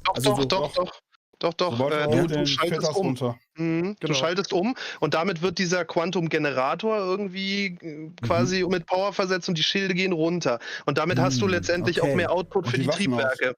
Und die Waffen gehen auch aus, stimmt, korrekt. Und wenn du dann, ich stelle mir halt nur vor, ne, fliegst mit der Herald durch die Gegend, Knüppel auf den Tisch, ja, so, und dann ballert das Ding mit 1400 Metern pro Sekunde da durch die Gegend. Ich glaube nicht, dass es viele Leute gibt, die das wirklich unter Kontrolle haben können im Spiel. Also bin ich einfach mit 1400 Kilometer gegen Asteroiden knallst, dann sollten da auch keine Schilde mehr helfen. Ja, gut. Schlechtes Beispiel. Theoretisch. Aber du weißt, was ich meine. Ich sehe da beim Shield dauernd zum Gooks, weil guten Abend erstmal alle zusammen. Ich schiele immer zum Gooks, weil ich sehe, wenn jemand kämpfen will, dann hat er Waffen und Schilde. Und will er nicht kämpfen, dann ist er einfach nur verdammt schnell und kann denen entkommen, die Waffen und Schilde haben. Wie will denn ein Pirat mit so einem System überhaupt spielen? Funktioniert das nicht? Mit den Webbern. Mit den Webbern. Die Jammer. Wenn der abhauen will. Wenn der abhauen will, mal angenommen, also das würde so funktionieren, ich stelle mich irgendwo hin, warte bis der mit SCM raus, der wird ja wahrscheinlich nicht vom Boden aus sofort einen Quantumsprung machen können, ne? Das wird so bleiben wie bisher. Ja, genau. Der fliegt irgendwie raus, so dann kann er plötzlich, irgendwann kann er aus der Atmosphäre raus, kann er das Ding starten. So, jetzt kommen wir, oder wir holen ihn raus, also die Bösen kommen und er muss ja jetzt, um Quantum Jump zu machen, muss er ja Schilde und Waffen fallen lassen. Oder um sehr schnell zu werden, muss er auch Schilde und Waffen fallen lassen. Da kann er erstmal in den Quantum Boost gehen. Ja, muss genau, ja nicht direkt springen, ne? Dann geht ja auch alles aus. Quantum Boost, das ist ja der. Richtig, dann hat er aber 1000 Sachen auf der Uhr. Ja, aber erstmal hat er noch nicht 1000 Sachen auf der Uhr. Wenn ich mit der Mantis hinterher fliege und den einfange, ja, dann mache ich dem seinen Quantum Boost aus. Genau. Ach so, okay. Und dann machen wir ihm mit EMPs, weil er die Schilde unten hat, auch noch, dankbarerweise, machen wir ihm das Schiff aus. Ja, genau. Also das wäre quasi das ist das, wie ich mir das vorstelle. Wie wir das nachher ist, müssen wir dann gucken, ne? Sie hatten aber auch gesagt, es wird doch zusätzliche Technologie geben, zusätzlich zu der Mantis jetzt und ähnlichem, die dann gezielt eben entsprechend sozusagen dich festhält. Also die entsprechend sozusagen, oder das deaktiviert. vielleicht auf der anderen Seite. Oder, genau. Und so. Also das will ich sehr begrüßen. Also wenn halt ein bisschen ausgearbeiteter wird. Und dann ist Hauptsache der Hover-Mode kommt nicht zurück. Genau. Ich wollte gerade sagen, aber das ist, glaube ich, das Gesamtding, an dem wie jede große Änderung am Flugsystem, der letzte war eben der Hover-Mode, was CIG richtig machen muss. Weil der Hover-Mode ist meiner Meinung nach, ich mochte die Grundidee, ist meiner Meinung nach daran gestorben, dass sie diese ganzen Assistenzsysteme, die dieses Feature eigentlich gebraucht hätte, nicht mit released haben. Ja. Sondern sie müssen gucken, dass sie, wenn sie jetzt diese Flight-System-Änderung machen, dass eben genau diese Themen, wann kann ich springen, wie stark fällt das Ganze ab, kann ich das mit Capacitatoren, den Schildabfall abfangen und solche Themen, das muss alles mitkommen. Sie können so eine große Änderung nicht bringen mit, hier habt ihr erstmal den ersten Teil und damit das eigentlich richtig funktioniert, kommen die nächsten Features aber erst in einem halben Jahr. Das wissen die auch. Also das ist nicht das Thema. Die nächste Frage ist auch übrigens die Cooldown zum Thema, wenn du einen Piraten abhauen möchtest, als Beispiel, wenn du jetzt der Jäger bist, wenn jemand quasi das System verwendet und wenn das jetzt wirklich noch mit diesen Quantum-Signaturen kommt, dieser Quantum-Boost geht ja nicht unendlich lang, das haben sie ja auch gesagt. Und dann hast du noch die Frage, hat der Quantum Boost, weil er halt kurzfristig so schnell gezündet wird, hat er halt eine gewisse Cooldown von 20, 30 Sekunden. Das heißt, du könntest als Angreifer den vielleicht sogar verfolgen im besten Fall. Außer der zu flüchten, der hängt in einem Asteroidenfeld ab und hat dann die Cross-Section-Signaturen oder vielleicht andere Strahlungssignaturen durch irgendeinen Nebel, wo er dann Interferenzen erzeugen kann. Also diese Techniken, die kommen ja alle im Einzelpart und ich denke, die werden mit Sicherheit alle irgendwo sehr stark zusammenspielen, dass halt dieses Skill-Level von dir als Pilot unglaublich wichtig ist, in so einer Situation zu deeskalieren in dem Fall. Oder einer ganzen Crew, wie man ja dann auch später in dem Panel gesehen hat. Ne? Also das hängt ja dann irgendwann nicht mehr nur an dir, wenn es ein größeres Schiff ist. Und deswegen bin ich da auch eigentlich, sage ich dir ganz ehrlich, ich bin da echt sehr positiv gegenüber gestimmt, weil vor allem ich mag ja dieses immersive, tiefgehende Gameplay, dieses, YOLO, ich gehe jetzt rein, ich muss nichts machen, alles ist voll automatisiert, mag ich persönlich überhaupt nicht. Und selbst wenn sie das System so bringen, ist es ja immer noch easy to learn. Ne? Du kannst ja das Schiff immer noch starten, landen, fliegen etc. pp. Kannst immer noch in den Quantum Drive gehen. Für die Casual Gamer ändert sich halt nicht viel. Wenn du aber natürlich in eine spezifische Situation kommst, kommst du halt zu diesem Modus Hard to Master und dann musst du dich damit auseinandersetzen. Da kann aber auch keiner rummeckern, weil das Spiel standardmäßig kann er ja spielen. Das geht ja grundsätzlich. Das kann ich so unterschreiben. Das sehe ich immer so. Ja, und die Komplexität, das ist ja alles dermaßen komplex, das wird immer komplexer und irgendwann, das ist ja für die Zukunft gedacht, wenn wir mehrere Sternsysteme drin haben, dass du in Stanton bleiben kannst, wenn du deine Ruhe haben willst.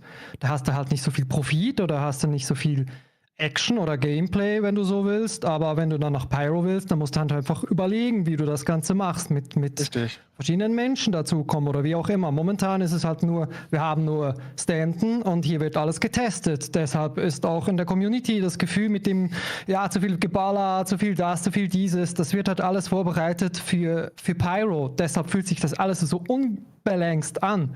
Und wenn die neuen Sachen dann reinkommen, dann müssen sie weiter balancen und hoffen, dass wir dann mehr Gameplay, allgemein mehr Platz haben und die KI vielleicht auch besser funktioniert mit den UEE, mit anderen NPCs, die uns vielleicht auch beschützen oder die Piraten oder die Piraten sein wollen, auch die NPCs rausziehen können und damit ihren Spaß haben, nicht nur einfach die Spieler, dass man da keinen Unterschied merkt.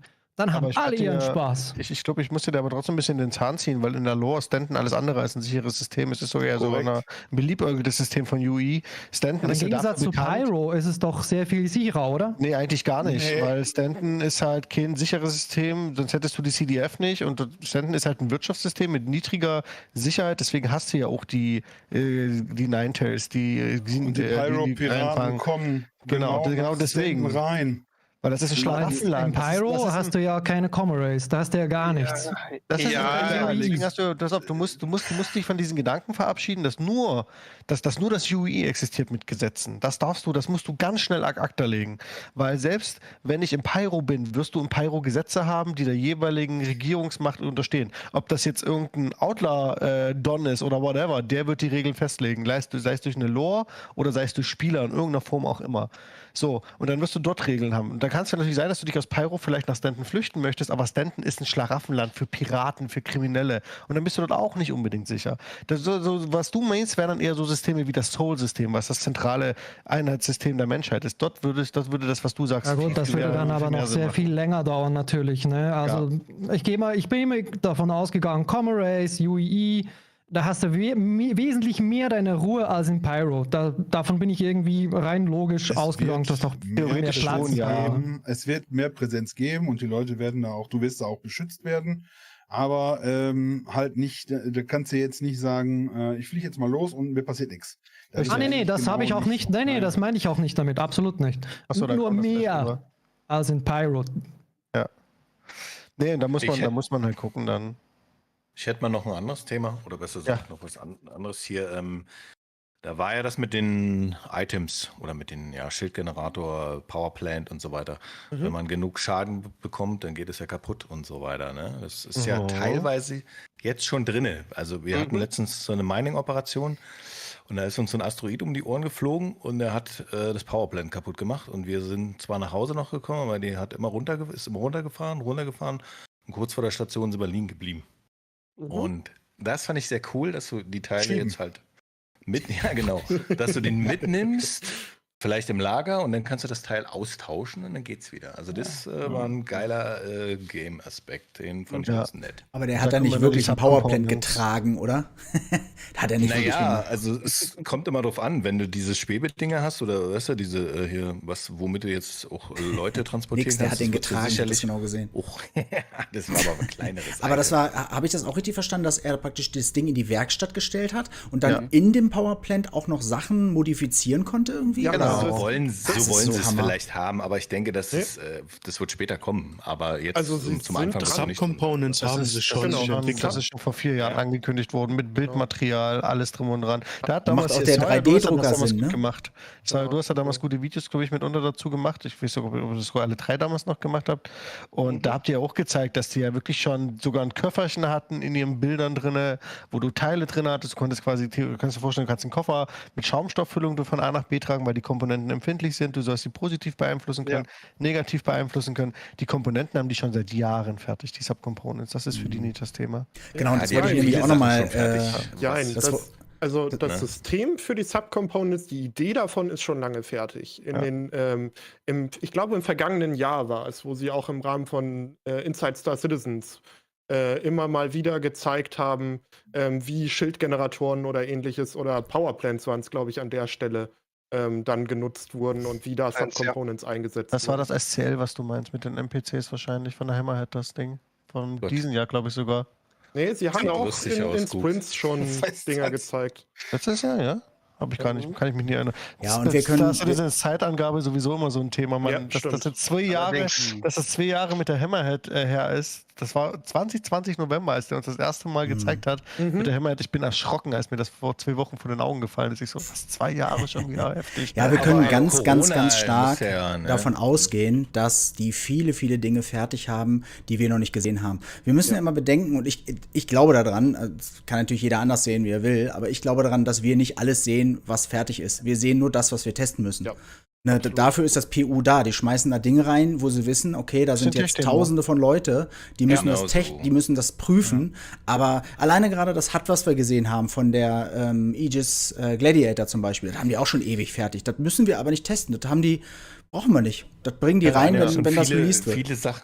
Da waren ja auch schon viele Sachen da, die sie wieder rausgenommen haben, weil die erst später kommen, weil die aufeinander aufbauen und so weiter. Oder 300i-Serie, dieses Kit zum selber Ausrüsten der Farben und so. Das haben wir jetzt einmal getestet und das wird dann kommen. Also ich glaube, selbst wir werden das Verse nicht wiedererkennen, wenn das mal released wird. Wahrscheinlich. Ich wollte doch noch überleiten, wegen Mining. Wir wollten noch zu der Abstimmung gehen. Citko. Ja, das machen wir dann gleich, wenn wir hier durch sind mit der Runde. Gut. Endlich mein Schiff. Was sagt ihr? Genau.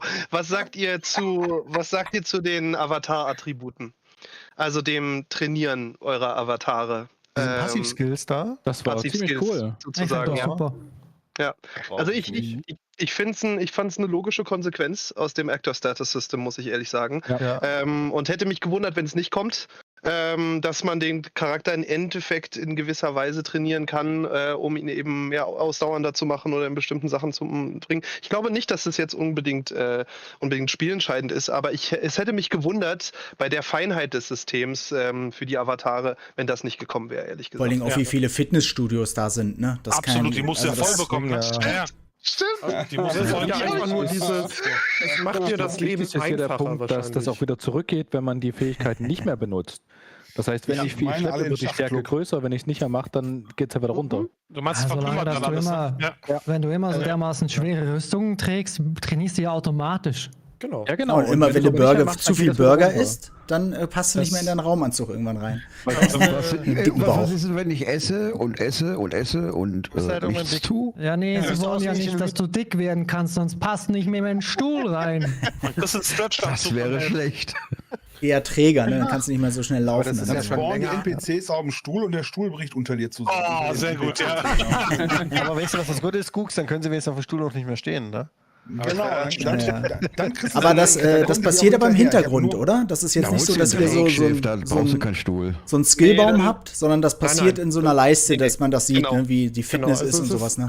Sie sagten ja, es ist rein im Hintergrund und es wird einen wahrscheinlich auch nicht großartig besser machen als einen anderen, aber es hilft einem halt in vielen Situationen. Also wir hatten vorhin schon drüber gesprochen, so Themen wie, wenn du halt mehr Ausdauer hast oder mehr Fitness hast, dann kannst du halt vielleicht die Luft ein bisschen länger anhalten, wenn du mit einem Sniper irgendwo auf dem Berg liegst und jemanden erschießen willst. Also du musst immer noch gut schießen können, sonst bringt dir das oder 5 Sekunden länger sprinten zum Beispiel. Genau. Ne? Genau. Ja, kleine Tweaks. Ja, ihr kennt doch bestimmt noch das Spiel GTA San Andreas. Ja, klar. Ja, aber da wurdest du auch dick. Genau so. Da wurdest du auch dick. Das ist eingefallen. Genau, da hattest du nämlich so ein System. Und das war natürlich jetzt nicht so essentiell spielentscheidend, aber es gab halt vor allem in brenzligen Situationen, hat das sehr häufig entschieden über Leben und Tod. Ja. Und für die Allgemeine, da sind wir wieder beim Thema Easy to Learn, Hard to Master, für das allgemeine Gameplay wird das nicht viel ausmachen, aber wenn du dann wirklich in brenzligen Situationen bist oder Parcours-Geschichten oder was passiert, wenn dein Bein zum Beispiel verletzt ist, aber du hast mehr Sprungkraft, kannst du da mit einem verletzten Bein dann immer noch diese Klippe schaffen und dein Mate, der zum Beispiel auch die Verletzung hat, aber nicht so viel Kraft, kann da überhaupt dort noch hinkommen. Das sind die Details, die da relevant sind. Und nicht, welche Fasern sind gerissen? Ist das ein Kreuzbandriss gewesen? Oder? Nee, doch nicht so. Wir haben ja Medical Gameplay, wird ja noch viel komplexer. Nein, das ist alles eine geile Sache. Wie weit wollen die denn gehen? Wie weit? Das wirst du ja gar nicht merken. Das läuft ja dann alles im Hintergrund. Du wirst dann einfach sehen, wenn du genug lange rennst. Einer muss es programmieren. Ich bin Softwareentwickler. Einer muss es programmieren. Du machst es nicht. Du arbeitest ja nicht bei CIG, oder? Wir haben doch genug Leute da rumlaufen. Also dann was? Ja, irgendwer wird es schon machen. Die haben da genug. Die machen das schon. Ja, genau. Die können alles und die machen das gestern fertig. Ja, genau. Ja, da haben die jetzt den Community Hub da wieder überarbeitet, ne? Da hätten sie auch lieber mal PES da machen müssen. Ja, weil das ja dieselben Entwickler sind. Ja, genau, ganz genau. Ich habe vorhin schon mal eine Geschichte erzählt. Ich war 2-mal in Frankfurt bei einer Führung. Und da war der KI-Programmierer in Frankfurt, der mit den dicken Augenbrauen. Wie heißt der? Weiß ich nicht, habe ich vergessen. Weigel. Ja, nee, ich weiß es nicht. Und das war super. Das war 2016, 2017, glaube ich. Und ich weiß nicht, wann er uns das erzählt hat, aber er sagte, eigentlich ist die KI fertig. Ich schwöre, das hat er gesagt, eigentlich ist die KI fertig, mir fehlt nur noch Motion Capturing. Ja, eigentlich und jetzt schmeißen sie den ganzen oberen Teil von der KI weg, was die alle konnte und so weiter, wird alles neu machen. So viel zum Thema, das können die alles und machen die alles. Ja? Ich glaube, das wird nie aufhören. Ne? Das wird wirklich nie aufhören. Ja, selbst wenn das Spiel released wird, werden die immer wieder Sachen über den Haufen schmeißen und neu machen. Das werden die immer weitermachen. Der Kram kommt weg. Mich würde mal interessieren, wo die den Cut machen. Was ist die Basis? Und was werfen die alles in ihrem Subsumption-Modell? Ja, man muss ja auch sagen, deswegen und was aufhebt oder ob die dann irgendwie sich einen Kaffee nimmt. Wo der Cut ist, was die wegschmeißen. Das wird mich mal aber das ist ja das, weshalb Jared auch so häufig nachgefragt hat, weil er genau wusste, wie er schon selber sagte, sonst gibt es wieder einen Kotaku-Artikel, in dem erstmal gesagt wird, CIG fängt wieder von vorne an, so nach dem Motto. Das machen sie sowieso, ja, ganz klar, es geht. Genau, das kommt dann, ja, genau. Aber er sagte ja, es geht speziell um FPS Combat AI Behavior. Und daran, die schmeißen sie weg und das auch nur das aufgesetzte Behavior. Die AI-Grundmechanik lassen sie identisch. Genau. Aber und davon ist Social AI zum Beispiel. Das ist auch nicht von betroffen. Das So, also ich habe es extra ja nochmal. Also dass es nicht nur an der Commit-Geschichte liegt, sondern sie hatten ja gesagt, dann haben sie sich vergaloppiert ein bisschen, als sie da zusammensaßen, ne? Und dann, ja, genau. Dann kommt noch das dazu, dann wächst das ein bisschen aus, dann läuft das in die falsche Richtung, dann haben sie gesagt, der Grundgerüst bleibt stehen und der ganze Behavior kommt weg, aber nicht nur Combat. Das heißt, wie sich eine KI verhält, ob das erkennen kann, ob es sich ja gerade um einen Kaffeebecher handelt oder um eine Dose mit Säure, ja, ob das trinken möchte oder ob das gerade irgendwie was gehört hat und dahin läuft. Ich glaube, dieses ganze Behavior neu zu setzen. Jared hatte ja extra nochmal nachgefragt, ob sein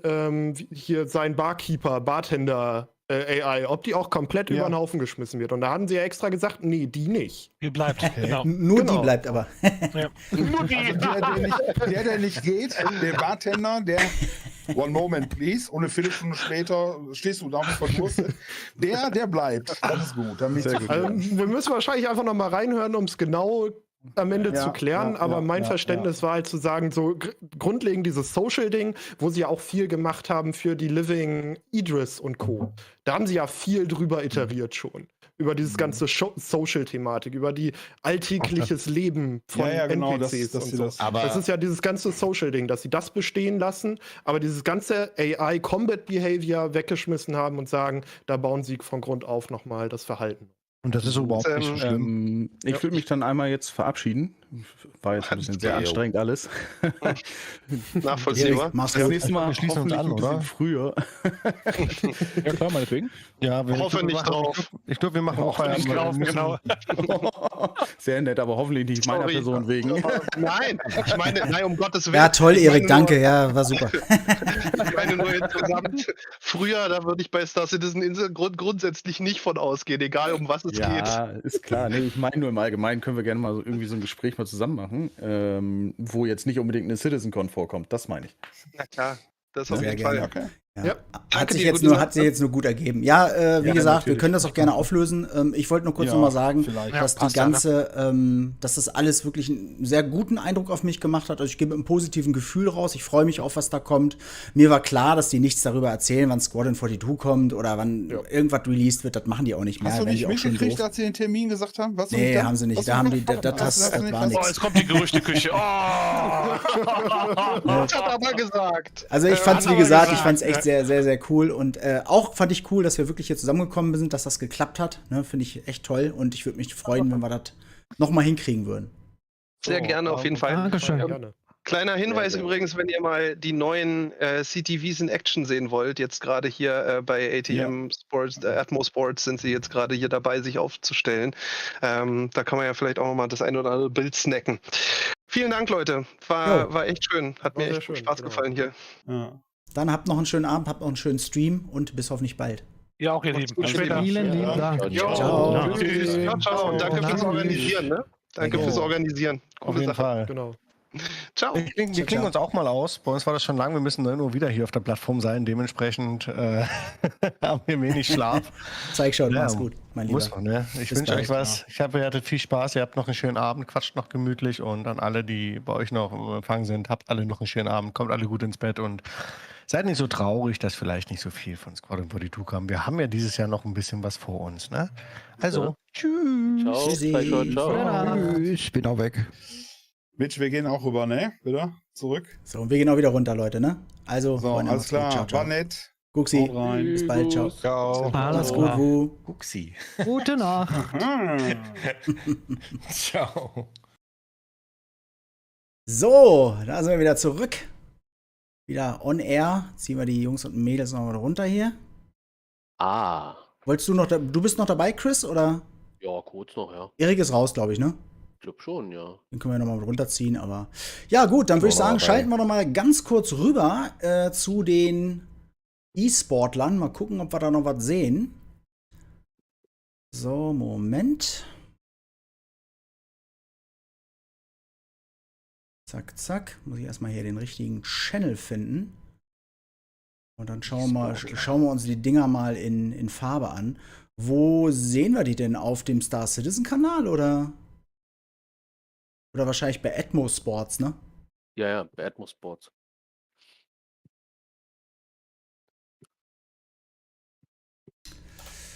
So, zack. Hat der Raid jetzt zu deinem Twitch-Kanal funktioniert? Ich weiß es gar nicht. Ja. Ich weiß es nicht. Hat Sehr geklappt. So, dann schalten wir da mal kurz hin, würde ich sagen. Zack. Oh, jetzt bin ich im Weg. Egal. Dann sieht man den Myra halt nicht. Gut, Leute. Ja, da sind ich sie, die verabschiede Dinger. mich. Ne? Ich wünsche euch allen noch einen schönen Abend. Vielen Dank für das geile Event. Fast 7 Stunden. Ja, Wahnsinn. Mega krass. Aber ich bin jetzt echt fertig. Ich muss mich hinlegen. Irgendwann ist auch mal vorbei bei mir. Ich bin Mach das noch das nicht mal. gewohnt, so lange zu reden. Auch wenn das weniger reden war als verstehen, aber. Ja, das ist anstrengend, sowas. Das ist teilweise Oh ja. wirklich anstrengender als, keine Ahnung, im Garten zu arbeiten. Also das war jetzt wirklich, für mich war das sehr anstrengend jetzt, ja. Hm. Gut, Leute. Ja, aber schön, dass du dabei warst. Oh, es hat mich mega gefreut. Gerne wieder. Ne? Machen wir. Alles klar. Bis Ja, dann. Erik. Bis Ciao, dann. ciao. Ciao. Ja, da sind sie, die Karren. Ne, da stehen sie alle. Ja, die gibt es jetzt übrigens, falls ihr das mitbekommen habt, die könnt ihr jetzt kaufen im Store. Wir gehen jetzt auch gleich nochmal ins Store. Wir werden uns das jetzt hier nicht ewig angucken. Außerdem ist die Übertragung auch relativ schlecht. Das zuppelt ganz schön. Deswegen würde ich sagen, machen wir das gleich. Ich bin schon auf dieser Abstimmungsseite. Genau, das machen wir jetzt. Wir gehen jetzt erstmal auf die Seite und werden jetzt erstmal gucken, wie wir jetzt hier abstimmen, würde ich mal sagen. Das ist doch eine gute Idee. So, zack. So, also, wir sind jetzt auf der Seite hier, robertspaceindustries.com, dann gibt es hier dieses Pick a Chip. Da gehen wir jetzt mal rauf und was meint er denn? Für was wollen wir denn stimmen? Also ich habe ja so meinen Favoriten, aber ich sag's noch nicht. Wir können ja mal schreibt doch mal in die Kommentare, ob für A, B oder C. Das würde mich mal interessieren. So, Wo finde ich Pick a Chip? Auf der Hauptseite, ein bisschen runterscrollen, dann findest du das. Ah ja, alles klar. Ne, schreibt mal A, B, C rein, ne, wofür ihr abgestimmt habt oder was euch so interessiert. Und wenn wir dann abgestimmt sagen, dann sage ich nochmal, was ich cool finden würde und warum. Ich habe für Argo Astronautics abgestimmt. Ich habe noch gar nicht abgestimmt. Ich habe eigentlich gewartet. So, ja, viele schreiben C, ein paar A, B sind auch dabei. Also Robert Space Industry muss nicht sein, Ne, finde ich auch. weil die haben ja die große Orion. Denke mal, Genau. das ist vielleicht nicht so gut. Und Musashi, Es soll ja so ein mittleres Schiff werden, ne? Mit einem größeren. Also ich kann euch ja jetzt mal sagen, wofür ich wäre. Also ich würde tatsächlich wirklich für Robert Space Industries abstimmen, weil erstens gibt es schon ein Mining-Schiff von Argo Astronautics. Dann gibt es auch schon ein Mining-Schiff von Musashi Industrial Starfleet Concern. Und ich glaube, dass wenn man für Robert Space Industries abstimmen würde, würde auch letztendlich die Entwicklung des großen Mining-Schiffs weiter vorangetrieben werden, weil es ein Style Guide ist und schon mal so in die Richtung geht. Die Orion, ja genau. Deswegen glaube ich, wäre Robert Space Industries eine ganz gute Idee. Naja, aber es sieht doch ganz gut aus bisher, ne? Ich habe es noch nicht gemacht. Ich würde das jetzt mal machen. Muss natürlich jeder selber wissen, ne? So, also das wäre so meine Sache. So, dann geht man auf Vote. So, und dann sieht man, oh ja, Robert Space Industries führt sogar. Ne? Dicht gefolgt von Argo Astronautics und dahinter ist dann Musashi. Deine Denkweise war ja eigentlich gar nicht so schlecht gerade, fand ich. Ja, ich glaube, das tut denen gut, weißt du, weil wenn die dann erstmal anfangen, die Elemente zu bauen, ne, dann glaube ich einfach, dass dann die Orion einfach da, die wird daraus profitieren. Meinst du denn, dass die ähnlich aussehen könnte? Es ist der Style Guide, ich denke ja. Ja. Ich denke mal, wenn sie jetzt für Argo Astronautics das wäre dann da wahrscheinlich doch auch noch ein größeres Schiff als die Mule, glaube ich, ne? Na, die soll ja, die Mole, meinst du? Ja. Die Mole, ja, klar. Genau, die soll ja eigentlich dazwischen sein, so habe ich das verstanden, ne? So haben sie es erklärt, ja. Zwischen Mole und Orion. Ja, genau. Ja. Aber die Frage ist, haben die denn schon angefangen mit der Orion? Gibt es denn da einen Status eigentlich? Ja, müsstest du mal im Progress-Tracker gucken. Irgendwas habe ich mal gesehen, aber. Ja, genau, aber da wird noch einiges an Wasser runterfließen. 13.211 haben erst gewotet, da kommt noch was. Ja, aber ich sag mal, gut, momentan hat die Orion ja auch noch nicht wirklich was zu tun im All. Nee. So richtig. Ja, deswegen, genau, das kommt dazu. Ja, ich meine, dein Gedankengang ist nicht verkehrt. Könnte man so. Ich bin jetzt nicht der übelste Robert Space Industries Fan, so vom Style Guide. Ja, ich auch nicht eigentlich. Ich finde die Medivac und die Apollo, die finde ich cool, muss ich sagen. Ja, die sind der Rest cool, geht so, aber das Mining-Schiff ist natürlich der Hammer. Ne? Also wenn das so kommt, Ne, deswegen glaube ich, dass die da. Und außerdem finde ich es auch interessant, mal wieder ein bisschen Robot Space Industries zu pushen, weil da habe ich das Gefühl, da kommt fast nichts. Die sollen mal ein bisschen ihr Portfolio ausbauen irgendwie. Warum kommt denn, die Scorpius ist ja auch Robot Space Industry. Ja, gut, okay. Das war es dann aber auch schon. Ja, das stimmt. Naja, dann gibt es ja noch die Constellation-Reihe und so, ne? Und ja, aber ich finde, viel gibt es da nicht von Robot Space Industries. Genau, gut. Dann würde ich sagen, gucken wir mal ein bisschen weiter. Dann schauen wir uns noch mal an, was es jetzt hier so gibt. Erstmal würde ich euch hier auf der CitizenCon-Seite noch mal zeigen, wie die sich jetzt verändert hat. Hier stand vorhin übrigens live. Ne, dann habt ihr hier noch mal die Panels. Die könnt ihr euch jetzt alle hier auch angucken, wenn ihr hier rauf geht. Ne, dann könnt ihr euch ein paar Bilder angucken. Ja, das ist echt ziemlich cool gemacht. Die kann man sicherlich auch hier downloaden, ne, oder halt speichern, wenn man das möchte. Hier kann man sich das Panel noch mal angucken. Ne, das ist eigentlich ganz cool zusammengefasst. Ne? Dann habt ihr hier noch mal die ganzen neuen Fahrzeuge. Der STV ist jetzt auch dabei. Dann haben wir den Spirit hier, da gehen wir gleich auch noch mal rein. Dann das neue Community Hub, was ja jetzt auch live ist. Dann noch mal Halloween Horror, das kennen wir ja alles schon. Und hier unten noch mal das Digital Package, ne, das jetzt dann vielleicht auch schon einige von euch im Hangar haben könnten. Da müsst ihr mal gucken, ansonsten kommt das dann die Tage dann irgendwann rein. Ne. Es gibt ja diesen Wal, den Overall und die Knarre hier, den Granatwerfer. Und das ist auch neu dazu gekommen, diese Seite, für die, wo ihr euch Modelle besorgen könnt. Da gibt es auch im Spektrum einen Wettbewerb. Da gehen wir auch gleich nochmal rein. Und der Tobi Eye-Tracker ist natürlich auch wieder mit am Start. So, mit was fangen wir an? Wollen wir uns erstmal. Was wollen wir uns angucken? Wir gucken uns, warte mal, ich gehe mal auf die Hauptseite. Oh, hier nichts vergessen. So. Also. Ja, da kommst du direkt hin. Zur Hauptseite siehst du eher. Ja. Genau, warte mal, ich gucke mal, ob wir zum Community Hub mittlerweile kommen. Das sah so aus die ganze Zeit. Ich kann es nochmal refreshen. Ah ja, mittlerweile kommt er an hier. Sehr, sehr cool. So sieht das Ganze jetzt aus. Sehr nice. Ein Stück tiefer. Da war vorhin dein Video bei den Trends, war direkt vorne. Bei den Trends? Wo sind denn die Trends? Ja, bei Trending. Du bist. Ah, okay. Zweiter Punkt. Aber genau, man kann natürlich auch hier den hier machen, ne? So ein bisschen schieben. Kann man hier auch. Ne? Das kann man so durchscrollen. Echt ganz cool gemacht. Hier oben kann man sich auch so ein bisschen durchswappen. Das haben sie echt gut gemacht, finde ich super. Finde ich auch richtig cool. Ne, muss man sich so ein bisschen reinfuchsen, ne, wenn man hier oben jetzt was Neues macht. Also auf jeden Fall viel, viel übersichtlicher, viel, viel geiler gemacht. Sehr, sehr schön. Ne, das Cover kann man auch machen. Dann hat man so diese Ansicht, die sie vorhin gezeigt haben. Sehr, sehr cool. So, dann kann man hier nochmal filtern. Können wir ja auch nochmal schauen. Ah ja, genau. Hier gibt es dann All. Hier Stuff Pick kann man sich auch nochmal reinziehen. Das ist halt das, was von Cloud Imperium Games halt mal rausgepickert wurde. Ach ja, hier, guck mal. Da ist er. Ne, ist geil. Finde ich gut. Ne, viel übersichtlicher, nicht mehr so Mickey-Maus-mäßig, wie das vorher war. Gefällt mir. So, gut. Dann würde ich sagen, machen wir das Ganze mal auf hier. Dann sehen wir uns mal alles nochmal, was wir jetzt hier bekommen haben. Ne? Jedes Video, jeden Panel könnt ihr euch natürlich nochmal einzeln reinziehen. Das ist auch auf der Seite von Robot Space Industries beziehungsweise auf dem YouTube-Kanal von Star Citizen. Da könnt ihr euch die reinziehen. Dann würde ich sagen, gucken wir doch erstmal uns die Spirits an, oder? So, das ist eine schöne Seite. Die könnt ihr hier oben auch umschalten. Da könnt ihr auch direkt dann auf die A1 gehen. Damit können wir ja mal anfangen, weil sie halt vorne ist. Und dann könnt ihr euch jedes Schiff hier einzeln einmal angucken. Ne? So ein bisschen die Übersicht des Schiffes, die Features. Ne, hier könnt ihr euch die Bilder, ne? Das ist ja der Bomber hier von diesem Schiff. Das ist auch gar nicht so groß, ne? Nee. So ein bisschen so, ja, wie kann man es vergleichen? Star Runner? Nee, kleiner als die Star Runner, würde ich sagen, ne? Könnte man sagen, von der Größe her kann es ein bisschen größer sein als die Eclipse, ne? So. Ja, ich glaube, hier unten haben wir auch Specs. Ja, weil von der Größe steht da nichts.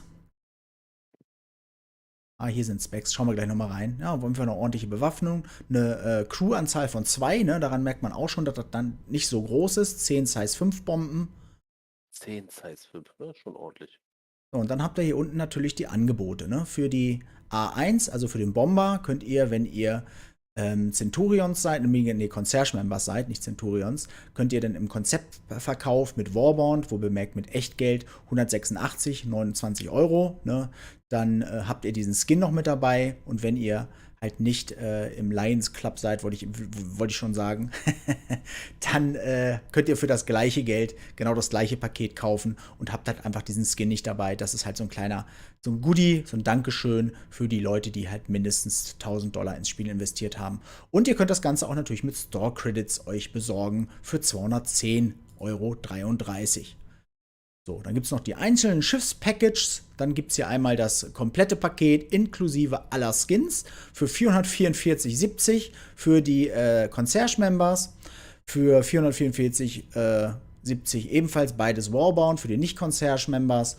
Ohne Skins dann wiederum. Ne?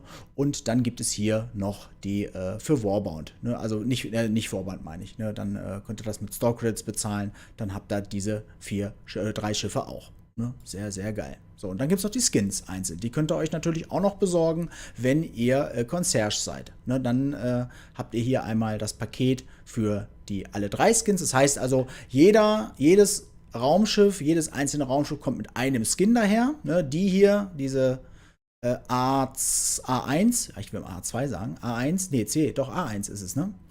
Die hat ja diesen Skin hier, Moment, ich zeige euch den nochmal, den hier, und die anderen beiden halt nicht, ne? Aber ihr könnt natürlich trotzdem die anderen beiden euch besorgen und den hier drüber stülpen, das geht halt, ne? Und das könnt ihr hier dann unten machen, je nachdem, welchen Skin ihr dann mögt. Aber ich finde eigentlich alle ganz cool, muss ich sagen. Ja. Auch der rote ist echt ganz geil.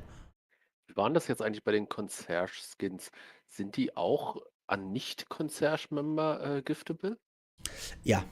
Aber du musst die aber mit Echtgeld kaufen. Also du kannst ja nur Sachen giften. Doch, das geht. Ah, ja. Alles, was du mit Echtgeld kaufst, kannst du auch giften. Okay. Das geht generell immer. Hm. Ne? Also, ne, wie Chris sagt, also wenn ihr diese Skins haben wollt und ihr seid keine Concierge, dann schreibt jemand an, der es ist, der kauft euch das, dann überweist er den das mit PayPal und dann könnt ihr die bekommen. So. Ne? Ja, das ist die A1, das ist der Bomber. Für mich persönlich relativ uninteressant, genauso wie die A2. Die ist auch für mich uninteressant, weil ich brauche keinen Bomber für mein Gameplay. Ne? Das Ding ist schon interessanter, das ist die Cargo-Variante. Aber auch muss man gucken, ob man das jetzt braucht. Ne? Letztendlich denke ich weiß jetzt zwar nicht, wie viele Standard-Cargo-Units da reingehen. Mal gucken, ob wir das hier irgendwo lesen. Mal gucken, ob das irgendwo steht vielleicht. 48 Standard-Cargo-Units, das ist halt nicht viel. Ne? Da ist man wahrscheinlich mit... Halt, ne? Ja, genau, eine Cutlass. Exakt. Ne, da ist man mit einer Freelancer-Miss, wenn man jetzt ins Cargo-Geschäft einsteigen will, auf jeden Fall besser aufgehoben. Das ist halt kein wirklicher, Cargo-Holer, würde ich jetzt sagen. Ne? Kann halt transportieren, kann aber anscheinend auch kämpfen, so wie es hier aussieht. Ja, so, schauen wir nochmal auf die Specs. Ein Traktorbeam an Bord, ein Size 3 Traktorbeam. Ne? Das ist auch wichtig natürlich, um die Ware dann letztendlich zu handeln. Ne? Einmal Size 2 Schild. Generator, auch 2 Personen, 48 Stand Cargo, da steht es ja nochmal. Und hat natürlich hier den roten Skin für die Concierge. Und letztendlich ist er auch ein bisschen günstiger, 120. 19 ist, glaube ich, wahrscheinlich der günstigste, ne? Vermute ich mal. Können wir nochmal im Vergleich, wie war der hier nochmal? So, mal schauen nochmal ganz kurz. Genau, der ist halt auf jeden Fall ein Fuffi teurer. Das ist auf jeden Fall ein bisschen einsteigerfreundlicher, das Ganze. Ne? Denkt dran, das ist ein Konzept, ne? Das gibt es noch nicht, das Spiel, das Spiel sowieso nicht. Das Raumschiff gibt es noch nicht. Das wird frühestens in einem Jahr wird das released werden, gehe ich mal davon aus. So lange brauchen die dafür. Und dann wird das auf jeden Fall nochmal teurer werden. Ne? Da könnt ihr davon ausgehen. Scrollst du noch mal ganz kurz hoch, wo man den Hintern sehen kann? Weil ich würde gerne mal wissen, ob man da zumindest. Hier ist übrigens der Traktorbeam hier hinten. Einen Rock reinmachen könnte. Weißt du? Da wirst du einen Rock reinkriegen. Da gehe ich von aus. Hier, guck, das wird passen. Ja, okay. Ja. Ne, da denke ich mal, das werden die auf jeden Fall machen. Ja, jetzt sehe ich es. Sehr gut. Genau, ansonsten. Personentransport, ne? Ja, genau, die Personentransport, da kommen wir auch gleich noch zu. Hier ist der C1, da ist der rote Skin dabei, ne? Einmal als Warbond 120, ebenfalls nicht Warbond, ebenfalls 120. Ne, und mit Store Credits 132 geht eigentlich auch. Das könnte ich mir sogar noch leisten. Ich glaube, so viel Store Credits habe ich sogar noch. Ich werde mir die wahrscheinlich nicht holen, weil ich brauche es einfach nicht. Ne? Also ich kaufe mir meistens bei solchen Sachen nur die Skins mit Store Credits, weil wenn ich mir die dann in-game hole, habe ich zumindest die Skins. Ne? Aber ich glaube, die gibt es nämlich in-game nicht. Vermute ich mal. Ne, so mache ich das dann meistens. Ne? Gut, ich brauche diese Schiffe nicht unbedingt für meine Flotte. Ne, und ansonsten gilt das Gleiche natürlich, wie auch gerade schon bei der A2 erzählt. So, und die interessanteste Geschichte finde ich fast für mich, muss ich sagen, die hier, diese Transportvariante, wo ihr Personen transportiert, finde ich irgendwie ganz geil, muss ich sagen. Da fehlt natürlich noch komplett das Gameplay, ne, da haben wir noch nichts, aber wenn dann irgendwann die ersten Taxi-Missionen kommen, ne, die sollen ja irgendwann erscheinen, dann, glaube ich, ist das ziemlich geil. Wenn du so sagst, so, wir planen einen Flug zur Rune Station nach Pyro, ich sage das jetzt, weil mir keine andere einfällt, dann finden sich Leute zusammen, wahrscheinlich alle mit einer Augenklappe und Holzbein, und die fliegt man dann halt dahin. Ne, und dann kriegt man Geld dafür. Finde ich super. Finde ich irgendwie geil. So, es gibt aber, wie es aussieht, nur 6 Exclusive Seats. Also das heißt, es ist schon eher so ein Charter-Ding für ganz besondere Gäste. Ne, Das ist der 162. Learjet von Star Citizen. Was sagst du? Das ist der Learjet von Star Citizen. Ja, genau. Was heißt Angel of Death? CIG meinte ja im Stream, dass die Konkurrenz zur Cutlass. Ja, genau, das passt auch von der Größe. Ne, das passt auch von der Größe und ist halt ein anderes Gewand, ist halt ein anderer Hersteller. Ne, und ja, ich mag das Design von Crusader Industries. Ist für mich echt ein schönes Schiffdesign so. Aber letztendlich muss dann natürlich jeder wissen, so, ja, was macht man, was will man machen, was gefällt einem. Ne? Das ist halt am Ende so die Frage. Ja. Genau, dann sind wir hier bei 162,26. Das liegt so ein bisschen in der Mitte, das Ding. Ne, für Warbond, also mit Echtgeld plus diesem Skin hier. Das gleiche für Nicht-Concierge-Members. Ebenfalls Warbound ohne Skin und für 180 dann mit Store Credits und hier ebenfalls die Pakete natürlich, ne, die haben wir ja gerade schon gesehen. Und hier halt nochmal die Skins. Sehr, sehr cool. Ja, schönes Ding. Freue ich mich. Bin mal gespannt, wann es kommt. Loner habt ihr ja vorhin schon mitbekommen. Ne? Ich glaube, es war einmal die Miss und einmal die Steel und einmal die Black für die verschiedenen Varianten. Ne? Je nachdem, welches Schiff ihr dann als Loner habt, seht ihr dann ja auch. Ne? Eins dieser Schiffe bekommt ihr da auf jeden Fall. So, dann gehen wir noch mal zurück und schauen uns noch mal natürlich den hier an. Den haben wir noch gar nicht gesehen. Da ist er, der kleine Flitzer. Also ich finde den super gelungen. Ich habe es nicht ganz verstanden, das ist ja nicht der neue Grey Cat Buggy, oder? Das ist jetzt eine Sportvariante davon. Genau. Aber sollte es noch eine Überarbeitung des Grey Cat Buggys geben? War doch auch so, oder? Da haben sie doch auch was gezeigt, ne? Gezeigt haben sie es nicht, aber sie haben es mal gesagt. Aber hatten wir vorhin nicht den Grey Cat Buggy in einem Bild gesehen, wo der vorne so viereckige Lichter hatte? Kurz? Oh, also entweder waren da gerade meine Augen zu oder ich glaube eigentlich meiner Meinung nach. Irgendwas mit viereckigen habe ich auch gesehen. Da sind sie doch. Das ist so quadratisch, oder?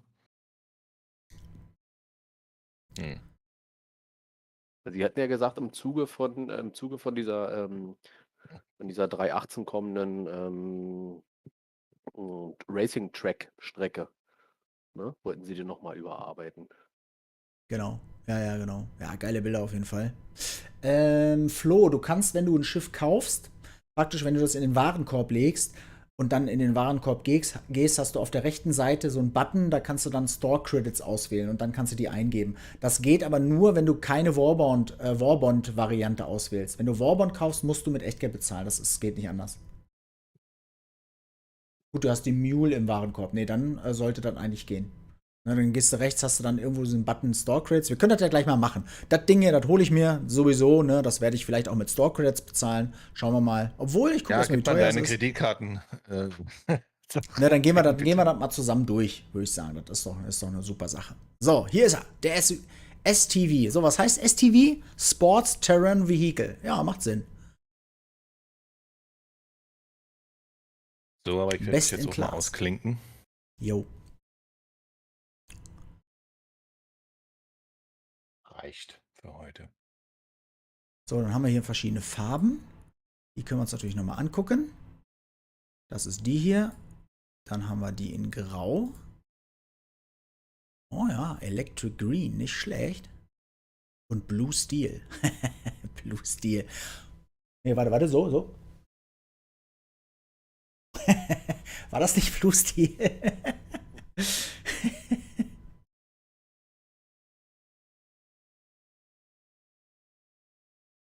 So. Also, bis dahin. Macht's gut. Ja, Oglas. Mach's gut. Ciao. So, hier haben wir ein bisschen mehr Specs, eine Länge von 4,2 Metern, eine Breite von 2,8 Metern und eine Höhe von 2 Metern. Und dann haben wir noch eine Crew-Anzahl von 2, logischerweise 2-mal Handboxen, die hinten reingehen und insgesamt Max Speed 40 Meter pro Sekunde. Und da sind sie, die kleinen, für 42,07 €. So, ne, die kann man dann hier einmal wieder mit Warbond, da gibt es halt diese Farbe dazu. Ich guck mal, gehen mal ganz kurz rein. Was haben wir hier? Da haben wir den Blue Steel, der ist da mit drin. Wahrscheinlich ist das auch dieser exklusive Paint dann für die Concierge.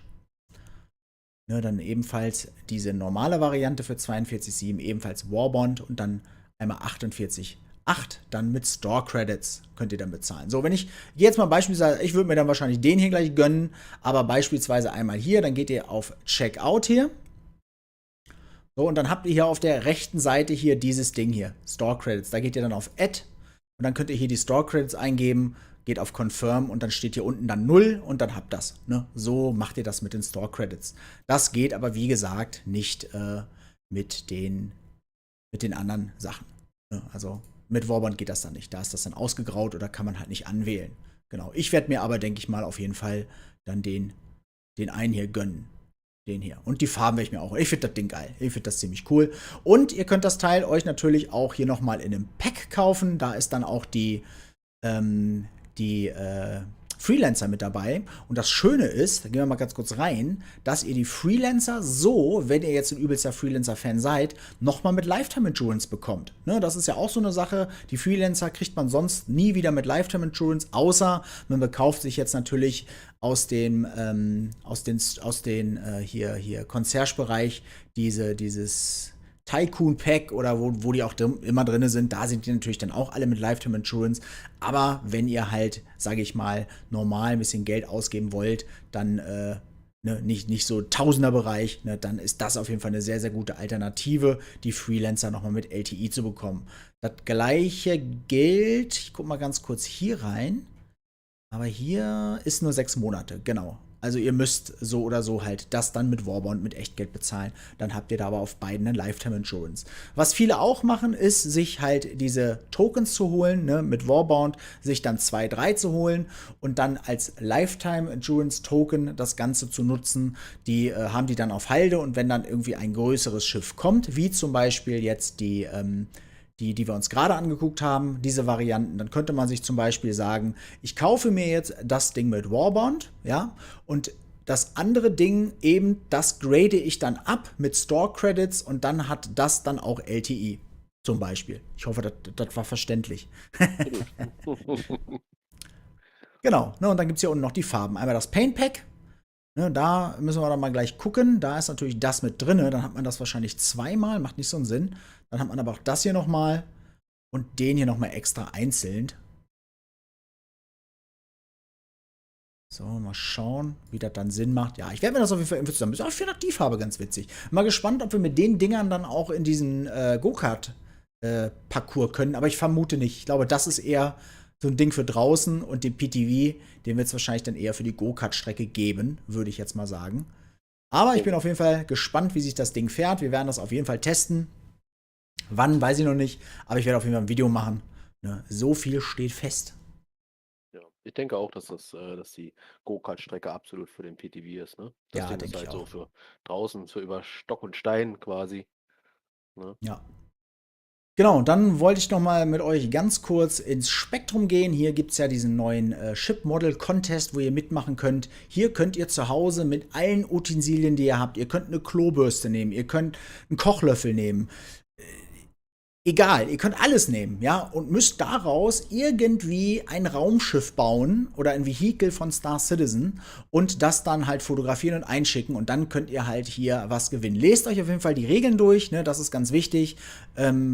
Postet das Ganze dann auch an die richtige Stelle, also lest euch das hier durch, ne, dann ist Kreativität, Style, dass ihr natürlich die Regeln eingehalten habt, Humor und ja, das generelle Ding, General Goodness, ne, ist halt so, dann könnt ihr halt ein paar dieser Modelle gewinnen. Der erste Platz kriegt die Carrack, ne, das ist eigentlich ganz geil, ne, so diese, ich weiß nicht, hat einer von euch so ein Modell?